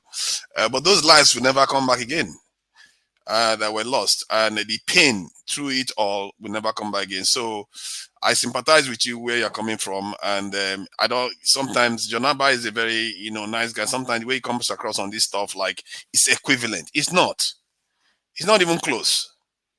No part of the country has been subjected to such conflict before. I've seen a property. I've literally lived in a property in Rivers State where they have the property was seized from an Igbo man or Igbo family. I don't know whether it's a man or a woman. So it's something that is a history that is there in the country, and they have to live with all that history. Everywhere they turn, they remind them of everything that they've lost and all the bitter history. So I can tell you that I'm not happy, because I'm part of Nigeria too. The part of Nigeria where I'm from, I see some bad things happening there. I'm not also happy. But it's not, I cannot say the tragedy we are experiencing is the same as what the Igbos have experienced. It's not the same. So, and I think that people should be a little bit more sensitive about that when they talk to Igbo people. Because if you want to build a nation and you cannot empathize with members of your nation, what are you building? You're not going to have a nation. You're just going to have people that are fighting each other, like we are always doing. So I will leave it for that anyway. I would like to address the business issue that Okolala was highlighting, or Kalolo. I think it's Okolala. I think there is risk in every business. In the West, from what I gather, at least 60% of businesses shut down within a couple of years. And I'm not even sure Nigerian businesses shut down that quickly, but you have some risk and you may not make a lot of profit. But there's a chance that you could make a whole heap of profit compared to the West. Because the West here, what you have in the West is that if you have a business, you make 5% profit, it's massive in the West. That is massive. I don't even think many other companies don't make 5% profit in the West. And everybody will be like, oh my God, they are running away with our money. But in Nigeria, 5% profit is like, it's easy to make 5% profit in Nigerian these businesses. So there are some people actually prefer to do business where the risk is high because the rewards is also high. And some people may not want to take the risk. It's fine if you don't want to take the risk. But ask yourself, if you're not taking the risk, what is the use of your wealth? Nobody is saying you should invest all your assets and all your resources in Nigeria. But right now, I can assure you, most people send barely 5% of all their total earnings to Nigeria. 5%. Yeah, because by the time they buy house there, they go on lunch and they pay their tax, pay bill, barely 5% make it back to Nigeria. What I'm saying is that from that 5%, if you increase it to 20%, you're going to see the effect on the ground in Nigeria. Because that's how other people did it. And our governments, they are so helpless about this that they are not tapping into it. We don't even tax our own people overseas. We don't tax them. American citizens, if you're overseas, they will tax you. If you like go into Mars, they will find a way to tax you, get your money back. Forefather, if that was done, a lot of people will renounce the Nigerian citizenship. Then let them do that then. Let them do that. Some of them, they can't anyway. Some of them cannot. They don't have it. Somewhere. Yeah. Somewhere. And I tell you what, Forefather, you know that is not going to work. Forefather. Why? Because the question is that the people that are own gratuity and all these people that worked all their life and pay tax, and the rules in America, if you pay tax, you pay, like some states, you pay county, state, and federal. From the state where I live, we pay federal. But all these tax, you will see it reflect. You will see the road work. You will see, if I'm driving on the road and there's a pothole, I have a number to call. They will fix that pothole. But in Nigeria, could you imagine in other states, they owe retirees almost 18 months, and the governor is busy saying, after all, I put Domino pizza, chicken, whatever, for the state. The people are paying the money, are paying the tax. If you're working in Nigeria, you pay tax. So, but it doesn't reflect. So, if you say Americans tax their people that work abroad, yes, if you work abroad, you file income tax at the end of the year in America. But you don't want to pay to Nigeria. No, but listen, I'm going by what you're saying. Okay, go ahead. So Americans, they can come home by 12 a.m., 1 a.m., they can go to their house because there is light, there is road. So you mean people with poor parents now should disown their poor parents? No, because we're Nigeria not is poor and Nigeria is helpless, so you don't want to pay. Can I tell you something? I'm one of the people. I have all my investment in Nigeria. As I'm talking to you, because Nigeria is like you said, is high risk, but reward is very high. My investment, I don't have investment in America. My wife, luckily for me, the one that I married want to go home. She doesn't want to be here. The one I married, I was lucky to marry that one. The one I married doesn't want to live in Western world. The one you don't marry. What about the one you don't marry?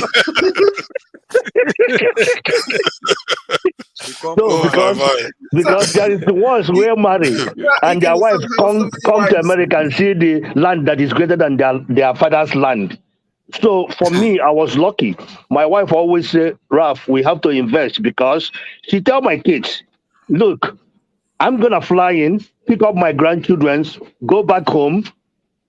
I don't say pay for it.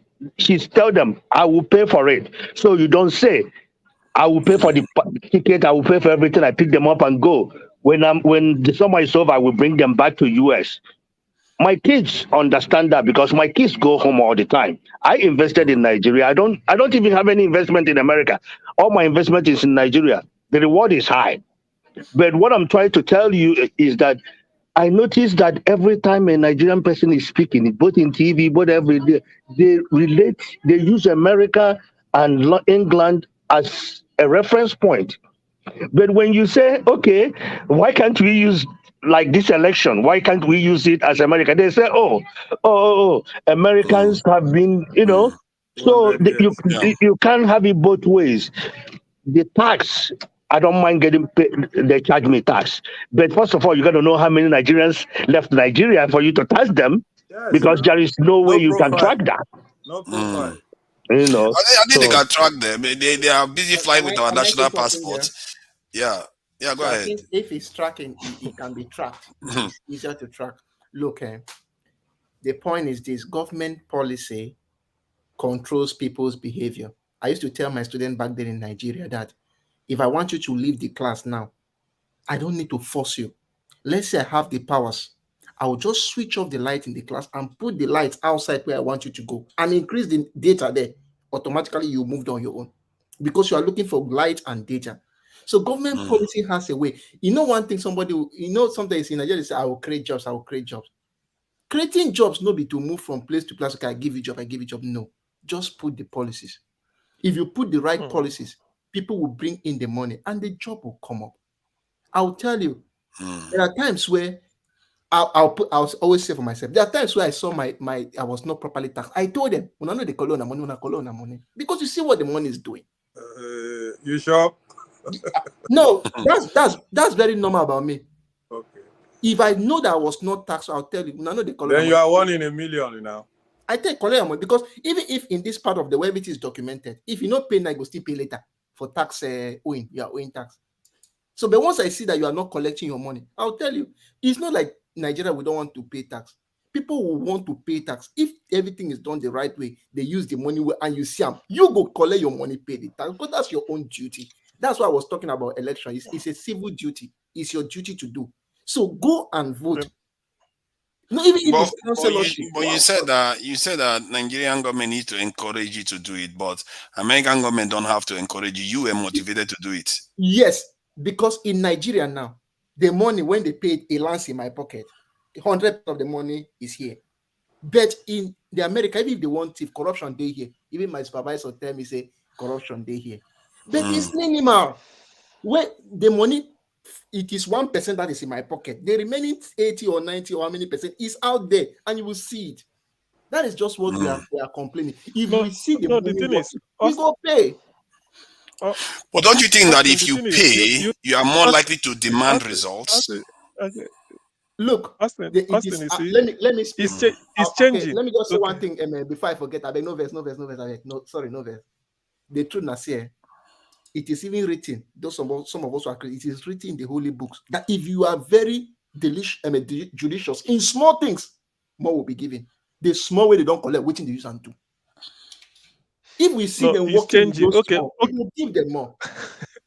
But what you are seeing now, is not so. It's not so far from what it should be.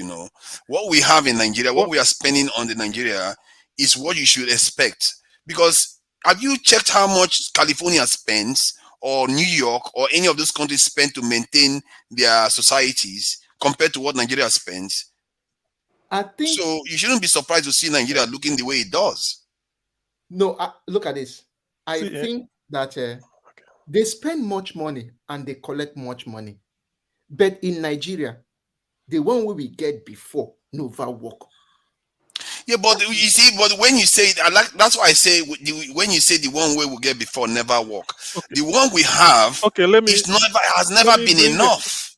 That is what I'm telling Let you. me It's like bring a somebody fresh. using this little Let money me to cook soup, and you let, expect them to cook a luxury soup for you. It's not going to happen because we've got very little compared to what the West spends on their economies. let, let me let me bring chip a in fresh here. Let me perspective, please. say one Let me second. bring a Let me fresh. just want to say something. For that, I don't know whether you realize that just before the election, you know, in Nigeria, when you do transfer, the bank charges small amount of money. They call it stamp duty. Do you know how much trillion they said that the CBN lost? That amount is tax. That's tax that you're paying when you do transfer. You pay the bank charges some amount of money because that's one of the easiest way to generate money for the government. And when you talk about when you like here in the UK, when you buy petrol, you pay that VAT. Didn't know how much the government made from that VAT. But the problem in Nigeria is that people will go and dip their hand in that money. They will collect government money, the tax that you've paid, and Brother, they don't dip their hand, they take it. It's their own money. They don't dip their yeah. hand. So that's the difference. So if you're paying tax and you can see what your tax is for, that's what government is there for. But Yeah, but Nigeria is the see, opposite. They just do things anyhow. sorry. The problem is because we are detached from the money. The so-called tax we say we are paying is from the money from oil or something else. Not necessarily the money that the government is using to pay the workers is from oil money or whatever extra money they get. Then they take the money from the workers to pay tax. Most of the money that we pay in tax is detached from us. We are not investing.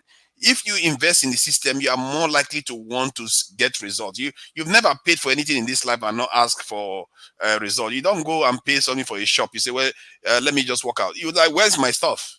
No, and that is that kind of ownership mentality. That's what we need to start having. Otherwise, I just give you an example that the tax people pay when they do transfer through that network. Because everybody do transfer, right? It ran into trillions of naira. And they said the money, CBA could not account for that money. No. Do you know what that means? I don't know about that case. I don't know about the case. Trillions of naira. It's happening every day now. You know? Trillions of naira. Okay. Yes. What kind of trillions of transaction are we doing? Are we up to how many billions are we in Nigeria? Forefather, have you transferred money? Forefather, have you transferred money? Yeah. The more you transfer, the more the amount you pay go up.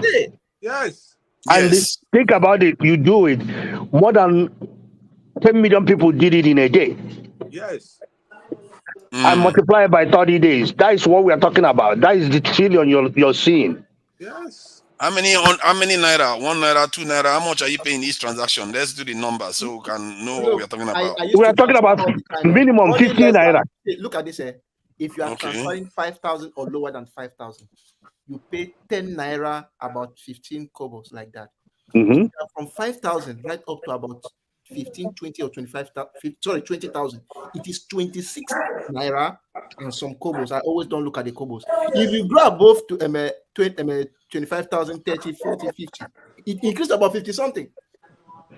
Okay, 50 something naira. 50 something naira. How much transaction do you think we make? 10 million people. 10 a day. Yes. So one day, that's irrelevant now. Nigeria. 10 million. If it is 10 million transaction, 10 million a day, that still gives us a few 100 million naira, isn't it? And then the days now. Then times 30. So you are looking at about 1 billion. But 1 year is 300 and something days. No, but we are using 10 million people. We are using 10 million people as an example. We are 200 million. Okay. I guess, let's say it's 1 trillion. And CBN, is this CBN that keeps the money or it belongs to this thing? The thing is that CBN is a private institution, if I'm not mistaken. the figure you use is even wrong. In a country of, let's say, 150 million people, just say every day about 50 million transfer money. You use 50 million people. Oh man, come on. This bank notes, didn't tell you anything. 50 million Nigerians using cashless transactions. What are you talking about? You want to kill them? No, I don't think it's up to 50 million. But think about how many people live in Western world that is doing this transaction. How many people live in Western world that are doing? We're not even talking about Nigerians. How many people live in Western world that is doing this transaction? So I Because think as you are, you probably do multiple transactions in a month. Yeah, taking it on 10 million people, or let's say, well, let's be fair, 7 million people per day, it will surely work as a good estimate. And apart from this money, from what Honorable Dogowa said, the money goes to the central bank. So the central bank is the one that keeps that money. Yes, it was then that he now complained that somebody has invaded that money. So therefore means it goes to the central bank. So central bank now they know who they supposed, whether not for federation account they supposed send, but the central bank hold the money before they started complaining that the money don't get leg. Well, Nigeria is a. Let me just make 5 minutes, just a second talk. You see, Nigeria. I left Nigeria many years ago. I keep saying it, but the reason is that Nigeria doesn't work. Any level, Nigeria doesn't work. Maybe you know na spoiler. Not be me, brother. And now make me run now. Nollywood is working, no. Not everything. Is working in Nigeria. Afrobeat is working, no. Let's not make it look like everything is not working at all. Give me a second. I can tell you something. When I tell you nothing is working in Nigeria, I know what I'm telling you. There's no business you do in Nigeria, whether with your family, whether an old friend. Well, I'm just talking now, normal one. We are not going to these bank things. That works. It's either you say I leave you in the hand of God, or you swallow, and God will give you more. Then when you come to our system now, the system where this brother give just a simple example, all those tax they're charging people. Brother now talk say enter, you get K-leg, some people chop up. So nothing works in Nigeria, my friend. I'm not spoiling Nigeria. Nothing works. Whether we accept it and start to bring Peter Obi back, fight for Peter Obi to come and let Nigeria work, or we just leave them like that. 29th, brother go enter. System continues like that. For me, nothing works. I love Nigeria so much. Where I am, I cry every day that I cannot even go home. But see, I believe in taxation. Do you know why? Because I can point a small example. Though some people may not agree with me. My governor, Soludo, when Soludo came in March last year, he called people. He said, "Look," he said, since February last year, NNPC has stopped remitting money to federal government FAC account for them to go every month to go and share. He said all he's looking forward to now is Anambra investment and then the internally generated revenue. So first of all, he got rid of Agbero, though not totally, so that he can be collecting the tax by himself. It was tug of war before, but every day the billions that he generates, he's using it to tar road. No governor has ever came into Anambra State and was tarring road 21 local governments continuously, simultaneously.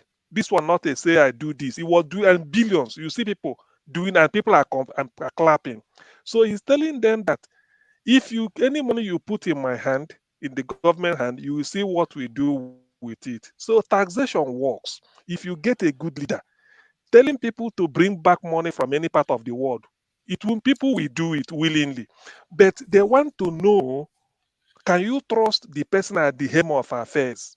Because if they do not see evidence that it is being managed or you are not doing it, nobody will bring out their money. So in Anambra, it was tug of war. Now he want to tell them that if a Okada person can pay 25,000 a month, you, the person importing container, you should be able to release up to 200,000 or let's say 100,000 a month. And people are agreeing. So he's trying to build the base, get the money and use it. And to my understanding, yes, please, he's trying. Yes, he's doing don't it. Forget about the cost of living. When you tax people so much, especially people importing containers and goods, and you say because their Okada is paying 25, for example, and you say a container comes in and you want to charge them at that stage, you are going to bring inflation and a lot of cost. So tax, where I live in Sweden here, tax doesn't go to it's that. agreeable. No, I'm giving an example. They have to agree. Okay. No, Now I understand. they have to know. He's trying to. He called them. He said if Okada agreed, because Okada said they will pay. I mean, keke people, they will pay 25,000 a month, because what Agbero collects from them in a day sometimes is more than 15,000 a day, sometimes 10.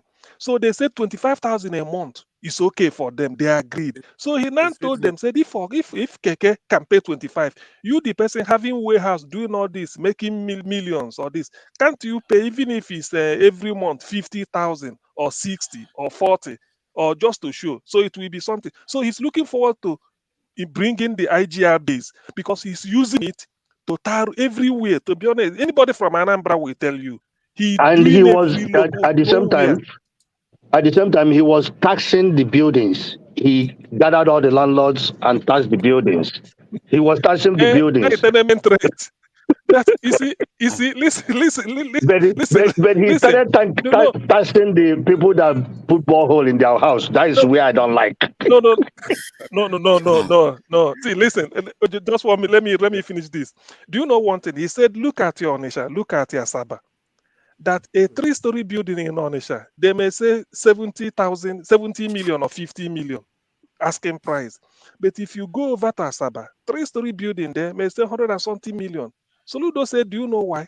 Because Onisha has been abandoned, infrastructure, roads, all these things. He said what he will do is get the tax, rebuild Onisha, put some infrastructure, and then when the value, when people see that Onisha has time being rebuilt in sort of a Oboko area, doing all these things, the property price will come up, and that is what he's doing, and that is what he's going to do. So I believe tax works, but the thing about us is that we are not honest. If we are honest with our taxation, the government, people will pay.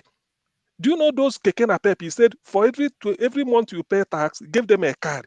So you can go to government hospital, there's some discount you will get as long as you go there. So that is a Soludo is trying to put this. So I studied it, I found out that it is true. But the thing is, our government are thieves. If that's why when you tell people to pay tax, they will refuse. But with the Anambra example, if Um, that's why I'm wishing the man well. If he works, I he saw. will. See, I saw. Let me just correct something. I don't know whether it's correction or something. I saw some information regarding the trillion because I searched Nigerian CBN and because I couldn't find anything related to trillion naira. So I just searched Nigerian CBN and trillion. What came out was an accusation of 80-something trillion this in naira stamp duty fraud, and they seem to have denied it very, very strongly. That even the asset of the entire CBN is not up to that amount. I don't know how people just accuse them of something like that when their entire asset is not up to. I remember CBN prints cash too. The money that is in your economy, they are printing it. Where do you think they are getting it from? They are not stealing it from thin air. Sometimes we don't account for things like that. And see, the amount they said they collected in 6 years was 300 and something billion naira. That's what they collected in 6 years. The whole purpose of the debate is that it's very little. If you compare that money to what California, in short, California is too much. For further, you believe that? Should You I? believe- Should you I? believe Should what I? Nigerian people No, are telling if I you? do the numbers, it will make Yeah. sense. It If does- I do no, the no, numbers, it will make For sense. further, it does not make sense. I do transaction in Nothing Nigeria makes every day. sense in Nigeria. So I know what Further. I'm talking about. When you transfer money, those little pennies that you're saying, 15 naira, 20 naira, and all that, Niger bashing. multiply that by people that are doing transaction every day. And now with this policy now that they brought in, this cashless policy they're trying to drive, a lot of people now are doing transfer more. I don't know if you know about Kuda Bank. Do you know, like, if you're trying to transfer money through Kuda Bank to any other bank, if the bank is having a network issue, Kuda Bank will even inform you that this bank takes time to deliver, to receive money. Do you want to go ahead with the transaction? Right? Because the main banks were messing up, all the bigger banks, First Bank, GTP, and all I'm talking about the established bank that people know. They were messing, their network was messing up. It was the new tech banks that have been set up by the younger guys that are into fintech at the moment that are thriving. Do you know how much Flutterwave is worth? Flutterwave is worth over $3 billion. Go and check it out. It's owned by Nigeria. Yeah, I know. I'm looking at the transactions. This in Nigerian transactions in cashless transaction. One of them from 2011 says that it's 16 billion this in naira of cashless transactions in Nigeria. But I think it's gone up significantly because there's another one in 2023 that seems to have risen because of all the naira note change that they're talking about recently. I think it's gone up to, if that seems crazy, 39 trillion, which is crazy if that is true. So they are saying that cashless transaction is increasing in Nigeria. If that of 2001 is around billions, now we're talking about trillions. That is crazy, and I will need to confirm that report. But I think we can find out. I don't think the central bank can run away from or hide money because people know the amount of transaction that are expected. But they can't. You trust Nigeria more than I do. No, there are some things you can steal. There are some things. Let me give you an example. Is it not the same Nigeria people will go to CBN, and CBN will give them dollar at official rate? And they used to do round trip. But that's the kind of transaction that one I can accept that one. No. I'm saying to you. That's what happened. That's what happened in that country. Fitri, it's not illegal. What's that? That what you are saying. It's not illegal. Round trip is not illegal. No, what you are saying, people going to the CBN requesting for dollar. If you have a the commercial banks don't have the same opportunity. No, you have a connection. Every business has. You have to apply. Yeah, they don't give you. Let's get our fact right. Supposed to be the commercial banks, right? Let's get our fact right. If you apply, somebody extended the same which country? Body, have you ever applied? Let's ask Body whether he's ever applied. Body, I've applied before. You can't listen. You can't lecture me. Who has applied and has got approval here? Nobody. Let me tell you my story. Let me quickly tell you my story. A friend in UK reached out to me that he needs dollar, and I said, "Oh, somebody has been disturbing me all this while. That anytime I'm in need of dollar, that I should just reach out to him." And I called the person in Nigeria. He said, "Oh, I should put my application forward, but do I have an account presently in Nigeria to work with?" So that's how we started the conversation. I said, if I apply, would they approve me? He said, yes, that every business that is legitimate, that has an application with CBN will treat it. And with long legs at the official rate. So whatever people do with it, that's on their own. That's why people are taking it to do the round trip. Provided, if my friend didn't come to me and I took that opportunity that a friend extended to me to come for dollar at any time I need it. So that means I can be using it for round tripping without him knowing that I'm using it for illegal business. Bobby, but people taking advantage of the system. Excuse me, the system is there to give people the dollar. Excuse me, Bobby, you said something now. Somebody connected you to it, so you are special. You are not like me or some other person. You have a connection. That's what we are talking about. No, I don't want it. I don't want it. I know they do it. Somebody just not that they do it. You just confirmed it. You confirmed it now. Why are you saying? No, what I'm saying is this. Not that I solicited for it. You know what I solicited for? Brother, don't change the game, man. No. You are missing the point. Body, you are missing the point he's making. Body, you are missing the point. Dan, wait. Body, hold on now. You are missing the point he's making. He's saying that you didn't just walk to the bank and applied. You went through someone. So the trick is, do you know anyone that just went to the bank and applied and got it? Never. Yeah, that's for further, I can testify to this. I can't say I've not heard people. I've heard the story. Okay, let Victory say something. Victory wanted to say something about that he applied directly. What I'm saying to you, I've applied through my bank before and I didn't get it. So let me tell you something. I used to.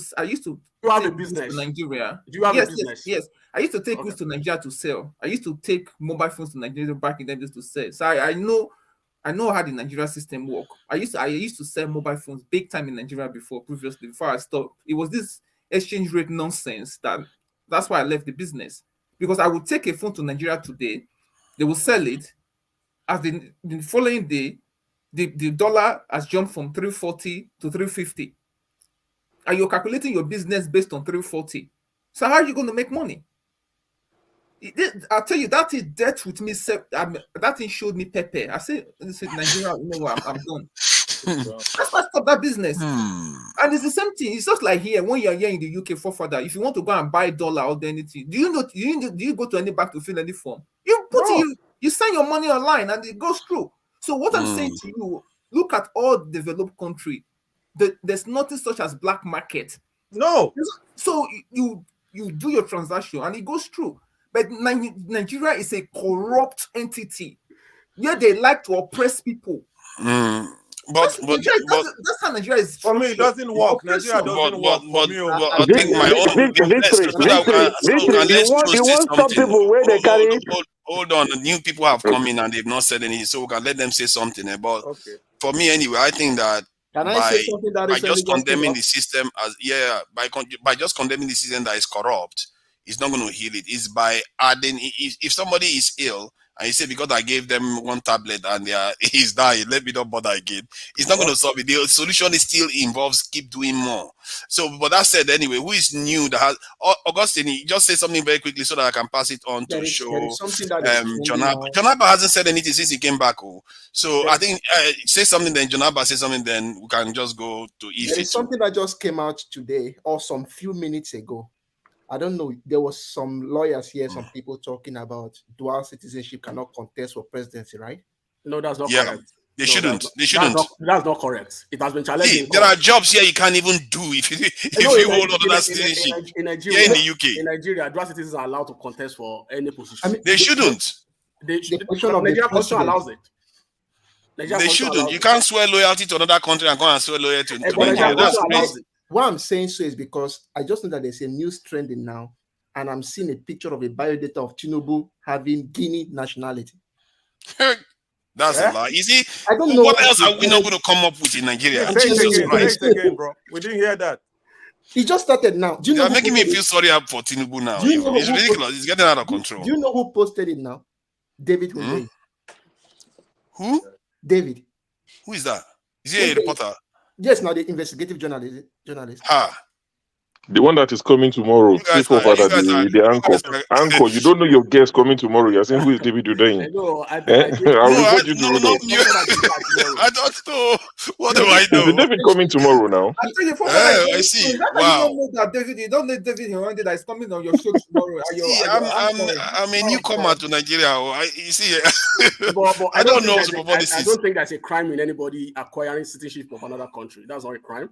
There's no illegality in that. It's not a crime, but you shouldn't go and be president. I know, but Nigerian constitution allows it. It has been challenged in court. Oh my God, they should stop it. Citizenship now. All the big Nigerians. That is madness. Yeah, so it's for their advantage. It's allowed in Nigeria. It's allowed. Constitution allows. Can you allow another? That is a bit much.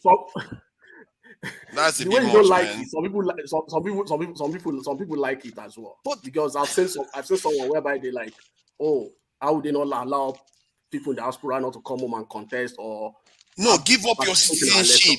Seriously, come on, this is not even a debate. Most countries in the world is the same. You can't be a foreign citizen and swear allegiance to a country. That's like having a spy come and be a president of your country. Somebody was reading from, I don't know, it was Mr. Scribe, who claimed that if, for example, it's not reading from the constitution, it was reading from just a commentary. It was challenged. I think in 2011, Ajimobi's of draft citizenship. It was challenged in election presidential tribunal up to the Supreme Court. He won. And other people like that, they said to the former governor of your states. You see that he shouldn't win. That's what people call judge. They are crazy people that will approve something like that. That is something that is crazy. It's not there are jobs here. There are jobs here in the UK. Hold on now. There are jobs here in the UK. Hold on, body. Hold on. There are jobs here in the UK. They will tell you if you hold one nationality, you can apply. I know. That is not even high scale job, but that's not political office. I know what you're talking about. Come on. I could in 2018. I couldn't access a nuclear facility in Pennsylvania. Exactly. If I remember correctly, I think Boris Johnson had to renounce his American citizenship before he became the prime minister, because I know he was born in the US. I think he had to renounce. But Nigeria's a different place totally. So that's right. Yeah, correct. There are no other places that they allow that kind of nonsense. It's only in sub-Saharan Africa they allow that nonsense to be happening. Where somebody swears allegiance to another country's flag, and then you tell them to come and lead your country. And that's why he's asking for trouble. You know the issues like someone like Saraki, he didn't acquire it. It's my back. It was born abroad. Do we And I penalize think such his mom people? is Caribbean. Do we So penalize such people? his mother is Caribbean, right? His mother, no. I think his mom is Caribbean. Bukola Saraki. His mom is not Nigerian. Really? Yeah, his mom is Caribbean, I believe. Yeah. His mother is from Ijebu or there about somewhere. I don't know. I'm not sure. His mother. I don't know. I'm not sure. No, I think his mother is Caribbean. I might be wrong, but I think I can almost confirm his mother is Caribbean. But yeah, he was born abroad. Do we penalize such people? And Schwarzenegger doesn't even have the luxury. Even just because he wasn't born in America, he wasn't allowed to run for presidency. Period. And see, that kind of stuff, I don't even know how the debate is even. That for me, that is, if you have dual citizenship and you want to run Nigeria, give it up. The fact that you have dual citizenship is already questionable. Then they ask you to give it up. You're like, no, I don't want to give it up. Come on, you are not serious. Sorry, Jonaba. Sorry, let's let Jonaba talk because he hasn't said anything since he got back. Sorry, you are next show. You will be allowed to go as long as you want. Jonaba, please. Thank you. Let me straight something before we come to the business, because we were saying something before I left the line about the suffering of the Igbo people, and that we should be sensitive to it. And I told you I am sensitive to that. But one thing you cannot also don't dismiss the minority also who are not as popular, who also have suffered losses.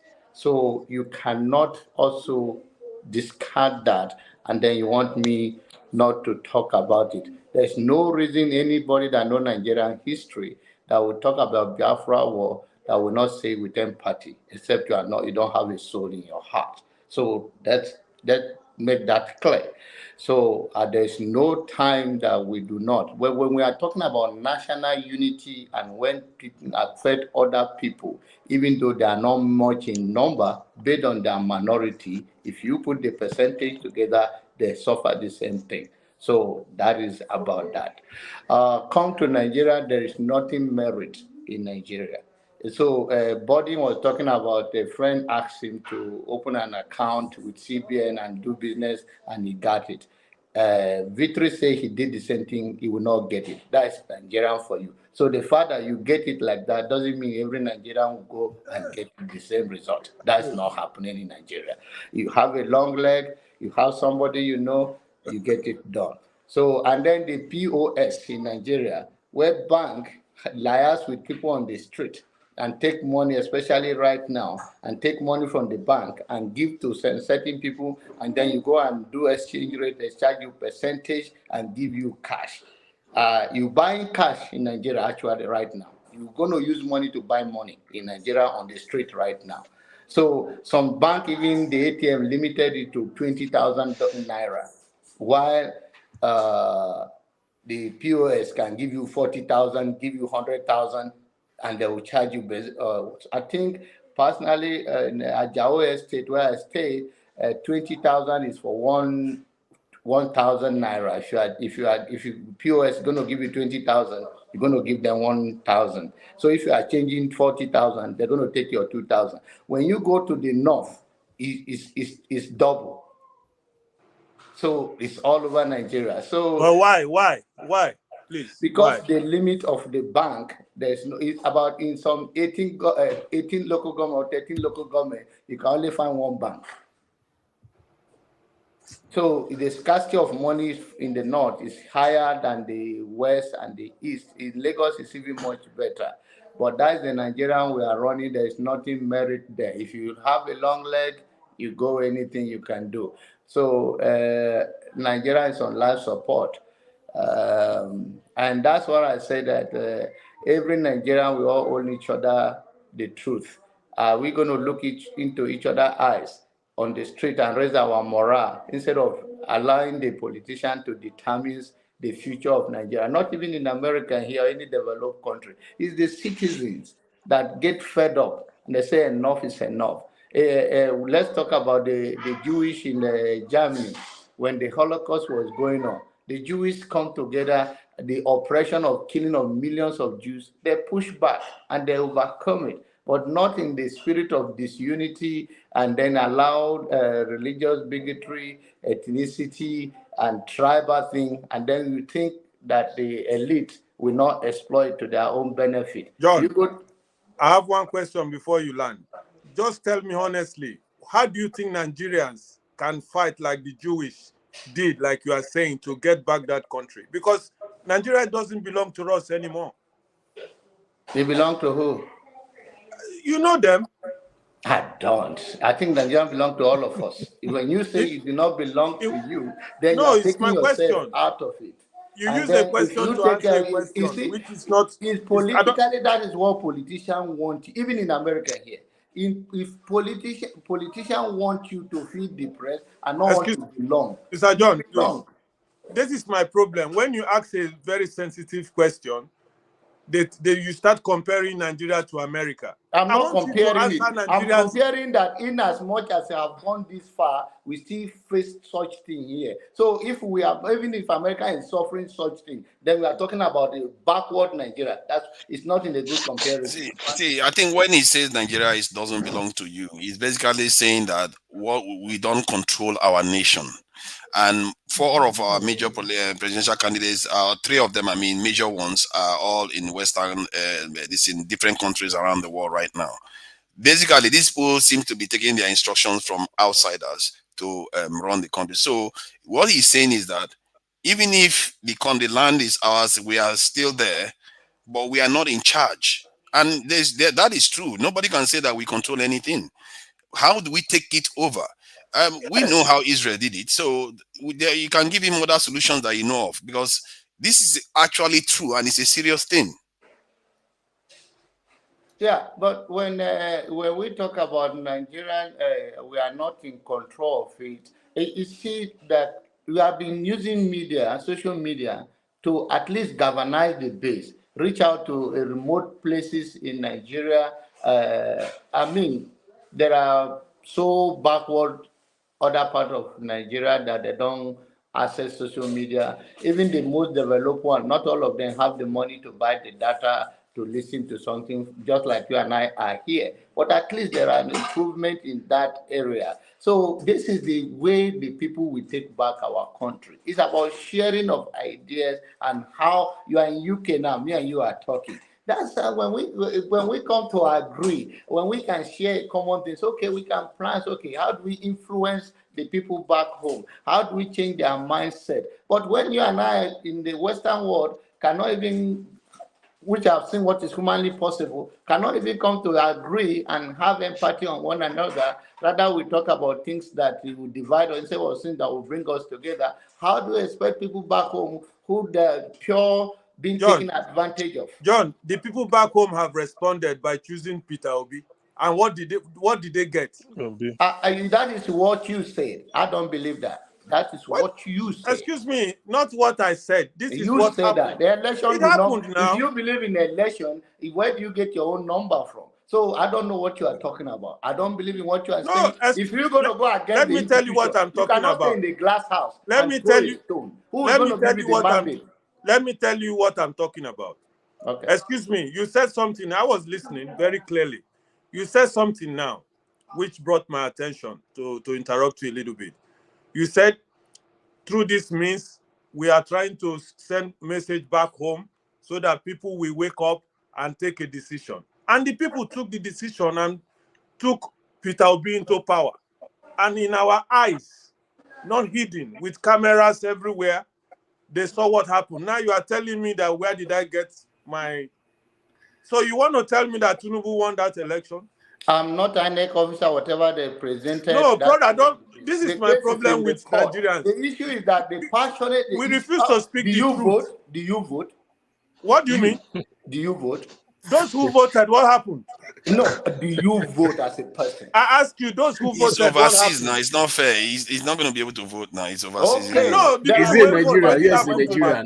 The people who voted, what did you Nigeria? Yes, in Nigeria. Voting. And then you stay in the glass house and want to throw a spoon. No, that is not a good that you are condemning is the same institution that we still have in place. There's no substitute to INEC. So even when the thing has been John, disagreed, it's in John, the do you know why I'm arguing a little bit? I want to make a point, and I want to understand you. Okay. You said the Jewish, they came together and changed something. That's what you said. That's why I'm just making this point with you. Thank you. I'm now asking you now, because I was listening clearly. Now, what can we do if the Jewish could come together to do something, to make a change that they're enjoying today? The Nigerians came together and brought a new change through Peter and Dati, and they took it away from us. So what was the next step? What do you say now? You say that personally, I'm talking to you right now. Yes. Personally, I don't believe we have a solution to Nigerian problem. So if you are telling me about Obi tomorrow, it doesn't move me to a second. Why? Just give me one reason. It's your belief. A politician is a politician. No. You can say Obi is not a regular politician. Okay, that is in your own word. You have not been tested on that national level. Okay, I give up. I give up. Okay, so let's Jonathan, have you finished? Oh, yeah, I think it's frozen. Sure, please go ahead. Okay. Hi, forefathers. Hello, everyone. I think I joined just when Rudolph was about to leave, just about 2 minutes before he left. So what I've actually caught most of is the discussion around taxation. I quite agree with Victory because I have 2 Nigerian bank accounts, and every month I think I make about between 20 and 25 transactions a month, between Access Bank and Union Bank, those two.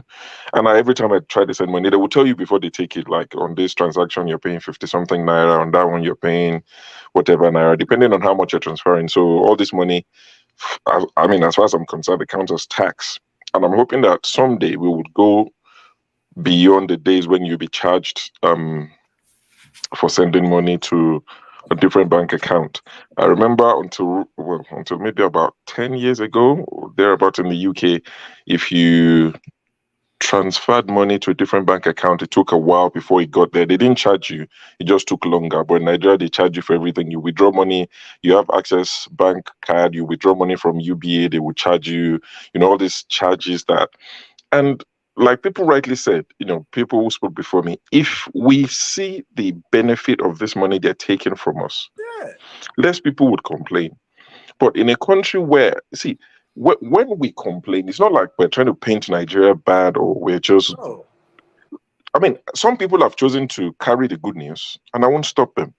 I've put it on my head to expose the bad news. It needs to be spoken about.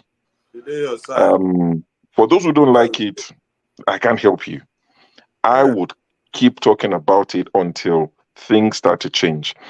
See, we have a country where we're going hand in hand, shamelessly, Babiala, Almajiri government, borrowing money, begging for money all over the world.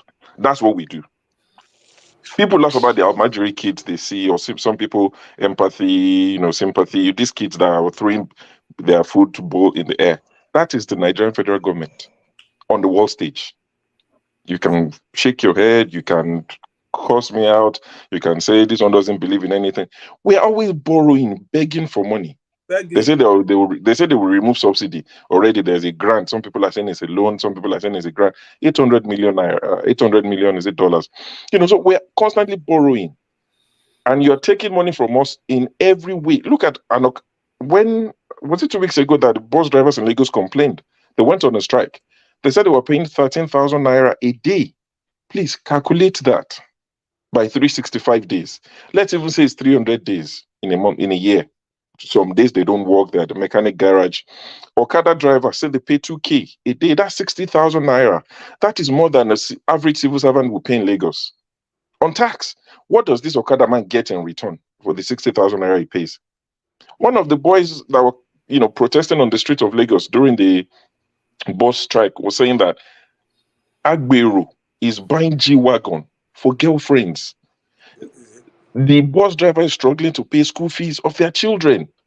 This is why people are complaining. It's not, these people are paying this money, but someone mentioned that, I think it was CM. If like the system they have in Anambra was replicated across Nigeria, where if you pay tax and you can show that you pay tax, you can go to, your primary health care, like that's your GP, your local hospital, without going to the main UCH or Luth or whatever. You're close by hospital. You can go there for little things, and they can treat you maybe for free or for a fraction of what people who don't pay tax will pay.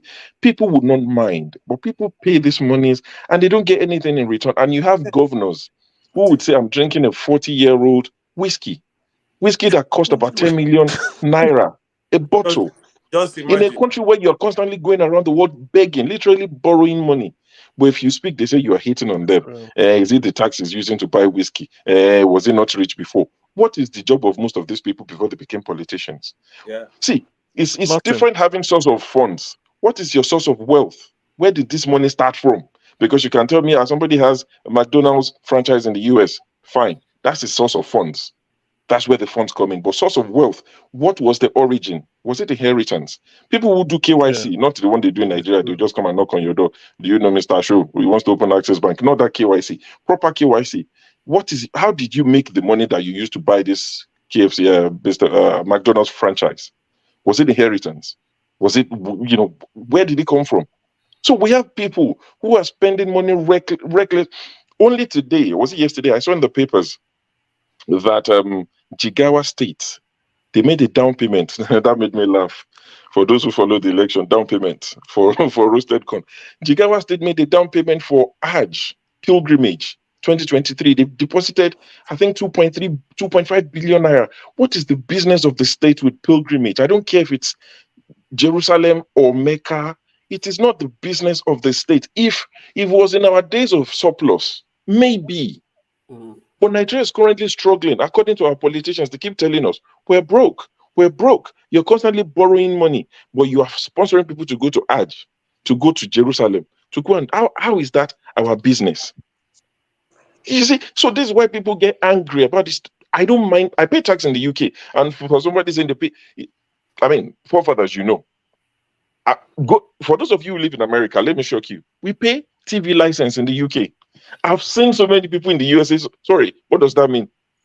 If you buy a TV in the UK, the day you buy a TV, they would ask you for your address. Postcode. In a day or two, you get. They'll ask you for your postcode. We have that in Nigeria before. If the TV is not registered, they would send you a letter to your address in less than 2-3 days. You get the letter. You have to pay TV license. I pay yearly. It's about £170 a year. Well, let's leave that. But there's some people who don't pay. They just believe, what's the point? So we pay all these things, right? I'm not happy that I have to pay TV license. I'm not happy that I have to pay council tax. My council tax is over about 250 a month. I pay council tax. That's the people who come and collect your rubbish and collect. You're exempted from paying. You're exempted from paying TV license in UK if you get to 75 years. Yeah, exactly. So, and the people who made these laws, the MPs, same, I'm not sure if you're aware, the MPs do not pay TV license in the UK. Members of parliament don't pay, they're exempt. And they're the ones that made these laws. So I'm saying all of this to say there are a lot of taxes we pay in the UK.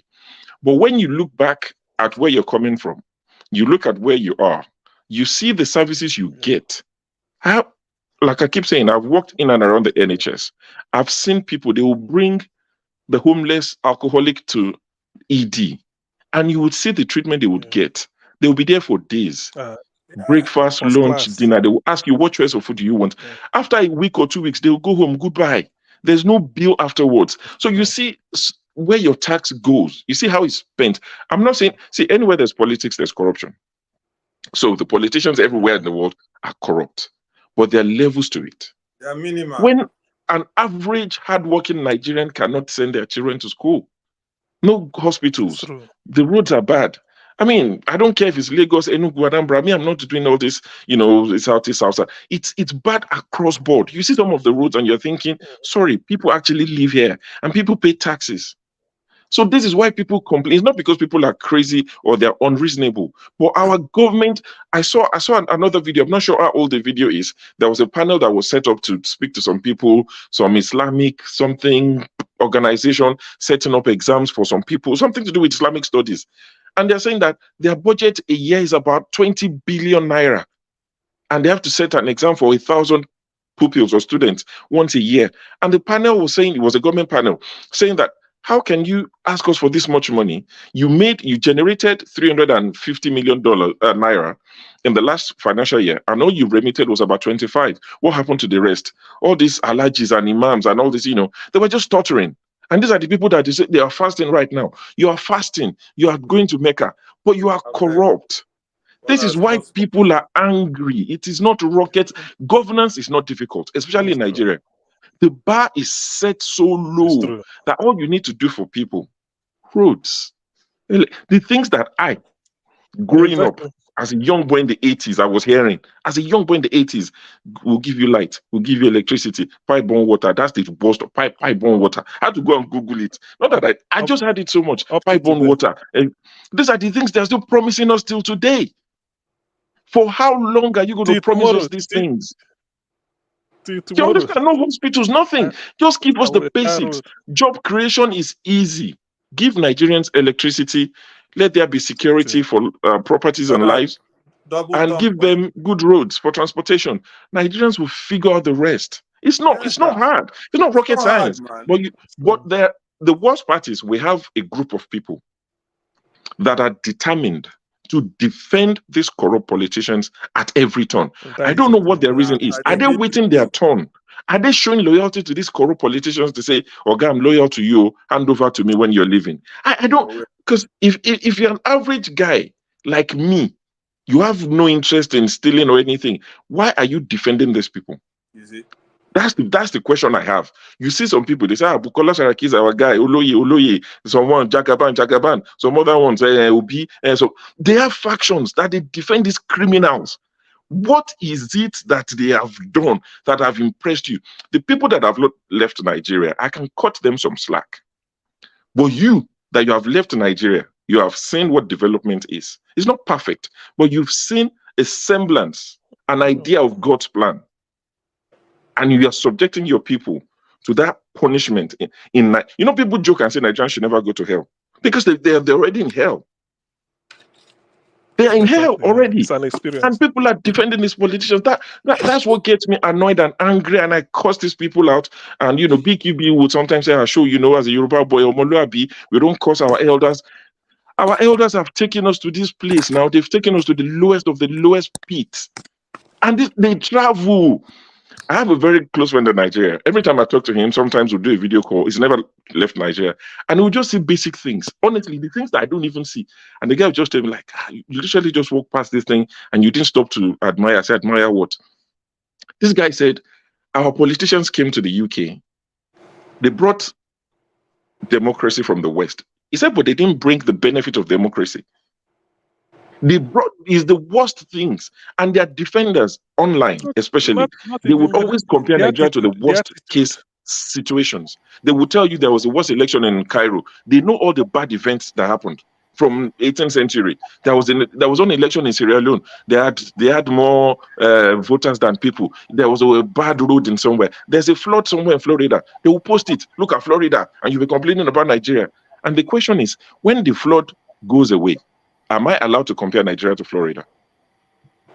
There's a teacher strike in the UK. There was one last month, 2 months ago, and people started talking about it, comparing Nigeria. See, it's not just Nigeria that's going through hardship. There's teacher strike in the UK. I said, okay, when the teacher strike goes away, can I compare our classrooms, public, to the UK public classrooms? Am I allowed? No, you're not allowed. Yeah, I mean, one guy joined from Senegal the other day, or was it Sierra Leone? He said there's 24/7 electricity. I have a friend in Cote d'Ivoire, Ivory Coast. He said there's electricity. And you start to, and the minute you mention it, don't compare. Sorry, those of you that defend them, please, I'm asking sincerely, no fight. Why are you defending these people? What is it that you want to gain from them? Nothing. Is it a case of as long as they sort you out, you don't care about the rest? Because for me, honest, I keep saying it, it's not bragging, it's not anything. I don't need anything from Nigeria, nothing at all. God has done it in such a way that I will never need anything from Nigeria as an individual. I don't, and I'm not bragging. I wish I could, say, oh, my country will give me this and that. I don't need, but I'm just thinking of the average guys on the street. Mama Icho would always say it. The blood of the innocent, the blood. I would laugh about it all the time, but it's true. A lot of young boys. I'm not justifying Yahoo. I've never done it once in my life. I lived in the UK. Nothing criminal at all about me. But a lot of people, you don't know what they could have become. Why is it that Nigerians leave Nigeria and they thrive wherever they go? The best doctors in the UK. I live in the UK. I can speak for the UK. The amount of doctors and nurses I train on a monthly basis that are international doctors and nurses in the UK, you'll be shocked. How many do we have left in Nigeria? They come and they become the head of departments. They're brilliant guys, but when they're in Nigeria, they'll go and do Yahoo, they'll go and do Olosho, they'll go and do. And I'm not generalizing. There are people who are doing well in Nigeria, but what's the percentage? And it's a case of who you know in most cases, not what you know. Wow. Look at all those Almajiri children. What is their fate in life? Who did they offend? What's their sin? Who did they offend? The politicians. That they were born in the northern part of Nigeria. And some in the south as well. You understand? What is their crime? But because your children go to a private school, you come online and say Nigeria is working. It's work in progress. For how long? I agree there's progress. But at what speed are we going? People are talking about something totally different. When there's an election in the US or in the UK, they'll be talking about Trident. They'll be talking about trade deals. We will be talking about where's your father from? Where's your mother from? Things that shouldn't exist anymore. And some of us are saying, let us call these politicians to order. But people amongst us would go back, collect whatever they collect. And for some people, they don't even collect. They have just been brainwashed. They love APC. It's so dear to them. PDP, oh, my beloved party. If Labour Party do nonsense tomorrow, I will drop them like hot coal. I'm not attached to rubbish. I'm not attached to me. The one that they said killed somebody, killed the PDP guy. They said they should just torture him. He died. Please try him. Send him to the maximum prison in Nigeria. If found guilty. Don't kill. That's what we're running away from. But sure, don't you think that Nigeria, given the resources we have at our disposal, is functioning the best it can? If you look at the numbers, has anybody bothered to look at the numbers? No, it's functioning to the best of what it can. No. Before you say no, Nigeria, a country of 200 million people, do you know what the national budget is? The national budget is not big enough. $1 billion. While the UK, while the same UK we are hold on. While the UK that we compare it to of 66 million people spends over $1 trillion. Why is that? Why do you think that is? Because they built from scratch. What we do is we compare a country that has already arrived to the one that is starting from. It's corruption. Corruption in Nigeria. I'm saying we should start like that. I'm saying we should start. I just mentioned Cote d'Ivoire to you. Cote d'Ivoire, they have light. Yes. Senegal, they have light. What is okay now? Forget UK. Why don't we have light? And they have light in Cote d'Ivoire. But Senegal used to be like that. Senegal used to be like Nigeria. Sorry. So 63 years, we are still talking about electricity. I'm saying let us start. I'm not saying let us start. I'm saying let us start. Let us start. Let's start. Because forefather, see, at this rate, in 100 years, we'll still be saying the same thing you're saying. Nothing will change. I don't want to. We don't have that long. We need to start from somewhere. We barely have 20 years. We can't take chances. They told me when I was under 10, we would have electricity. There will be pipe on water. There will be road. I'm over 40. There's none. So I'm telling you, all these our elders, they sometimes man, they really have a lot to account for because it's the people that defend them that have the biggest problem with. The major issue is that the truncation. How can they not be able to figure out electricity? The military intervention. So how many decades? I hear that truncation, but from 1999 till today, electricity situation has gotten worse. Electricity has gotten worse. Obasanjo budgeted, I think, $6 billion. Is it $16 billion? That's what I'm saying. No sure. If our father could remember, it was part of our conversation late night on last Saturday, whereby I was telling you that Obasanjo was able to build almost about like 7 independent power plants across Nigeria. Yeah. But only few of them were working today. Even few that are working, I think they only work up to like 35% or 40% capacity. Why? Because those places whereby independent power plants were located, they were not accessible at all. Not even There's ODM. one. What happened to maintenance? What happened to maintenance? They're even not working. As That what is I'm the saying is that problem. even to even pipe gas to them, though they are a remote area. I told you there's one in Ola Ogun. There's a boundary between Ogun State and Ondo. There's one located in around the R6. That one is not even working to 35 or 40% at all. So the feasibility, the master didn't plan they for use Else that they have a feasibility lot study? to answer for. They really have a lot to answer for because So they that's really how they don't create corruption. keep time. It's not that these monies were allocated, but somebody took the money and just squandered So it, they and took the money and they spend it for nobody's themselves. going to hold them accountable for that. Finish. So listen, So Buhari came we over. need to He has stop. like, Like Sho that's said, another thing again entirely. like Sho said, we need to stop defending these politicians. Yes. One thing about Nigerians is this. Let me Even tell you, we we are the ourselves, most we are making a bad hardworking. choice. When I mean hardworking, when the most hardworking, working human beings on earth, honestly speaking, everywhere we go, we thrive. Everywhere we go, we thrive. But it's only in Nigeria that we don't thrive. Why? The environment. Because it's not. Remember, a few hours ago, I asked you guys the money we have borrowed from other countries. Tell me what we did with those money. Nothing. I cannot think of anything. They shared it. Okay, apart from sharing it, okay, you're talking about electricity. What happened to maintenance? We have problem maintaining stuff. Yes, that's right. That is the only way that can be consistent. When you don't maintain anything, it's gonna break down. And once something breaks down in Nigeria, that is it. That is one of the reasons why we don't have any refineries working in Nigeria. And Dangote is building a refinery, and we have 5 refineries that is not working. And Dangote is gonna build one, and we are hoping until he finishes that. So we are still relying on crude oil, Nigerian crude oil, while other countries that have crude oil are literally dashing it to their citizens. And we are here panicking, still talking about we have scarcity of fuel in Nigeria, a country that has oil. And we are justifying and supporting these politicians. It's not about me. I keep saying it. It's not about you. But remember, we have families back home that will call you for school fees, that will call you for little things, that will even call you for money for food. Yeah. We are comfortable here, but let's think about them. What electricity we do in that country, honestly speaking, what electricity, constant power, the jobs it will bring, a lot of people will move back home. Just electricity. Imagine having good roads. Imagine having security in Nigeria. We are not even talking about jobs. Electricity, people will create jobs for themselves. And still, our politicians, they refuse. They sit on our money. Instead, they use it to send their kids to abroad to go and study. And we still sit down here and defend these people. Like somebody said, all these politicians, tell me what they were doing prior to joining politics. You can, just very few of them that you can say, okay, they have a business or they have a company. Most of them that are what they are in the politics, it's just the government money.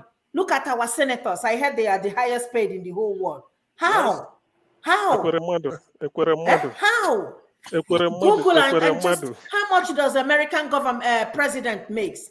They don't even make up to, I think, $400,000 a year. A year. That's a year. A president, United States, they pay for their groceries. You are right. They pay from what they are being paid from their salaries. They pay for their groceries. But look at our senators. That's their retirement. I think it's a system we set to ourselves because we thought we have a lot. Because we're not. Because we stumble on how do we have a lot? We saw it as a boom. So the money is coming. Nobody cares about production anymore because they saw the free money. Brother, it's not true there. That's not true. When things change, you change, isn't it? When you earn more, you can share more. When you are not earning anything, must you continue to borrow to share? Because they have that culture of waste. They've used the culture of waste. So it's difficult for them to change. So I don't, but honestly speaking, I don't even understand how these people reason. Sometimes when I look at them and I just wonder, do these people You see, let me tell you a story. And you are so close to that system, you become part of that system with time. You get used to it. Even the severity, even harms, you won't be able to recognize it anymore. You get used to that system. That's what has happened. My brother, I will never get used to that system. I will never. I will How? not get used to that system. This is because this is the where mind is corrupt. This is where the problem is. No. This is where the problem Because is. the mind is corrupt. That's why an want average Nigerian cannot think straight anymore. My brother, I will not get It's not true, used but to when that they system. leave Nigeria, they can think. Because you know what place so much demand on them is like. I watched. If you tell me that's the way, This is what the way you are working here, your productivity here, can you compare it to your productivity back when you are in Nigeria? No. The demand of the society you are here presently. Okay. I didn't even have demand a that job, placed so on I you don't that even know what challenge you're you. talking about. That challenge you to work more. You understand? Okay, So let's see him. Let's see him say to something. relate CM has been trying to say something. There's something Obi called wealth without enterprise. Obi was in my local government in Anambra. I went to meet some people in the course of the campaign. He called one man out called Winko, who manufactures mattresses. He has an industry since the 80s. He told the man, he said, you've been a manufacturer since the 80s. Everybody knows about your Winko foam, but you are not a billionaire. You pay salary every 4 weeks, you buy raw materials, you do all sorts of things, you sell, you do genuine business. You are not a billionaire. Yet, somebody will move to Abuja as a politician. In the next year, he started being a billionaire. He said, that is what I want to go to Abuja and change. So if you vote for me, I'm going to change it. No more wealth without enterprise. So And they because, refuse. do you see how it works? See how it works. Somebody driving Okada anywhere in Nigeria, we start work in the morning. When we must have driven, do the morning rounds around 11, he's tired or 12. You see him park somewhere, use 150 naira as at then, I don't know now. Buy a newspaper like The Sun or The Punch and be reading, maybe eating roadside rice.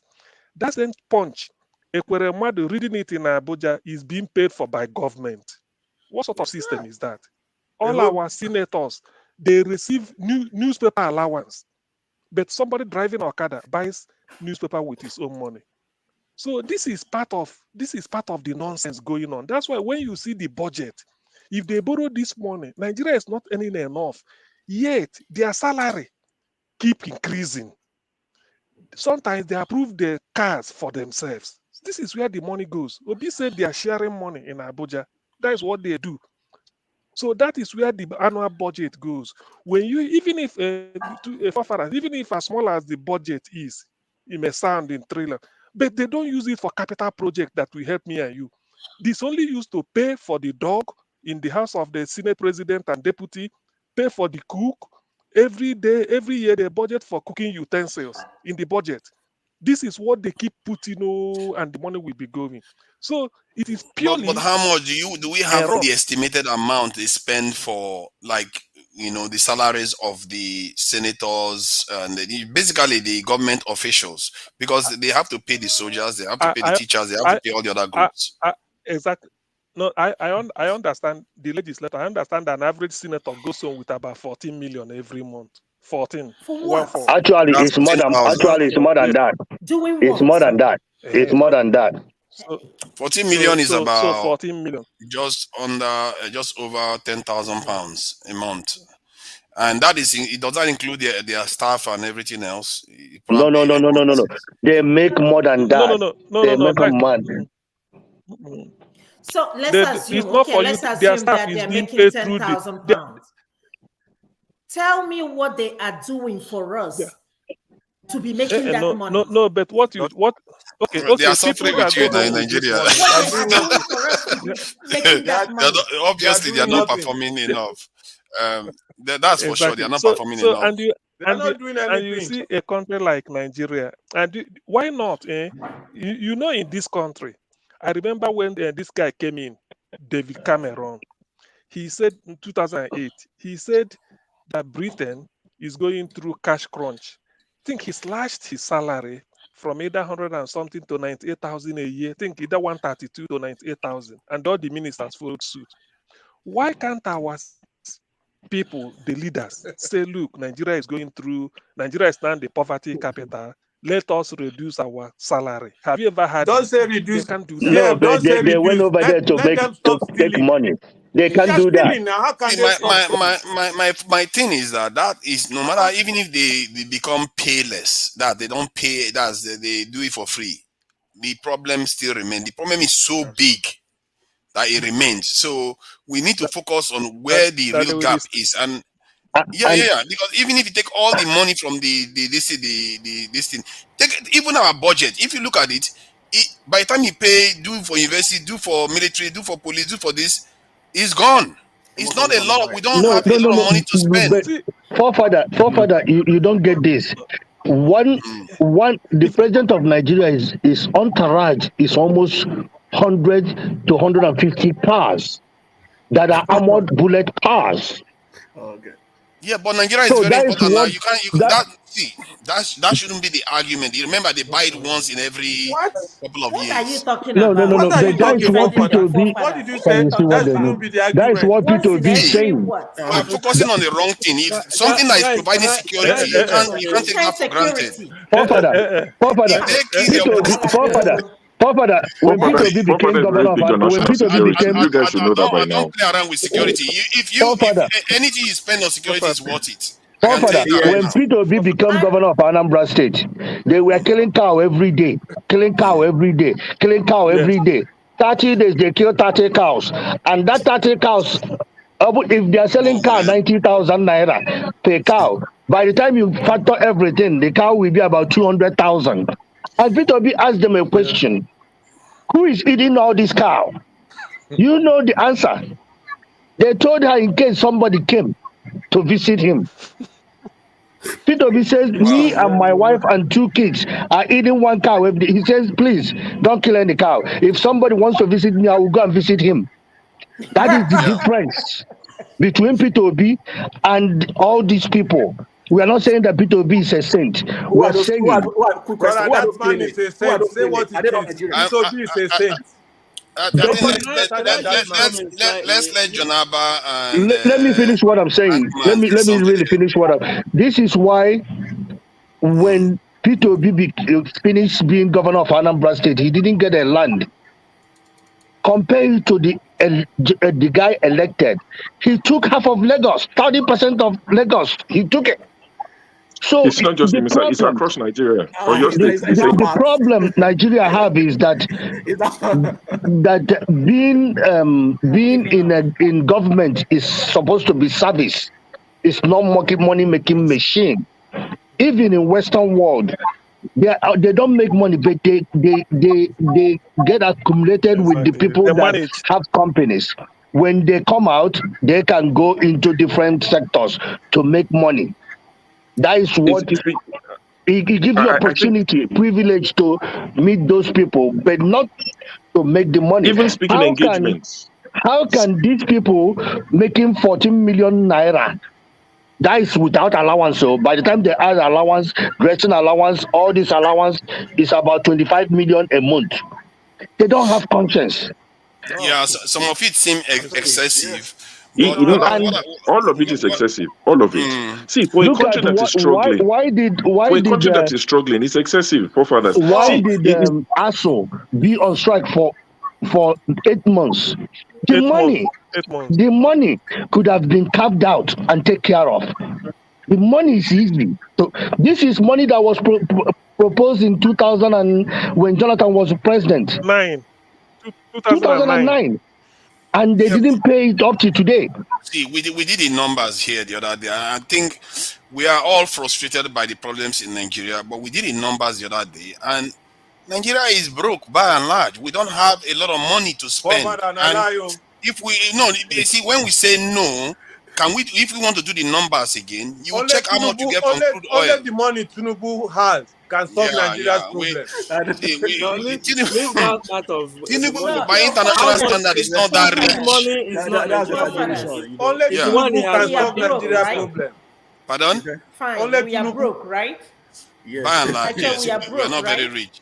Yeah. And we are borrowing money, right? And we keep borrowing. Even as Buhari is about to leave, we are still borrowing 800 million on the table. Yes. Tell me what we are doing with the borrowed money. How are we going to pay How are we going to service the loan? Poverty. If there is no capital project that will yield money that we use to service that loan, so how are we going to pay for it? Okay, let me see something that I saw yesterday that I found quite astounding, because I was in Rivers State about 2020. I was there, but what I saw yesterday on a video of somebody driving around Port Harcourt, I saw a significant improvement in Port Harcourt. So, like if you look at train station. No. Not only there. I'm talking about like train lines. There's train lines in Delta State now, like in Agbo, Asaba, train lines going through there. That I tell. Then second Niger Bridge is there. Airports are in southeast now. Wait. When you're talking about this second Niger Bridge, you are talking about as if you are going from Lagos to this thing. What is the distance from Asaba? When you're talking about this second Niger Bridge, that we won't even drive for like 5 minutes. You don't want it anymore. You don't want it anymore. How many years did it take them to build that second Niger Bridge? See. Why are you giving them credit? The point is that all I'm saying is that See, let me give you an example of what the scale we are dealing with here. California spends 200 and something billion on its healthcare budget, not everything else, only on its healthcare budget. Nigeria spends about 40 billion on the national budget, and we are 200 and something billion. So what do you expect from that? What do you think you are going to see in that country? Forefathers, you're comparing Nigeria and America again. I don't think you don't get it. You know why you have to compare it? Because the equipments that you use are the same. You have to go to the same market to buy those two. So please, I don't agree. Please. You may not agree. That's fine. Guys, give me a chance to say something. How much they take to election? How much they take to election, forefather? Election, I think from what I gather, about 500 billion naira. Census, So what are you saying? How much are you planning to spend on census? That census one, personally, I think they shouldn't have spent that kind of money on census, because you can even do extrapolation of the Nigerian population. I don't know why you need that census, this thing, because they need to talk money now. Honestly, I'm not sure if you keep up with Nigerian news. So Sunday Diary, I think is the Minister for Sport or something. There's a guy, Sunday Diary is to do with I think NFA or Minister for Sport. He's asking for 950 million naira to pay electricity bill for two stadia, Ibadan Stadium and the National Stadium. He said they are owing 950 million naira. They're about to leave office in May. He wants 950 million naira for that. He's saying that to renovate the National Stadium, it would cost Nigeria 21 billion naira. That's what he wants to renovate. See, the way these guys are cashing out, the way they are cashing out. So when you say Nigeria is broke, this is why some of us disagree. The money is being stolen. It might not be enough, but when you have people stealing it, it makes it worse. Fire car, the car. You see how many billion? Let's not just how many billion about for the fire? The amount you are mentioning here, when you mention it in billions, it sounds like a lot. But when you convert it when you convert it to this in dollars, it's just about 10 million this in dollars. By Western standard, that is almost still nothing. But we're not in the West. We don't understand. And the tools are still still the the same. patronize. No, because the scale. Okay, see. Let's. I don't agree with you on this one. I don't agree with you. That's fine. You don't have to. Drive second Niger Bridge. You wanted to take it away.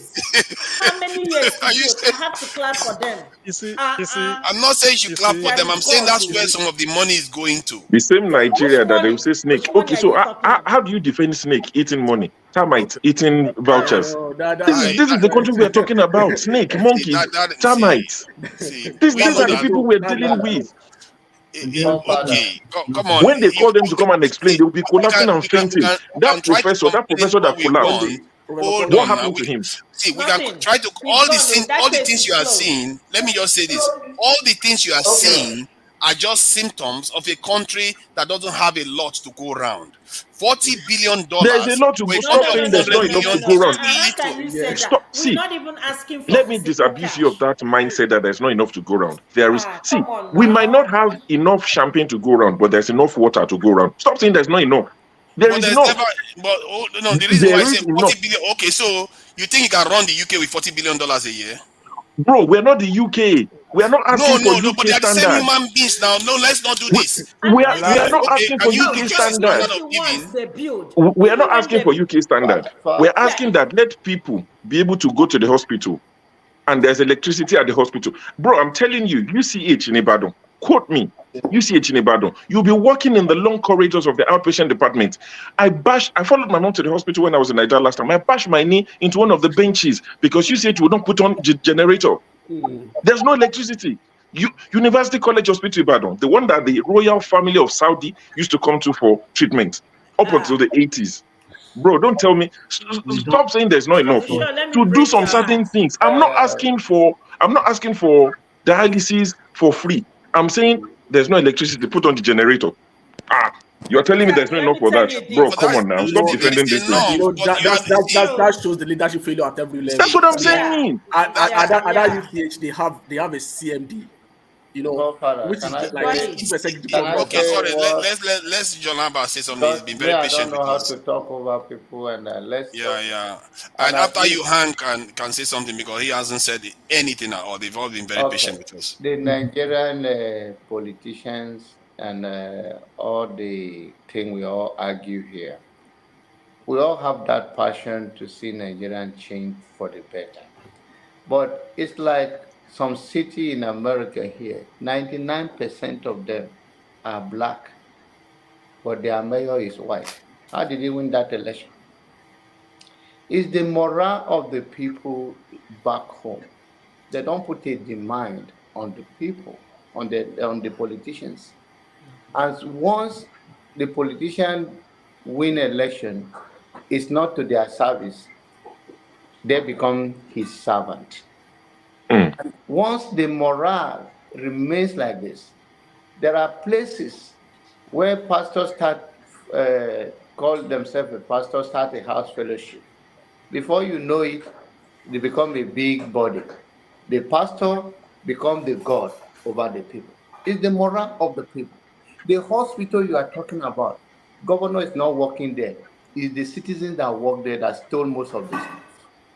So many people have left this part of the world, establishes business, even within the family cycle.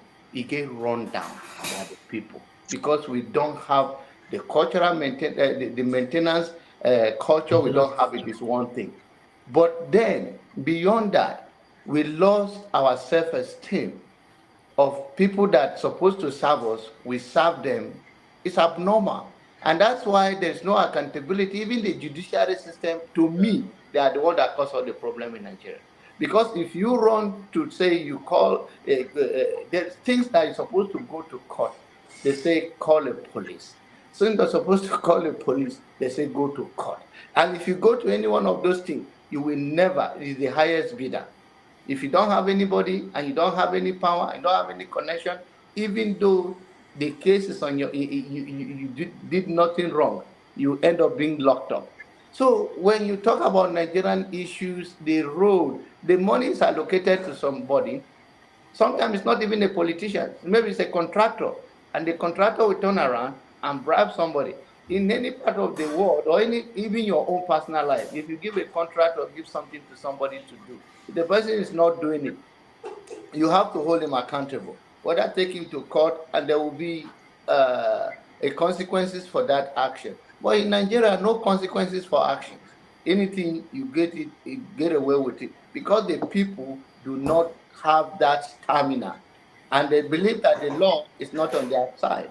So I think it's about the whole thing is the morale of the people, and that's why we are saying, okay, we can talk about the problem till tomorrow, but what do we do from now? So some of you believe that one politician have an answer to our problem. I don't believe that. I believe that let us go back to the good olden days when morale, when you tell your children stealing is not good. Not like now it's okay, it's good because you are so broke that your son now turned to Yahoo, is bringing money to you now. You can't even question where the money is coming from. Let's go to the olden days that when we believe that there is a consequences. In my place, let me give you one example. There used to be this ransom killing, kidnapping, And I'm telling you life story now. And give me 1 second.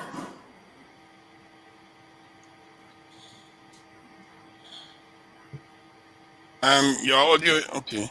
I'm here, please. So when the morale of the people now invoke that if anybody do this in this place, and they invoke the god, and the youth took it for granted, and they went and removed the transformer that they're trying to bring electricity to that the village or community.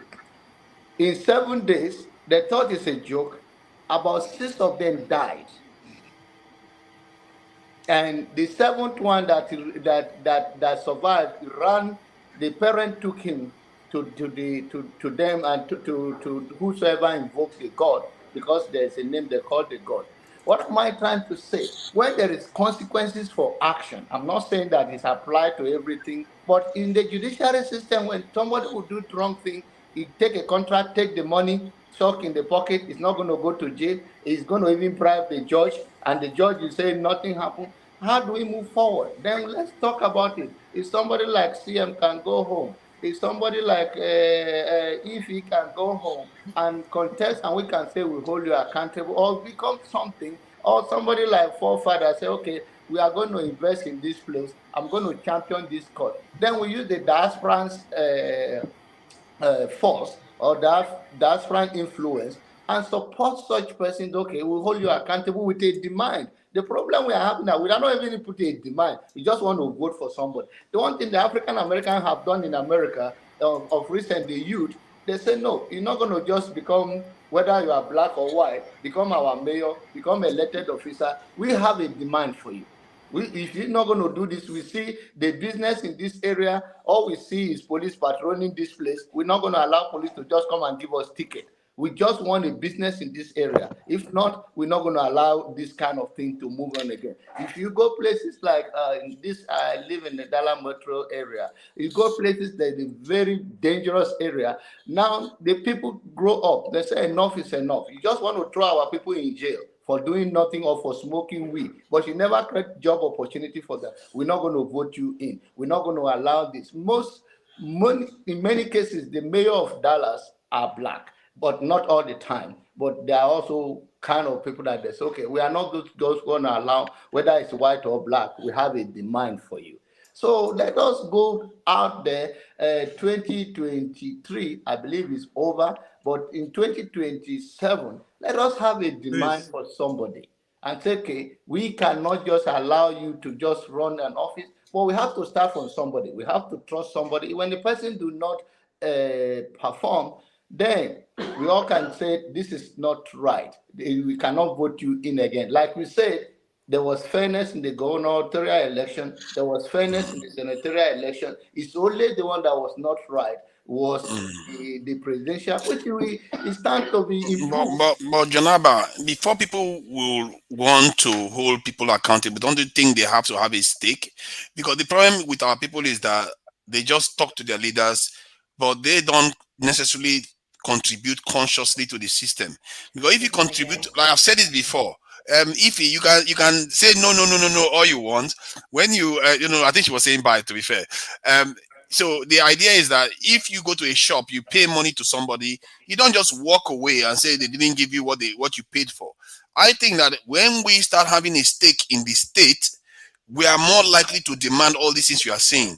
The problem is that we just insult them, but we don't have a stake. Hence why they keep winning, because they just get the money from oil, get the money from everything else, spend it, and then we don't hold them accountable. They are supposed to cost their manifestos. They don't even tell us what they are going to, how they are going to get the money they are going to use to do all the things they are going to do in their manifesto. They don't tell us. They don't tell us, I'm going to do this, I'm going to do this. They don't tell us anything. And this is how you start holding them accountable, by getting involved. I've said it myself. Somehow, I had that same experience. You are right, but the problem is that people do not trust the system. So if you don't have a trust in the system, that is the problem. Okay, let's say in Lagos, for sure, they pay taxes, right? Even before, it's just like here. Before if I got a Lagos state worker, for sure, the one I know, if before they even pay you, they already take the taxes. End of the year, you are not filing for anything. It's like somebody just take that money. There's no accountability. So there is system. People cannot be cannot be trusted. But I understand your point. Like, okay, I will be more forceful and I will be more demanding because I have a stake. I will not allow my thing to waste. But then Yes. I understand that aspect of it. But I don't know. We all can be have a dialogue and say, okay, let's start something. Start nothing is nothing. So we can say, let's try this thing. But the issue is that why people are holding back is that even what is there is not working in the first place. Please let me chip in, please. I believe what is there, given what we are spending on the economy, is actually working. We are getting what we paid for. It's just that simple. If we don't spend more money on our economy and we don't, most people don't have resources in their country. How do you think they survive it? Because they are paying into their country. Sorry, Brother, go ahead. Can I chip in, please? Mr. John, respect to you. I respect you a lot because you are making sense. But for me, there are some things that you say that has kept Nigeria down. Your points has people who have the same opinion like you have has always kept Nigeria down. They will take what belongs to you. They will tell you now this one is over. Let's wait for the next one. 2023 now is here. It's still in court. But you, as your own opinion, is over. Let's wait for 27. And 27 will be worse than this. No action, no. They just take something that belongs to us and we should keep quiet. It's over. That's your opinion. What I'm telling you is that sometimes you have to fight. Because Nigeria's situation now is not just prayers. Or like you said, you confuse people like us. Oh, 23 is over. Let's wait for 27. No. And it continues like that, year in, year out. That is what you are saying, which makes people like us start to wonder, what is this man saying? Are you for real? Okay. Let me explain myself to you, brother. No, you have to explain. Let me make my point. I have a guess. I have to go. Okay, go ahead. I have a guess. Let me tell you, I'm not confusing you. You see, before the election, maybe some of you here can be honest. I already told you guys my mind. That this is the national election is getting too late. Election is not. I think this is. I don't know, but I don't want to ask you a personal question. Maybe this is your first time of getting involved in a national election in Nigeria.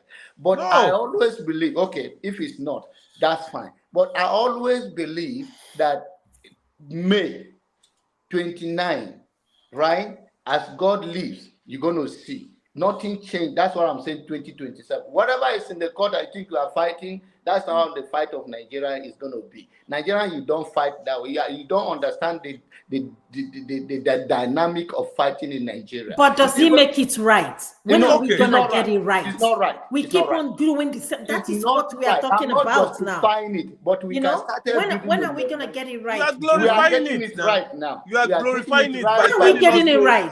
By building a momentum. We may be getting it right now, but you just don't know it. How are we getting it right that people in Lagos State, that somebody like MC Olomo and his crew threaten some group of people, and you're telling me that we are getting it right? So are you telling me that that election that took place in Lagos State is free and fair election? Are you talking about national election or gubernatorial election? Which one? All of them. Let me say. Let's forget about the presidential. Let's talk about the governor election. Mm-hmm. Let's talk about it. How do we get it right? So seriously, so it's okay for me to come to that place and come and threaten anybody and still because I have Buhari as my godfather and nothing will happen. This is the conversation me and you are having. That is how we send the message back home. That Brother this John, is not right. This is good not night. Right. I love you. I love you, Mama. I'll talk to you again. Hank didn't even get to say anything. The poor guy, he just left because nobody let him to talk. So yeah, about this thing, what I was saying was simple. If you don't pay into a system, you are not invested in the system. If you don't have any thing to lose, you are not invested. You're not going to care about the system as much. You will stand afar and complain, but you will not. Nothing is going to get fixed. The way other people fix their countries is by saying, you know what? Yes, we are overseas. we need to start working with our nation. We need to start putting money into our countries so that our country can start healing itself. By just saying it from afar, it's not going to solve the problem. For that, you think people are not doing that now? That's why I don't. I used to sometimes I used to wonder about how Nigeria, sometimes how we will phrase things or how we think things. Forefathers, CM gave you an example that people, how, I don't know, I think it was 2 weeks ago when CM was explaining how Igbo people start their business and all that. Anybody if you've run a business before, you understand how difficult it is for you to run a business, how to keep it afloat. Yes. So somebody takes his money, you start a spare part business, and somebody come and burn it down. Yes. Overnight, a goose of 100 million is gone ablaze. And you're thinking to yourself, where will I start from? There's no insurance with Nigeria. Don't have a proper insurance system where you can go and claim, because insurance does not function in a dysfunctional country. Because insurance function in the country where there is rule of law, where the police will do the right thing, the judiciary will do the right thing. Your money assuming that you invested 30 million naira in a spare part business in Lagos and it was burnt down. Where are you going to get that money from? You took a loan from the bank in the UK here, from Lloyds Bank or Barclays Bank, of £25,000. Now you're left paying a loan here. Your business has been burnt down. You cannot get compensation. You're sitting there looking. Now that has set you back 5 years or 10 years because you have to pay off that loan first. You understand? So Nigeria case is a basket case. I don't even know where to start. And you were talking about why I actually joined the show. You were talking about the amount of convoy Nigeria president used to go with. Have you seen? I don't know if you're privileged to have seen Boris Johnson's convoy. I've seen it because of the kind of work I do. Boris Johnson does not move with more than maximum 5 cars and two motorbike escort in front of him. I've seen him several times when he's but you cannot compare the environment of Boris Johnson versus that of Nigeria. Okay, how did they get the there? Nigerian environment? Exactly. Pardon? How did they get to UK? You and who? In other words, we didn't build it. You and who? All of us, we're all partakers in it. So keep acting as if we are. Our children are not going to distinguish you. The next generation, they're not going to distinguish the mess we are doing. We're all partakers in it. We're all partakers in it. We left it like that. That's what it is. Nigerians are good at oppressing other people. That's what it is. Brother, please give me 2 minutes. Let me just make my own contribution. For me, if you ask me what's the next step for Nigeria, it might be like what Showore is saying. Revolution. We have to take these people by the horns and fight them physical. If not, I will tell you, it will continue to get worse as it has been going worse and worse. There are very few now. Even the soldiers and the policemen, they suffer more than me and you. No salary, nothing. They all suffer. That's why they take bribe everywhere. If we can stand up, do something. Peter Obi came up. What have they done to us? They pushed the man aside. Go court. Now we're in court. John Eba is telling us that hope, we should forget about it. Can you imagine? So now, what is the next step? We should wait for 2027. It hurts my mind. Sometimes I want to go mad. I can't. We should now forget court, wait for 27. There must be a time of uprising in that Nigeria. If we keep quiet and say no uprising, no revolution, my brother, I can bet the whole thing I have in my life, that country will not change. Thank you. Danny, you're correct. 100% correct. 100% correct. The people have to take that thing by force, because somebody that is oppressing you will not lift his leg off your neck. He will not take his knee off your neck. He will keep pressing your knee or your neck until either you fight back or you strike him very hard so that he can take off his knees from your neck. It's as simple as that. To buttress what my brother said, can't see your name, but the brother with the dreads.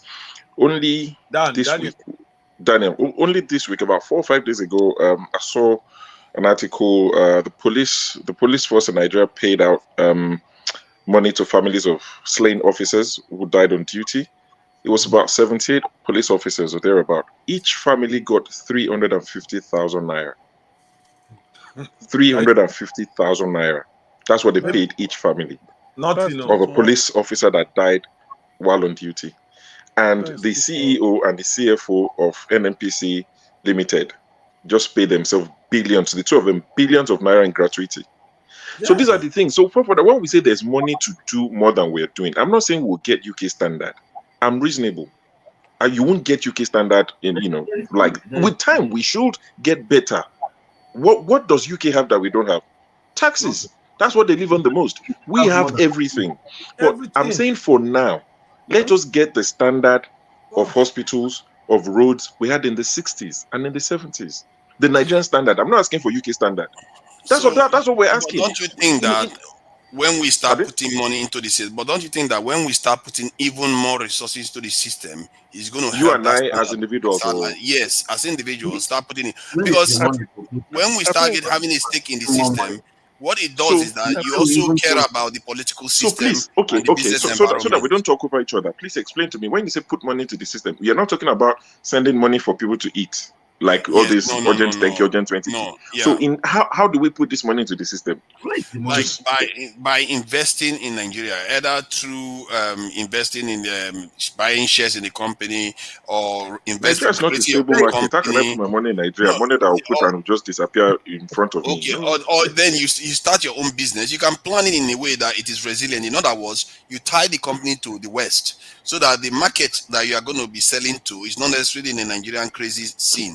You rely on the cheap labor in Nigeria to deliver something that you can sell. There are ways. I'm just saying that we need to be more I hear you. creative. I'm all for solution because I'm just trying to picture what you're saying. So if we invest money, that is corporate individuals investing money, and I agree. SMEs are they are the backbone of any society.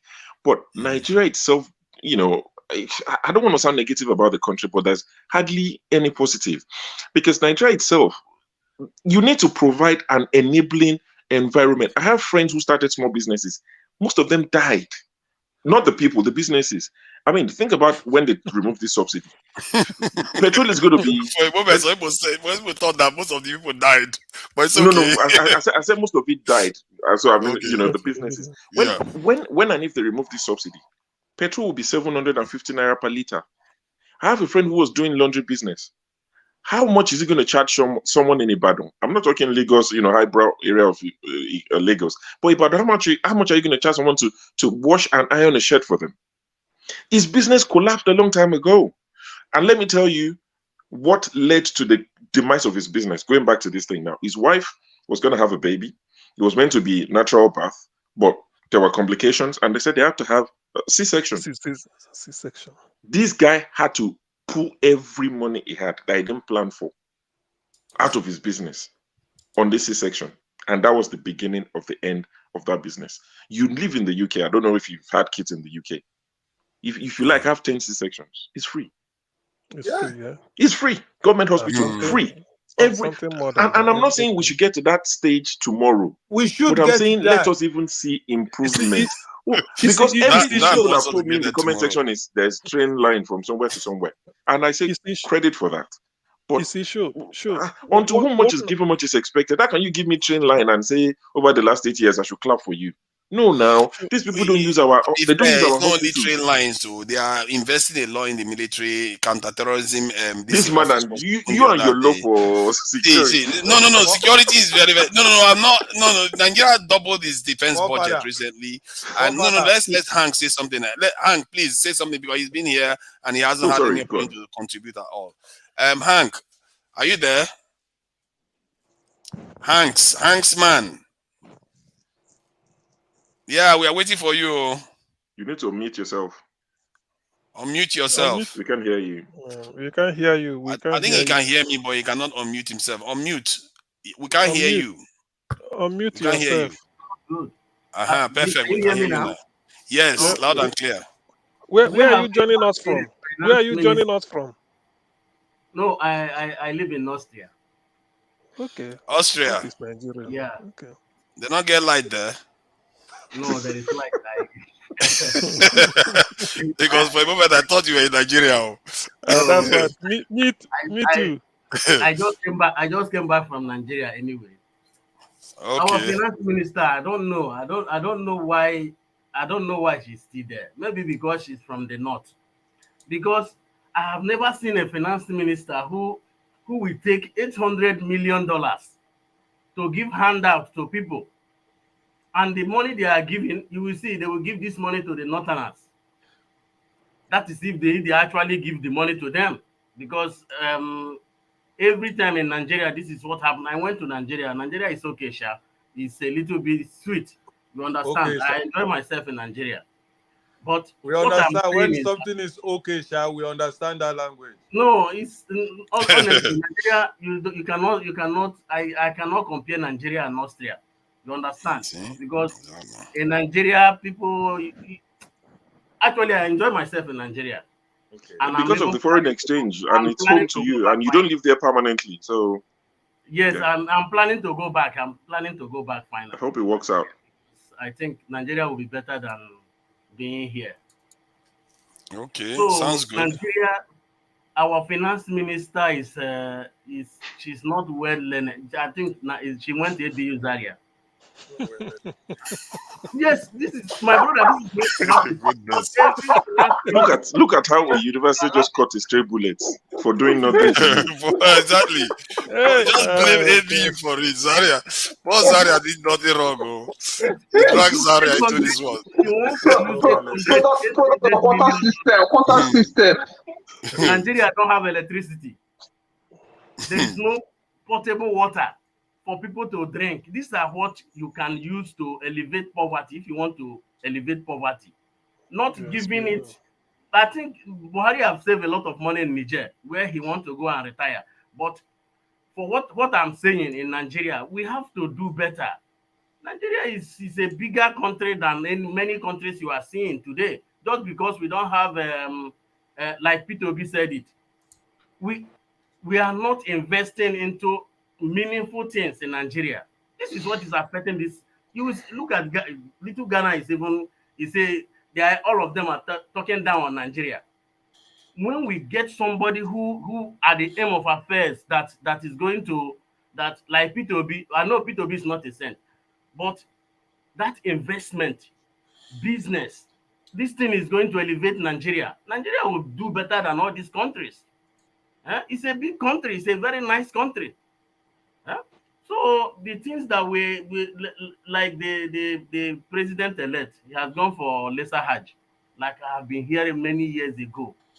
It's in France. Not Pay money for people to go on which country have you ever seen doing all this nonsense? You pay millions of dollars for people to go for Hajj, to go for pilgrim in Israel and Saudi Arabia. This is uncalled for. And we are complaining that our currency is failing. You are using dollar to fly. What I went through, although Nigeria is okay because of this. And spending the money over there in the meantime, all of them, they are almost all our leaders are overseas now. Every single one of them. Jigawa State. Jigawa State. 2.5 billion they've deposited for Hajj. I think you see what Nigerian system needs in terms of leadership is not just leader, but somebody, a good financial manager. Why I like Peter Obi, I campaign for him or I long for him is that when he gets in, there will be sanity in public finance. Yeah. Because you will find out, why I'm saying this is that you may find out that Peter may say, you won't borrow. He will tell you that if I plug this loophole, sell this off, all this waste, cut it, I will have a bulk of money to invest in defense, in education, in health. And you start seeing, or even in power. Okay, let's just say power. This he said we declare war on power. But because the problem is the money is being wasted. Wasted in the sense that it's not that you don't pay salary, but there are things you don't pay. You don't pay for the price of toothpaste for toothpick. No, it is not worth it. That's what we are saying. When you get this money, what are you putting it on? If you are saying that you want to renovate all hospitals in Nigeria, from every local government at least one, and you map out that it will cost you, say, something like $50 billion. Where is the money coming from? Peter may sit back and say, if I cut this, cut this, cut this, cut this, I will get like 30 billion. If I stop crude oil theft, at least for 2 weeks or 1 month, I will get this. He will not carry it, put it there. There is no way that you will do it like this. Within 6 months, people will start seeing effect. Then you continue it like this for the next 1 year, 2 years, forgetting that you won't borrow. Because I remember when Peter said, that was when I remember the man's economics.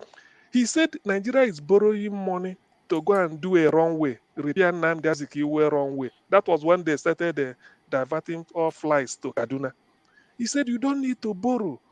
80% of the flight entering Nigeria goes through Lagos. All you need to do is you tell all these local airlines, Ibon Air, Air Peace, so what is it called, Aero, tell them, put one of your flight so hour in Lagos that will take people from Lagos to Abuja. Anybody flying to Abuja from Nigeria, from abroad, goes to Lagos. By the time you get to Lagos, they transload you, take you to Abuja, so that you go to the local wing. That international wing they are doing the wrong way, it will be done. The money they are going to use, the money that comes from Lagos, you are not borrowing money. Within 6 months, you've done that. Then you move to Kano. He said between 2 years, you must have gotten 4 good standard tarmac in Nigeria without borrowing shishi. So you don't need to borrow, because for anything you borrow, you pay interest. He said what you need to do is look for a way that all these people are cutting money. Okay, but tell me, why should a governor, a Senate president, or deputy Senate president be having up to 10 cars? But Why? see, I understand that you can trim budgets down. Remember, yes, Peter Obi is a conservative in the UK, so his way of thinking is in that line already. But I still submit that when the economy itself is not functional and the members of that economy are not fully engaged, you are not likely to get the best out of that economy. Many countries that don't have natural resources, I don't even think Singapore doesn't have a natural resource, but look at how well they are performing. It's the people. And I think we that are in the diaspora have a big stick there. Because the leaders, not the people, the leaders. The reason why I say the West is because many in overseas, because we have access to capital one, and we also have access to the bigger picture. As a matter of fact, I can even to an extent forgive a politician that rose up in Nigeria, never traveled overseas, and even when they travel overseas, they just go for visit. All they see in the West is like heaven. They don't know anything else. They don't understand how they live in the West. They don't necessarily know anything about those countries, because Nigeria conditions you to think of everywhere else as heaven, but Nigeria as hell. So we in the West that know this is we should be contributing to our country more and ensuring that we have a stake in it. Otherwise, things are not going to change, because we also have protection here that the people locally don't have. All these things I'm saying are just bread and butter issues. There's no rocket science in it. Yeah. Power, good road infrastructure. These are what will attract me and you to go and invest, and then with ease. If not just lost anybody. So what I'm saying in effect is that Nigeria. But you know that there are some people investing right now as we speak in power. Like one of those ladies that questioned Peter Obi and Tinubu during the presidential candidate. There was this session they were having, and this lady was talking about how to get gas to the power plant that they built is the problem. So, and Nigeria has gas pipeline from what I gather. So, but the power stations are not getting it. So that was the question she was. And the point I was trying to make is that there are some people that are actually engaging in Nigeria. Nigeria is a massive market. And we need to start seeing it like that. But the enabling environment or infrastructure is so primitive that it doesn't support. That's why overhead cost is so much. But Lagos is doing relatively okay now. You see, Lagos is, and that is because a lot of people poured a lot of money into Lagos. because they are commissioning a rare line about last year or early this year. They are doing this thing, the island. They are, what's that island again? There was this the island. red line, blue line. No. I mean the island, the one that they are saying is going to be like Qatar or something like that, or Dubai. Eco Atlantic. So there's a lot of ambitious stuff going on in Lagos that wouldn't normally happen if people were not pouring a lot of investment there. You see, what I'm trying to say is that God help us, Peter Obi gets in. Amen. By the time you trim, by the time you bring discipline to public spending, you find out that Nigeria do not need to borrow money. That cash you are looking for will be available to do whatever we take off. That's what I'm saying. When you see the way they waste money, that's what pains Peter. He said there's a lot of squandermania for nothing. Yeah, but if Peter is not there, what are you going to do? Are you just going to say fold your hand, not do anything? We're going to get in this time. But that's why where we are now. Nobody will have No. will. See, what I'm saying is that it doesn't matter about who is in office. If you like, let a proper drug baron is in office. If you want to take charge of your country, you can. And one of the ways you can do it. How many? Does anyone have any idea the estimated size of the Nigerian diaspora? If all of them start having in their mind that they want to get involved in Nigerian affairs, remember, like I said earlier on, we have a level of protection that most Nigerians don't have. We can say things many Nigerians cannot say. If we are engaged, we'll be able to make a difference on the ground. Don't say we don't have nothing. Diasporas have been clamoring to vote in Nigeria for how many years? Have they given it to us? How many of them clamored? That's the problem. Brother, this time is the only time we have engaged a lot. Actually, before we're not that engaged. And so, what did we get? No, we got no. And do you know how much diaspora sent to Nigeria every year? At least that one is everywhere. Yeah, I think that the reason why you're getting no is because the size of the northern diaspora that is from the north is very small. And if you get yes, a southern president is likely to give you yes because most of the people in the diaspora are southerners and their vote matters. But if a northern president is there, they are not going to want to give you vote because you're going to advantage yourself. Godfather. Now you come to my point. That point is what Shuwore is advocating. That the only way to remove or for Nigeria to step forward, like what CM is saying, all this is butter and bread. But which people? Peter Obi came there. People put him there to tell them that this is the man that will take us there. They refused. Yeah, but see, John Abba will tell you that that's my opinion. See, you have to understand that it's established already that some people don't vote based on their economic interest. They don't care too much about that, especially when religion is concerned. So some of those people that may have voted for Tinubu voted for him based on religious affiliation alone. Just that alone is enough for some people. So for Nigeria to continue to go down now, they don't care. So, those people that is not their lookout. That is why can I just happen in America. Don't you see the people that supported Trump? People that supported Trump, they know Trump is very immoral. No, I'm trying to show you that the same thing is also happening in America. No. It's not the same thing, There are people. There are people that has invested in Nigeria before and they lost all their money. Do you know how many people? So many people. Even for the fact of the matter, you were talking about investment in Nigeria. You guys are not being fair. You guys are not being fair. Let me just make my submission, please. What I'm saying to you is that so people don't lose money in the West. What I'm saying to you is that you put people like I personally have invested in the West all the time that have lost money. What I'm saying to you is that do you know that under Jonathan, the amount of direct foreign investment that came into Nigeria was a lot.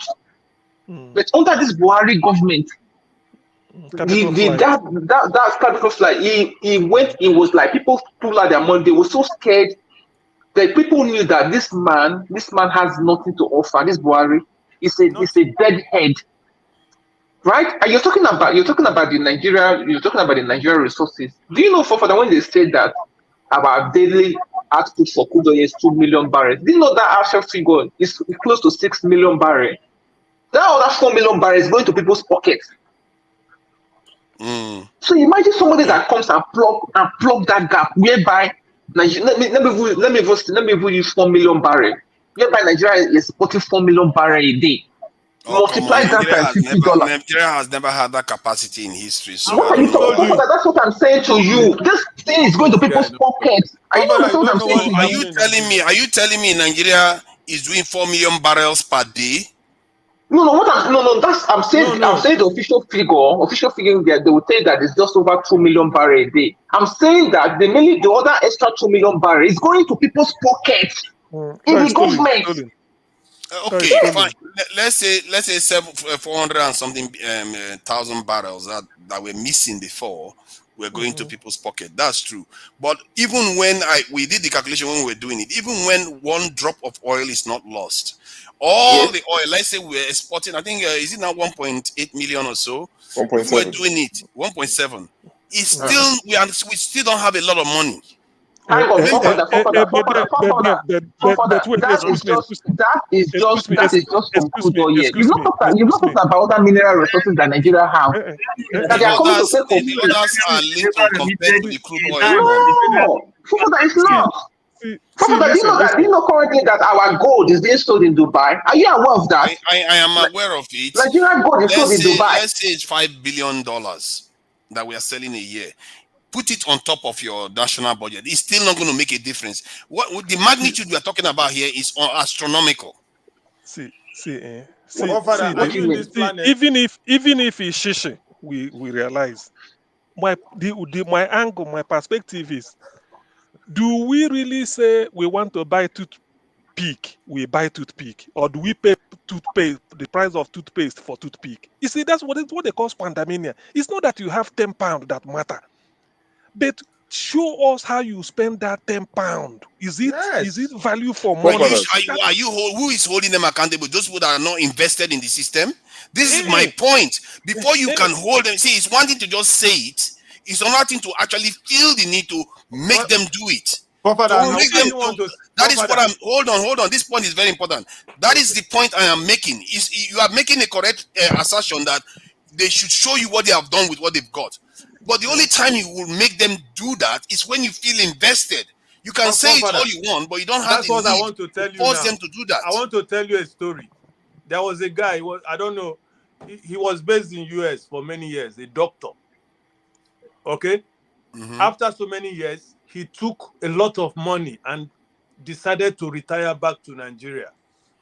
If you are talking about, if you think people are not investing in Nigeria, he went back home to invest in Nigeria. That guy left Nigeria after investment with his life. Barely his life, barely.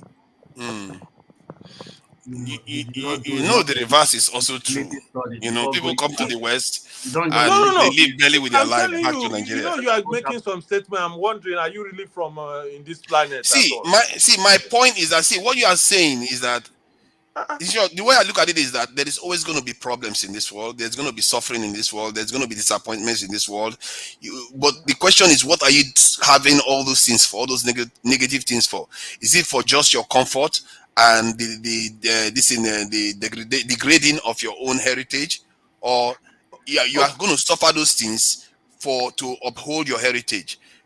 For me, I think it's better. My own calculation is that it is better to have all this suffering for something positive, to defend make your people get richer, to increase the living standard for your people, to protect your heritage, or your children. Have you invested in Nigeria before? Yes. Be honest. Believe you me, I have, and I've suffered a lot of reverses in Nigeria too. But see, you have to just have the mindset that anything you do for the West is basically a privilege. It can be taken away like that. People think what they have there can remain eternally. It doesn't. It doesn't have to. They can just change it. No, because you don't control the society. That is why people are angry. People want to go home to Nigeria to invest, but they can't. Then invest. They get involved with nothing. The only solution is for the diaspora to get involved. If you want to change stuff, because the diaspora, I keep saying it. especially for accountability. That is one area the diaspora has a lot of power because you can force things to happen on the ground. Because you are not afraid of politicians. See, you are not afraid of politicians in Nigeria. Pardon? MC Oluomo came from the US. I think you know. Why do you think he's able to do all the nonsense he's able to do? Then he's going to run back to the US. This is the same thing we are talking about. That if you go back to Nigeria, you will just join the system. You don't even know how. Huh? Yeah, but that's my thing. Now, if you go back to Nigeria and join the system, it's just amplifying the problem. You want to start with the mindset of fixing the problem. You don't know how. Like because to be fair, he's right. I think the first step is putting in the right leadership. That's what how that would happen, I don't know. But I think the first step is to vote in the right leadership. If you have the right leadership, it makes things a lot easier. Yeah. But has that ever worked in Nigeria? It changes it that So let me refer you to what Awolowo did or what he said. When Awolowo proposed free education in the Western region, they thought it was mad. Where are you going to get the money from? Where's the money? And he said we're going to cut cost. All this, they've been supplying newspaper to all these parliamentary for time. It was one of the things he said we're going to stop it. Why are we buying newspaper for anybody? It sounded silly. It sounded little. Forefathers, honestly, it's almost like maybe you're just playing the host or devil's advocate, or if you're genuine, you don't know how bad the problem is in Nigeria.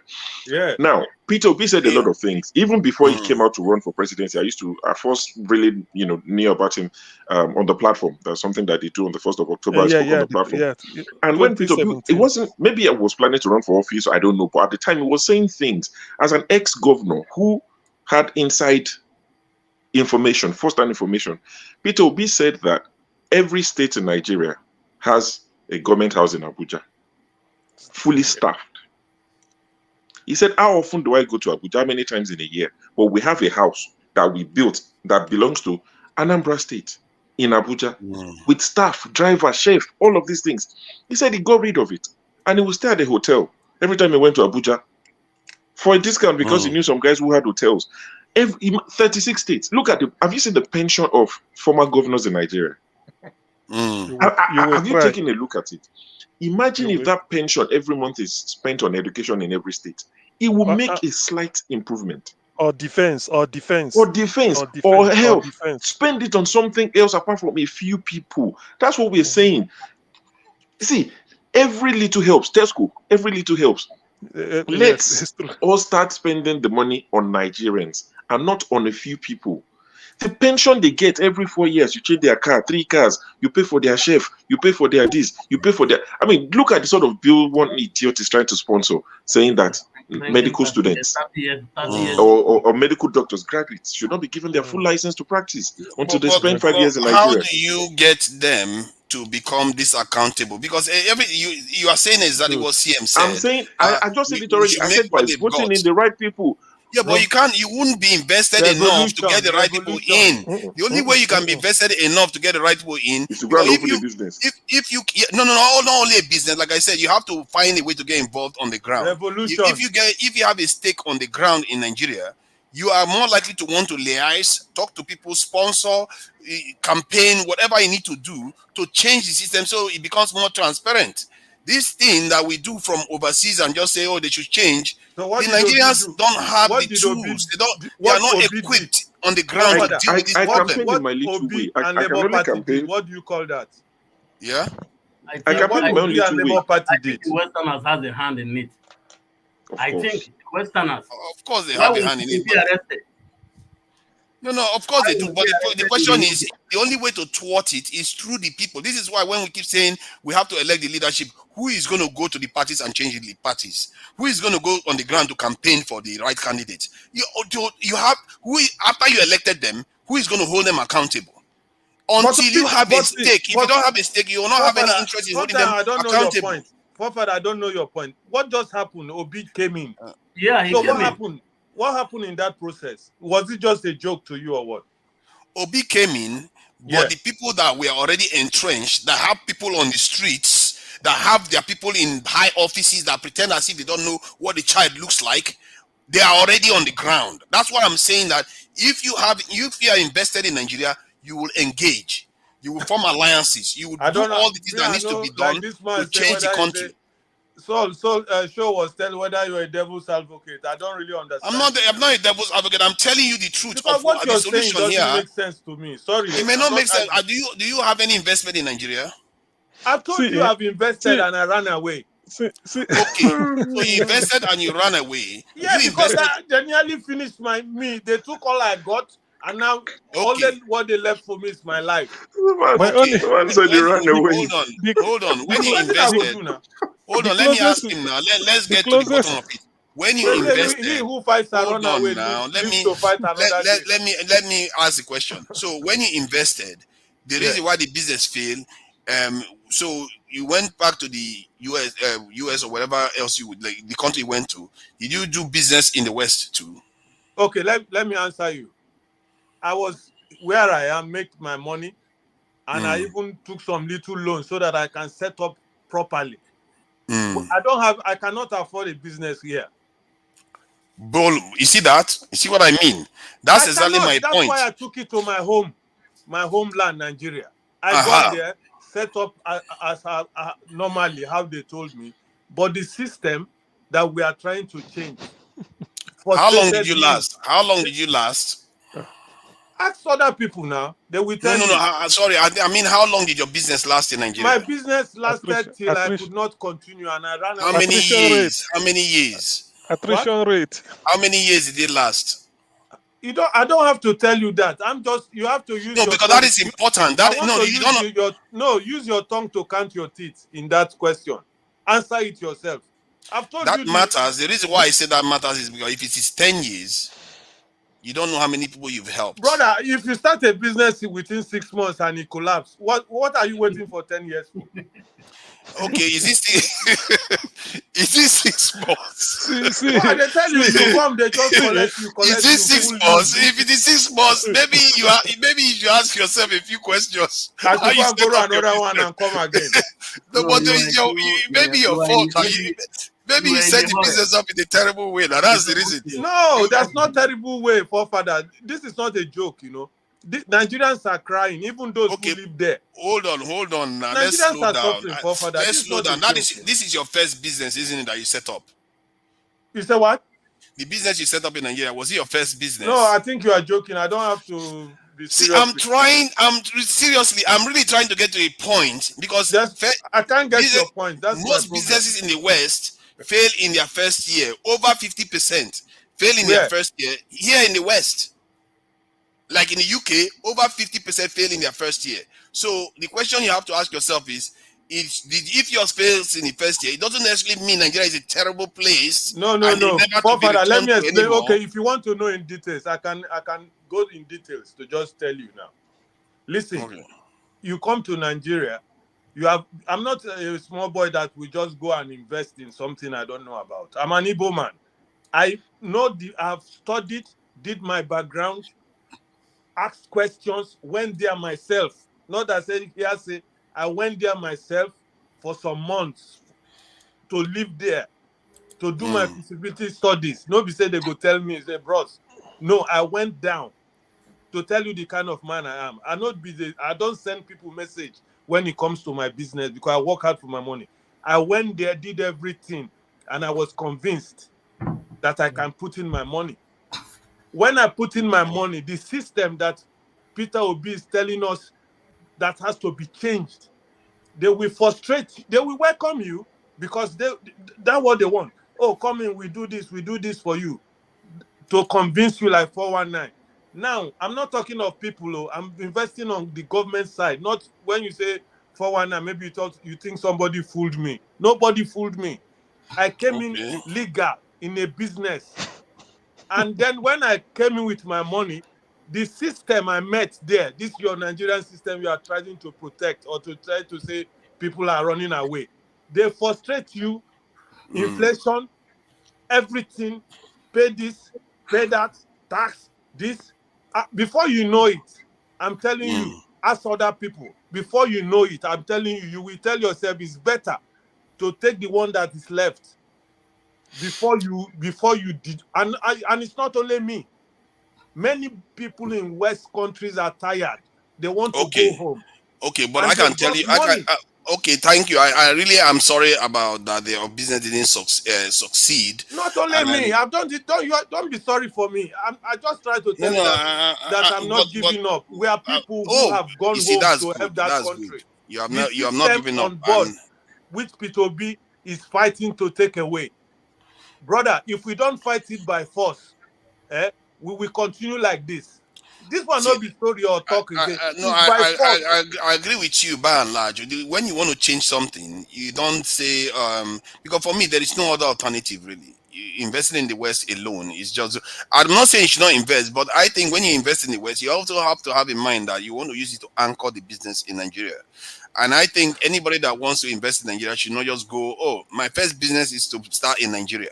Then when you fail, you blame Nigeria for it. When even Western companies are failing, Excuse that me, is not a fair you didn't standard. get my point probably. In the West where I live, brother, I cannot afford a business. Let me make myself clear. Don't think I'm a I know, rich no, man. I get that one. I I'm don't talking want you about to other think that people. I'm a rich person. I'm In talking the about other West, I people. work hard like a civil servant, put my money together, because that's the only way I can be able to invest in Nigeria, where it's cheaper and You more see, Dan, reasonable. Dan, I cannot Dan, invest here in the Dan, West. I don't have Dan, that type of Dan, money. Dan, my No, own was my own. sorry, One moment. CM. I think this point is important. I just wanted to finish the point.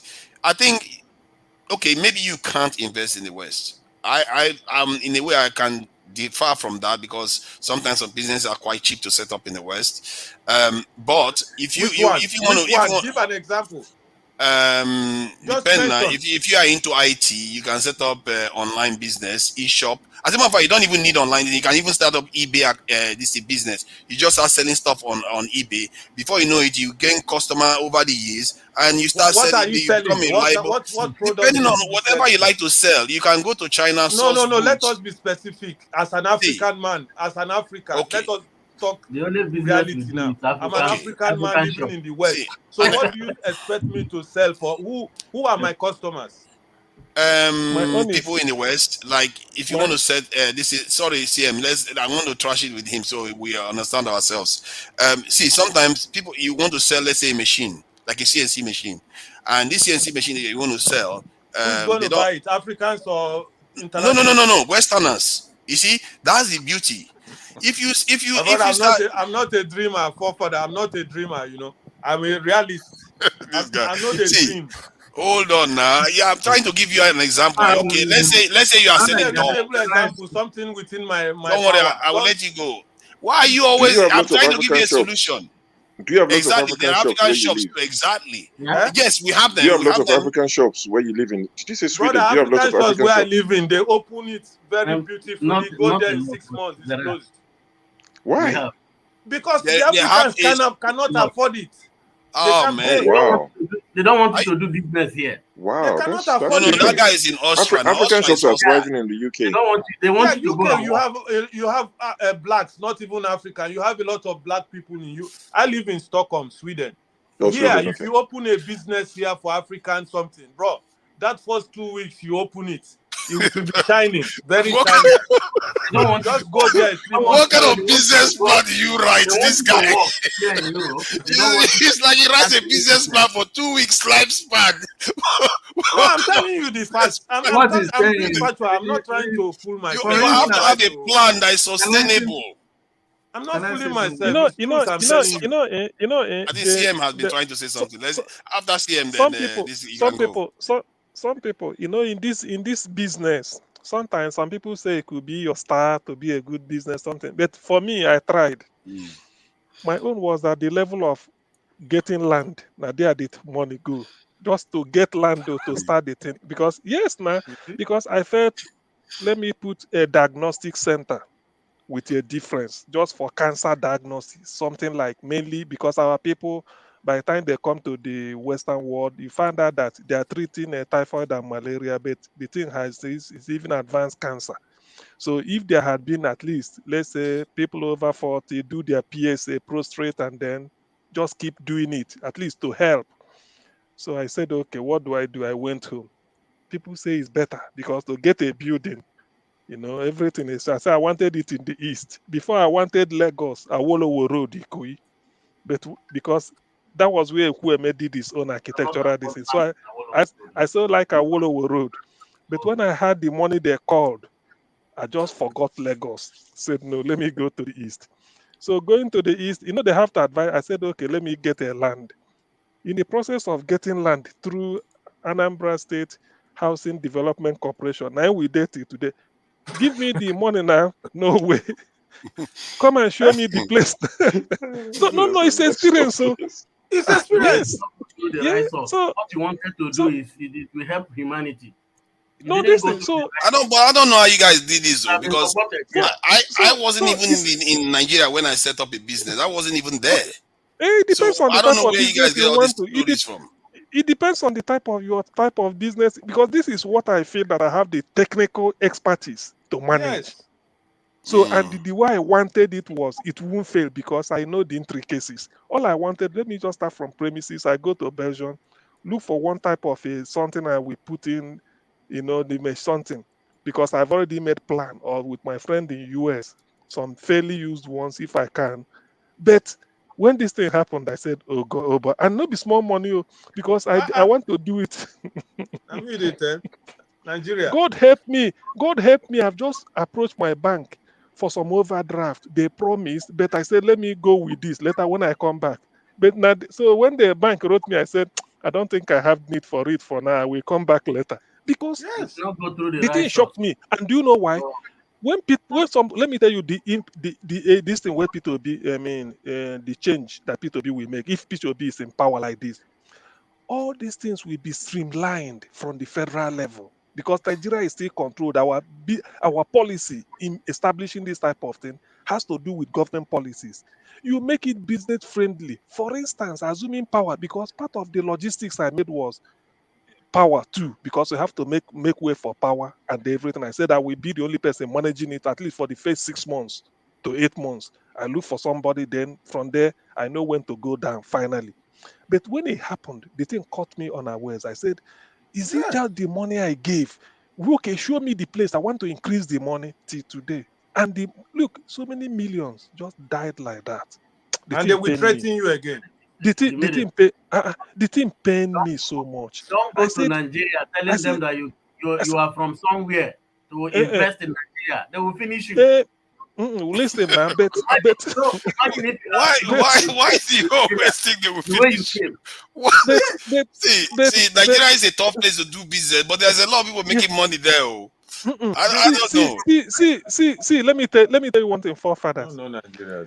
You can go to Nigeria. Let me tell you, forefathers. You can go to Nigeria and make the money. And make the money you can never make any part of the world. But it depends on how crooked are you. Can you cut corners? And how connected? How connected are you? Do you know that? Exactly. Do you know that if you know the chief accountant, say of Lagos, let me just say I want to establish in Lagos. I'm not Yoruba, I'm not anything, but I happen to through APC get to know something about it upward. They can decide to write off if of me to pay tax that we amount to 5 million or 6 million in a year. They can decide. Somebody can decide. Give me 1 million, I write it off. Which one is cheaper? To go and pay 6 million or to give somebody 1 million? Which one is cheaper? So you see, so when you now give the person 1 million, you will go and invent the figure and say you've paid. So they have saved you that money. So when you are making an account, you say, the guy made it in Lagos. Through how? But if you do not have that type of connection, you will pay the entire tax, and you find out that your business, you are not making it. So for me, you just revealed that Nigeria is getting less money than they claim to be getting. Do you mean? You said the guy is going to claim that they took 6 million when he actually got 1 million. No. I'm just I'm trying to buttress your point that somebody can go to Nigeria and make money. Yes, because they won't tell you how. If you do it genuinely with all the tax, you find out that you may not make such a profit you are expecting. You will have to suffer. So, and one other thing most people don't know is that Nigeria, they pay. Sometimes they will give you a project. Sometimes they pay upfront, something that the West will never do. They will pay you upfront. Go and get it done. They will just give you all the money to go. You will not see that in the West. Do you know how that upfront came about? Do you know how assuming that from came about? It's because of the the system of group cutback. cutback. Okay, So because the people giving you the job will have to you, guarantee that they pay you your money so that they will take their own share, okay. and then you So now go and do so the do, you know, do you and know that's that? where Do you know that? Do you know but that instead part of what has brought Nigeria instead to of this state paying, today. if your business ensures that you have to pay 6 million naira to Lagos state government annually as tax, somebody from the tax office is say, let me give you 500,000. Say, no, make it 800. It's not only me. You gave the 800,000 naira. That your 6 million will be written off as if you've paid it. So that one will now be part of your money you are doing business with. Tomorrow you say you are making money because you are cheating the system. So in Nigeria, you can become millionaire in your business overnight. If you have connection and you cheat the system, you can import goods in the wharf without paying the duty. Thank You you. can. You Yes, can import But goods the in important the thing is that if you spend the money in that economy, the economy will be self-healing. The yeah, problem we have yeah. in Nigeria is I that know, one, we I don't get know, enough I money know. into the country. No, Father, you yes, are a dreamer. that is true. But I I'm can be a trying to dreamer, but it's the only no, solution that eh, has a There's chance of no, that working. is in a country that no. works now, See, not like what I'm Nigeria. trying to Eventually, say is we'll that get there. We'll have to if do it. We don't have a choice. When we die or if you when One way or the if you other, now, if one way or the other, we'll figure if you it out. now if that you is have to I've different spend figured it topic. out. More people will have to figure it out to remember that is their country. And Papa, if you now don't I have a get your stake in game. it, I know How it's did maybe you not figure Oyibo, easy. it out, maybe Papa? How did you figure it out? maybe it's not up to us to figure it out. Maybe Oyibo people will speed it up for us when they start treating us like trash overseas. Then maybe our eyes will open. You know what? Let's go back home. This is getting too much. The only thing Maybe to it's do not up to us. is for us to go back home and fight physical with them. Physical. You know what in be physical? Physical, 1-to-1. Who survives, survives. If Wait, you want to Die, you do it, die. wait, you have let to me, be on the street, on the ground in Papa, Africa. who are you going home to? Is it for instance now if Agbado takes over, let's assume God forbid that he takes over. Is it that Agbado is going to go there to fight over with the kind of corruption, the kind of people he will assemble in his cabinet? Is that kind of environment you want to say you want to go and do business? This is See, Nigerian. see, Are you Brother, going to fight those kind of environment? what you I have mean, to to adapt. fight No them. matter where you are, you That's have the to only solution, adapt. what I'm saying. Adapting meaning that you yourself continuing in the same corruption, continuing in the same rotten system. I know Not necessarily. Not necessarily. you can't I've beat said. them, See, you I've join said it them. before. I've said That it is before what that. Nigerians always say. See. I've said it before. What Nigeria needs more than anything for development is stability, corrupt or not. If you have How can that stability, stability come? Who is going to bring that stability? How? by people like us that are overseas that will have a How? stake. I've said it before. We that are overseas have more power to say things that Nigerians cannot say on the ground. Many of the Nigerians are scared. Their governors have so much power, but we overseas, we have something that we can do, and they can't touch us here. Like Most of what? them can't touch us here. No, Like if you what? support, if you want something to be done in Nigeria, like let's say you want people to be accounting for the funds that they are using on NDDC, because you know the project they are going to give you a project from there. Then you can make demands and say, okay, this guy that is supporting it, I'm going to support this person. We're going to support this person to make sure this person pushes this thing, or he takes over the NDDC himself. So these are the kind of things you can do to change stuff on the ground. And once you change one, you will learn from that, use it to change the next one, and before you know it, you start learning how to do it right. And others will copy you. Maybe you'll be at the forefront. Let's follow you. Let's see how you do. I'm telling you, if I had the amount of resources Beg, that's required, I would be stop doing being it myself. unrealistic. He's a dreamer. He's a dreamer. I'm not a dreamer. Okay. We almost See, got it. if I Let just me tell you, the hold on, problem I of didn't Nigeria invent is it. leadership. Until that leadership we get it right, nothing else will be. There's nothing else. will change. It's the I agree leadership with will you. dictate, the flow, the pace. See, many of the Until we countries get you are talking leadership right, about, nothing I else. think, Forget it. see, CM, you know a lot about Lim Kuan Yew. Where was he educated? CM is not there. Lim Kuan Yew, if I'm not mistaken, many of these Asian leaders, many of them were educated in the West. They were basically diasporans. Peter They were Obi educated in the West. And when did Peter Obi that went home to fight for us? Where is he today? What have they done to him? See, he almost won. Even by the results as we have He now. won. He did not almost. He Hold won. on. I'm saying even by the result we have now. Western by the result we have now, he came very close. If they cheated him, that's even worse. So don't say that it failed. It didn't fail. He has governor, at least one governor on the ground. It has legislature, so it's not without structure now on the ground. You can tap into the structure to change things. Father, I like to listen to you, but sometimes did I hear you say if they cheated him? I'm not a dreamer. I mean, on Nigerian issue, not a general issue. If I'm a dreamer, if I wasn't doing it, I think you'll be fair. You can say that. But I'm telling you, I set up a business in Nigeria for 2 years. I wasn't even there. What kind of business is that? Involving technology. But I wasn't there on the ground in Nigeria. It's after 2 years I first visited the site. Who was doing it for you now? Who was running? Human beings, Nigerians that I didn't even know from Adams. How far? Well, how far? I know there's always the only thing I can tell you is that they didn't carry my business and run away with it. That's the only thing I can tell you. So the point is that Nigerians are not devils. They are not devils. They are human beings that want a good life. It's not like I'm paying them heaven and earth. I'm not even paying them that much. I cannot see the name of this brother with the glasses. He has said it all. Until a leader comes in that is good, Nigeria has nothing to offer. Yes, it's the leader that will dictate the pace. The leader will have the space to come in that the people create for that leader. I did business in Lagos for many years before I left Lagos. Okay, I knew if I tell you the system of business in Nigeria and Lagos, for instance, is the same all over Nigeria. It's a system that if you want to make it in business, you want to really make it. There's no way you cannot be corrupt. You cannot soil your hand, because this is a country where you go to a company to bid for a contract, and maybe, for instance, in my own business, it involves design and printing. Okay, maybe you design something and then your this thing has been approved, and they want to work with you, and then it now get to negotiating the contract or whatever contract they're going to award you, and then the person who is going to give you the contract, the purchasing manager or whatever, will now tell you, okay, this is the amount you will put on for us.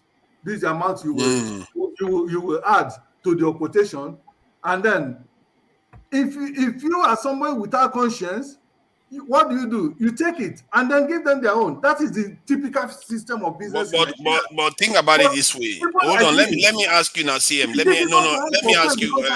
I don't do that.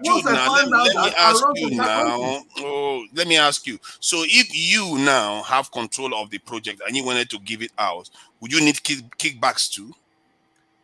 How can I give a kickback to somebody when it's would you ask somebody for kickback when you want to give them projects? Why would I? I'm paying somebody. Hold on. I'm trying to get to somewhere. The point I'm making is that, so by taking yourself out of the Nigerian equation, are you not depriving Nigeria of somebody that could have been instilling this positive qualities in the business environment? That is the point I am making. If you pull yourself out, what you are saying there is that you are saying that the system is corrupt, but you that is not corrupt is taking your. Come on. Everybody that is dying. What Fofana is saying is, your country needs you. You should go back and be the change. That's what he's saying. In a way, that's what I'm saying. Also, people like me, they will not hire me to be in that position, because I'm not going to bribe them, because somebody have to bribe to be in such position. We all know this. Anthony Joshua tried to represent Nigeria when the boy had his drug case issue. His father took him to Ogun State to go and represent Nigeria at the Olympics. They were asking for bribe, asking for nonsense money. The boy left in anger, came back to the UK, ended up representing the UK, won gold at the 2012 Olympics to go and represent Nigeria because they had issues. They were asking for bribe. It's not only many and people become world champion. Become world champion. So, Fofana, I'm not saying it's not doable, but there are too many stories that would just make you look there. I mean, look at the building that collapsed in Lagos the other day. It's not the first. Exactly. There's a reason why this building collapsed, because people will collect kickbacks and look the other way. The standards are not upheld, and buildings are collapsing, and the state is now protecting the investors. They deprived the press access to the site after the collapse. Initially, they said no one died. Only yesterday they said they one casualty.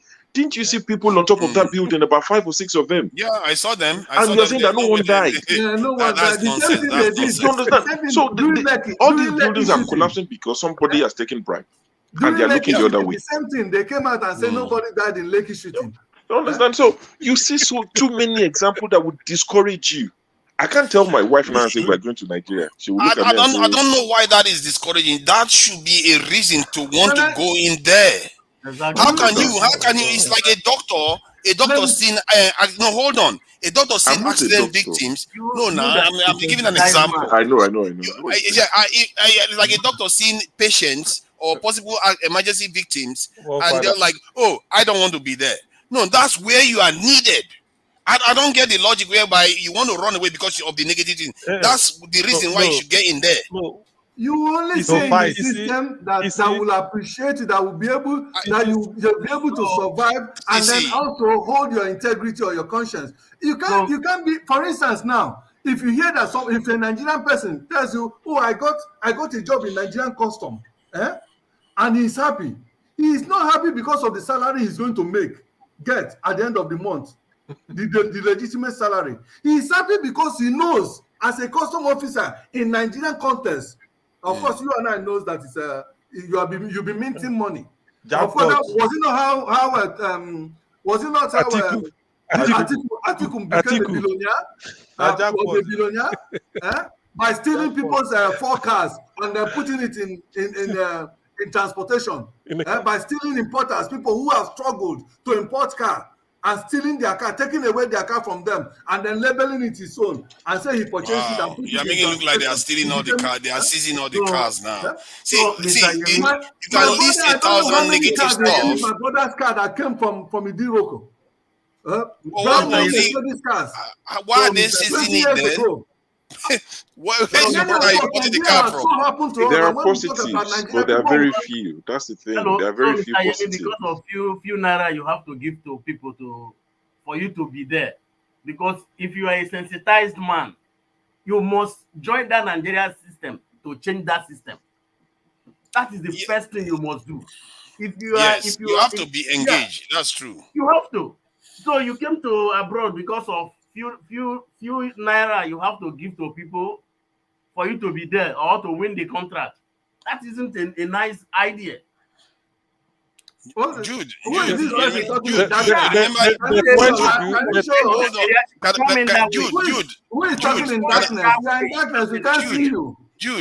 can I share that Kabu story that you told me? So Jude once told me about the problems of Nigeria, and he was complaining how Nigerian police always want to take bribe, and he didn't want to give them any bribe, and that they are breaking the law and all the rest. All this, that he wants to make sure things are upstanding. Then he went out and I said, but why? He said he refused to pay them, and they held him for a long time, but he got away without paying them. Then I said, but what were you doing anyway? He said he was doing kabu. I was like, but do you have license to do kabu? No, he said no. Which Jude is that? Is it Jude? You told me that story. So I said I was traveling to visit my parents in Delta State from Lagos. And at Shagamu toll gate, they stopped us. They stopped me. Okay, and then while I was going, there were people like on the road. I remember when I didn't have anything.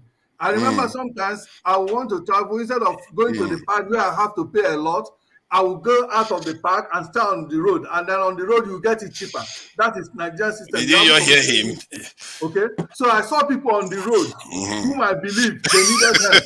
So I picked 2 guys going to eat so that I got them, and there's no sin in that. So does not mean I'm doing kabu. Oh my God! I said instead of driving to such a long distance empty, only me. There are people. But you said there's no. Did they pay for it? Did they pay for it? No, okay. Oh, you took money for them. Jude, if they have been Jude, pick them up for free, it would have been a different thing. He's running kabu. He doesn't want to. He's breaking the law, and I said, See, where in Nigeria is kabu-kabu a law, a breaking of law? Where in Nigeria is kabu-kabu? Okay, now he wants to defend kabu-kabu without license. No, tell me now, that's where we are. Welcome to in Nigeria. You are a proper Nigerian. You are qualified. These guys things to moderate, man. No, I'm just trying to let you understand that some of the things we criticize, we are also practitioners in it. When I say we are all what are you even talking now? That going on, that you're traveling in your empty car, and you see people who are by the roadside who, because they didn't have enough money to go to the park and pay the money they pay in the park, and you give them a ride and collect whatever the amount they want to pay. That's the thing. Why did you take the money? You should have just left the money with them. Forefather is not. You wanted to help them, leave them with their money. Forefather is why not did here you take with the us. money? I don't need to talk to this guy. Don't talk to him. He's Come not here on, with us. Jude, just be fair. See, if somebody, if you did that in the UK, you see what he's saying now. If he did that in the UK, it would be unacceptable. You see what we do. If you are not allowed to carry passengers, Nigeria. Oh my God! This thing happened in Nigeria. This didn't happen in UK. But you said even in UK, there are people who used to do black taxi. You said you want things to be better in Nigeria just as it is in the UK. So if you want that to happen, you want to behave with the standard of the West, or at least be fair. If you are cutting corners in one what end, is the bad thing that I did? The bad thing that I did. I remember I as an individual, I can't remember how many times. Whenever I'm going back to school from Lagos, maybe I'm going back to my school in UNN from Lagos. I remember how many times I will have to say, I don't have enough money to go to Izuchukwu luxurious bus to take to this thing. And I'll say, you know what? I can cut my journey short, maybe take to Benin, from Benin to Onitsha, from Onitsha to Nsukka, to UNN Nsukka. And then I'll just walk out of the park and go along the road where I know that taxis or other transportation that didn't fill up, they always stop and then pick up passenger to fill up and then continue. So what is wrong in doing that?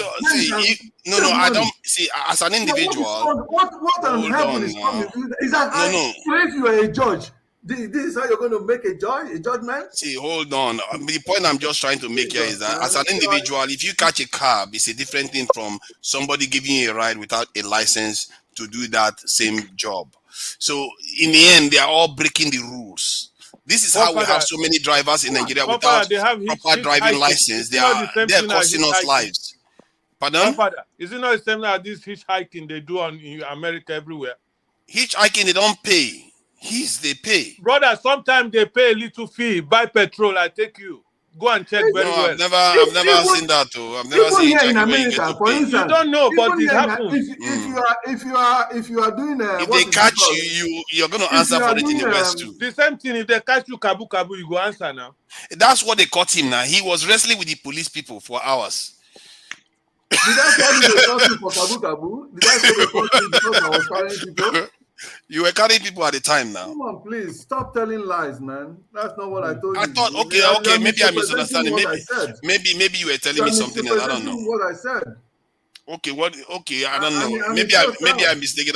That's how I understood it when you told me. And I said, I took your permission to say. They catch me for Kabu. How can I pick up passenger in Lagos? And then they will catch me in Shagamu, another state. That is Kabu. How can I...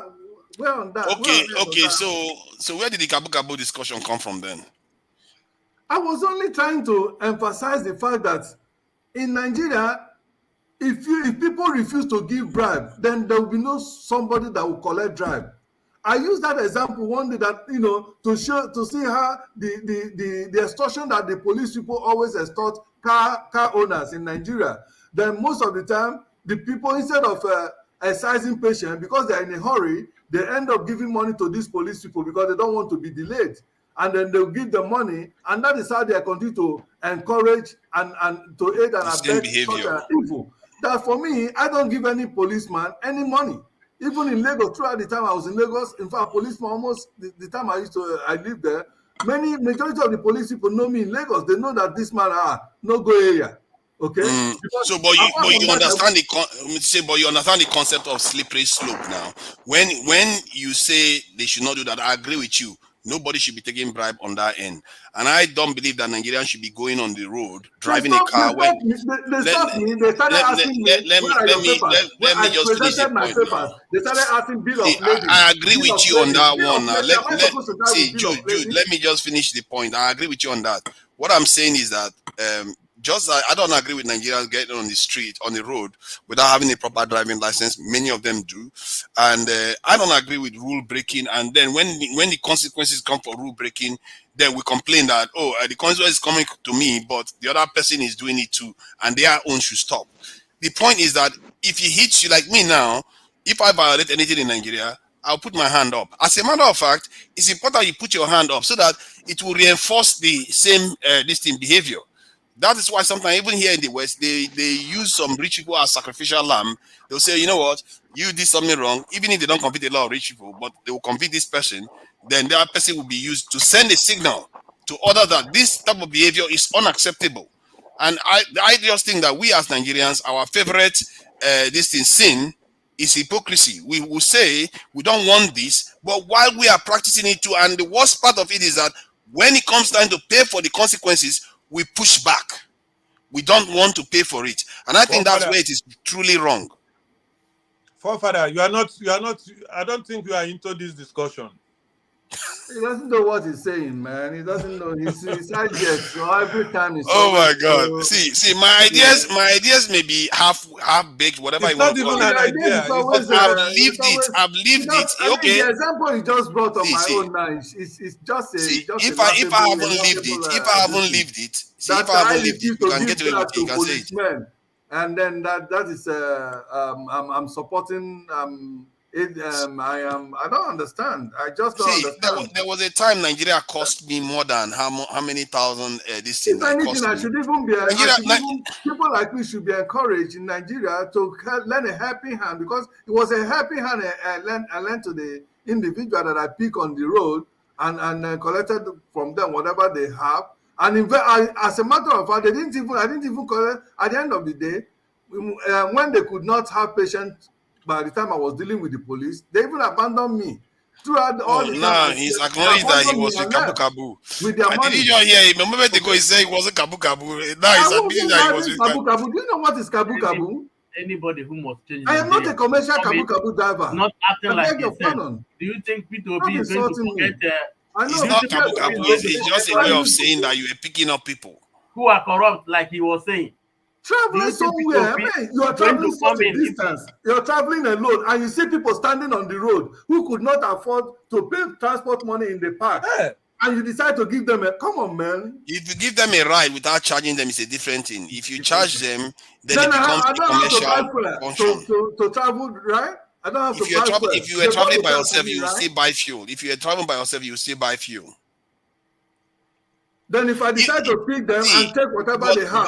But Jude, do you understand the need? Did they complain to you? Hold on, Jude, now, do you understand that it is a good idea to disincentivize people from picking up people on the road when they are not licensed to do it? If you are not licensed to do it, it's a good thing that somebody discourages you from doing it.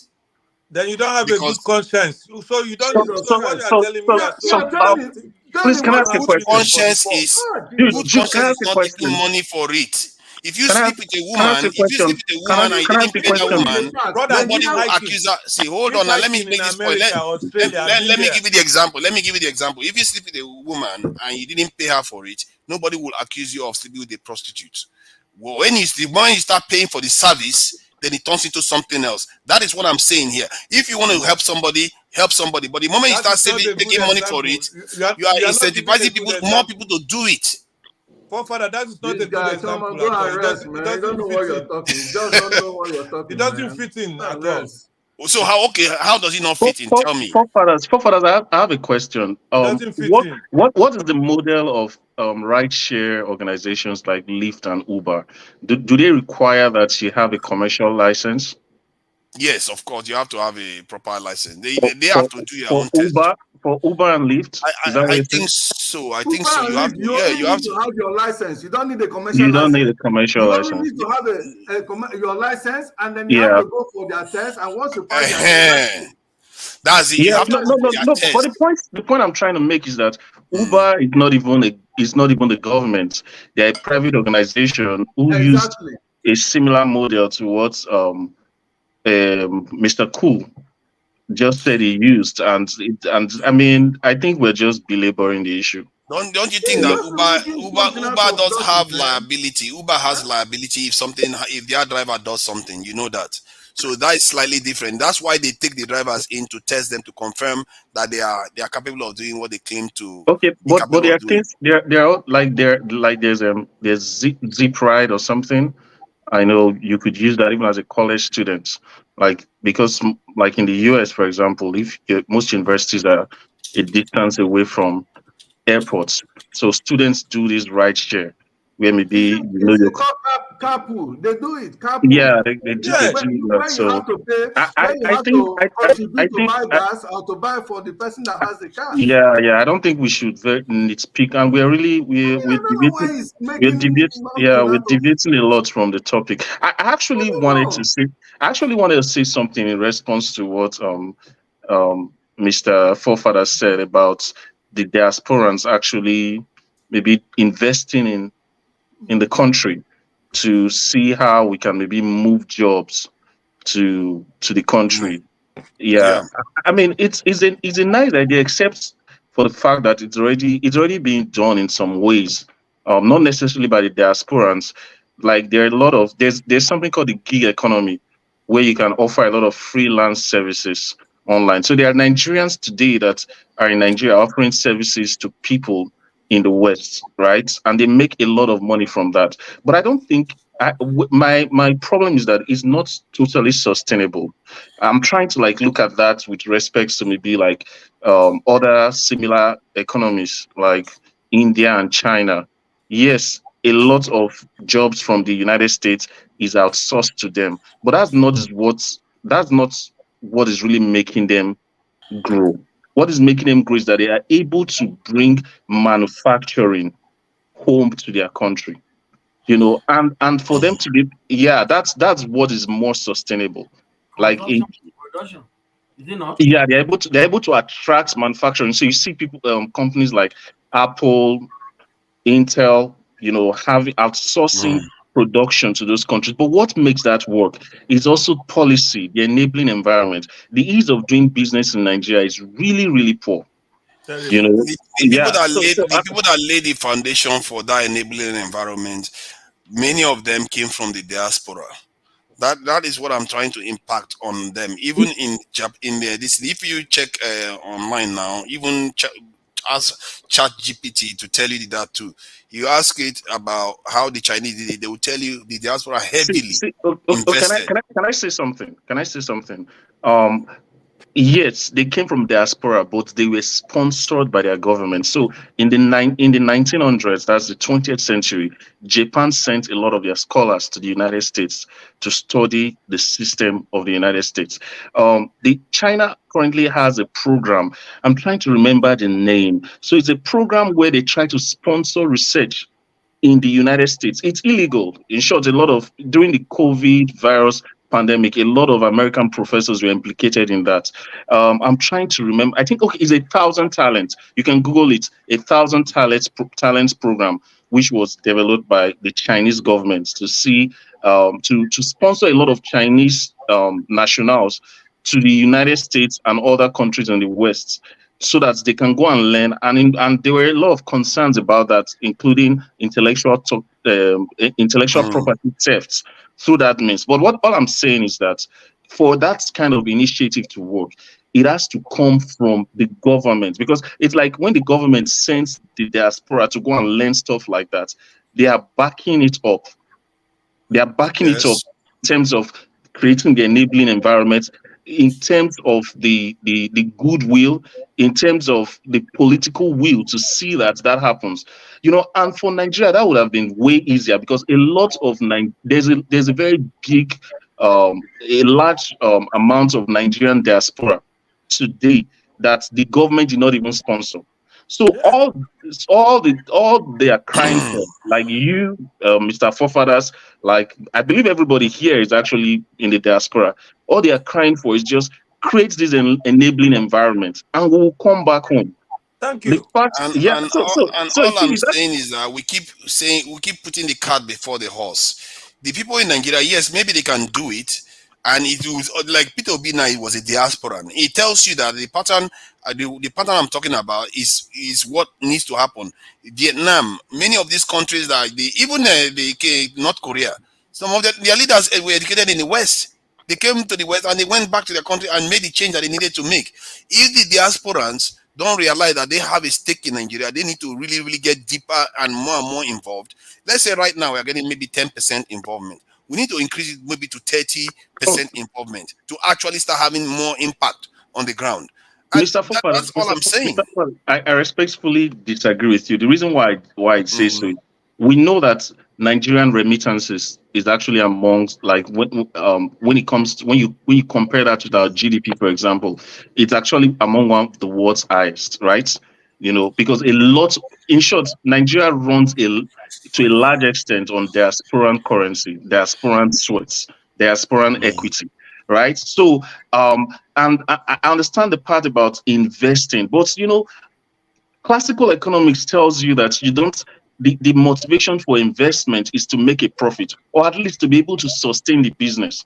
If you're going to invest in a system where you know that you're not even able to recoup your initial investment any longer, so it's just going to be a cash trap, right? It's not sustainable. It's like just saying, let me invest because I have this, you know, sense of patriotism. Let me invest and put all my money here. And that money is like hiding the talent under the ground, right? And you know, you can't recoup that money, and everybody does that. How are we going to, you know, get that result that you're looking for when you're not able to sustain that cash flow? You're not able to duplicate your investment. So that's where, when people talk about the government, I know it might sound cliche to you because you really want to think outside the box, but it's really the reality that there has to be a systemic effort on the part of, you know, these things are low hanging fruits. For example, we're talking about the ports. For example, how the ports became a political issue still, it's still like befuddles me, because it's just a matter of maybe opening we have a lot of water resources, water bodies, coastal lines. I believe you're from River State. You open Port Harcourt, the port in Port Harcourt. You open the port in Warri, and just allow people be able to bring stuff into the country, you know, and you're even going to make more. You're going to make more because of that ease of doing business. Not just your diasporans, even foreign investors want to bring things in. So I look at like China and India, and I see what they have gained so much, especially in the light of this technological revolution, IT. I feel like this is something that a country like Nigeria should have really been able to do. Because first, we have a considerable population, we are centrally located. For you to go from the United States, from New York to Mumbai, that's like almost a day's journey. Whereas you can do that to Nigeria within like 9 hours, and you can get cheap labor. So all we need to do now is to like maybe advance our educational capacities, and these were things that Peter Obi talked about. Like if we can develop, we can create, you know, this environment where our youth can probably learn more of IT skills, because that's what countries like India and China have been doing. That already creates a lot of, you know, income inflow for the country. If you can create like easy, if for example, you know, if for example a company like Apple wants they need some of these rare earth metals, for example, and Nigeria has like a good you know, amount of it, right? It's very easy for them to come and establish, even if it's just a small factory here in Lagos. If they know that there will be light, for example, there will be easy transportation. When they send their machinery from outside the country, it can be easily cleared at the port. You know, so these things are very low hanging fruit. Yeah, but if you wanted to deal with these things, don't you think people in Nigeria are most of them are ill equipped to handle some of all these problems? If the diaspora is not engaging more directly in Nigeria, the people in Nigeria don't have the time. They have too many problems. But we are trying. We're trying to be involved. You know, the old Peter Obi, you know, the wave that went with Peter Obi was to a large extent, you know, sponsored by the diasporans. You know, we did a lot of organization, a lot of fundraising for him. Please You know, tell him more. and when we talk about even the diasporan involvement, the people we're even fighting against, like the president-elect, he's supposed to be a diasporan because it was here like during the military era, right? So you see, those are the issues that we're fighting against. You know, so it's not just you know, we see what Peter Obi is going through.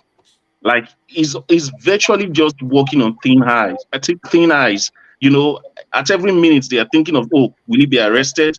The next moment, a lot of people have gone home The United Kingdom was to arrested. invest out of passion for their country. They've gone home to invest, and they didn't come back. And some of them ran away. The problem with Nigeria is with the Westerners. This is what why was Obi arrested? What has he done? So, but my submission still remains the same. I don't know why we okay, but are how do pushing you back think? against How it. do you think the West? How do you think the diasporans can go back like en masse and be able to change things? You think they'll go there and invest without some assurance of recouping their initial investment and guaranteeing the sustenance of that business? Do you think that will just make things work, or just going to be very brash to do? Yeah, I think at the top of it, the list is have a stake in the country, and I think maybe part of it too is you know, getting the diaspora to vote, and because something has to attract you to some exactly now you're getting the point, but who makes the decision about voting? Hold on, I think the reason why I'm pushing back against this is that we've been doing this for how many decades now? We've been saying, oh, the government need to do everything. No, it's not only the government. There are sometimes the people around the government. Remember, the people are the government. They emerge from the people. The people around the government can change what happens that the government actually do. If there is pressure, if you have a relative in Nigeria that is working in one major office, you influence that relative to change this in the course of the decision making of that office, or you have somebody within that office that is a friend of yours, and you tell them, okay, this is what I would like, and it's not good that they go and do this thing. Maybe that friend wanted to be bribed, but you tell him that don't do it because in short, I'll bribe you instead to do the right thing. Okay, let me give you a clear instance. Tinubu was one of the founders of NADECO. Do you think the people in NADECO have probably not talked to Tinubu to the point that they had to denounce him and you know, excommunicating from their group, from their ranks? You think they've not done something like that? Maybe they've done something like that. Then why do you think? Why do you think they've excommunicated him? Why is he not responding to it? He's not responding because you know, you only respond to motivation. The motivation of being a president of the country is way more. You know, whatever you're going to get from being the president of the country is way more than having the allegiance of something that he would consider a fringe organization at this point. So that's where it is. You know, so I'm not saying that. I understand your point. You just don't like to feel helpless about the situation. Right? You really feel like there's something that can be done. But we're doing things like even putting forth Peter Obi, mobilizing for him, you know, like organizing for him. That was a very big leap. And this is not the first time the diaspora is even doing it. The diaspora organized for Buhari. They did. I know of people I thought would know better, who organized for Buhari in 2015. You know, most of them regretted it, but they didn't rest. That's to tell you that diaspora, they are really concerned. They didn't rest. In 2019, they organized again for Atiku. That flopped. They didn't rest. Now they organized for Peter Obi. So, we're going to keep applying that pressure. One day, if we can have someone that's rational, that can listen to us, be there. Peter Obi will still be there. If we can have someone like Peter Obi be there, you see that some of these things are so easy to change. No, I'm not saying that Nigeria will change overnight, but there are some things that are just too common sense. Like the fact that we even argue about them just tells how bad things have gone. Like the guy is suggesting that we need other ports up and running, and then it becomes an ethnic issue. You know, these are some of these are the things we're up against. And I just don't know if you guys have heard about this, because I was on Twitter just a few minutes ago. There's this news that's making the rounds that the president-elect actually is a citizen or had citizenship of Guinea-Conakry. Oh, I don't know. You guys can Google it or just check Twitter. Like, there's a lot of a lot of noise being made on Twitter. You mean Tinubu or what? Yeah, that's the person. The president-elect. It's an African country now, no problem. Yeah, he holds citizenship of that country, and people are saying that amounts to perjury because he filled in his form that he has never obtained citizenship from any other country. That is crazy. No, but he's no longer a citizen of Guinea now. No. The question that was asked, because I responded the way you did. The question that was asked is: have you ever, at any point, obtained citizenship of any other country? So it's a yes or no question, right? He said no. So he said no, and that was made under some sort of oath because an affidavit. Okay, but that could it not be seen as an oversight instead? Southwestern Nigeria people, they are just. But the law does not give provisions for ignorance or oversight. It's expected that you treat the law. But I'm not saying that would even hold any water considering the kind of system we have. But I just wanted to bring it to our notice. Yeah. Because I know. Okay.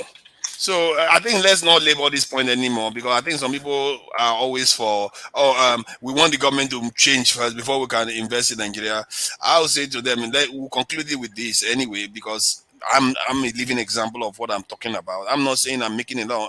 I'm not even making money in Nigeria, but at least I'm impacting people's lives in Nigeria. I'm transferring knowledge in this into Nigeria, because sooner or later we have to start realizing that everything we are doing for the West, we are literally doing for the West. And given that they are literally competing with our country compared to China or all the rest, they are the ones ensuring that we remain like this. We are aiding our own destruction. It's like making a rod for our own back. So I feel like if you want to change that dynamics, you need to start putting your own country first. Take the hit. Yes, it might be tough a little bit, but if you don't do it, you will not know whether you will succeed or fail. And blaming Nigeria for failure of a business is not necessarily a wise thing to say, because in reality, you can always figure out a plan that takes Nigeria into account. This is what I will advise. You take Nigeria into account, factor all the problems, and maybe magnify it by 2. Magnify it by 2 and say, okay, this is the problem I'm going to face, and it's going to be doubly as hard. Now, I'm going to set up a business plan around this that will make it endure. One of the ways to do that is to do it and run the business in such a way that the business is anchored to the West too. Some of us already have the same West you want us to, to run away from. You see? Oh no!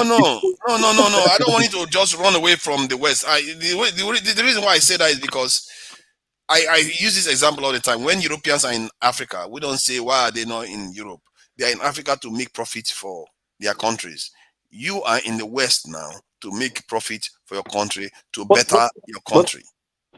But the evidence does not show that Nigerians in the West necessarily invest most of what they have in the West. Because that's why we have high levels of remittances. A lot of our money. The remittance is a number. It's a number of people, and they are building houses. It's not just a number. Those are actually people's equity, people's sweats. It's not just a number. Like Nigerians are actually investing a lot at home. A lot. Like, in short, like there are Nigerians that will never buy a house abroad until they buy one or build one. I know Nigerian that has built a house in Ghana because they don't feel safe in Nigeria. See, they don't feel safe in Nigeria. The issue I worry about is that when the money they are sending to Nigeria is not for how do I put it, something that can aid what do I call it, additive manufacturing, value added manufacturing. You are just building houses, paying for school fees. Okay, that's just by the way. That's just by the way. If you talk about manufacturing, as I said, you have to have a plan to sustain your income stream, the cash flow. Exactly. So if for example you invest so much, and at the end of the day, maybe okay, let's say there are people who went to invest in agriculture during Jonathan's time. Like there was a guy from Edo State that invested in agriculture, and at the end of the day, herdsmen entered into his farm and finished everything. They brought that multi-million naira farm to nothing. So if he cannot recoup his initial investments, how does that add to Nigeria? You see, that's the thing. There are risks involved in business. If he was smart, like I said, you have to take Nigeria. Nobody is smart in his face. You see, hold on now. I'm just advising. I'm giving advice. I'm not saying this thing. The idea, see, to be fair, I too have fallen for bad business, but not in Nigeria, in the West, here, where you do business and you don't succeed. The point is that if you wanted to run a business in Nigeria, if I was the one doing it, I will factor all this into account, especially when I know that the state I'm investing in, they have that kind of stuff going on. I could take the risk. And when you want to take a risk, remember, the only thing you risk in this life is something that you are willing to part with and still march on. And secondly, if you don't want to risk that thing so that you can lose it, then you go ahead and make this in insure it against possible damage. So you have peace of mind. How strong do you think our insurance industry is, like in Nigeria? And wait, and we're talking about something like in that case, that's agriculture. We don't have in economics they say complete markets. We don't have complete markets for insurance, for crop insurance in Nigeria. But they will have for damages like that, I think. No, it's not very strong. Like crop insurance is something that, it's not strong. Like when have you heard about crop insurance? They used to be like agricultural. I'm sure they have it. Otherwise, they used to be agricultural guarantees, agricultural guarantee schemes in Nigeria, like somewhere around the 1980s, the 60s, the 70s. But now we don't. That was under the government, so the government guarantees to an extent. But now it has to be private. How many private agricultural insurance do you know? They're not. Before you conclude, let me just remind him something. During the floods that destroyed so many farms, what did they get from the government, not to talk of insurance? They did give them some money. They did give them some money, if I'm not mistaken. Mention one person. I don't know the names. There are quite a lot of people that lose their stuff. Bro, the government got a lot of money to pay people. What Ed is telling you, please listen to him. Please. I'm hearing what he's saying. He says it's not very mature, and I agree with him that it's not, but it's not zero. And I'm just the example I'm giving here is that is one solution. There are other ways to ensure your farm doesn't fall prey to that. Maybe security measures, or if you fear that you are going to risk too much, then don't go into that farming business. Find something that you can control. Okay, let's look at manufacturing, for example. You're doing manufacturing. You need to import. You need to import inputs for you to manufacture, right? Yes. And you can't determine, because you have to be able to have some sort of guarantees, to minimize risk. You can't determine when the things you are importing into the country to carry out your production will get to you. There's a lot of uncertainty in that. You can't even guarantee that if they come, you have power. Okay, let's say you factored in the cost of generating your own electricity, maybe through generators and that, and then all of a sudden generate a gas that you used to buy for like 200, it can easily become 500 naira within one night. Yes. Everything you're saying right now. Let me quickly say something. When you do business analysis, you do a micro environment analysis and you do a macro environment analysis. So that macro environment analysis, you look at political factors, economic factors, you look at social factors, technology, legal, environment, right? They call them pistol factors. Yeah. And you look at all of these things, politics is not really in your favor. You look at technology, we don't even manufacture technology. And even if you're going to import it, there's a lot that outside your control in that. You look at our legal system, it only favors the connected. So I mean, I'm not trying to discourage people. People should still try to invest, but you should have as part of your mind that you should be able to part with the money you are trying to invest. Like you see, everything you've just said just now, everything you've just said just now are the things you are supposed to plan for. This is what I'm saying. You are supposed to plan for some of all these things so that whenever the stuff hits you, you are already ready for it. Like if you talk about shipment and you want to ship stuff, then you have to plan that, okay, this environment, it could take up to 6 months, 1 year to even get one item through. So your business plan will involve that period. Let's say now you want to manufacture something in Nigeria that you want to sell overseas. But these are things that Chinese people don't even have to think too much about. These are things that Ghanaians don't even have to think too much about this. They take a lot of these things for granted. And then again, some businesses are time sensitive because you have to serve a market, right? And you are saying that I have to plan for 6 months that I'll get inputs. If you are going to be my customers, would you appreciate that kind of very you see what you are saying here? Let me give you an example. Like what you are saying here is like Bayelsa now. To build a property in Bayelsa, because of the soil and all those things, from what I gather, it's it's more expensive than most parts of Nigeria. So because of that, people in Bayelsa should not build anymore. See, the plan is that you plan for what you have. Don't say you plan for something you wish you had. You plan for what you have. Are you going to plan for wastage? Are you going to plan to waste your money? Is that what you're saying? No. Nobody. Why would you plan to waste your money? I'm not going to advise you to do that. I'm going to advise you to plan so you don't waste your money. So your business survives so that you can benefit more people and benefit you too.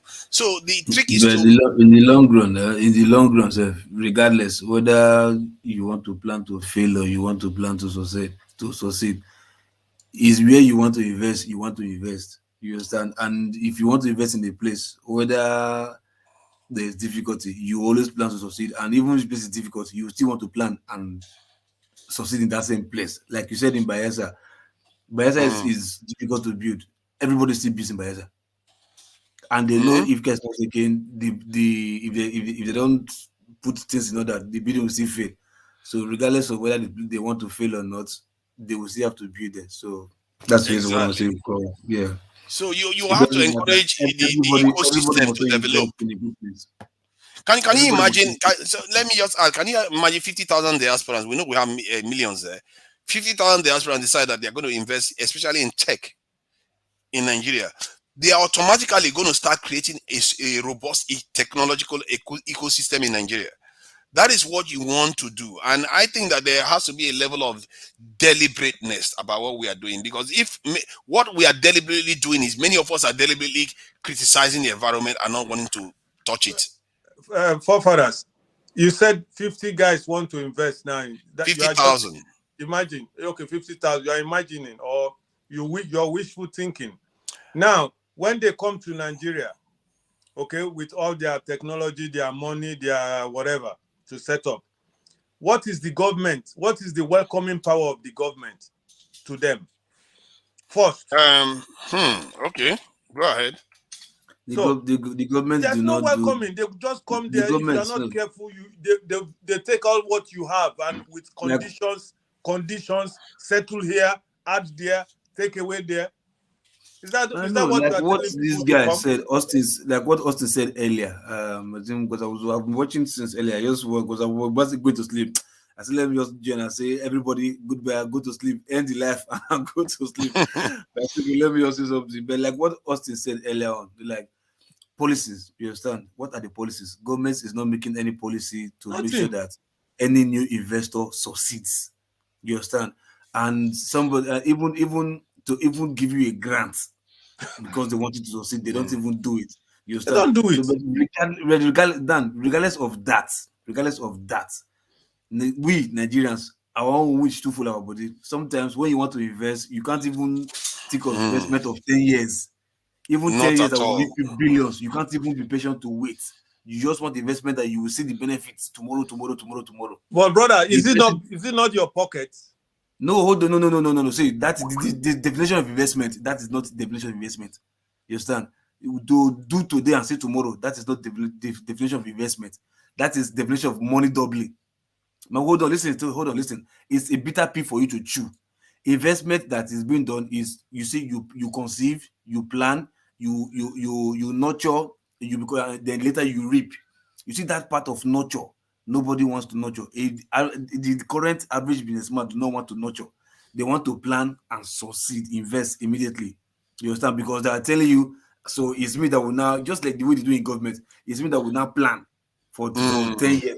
What is something happens to me tomorrow? You see all this nonsense which No, but Local P, let me ask you a question. Local P, let me ask you a question. Sorry, Dan, let me quickly ask him a question. If you say that a business, you plan for a business that within 10 years, that's when you expect to have something. You nurture. No. I agree with you. Let's use a case study of Nigeria that you invested in 2013, right? Yeah. You know how much $1 was in 2013, right? That You invested. I remember I said I'm just taking you on. I'm taking you on the other side of the second part of your submission. The first part, I agree with you. So if you're looking at 10 years, so in 2013, right? You know what the dollar was. Then in 2015, you know what the dollar was. You still kept on in that business. Will you be wise to wait till 2020 before you pull out of that business? No, the thing is this, right? Hold on now. You saw the policies is not favoring you, or the government did not have good policies to enable your office to your investment to grow.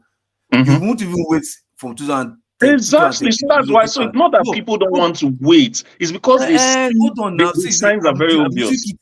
Listen, Yeah. You said you agree with the first submission. I'm looking at it from both sides.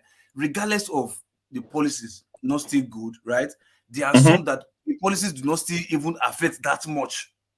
Okay, now I give, for instance, now I come to meet you, I tell you, oh, bro, I have this business and this and that. Regardless of the policy, there's a way we're able to jinx this business that the bad policy of government will never affect it, right? Can you give me a business that's government policy? No. Sorry? No. Let's come to like the bolts and the nuts. Okay. Can you give me business that's government policy proof? Is there any business?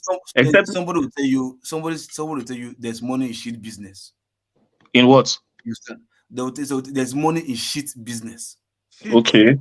If you know what I mean, shit business. Business like mobile toilets. Sorry? Mobile toilets. No. What I mean, shit business, not shit. Not shit like toilet shit too. Okay. No. I said that like it. No. What I mean, shit business that people do not even think they can make millions from. Okay. Everybody just ignore. Be specific. Be specific. Say something. Be concrete. Say something. Which one? No, hold on now. Listen, when I mean shit business, okay, it might be something like maybe like transport, so to speak. Despite the cost of fuel is high, but you can still make lots of money from transport. You understand? Despite like real.